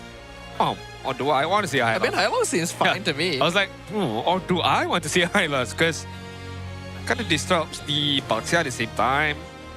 Paquito as well. Paquito dashes in, you can just instantly stun him. Yeah, you slow things down with your Glorious Pathway. I think Hylos or Gatot would be fine. You could even still go Khalid, though maybe a little less good. Oh, the Atlas for SRG instead. That is where you pick up the Atlas once the Valer has been banned out. But BTRM answers with an Akai. No, I'm kidding. Because Valentina is still available for pickup, so maybe not the best option right now. Oh, you want something that could equally slow down the Atlas on your end. So Hylo's also not too bad for the BTRM side. What is that? Oh, Hylos. Okay. It is Hylos. And Clint. Clint? Really? Are you sure? Clint did not have a good win rate here so far here in the number I 3. don't think this is a good game for Clint. I don't think. I think even Iritel would have been better. Fair, yeah, definitely. With sprint. Why Clint? It's not gonna be I don't enough for think you. he Atlas. beats Harif trading, especially once level 4 hits. And he's so easy to dive when SRG is playing all dive. You think? What? Yeah, I agree. I don't even know why we're here. There's a lot of expectations here that Chico can keep himself safe. And now the Lilia will show up once again. I kind of like SRG's draft more. Does this mean, are we going to game number 5? Just anything can happen. Just based on the draft and stuff. Because I have to be in the same boat with you. However. Okay. This is Chico, guys. We see insane stuff from our Legenda, by the way. So, we might have to see what he have in store for us, first of all. Second of all, Paquito. Don't discount him just yet. Definitely not. We know that Paquito alone can make a lot of things happen, but we've yet to really witness its potential in a Freya matchup. We say that SRG's lineup looks more solid. They dominated game number 3. But game 4 is a brand new game, a brand new day, and another opportunity for both these teams to secure dominance in the land of Dawn. All right, game number 4, ladies and gentlemen. Audience who I love and I appreciate and I respect. The scoreline right now is 2-0. Ouch for the side of BTRM and Selangor Giants, and ouch indeed for Rasi, taking a good amount of damage from Stormy as well as Yums, forcing the revitalize as well. Selangor Giants does have a more sweeter draft, I would say, with the Freya, the Harin, strong side leaders. You got your initiator from the Atlas, and you got a finisher with the Leomon. And Rasi right now is gonna get killed. Rasi's dead. Yeah, he's not surviving that one. First blood over the Stormy. Lilia is basically Hylos' worst enemy. And it gets even worse with an Atlas combo. You are not going anywhere. If another kills gets given to the side of Selangor Giants and it's from the side lane, either top or bot, I wouldn't say it's over, but it feels like a game number 3 all over again. It's gonna be quite difficult for BTRM because like Clint is not a Cloud, Clint is not a Moscow, but hold that thought. Instant initiation, beautiful gank at level 3 right there, and Rasi will fall once again. Skies right on the ultimate timing. Yeah, this is tough. They're gonna try and respond with the shield unity, but it's not gonna be good enough. And now the Atlas flies in, completely ignores the Baxia, goes for the Paquito instead, but there's gonna be no one else here, so Lynch is fine. It's not gonna be easier now, Sudafa, telling you this. The fact that Stormy have a very good early lead right now, and high loss from Rasi is far away from getting that glorious pathway. Traction Pulse not going to be able to hit Stormy. Meanwhile, we can already see that they're being disrupted in frontline. Chibi is able to secure the turtle away. Sky's dropping low, but great zoning from the rest of SRG. Rasi just cannot chase him down. And now Chibi's just got to back it off. Okay, Selangor Giants did not manage to get that turtle, but managed to get a good amount of kills. Well, 3 kills in total. That extended their lead into almost what a 1k gold lead on the top side. As my point was being taken away right there by the actions. Clint is not Cloud, Clint is not Moscow, so in the mid-game stages, I'm not too sure if he can deal a good amount of damage on our Skies. They are trying to reverse. Skies dropping low once again, but the Fatal Lynx catches Rasi. Rasi is just being turned into dead meat this game. Yums will eventually be traded. Good knockout strike, a lockdown traction pulse with Stormy, but Black Shoes gets him out 1 for 2. I mean, I'm not blaming Rasi right now. Yes, 0-4-1 is not something you would like to see right now. But what more can you do, man? He needs to just push it, just force it, I suppose. If not, it's gonna be very, very hard because you don't have natural CC on your own side. You can only rely on high loss or your traction pulse from Kimi, and traction pulse is easily enough to dodge.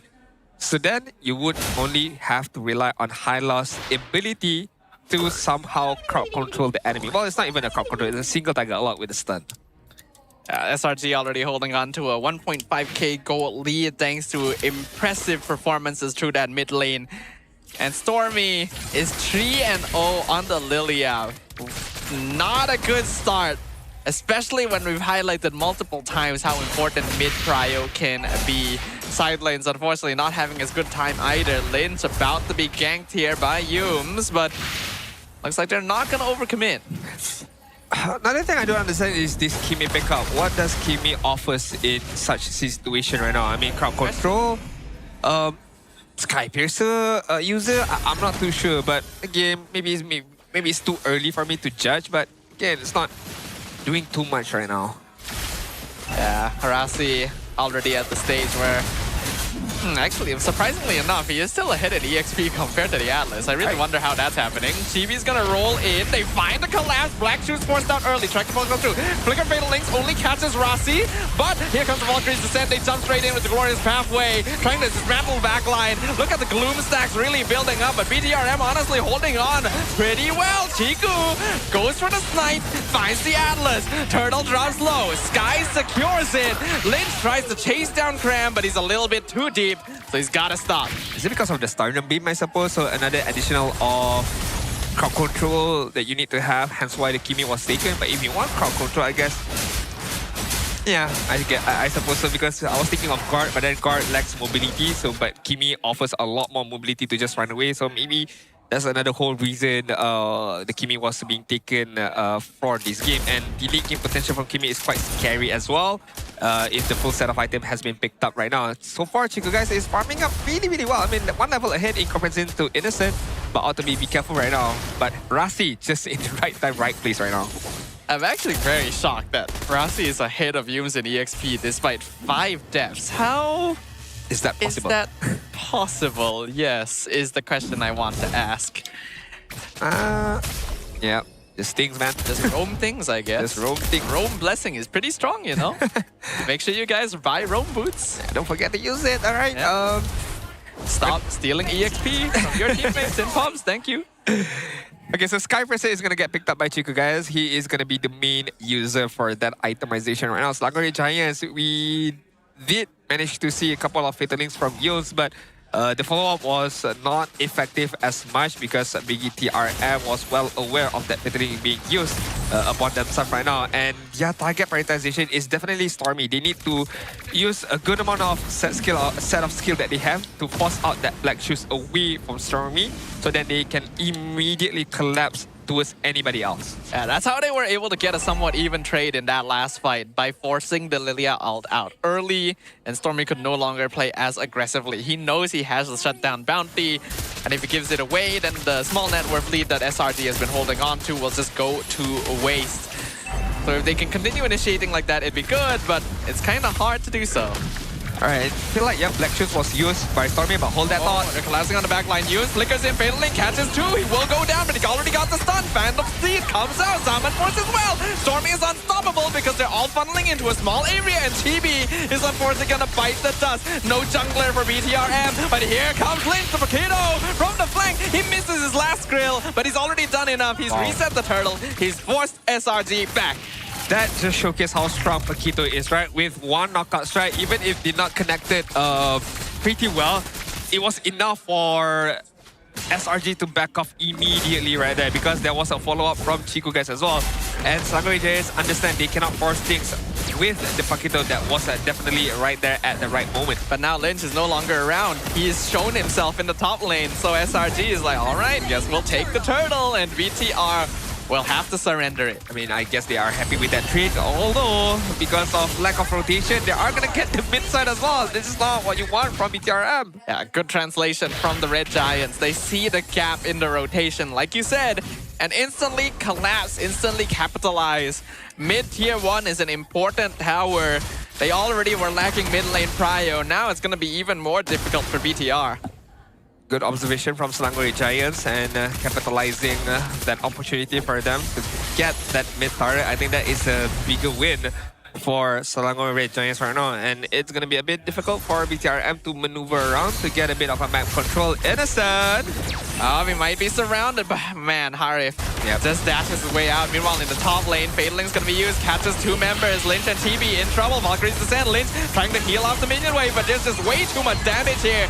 4v2, and the 2 goes down. There's nothing that they can do right there. Once Lynch was caught off guard with that Fataling as well, Baxia does not have enough damage to deal against Selangor Red Giants. This just allow Selangor Red Giants to get that top turret. Meanwhile, Chico guys is working on that bot side. To not finish things off, Chico guys, be careful. Fataling. Yume's gonna be surrounded. Chico doesn't have Purify. He's going for the greedy build.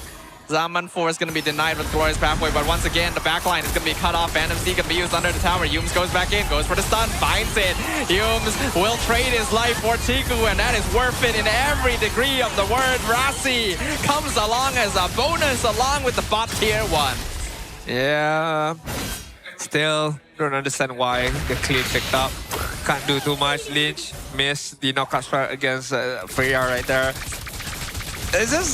It's just so hard, plus you are fighting against the Haris. One Haris drops the Zaman Frost, and if you're not focusing him down, basically it's a lost match for you guys. Yumes was happy enough to sacrifice himself, allowing Innocent to go in, Stormy to go in, and to get the kill against Chiku guys. So job was done from Yumes, and job was done for Selangor Red Giants right now.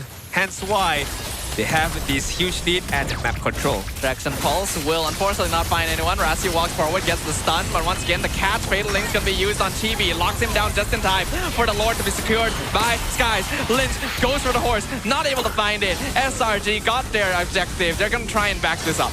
Still, a lot of questions. Why the Kimi? Why the clean? It offers so little right now in that team fight. If that was a Yeet right there, I feel like they could open up the RWM and get something out of it. At least disrupt the opponent, slow things down a bit, and deal a good amount of damage as what they did in game number 1. I'm not understanding why the draft is like this. I think we're being trolled right now, Adit. Why? I think these teams are doing this to us on purpose at this point. Because it's similar to what happened to Vamos. I don't understand at all. Game number 1 was clear-cut what they need to do. Game number 2 was clear-cut what they need to do as well. Yes, given Selangor Red Giants draft was quite beefy in that particular both games. However, in game number 4, I feel like they had the right opportunity to work things out. And I don't know, this did not work out well for them. The final external tower mid is the only one BTR have left to play with. We are looking at a 6k gold lead, 12 minutes into the game. Holy defenses being bursted away. The Lord will collide up atop, not able to stop it from breaking that last defense, but it would expire in under 10 seconds anyway, so it is worth it to give that up.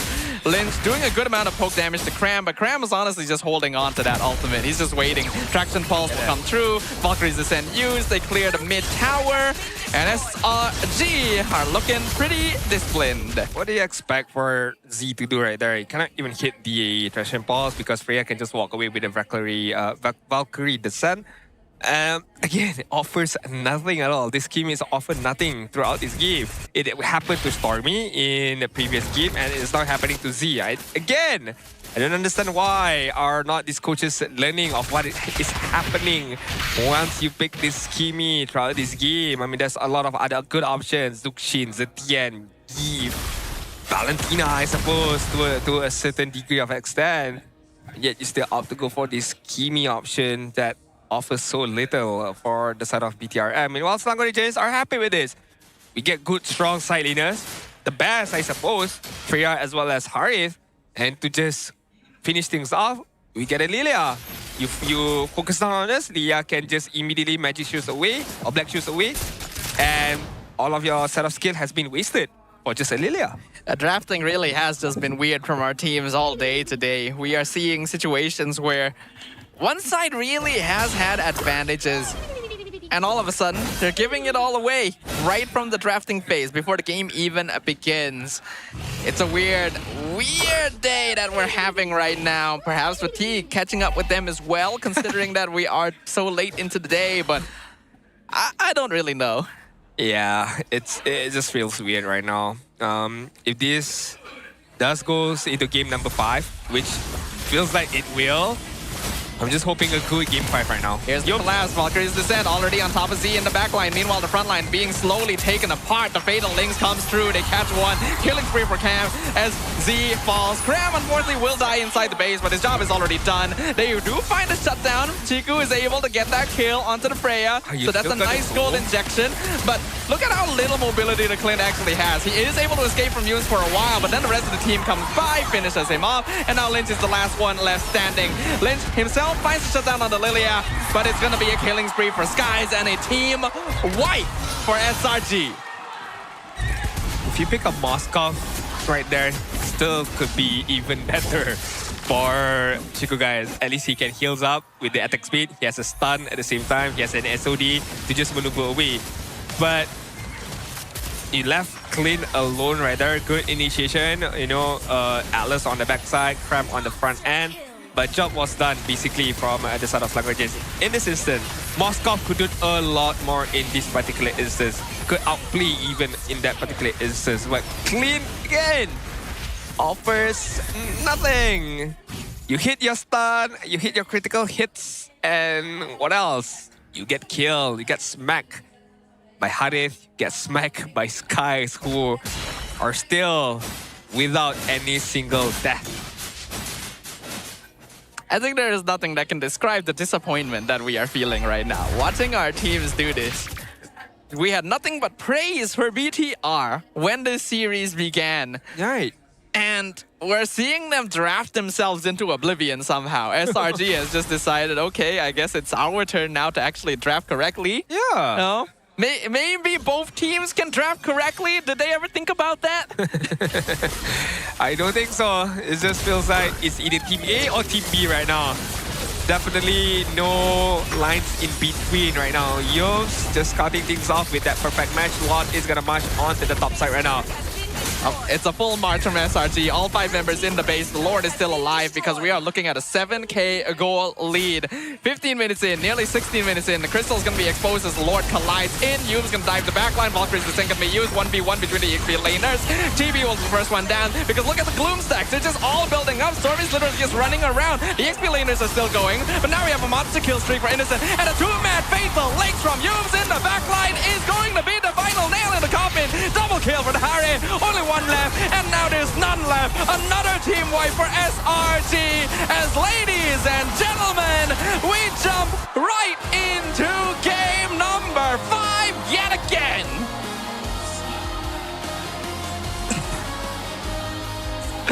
I am speechless, ladies and gentlemen. I am definitely speechless.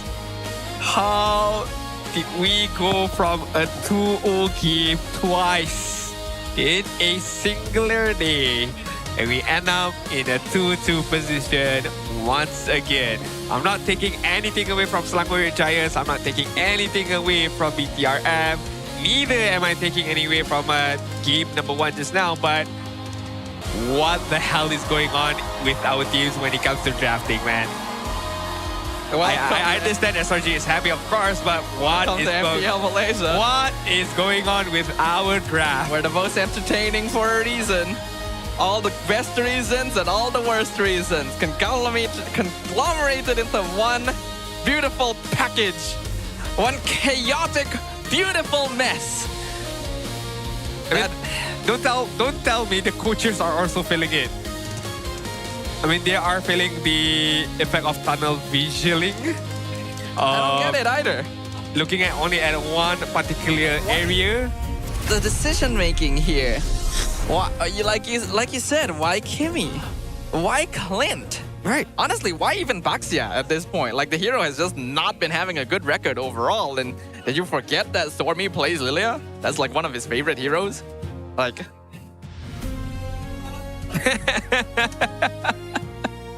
I just want to flip this table all the way around right now.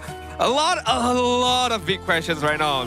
Definitely with the draft. Even for SRG, game number 1, game number 2 as well. Not only for the side of BTRM, from both sides, for all of our top 4 teams, to be fair. Vamos as well, IG as well. I don't even know what's going on right now. Our MVP, give it to Stormy, because why not?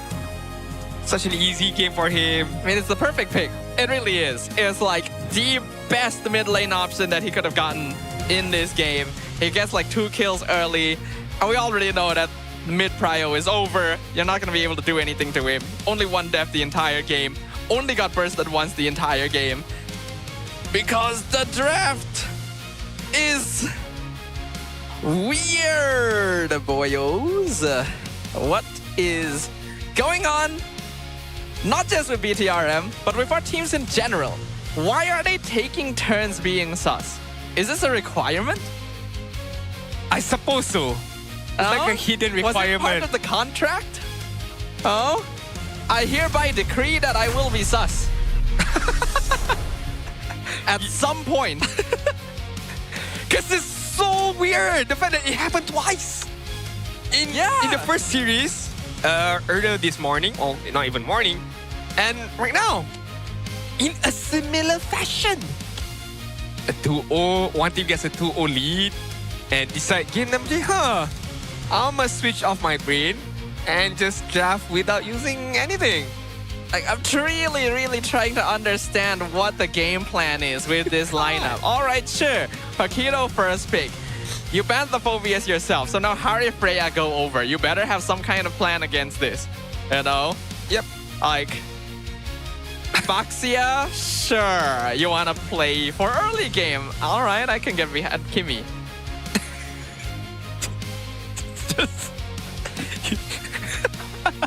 You gotta see Sudafa's reaction, by the way. I mean, you can't see it, but it's hilarious.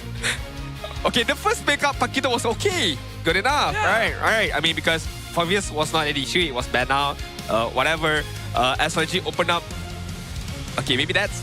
I wouldn't say that would be the problem. problem. During the draft, we basically posed the question to SRG. It's like, okay, you let the Paquito through. You better have some plan for it. And they did. They did. Yeah. Freya, EXP, works pretty well. You have the Lilia, then you get power picks on other lanes as well. Yeah. You know, you just kind of deal with it by having a better draft overall. Okay, makes sense. And then the Freya is strong. We've now proven that. Freya versus Paquito matchup does lean towards Freya a little bit. BTRM, I guess they didn't know that? I suppose, if you're talking about Paquito Freya, but don't tell me they don't know about the Baxia Lilia matchup. It's the worst matchup for Chibi right there. And you pick it up very early on. And the fact that SRG did not pick up their mid lane up until the last moment where the Lilia pops off or was picked up. And it's just the ultimate answer to whatever problems that BTRM wanted to possess against Selangor Giants. And by the way, this is how you pick Atlas. Wait for the last two picks. Once you already seen somewhat of an idea from the side of the opponent, the opponent also did not pick up any strong heroes that can deal with the Atlas. You pick it up. Look at Yoms. Easily enough. Uses the Fatling when he was at full health. He was not in any particular threats at all. Atlas just specializes when paired with burst or control mages, and Lilia definitely falls into that category. Also works very well if your opponent just doesn't respect it. There's a single Purify on BTR MY. And because of that, what do you even do? Right? Yeah. Like, you can't really zone him out. Arasi died multiple times over because Stormy can just slowly blitz him down. There is really weird logic to this, and I really am wondering whether it is fatigue. Is it actually just too late in the day? It could be. But it all happened in game number 3, what? That was not late as much in the day, but it keeps on going in game number 3, game number 4. If we get a game number 5 with this kind of draft, I'm gonna lose everything, man. I'm gonna lose my sanity. A double reverse sweep day 2? That is a given. But with this kind of draft from the first series and the second series as well, I'm gonna lose every inch of my sanity right now.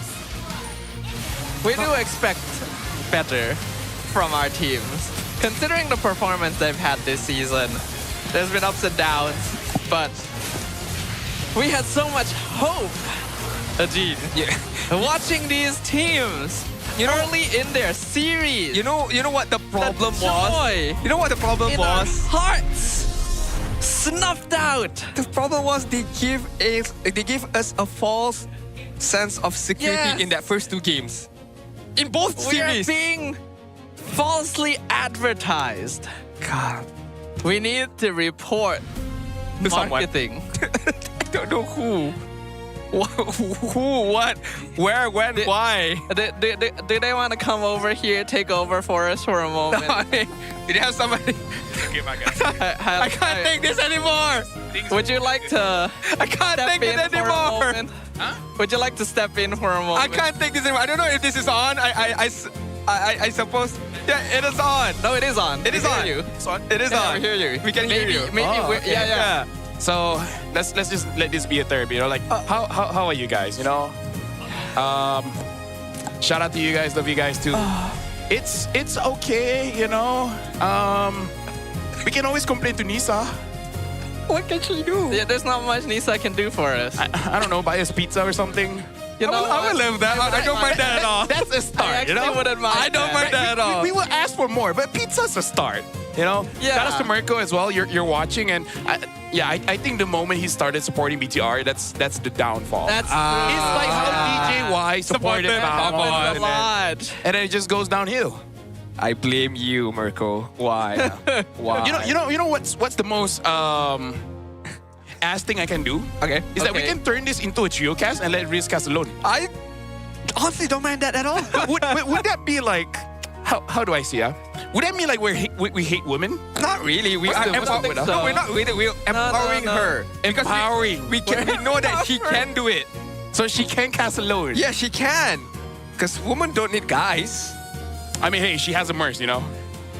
Oh, she does actually. Yeah, that's. She also has 3 houses.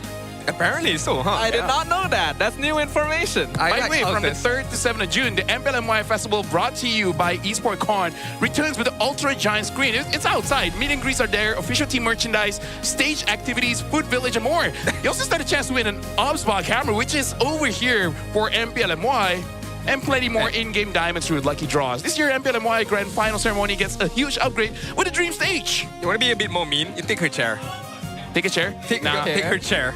Oh, take her chair. Take Reese's chair and just bring it over here. Okay. I thought you want me to. I mean, no. I don't mind being on my knees. Wouldn't she just use your chair then?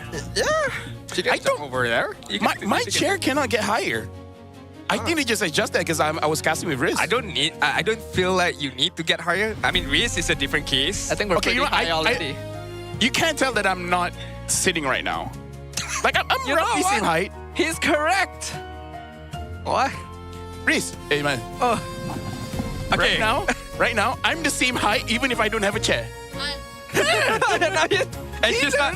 You chased her away with one sentence. It's just not any difference. Yeah, That's I mean, actually incredible. she has some insecurities about that. Yeah, You know? I mean, That's But she fair. has a merce. That's fair. and That's 3 true. houses. And 3 houses. And That does make a big difference, you know. Right? Hey, what do you think so far? I mean, another River Sweep is on the line. It really is on the draft, you know. Like I feel like It SRG is, won this. isn't it? Right? It's just the hero pick. Who wins the draft What wins are the they game. doing? It's not that hard. Like why? Why? Imagine how hard it is. You guys are already having a hard time. And now you guys have to buy time for an interview after this. I don't have any money to buy time. I'm just gonna wipe off my sweat. You wanna wipe off your sweat? Yeah, I mean, I'm sweating losing right it. I'm sweating right now. This is the most difficult Do challenge. you guys plan ever. using the same suit, by the way? We did not. Did it not? Ah, right. And the guys here are all just taking pictures with Riz. Yeah, why not? I suppose. Yeah. She doesn't need a. So tell me, why Kimi? Why Kimi? Yeah, why Kimi? Why Kimi and Clint? Oh, why they pick Kimi Yeah. and Clint? I feel like Kimi is fine because they're using Boxy and he needs some kind of damage. Okay. The Clint one is a bit, I feel like today Clint is difficult to use because everyone wants to dive. Well, you do the throw. Speaking of which, right now Poji is gonna have an interview. Hopefully it's a long one so that we can have a break. But anyways, let's throw the Poji. Selamat kembali bersama saya Popo Poji untuk interview istimewa sebelum game yang kelima. Becky, macam mana situasi sekarang?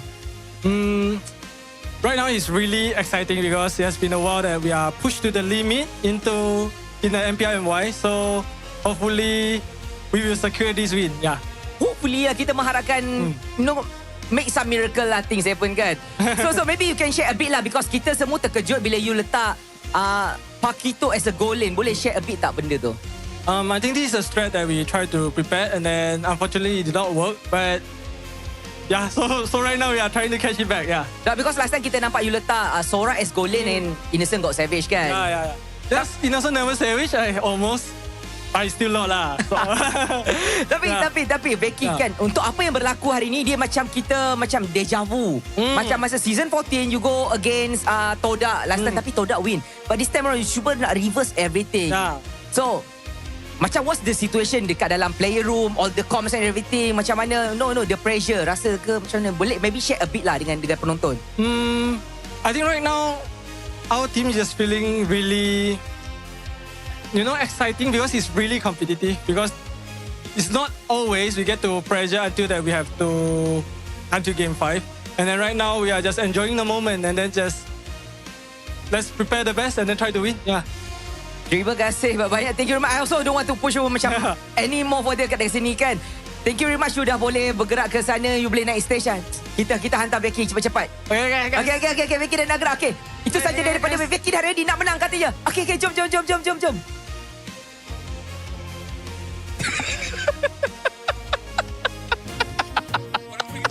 Yeah, I'm already here. I don't mind at all. The fact that the BM customs were not, I did not give any cue to them at all. I'm just gonna laugh.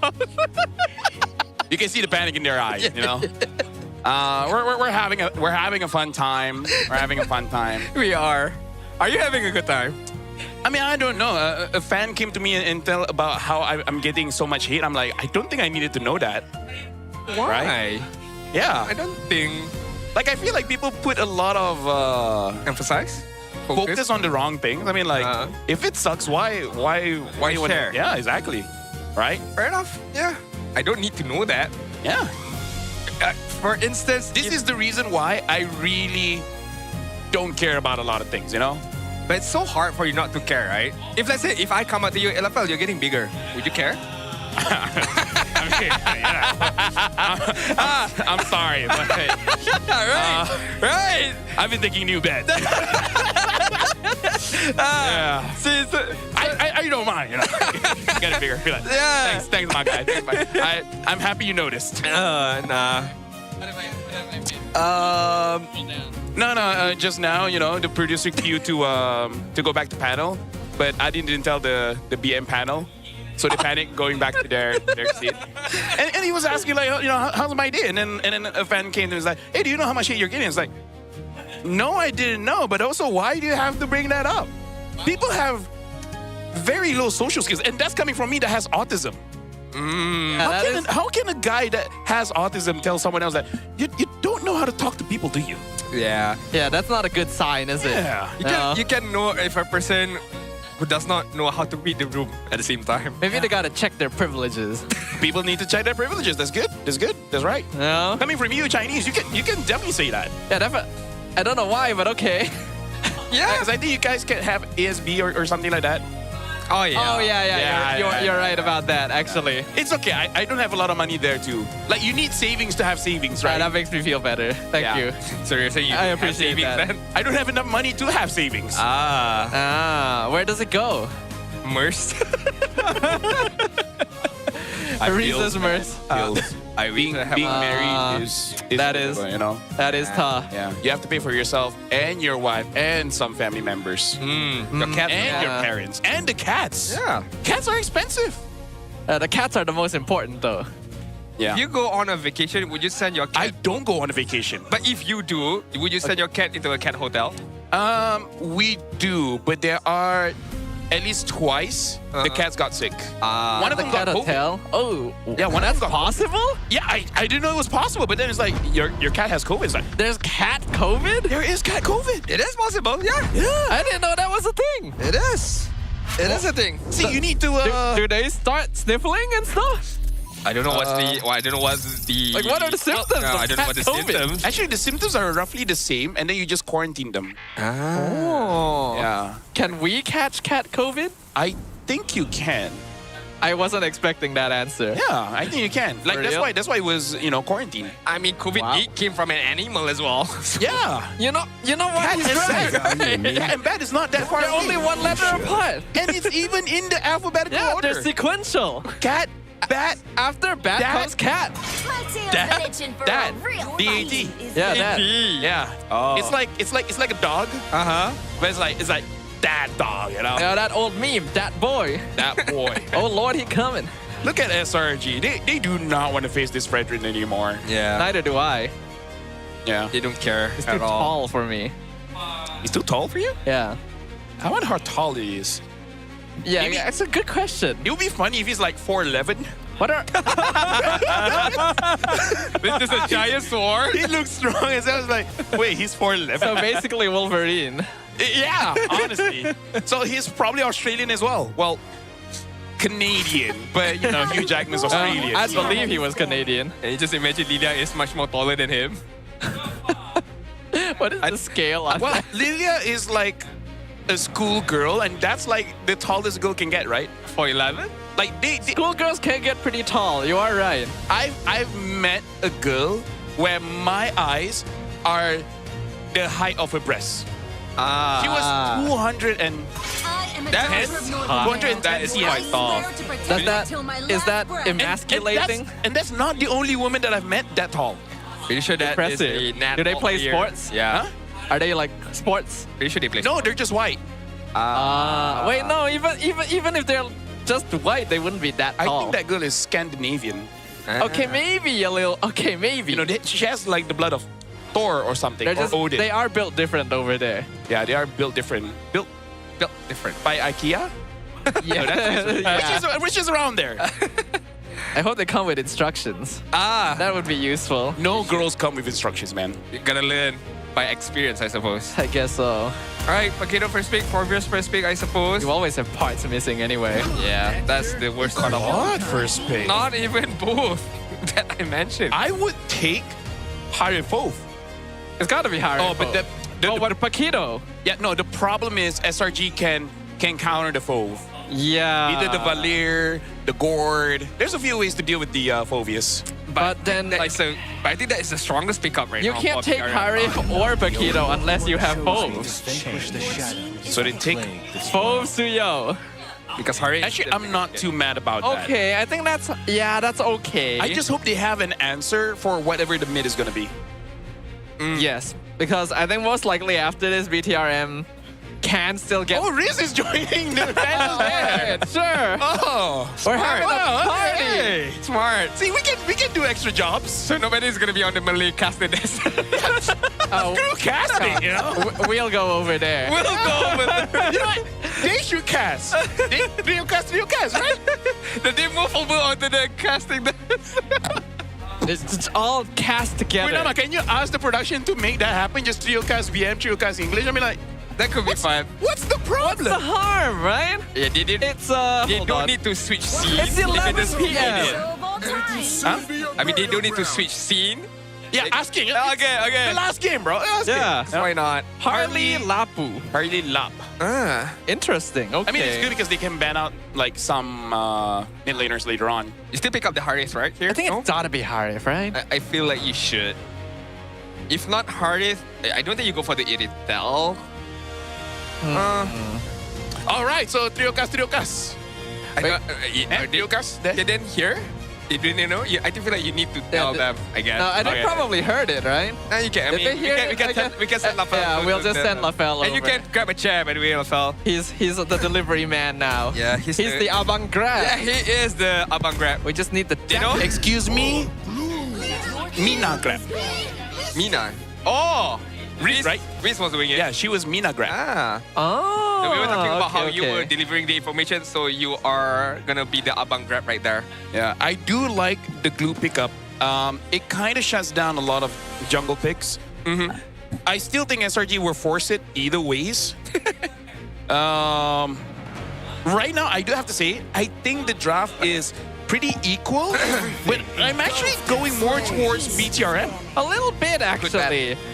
Because now I realize they don't need the Prio Harif, because SRG won't snatch it. They have to ban it. Yeah. So in a way, you can force SRG to throw bans if you really wanted to play something else. Though it does feel like a bit of a waste to not play Harif, considering how strong he is. Yeah, true. And I do like the ban from the BTRM. You ban out the Valir, so if you opt to go for the Harith, I think it's still viable for you to do so right now. Of course, it allows for Suyu to go in without any particular problems from the Valir itself. For obvious at the same time as well, but SRG is going to ban out the Harith instantly. By the way, guys, I have still there. Very relevant information here just to let you guys know. This is like something to let the audience know as well. All right, okay. All right, so Fredrin is 190 to 200 centimeters tall, and Lilia is 134 to 142. So it's not that far different. 134 Wait, to hold on. 170. How much was Lilia? 134 to 142. And then Fredrin is like 190 or 200, you know? Oh yeah, not that big of a difference, yeah. It's not that big of a difference. 190, is it 6 feet-ish? I think 7 feet is like 200-ish centimeters tall, if I'm not mistaken. Yeah. I don't believe in feet. Why not? You don't believe in feet? I think that's just the US way to manipulate. No, for them to feel special about themselves, you know? I mean, they have different metric systems, right? Virgo, what do you think? I think feet is dumb. Just stick with CM. You know, and inches is dumb. Actually, no, inches is okay. Actually, inches is okay. As much as I prefer the metric system, What's a metric system? Centimeters. Yeah, as much as I can't deny centimeters and all that stuff, you know, feet do still have kind of a special place. Dude, they always support me. I don't wherever I go. I don't need to know that you're a feet guy. Just TMI? Huh? TMI? Too much information? Actually, you know, it's late at night. Plus, I think the audience wants to know what stuff is about. I really do wonder why people like feet. It is good, right? Like, what is it about feet? Feet. I never understood. I think we have to ask Mirko. It's one of his kinks, and I feel like if you ask very nicely, he likes feet. He would reply. If we ask very nicely, hopefully he answers. I mean, he's watching right now, right? Hopefully he answers somehow, some way, and we get to share it to you guys. Yeah. Valen picked up for the Southern BTRM, and right now the SRG. Someone should give him a donation to ask about that. They should. You know? See, we're everyone on having Mirko's stream, send him some donations. Don't say we never did anything for you, Mirko. Even show. Honestly, SRG, they're getting like good drafts for themselves, like, you know, their core heroes. BTRM, BTR. BT What's Retail. left? Gold. Yeah. Gold lane. Retail still there. Moskov is banned out. Even tells a bit. You do ideally want someone that can hold Purify. Not a lot of gold lanes like dealing with Hive and Cho. You want Flicker and you want Purify. Yeah. What is good? There sure are a lot of Reese fans in Rod, no! What? Against Innocent, bro! Yo! Bro! The half-man, half-beast? This is a way to close out this best of 5. Played by the CEO! Trio cast. Smart. Roger against Innocent. I mean, you can pick up the Purify to dodge the kick from Cho, and your transformation can basically iframe away from the deadly magic, right? It's an interesting idea. So it answers both questions right there. Well, you know what, everyone? We're breaking the rules already anyway, so I'm gonna record a vlog clip. Yo, peeps, we're about to jump into game number 5. Last game of day 2 here in the playoffs. Winner moves on to the upper bracket finals. Loser goes down to lower brackets. Is it gonna be SRG or BTRM? We got LaFell, we got Adine, we got me up on the desk right now. Let's see who comes out on top in the land of Dawn. Ladies and gentlemen, for the final game, we're changing the rules, breaking even from a dual cast, now a trio cast, and now I really want to see how Chiku performs. But let me just say, if BTR wins and Chiku is like 0-10-2, I'll still give him the MVP. just because of the cojones that he has to use Roger in front of Innocent. No, we have to remember, Chiku was the original Roger. This was like years ago, dude. Like season 7, 8 kind of thing. He's like what, 52 years old this year? Yeah. I mean, couple more hours to go, I suppose. Until he's 52? Yep, until he's 52. I mean, you need happy birthday. Yeah, happy birthday for Chiku guys right there. He has a kid. The OG Roger gets picked up right now, going up against the King of Roger, I suppose, back in MSC 2024 right now. Innocent using the Cloud. This is going to be an interesting matchup, but look at Z. He can get a good amount of damage from Yums as well as Farmy. Right now, looking at how the lanes are really setting up, Selangor Giants looking at the EXP lane, it does look like Cram is trying to zone out some minions away from Lynch, but Lynch is able to deal with that. And then in terms of the gold lane, it does seem like Innocent has more poke power. Oh, Z taking too much damage. Yums and Stormy are doing a number on Z here. And Master Assassin on Chiku, guys. Fighter Emblem. I'm really curious how well this will work, actually. That lane matchup. Because Claude just scales so well. He heals through everything with that Fighter Emblem. Meanwhile, up top, Rasi gonna be taking a lot of poke already before the turtle spawns. Not only that, I would thought that the mid duo of a Glue as well as a Valentine is quite strong for you to deal with the wave quickly in comparison to Yves right there, but I've been proven wrong. Feels like the Yves as well as the Cho is much more stronger right now. RWM gonna be used. Lin's gonna be caught in the land shaker. I actually did not see who got the turtle. SRG. Thank you. Yeah, SRG gonna start things off strong. Still very much early on. Not much of a team fight going on between both of these teams. I mean, definitely Innocent still needs to farm up. Roger as well from Chiku guys. So you do expect maybe less team fight as of now, but definitely is gonna start to kick things off soon. I gotta say, this series started off with very high octane, energy drink kind of power. And now both teams are like, you know what?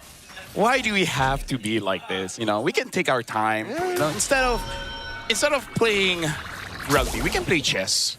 I'm gonna stop and smell the flowers a little bit. Yep. Touch grass. What map is this?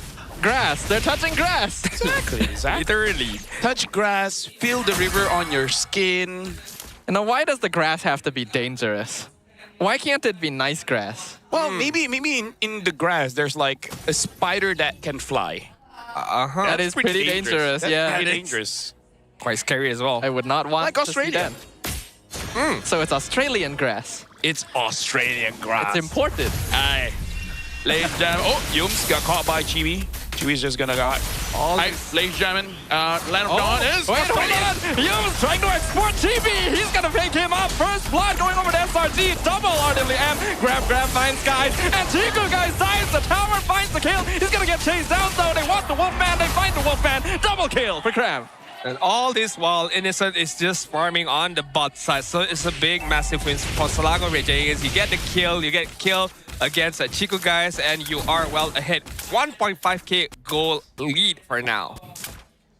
And I gotta say, Chiku guys wanted to join the fight because his first item is the Sky Piercer. It's just unfortunate. Every single time he gets the Sky Piercer, it just resets almost immediately. It's kind of like Yums knows how Chiku plays or something. That is the risk of Roger somewhat. You do have to dive in, and as a marksman, that can be a little bit dangerous if you don't have tools like BMI. Rasi zoning. He's gonna get himself kicked right into skies. Deadly magic can be used. But grab gives him back his HP, drags Yums backwards, and Yums will fall. RWM gonna be used by Stormy. They locked and run. Chibi gets a turtle. Rasi gets traded. Two-man Infernal Pursuit is pretty good, but Blaze Surge will miss, and SRG will disengage. And I gotta say, Cram, he took his time, but now he feels like the OG Cram. Game number 1, game number 2 feels a bit iffy right there. Feel a bit rusty in terms of performance, but right now he is definitely downloading updates. Downloading updates right now. Feeling himself a bit. So funny enough, it's 11 o'clock. Only now he's feeling himself. 10 o'clock in Indo. 10 o'clock in Indo. That's true. I mean, this is where the party begins. Deadly Magic doing a lot. Sky's gonna be chased down. Lynch actually wants the kill, but he gets blasted mid-air. TB not able to follow up. Yeah, the damage is a little bit too much. Rossi. Oh, but Rossi is looking for Stormy. Flicker over the wall. He'll be fine. Cram now gonna be the next target, but he jumps back in. Brave as Spider, Landshaker wins. TB lands the blade surge, but look at the healing from the Lapu. Why are fighters so strong this patch? Where the dragon completely whizzed into the wall, and now Grab secures Cram. 1v4. Does Cram get out of this? He actually does. That is ridiculous. That's a bit unfair. A little bit. I call that cheating. It's not even Paquito. 4 members, and yet you still can't get a kill against Cram's Lapu right there. That's the reason why they all miss him, and this is one of the reasons why to, make those kind of plays. The fact that he just doesn't need to do anything, he just survives with whatever is being thrown at him. Yeah. The sustain is a little bit too much, and I believe at this point in the game, it's only Z that has any kind of life bane. So, but I think Z was able to apply the life bane onto the Lapu, onto Cram. That sustain is just too much. It reminds me of Ruby with 3 minions. You just get to full HP instantly. I missed that, Ruby. Those were the days. Maybe one day. Maybe one day. I hope so. Maybe MSC, you know? Maybe. Actually, no, probably not. Yeah. I mean, all of these fights that were happening on the top side just now, again, it's not without Innocent. Innocent is just free farming away on his bot side, 1 level ahead, I'm pretty sure, in terms of goal lead as well. So once Innocent participates in this team fight, is gonna look a bit ugly towards BTRM later on. Z does have the RWM here, so Bigatron, they can set for a fight. I think they're just being very wary of Cram and Yumes. It's hard to walk through, but Razio flickers back. Gets 2-man stun. Leon comes out, but it gets cancelled in backline. Cram is jumping in. Both of the backlines are being disrupted. Chico gonna pop the wolf form, goes in, tries to take out Cram, does successfully do so. And Razi survives it all. So Bigatron are now up in terms of numbers, but now here comes the actual big bad wolf. Innocent doing good damage. They collide with Hume. They find a kill. Blazing Duet gonna be used, but it gets cancelled. Pushed back by Lynch, who will flicker out of the way. Sky's not able to chase the kill. Blade Surge! TB! Beautiful aim, fights the Harley. Innocent trying to fight back, but Stormy will pick up Z, and that's gonna be the end of that. You know how much Chico wants to go in for all those kills right there, but he understands that I cannot do so. This is not Roger back in 2024. This is a different kind of Roger, so he needs to play it a bit more safely, get a few kills, get that neutral objective, and you walk away. We're gonna look at the instant replay here, and honestly, the CC duo is doing so well, where they're basically just kiting all around, going out of the fight, waiting for some abilities to be used, and then just go back in. I gotta say, Chibi looks pretty locked in. He did not have a good time on the Baxia, but now on the Suyo, he feels more right at home. Most definitely right there. The CC duo right now in full effect. I thought it was Chi-Chi. The CC duo right now in the full CEO.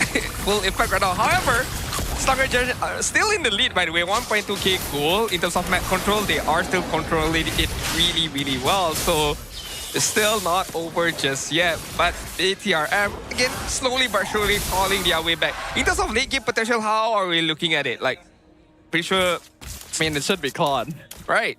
I feel like it is more Slangware Giants. It's just that Bigatron, they do have ways to jump straight onto the Claude. And seeing how Innocent has been performing the entire best of 5, yeah, I'm gonna give it over to Innocent. Mid lane, the kick actually finds the wrong target. TB will tank it for his Eve, and he dances forward! TB finds the Harley! Grab, secures Humes. TB somehow alive on 1 HP to turn around. After this, Chibi is gonna find Yumes and be like, hey, thanks, man. Ooh. Appreciate it. The glowing one, in fact, was not enough to kill the Suyo right there. Yeah, look at the instant replay here. Like, Yumes wanted to kick, but Chibi positioned himself so that he would get kicked. And then instantly he's like, hey, you know what? I'm close to skies. I'm going to blow this guy up. And we saw how Arrow 404 on his Suyo was able to blow up Hazel as well earlier today. Suyo just has a lot of damage. What was the 3k goal lead right now has been evened up by BTRM. with that immaculate gameplay from BTRM right now. Missed kicks here and there from Yons, but Selangor Giants still within the grabs right now. And however, BTRM are not out of it just yet. They are having a good amount of momentum going into the 10-minute mark. Most likely it's gonna blitz the Lord instantly right now. Guys. Oh, Sky is trying to play a dangerous game, but Rasi is doing a great job of keeping him in place. So, Create the Dragon will find Rasi and sacrifice the glue to the god. RWM blazing to it. SRG fight back. They found the combo. And now Bigatron is being disintegrated. GB trying to dash away, but the deadly magic earns its name. A shutdown for Skies, and 4 members of Bigatron are dead. That is a great placement of RWM plus the land shaker from Krem as well, and Blazing Duet on top of it. Look at that, 2 members of BTRM was stuck within the vicinity of the RWM, followed by Innocent, followed up by Lapu Lapu. It was just the perfect execution from Selangor Giants, hence why they did not mind losing the Lord at that moment. I like that decisiveness where they just make a call like, screw the Lord, you know, who cares? Get a kill, because when Yums got onto Rasi, I'm like, what kind of trade are we going for? And then the moment they got that wipeout, it's like, all right, it's good. They went from equal to 4K ahead. Yum's gonna kick Rasi, tries to be cancelled by Lynch, but not able to. And look at Innocent, he just does way too much damage. Rasi's gone, Lynch is gone, double kill, Blazing to it! The Hulkman, Hulkfist takes no prisoners! Triple kill for the Claude! And 4 members of Bigatron wiped again! I gotta say, I feel like Innocent is playing this with just a little bit of emotion, because he got hit by Chiku's Claude for like 2 games, and it's like, coach, please. Coach, come on. That's just too easy right now. They found TV as well. Is that? Yep. Is that? Insult to injury. Bigatron looks good, but it looks like they might have to train their stamina here, because they just gassed out. Yeah, I'm not too sure what are you gonna do with this Claude right now. 6-0-4, still has the Purifier on himself. I'm pretty sure he's gonna build up the Queen of Nature at the same time. So there's gonna be a lot of layering of protection that the Claude is gonna have, and I don't see a world where BTRM are able to catch out Innocent. Yeah, they're not even able to chunk out Cram particularly quickly here. We are hitting 12-minute mark, and it already looks like we have full builds on people. Innocent is farming so fast. He's hit level 15 at 12.5 minutes.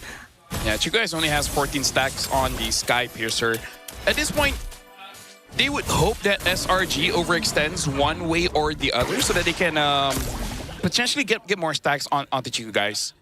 I do have to say, still respect the attempt. You know, with this Roger. If this Roger has like what, 60 Skyfacer stacks, 70, I mean, it would be a totally different game. But the fact that it's super hard for Chico guys to get a kill and walk away scot-free, hence why that Skyfacer stack was not, working wonders for Roger off Chico guys. And right now, I did mention about how a lot of the team fights, Innocent was not participating in it. And once Innocent participate in a lot of this team fight, we get to see the sheer force of this Cloud right now. SRG, they have control over the river. And with a 7,000 gold lead, I highly doubt Bigatron's going to be able to do too much about it. Even if they try to go for the steal, it feels very, very risky, because even Rasi cannot tank Innocent right now. He's nearly full build already. Conceal going to be used. They instantly collapse onto the 2 frontliners. They see Lynch will be able to stop the advance with the Dark Wave for a short bit. The Lord being controlled. 14 minutes in. Dropping low. Should be secured. BTR just have to back it off. The question is, will SRG allow them to? Rasi not going to be so lucky. He's the victim of the kick. He's the victim of the kill. And Graham with the 2-man land shaker. They try to escape, but they cannot. It's already a double kill for Innocent. 14 minutes in, and SRG not letting go of the gas. Gentlemen, if SRG wins this one, tomorrow is SRG against IG. Ooh. And now with SRG having the proper warm-up that they want, tomorrow's going to be quite a match. And right now, it looks like the way you handle the glue is to kick the glue. And then the rest of the team just burst him out. Don't let him jump on you. You jump on him first. Well, looks like they TV this time around, and Crystal's going to be wide open right for the taking.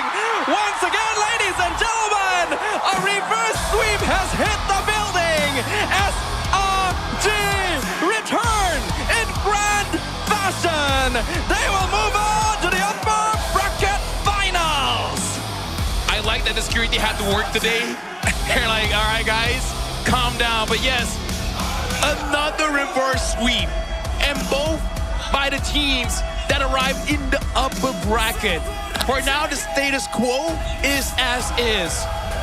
The bottom teams haven't been doing so well, but the number 1 and number 2 teams of regular season, they're going to meet tomorrow. And whoever wins that one goes to Paris. I'm not gonna be, too, how should I say? I'm not gonna be a party pooper or anything like that, but tomorrow's matchup or the upper bracket finals matchup is gonna be very, very interesting, and it's gonna be very, very intense. Not only the fact that, of course, the ticket is on the line, but we get to see a matchup between E3 as well as Crab. Oh, so, the rivalry. The rivalry of a decade right there. That is going to be interesting for sure. On the opposite hand, the lower brackets going to be heartbreaking here. Vamos versus BTRM, 2 teams that have done so well. We're going to go ahead and throw it over to Rose. I think there'll be some very interesting things to hear from the team. And tonight, Stadium Juara is red. Tuan-tuan dan puan-puan, Selangor Red Giants coming in with a reverse sweep. Boys, congratulations. What an amazing reverse sweep. And I rasa kita pun ada tema hari ni di mana kedua-dua game upper bracket end up dengan reverse sweep. But of course, before anything, welcome back, Crab. Yeah, back. Captain, how do you feel like to be back? How are you feeling after this reverse sweep? Yeah, it's so good to play. And yeah, I'm happy to get back and play again with my teammates.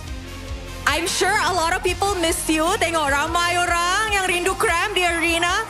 And of course, di rumah juga.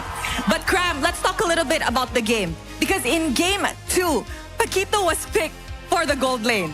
But then in game 3, it went back to the EXP. So tell me, what's going on? Was it a trial and then you're like, okay, I think it just should follow me in the EXP. What happened? Because Innocent cannot play Paquito like as me. That's why I asked coach to give me the Paquito. Why? Was Innocent planning to play it again in game 3? Yeah. Innocent, do you think Paquito is a good gold laner? No? Yes? I mean, if you can reverse sweep the enemy, can na. Wow!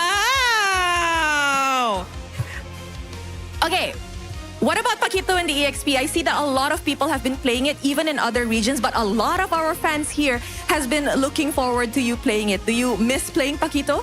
Yeah, of course. Strong? Because the last time that I played Paquito, that was season 12, I think, when I was Sonic.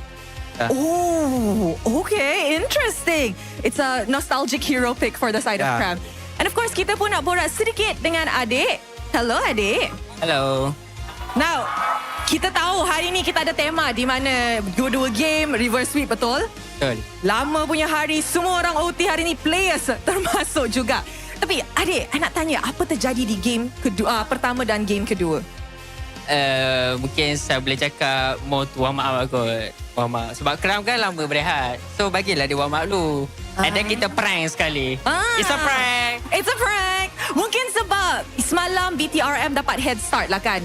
Diorang berjaya menang semalam. Diorang ada momentum. Manakala SRG pula tengah selesaikan diri lagi atas pentas and all that kind of stuff. But good game overall. Are you happy dengan prestasi SRG hari ni? I think kita orang happy je dengan prestasi kita orang hari ni, even though not the best result, but for us I think we really enjoy series untuk hari ni. I think itu yang penting. Lagi-lagi untuk orang yang beli tiket, kita dapat saksikan full 5-game series. Oh, I think that is money well spent. Tapi guys, kita pun sudah saksikan a full 5-game series, tapi hanya seorang yang boleh menjadi MVP of the game. So, Stadium Juara, siapakah MVP anda? Mari, let's see the MVP in a count of 3, 2, 1. MVP jatuh kepada...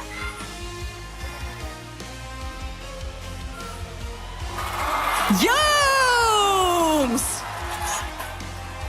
Aku tak dengar. Okay. Hi, Yums. Can you hear me?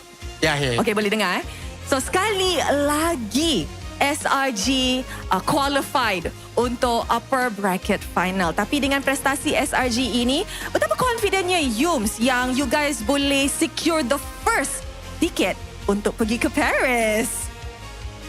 I think 100% lah. We will do whatever it takes. Wow! They will do whatever it takes. You know what, Yums, hari ini full crowd and I think ini one of the best crowd yang kita ada untuk playoffs ini. Is there anything yang you nak cakap dekat dorang? And of course, jangan lupa suruh dorang datang esok support you guys lagi di upper bracket final. Maybe saya kena bagi kat Innocent biar Innocent cakap kan. Okay, come on, San. Anything you want to say to the fans? Ask them to come and support you guys tomorrow in the upper bracket finals. Thank you everyone for coming and I hope you will support us tomorrow so we can secure our ticket to Paris. Thank you very much, boys. Congratulations. Will SRG be able to clinch the first MSC ticket esok? Only time will tell. Tapi sekarang ini adalah masa untuk throw it back to our panel to analyze apa yang terjadi di dalam full series ini menentang dengan BTRM by Vitality panel. Throwing it back to you guys. All right, thank you very much for Rose as well as congratulations for SRG, the reverse sweep once again. And managing to secure that upper bracket final spot together with the IG, and our MVP is going to be Yums with the show. Question is, boys, is game number 2 and game number 1 a gimmick from SRG? I actually don't think so. I really feel like BTR had a very good momentum in the early game. Okay. And then they just could not replicate it later on, right? Because BTR game number 1, I think it was 4 times they rotated in the EXP lane, making sure that Crime could not do much. Yes. And then they just snowballed after that. And then game number 2, Chico is just popping off, right? And then it's just after that, I would say that SRG keeps winning the draft. Something I do have to say though, I hope Karkui has a bad time tomorrow, but because I'm also working tomorrow, I'm like, yeah, me too. Not him. But yeah, no, for real, I feel like BTR, they had the right idea. It's just that SRG recalibrated. It's like, oh, we know what you're doing, but we just stop you. It's just very hard for me to believe because the difference between game number 2, 3, 4, and 5 is just massive. Like how BTRM fall off a cliff, and it's so weird to see that happen because game number 1 was dominant, game number 2 was dominant, game number 3, yes, it was due to the draft and all, but it's just so weird to see. I guess we just had multiple things happen in the gap between game 2 and 3 where SRG finally got the warm-up they were waiting for. They figured out, okay, what do we need to do with the draft? Switch things up. It gives them a better early game. And since they're stronger early now, BTRM can no longer continuously gank Cram. If Cram is not ganked, he can suddenly make things happen. And all of that snowballs and translates into very different game performances. The reason why I feel like it wasn't a gimmick is because Veki looked very stressed. Arcadia looked very stressed. Even Stormy and Sakai are like, oh my god, bro, what is going on? So I'm like, I'm pretty sure even they're like, oh, thank goodness we won. Okay, talking about when you are on the losing side or losing end of things, be it Vamos or BTRM, is it really a bad thing that you lost in this fashion, or is it something that you can like recuperate back? Okay, what really happened in that 3 games to be able to come back? Let me ask you this question. How does it feel like casting 5 games? And then how does it feel like casting 10 games? That's how they feel. They feel like fair enough. Feces. Because I was in the impression of, okay, we did this, it's not doable. We did that, it's not doable. We did another thing, it's not doable. So there are 3 things that they learned from this game that, okay, all of these 3 things we did, it's not doable at all. So maybe from that knowledge itself, it could be better for them. Okay, now we have a much more knowledge coming into the low bracket to be even more prepared. Hopefully, I was in that mindset, I would say so. But of course, if you want to get a win 3-0, if you can get a win 3-0, for sure they will take it, right? But things have already happened, so you know what to do. I mean, in an ideal world, you will be able to pick yourself up from a loss like this and just prepare for the next day. But any one of us who have had these lose streaks and rank or had a winning situation come back and bite us in the butt know how difficult it is to overcome those emotions. It's gonna be rough. Vamos, BTRM felt like, you know, those gaming sessions. One more game. Yeah. Just one more game. We can win this one more game. IG against SRG, and then Vamos against BTRM. I feel like it's kind of an equal matchup tomorrow, maybe except for SRG. Because I really feel like after the series, they really just got back on top. Yeah. Because IG wasn't the cleanest today. You know, let's be real. Like, Melky didn't have a good time. Right? Maybe like the last 2 games, it was okay-ish. But I still feel like Nako's just a little bit better than Mel. And I agree. And BTRM, they really won because of how great Chico was. So I feel like IG, Coach Bam really needs to make sure that his players are super online, or he has to go back to the old trick of, you know what, Hazel, you carry. Maybe. It wouldn't be the most ideal to have to rely on that kind of strategy again, but with the ticket to Paris on the line, tomorrow we will watch Vamos go up against BTRM. BTRM have little time. Yeah, not much. They ended late today. And then, you know, at least we don't start in the morning. And they go again tomorrow. Bish, bash, bosh. My gosh. Bish, bash, bosh. And we have to beat farewell to one of the teams tomorrow. Either it's going to be Vamos or BTR. Oh, it's going to be a heartbreaking situation. At least Vamos went back already. And BTRM is like, what? Less than few hours of rest, I suppose? For the players, but for the coaches, nada. For the coaches, definitely they're going to go back into their drawing boards and, you know, to prepare a strategy for tomorrow's match. By the way, if you guys have any comments or any, I would say, improvements that we can do for our MPL MY Season 17, please do scan the QR code down below. And, you know what? Let me take over. Scan the QR code and then say that English needs a panel, right? English needs a panel where, you know, we can alternate when this guy's having a break, that guy's having a break. It's easier for me to pray and stuff. So make sure you type that out. Help us out. Or just make a trio. That's all. Make it fair. Adin, let me give you my mentality. What? I don't want things to be fair. I just want to win. Fair enough. So always ask them how we can win. Okay. Panelists, take BM's panel away. Take BM panels away. Let us have a panel. Let us have the panel desk. See? Because we have enough talents to do so. Anything else? Well, today has been a great day. Reverse sweeps. This is the end for us. See you guys tomorrow. Kelak. Baik. Ganti. Main bot. Nih guys. Tengok abang. Guys, kena banyak guys. Ketebak. Puri MM. Kejar. Boleh kejar, John. Tengok. Boy, cek. Terus. No! Nice one, boy. Apa? Jom. Buat. Sini guys. Sini hati, kita dah jumper guys. Aku isansin. Pelak. Ready. Lawan. Hero. Paku. Jaga belakang. Kimi dia aku. Pakai tapi. Nice. Mata. Nice. Aku recall. Apa kamu guys? Recall. Sabar. Go. Aku rasa ada dari kanan tu. Go pium. Make it up there. Bikin main trend. Hero dulu ah. Mana. Use this bang. Atas. Aman. Just fight. Aku aman. Apa? GG. Want to fight? Just want to fight. Boleh nak bagi kita. Coming. Tu baksha. Baca darul. Gimme. Blink kat base. Blink kat base. Depan ah. Careful gram ah. Aman, grab can zone. Dulu guys. Di atas. Want to fight. Aku pwede siya ngayon. Kita para aja. Boleh no guys kalau nak. Boleh sih. Kau second lah. Goyom. Tengok teh. Aduh.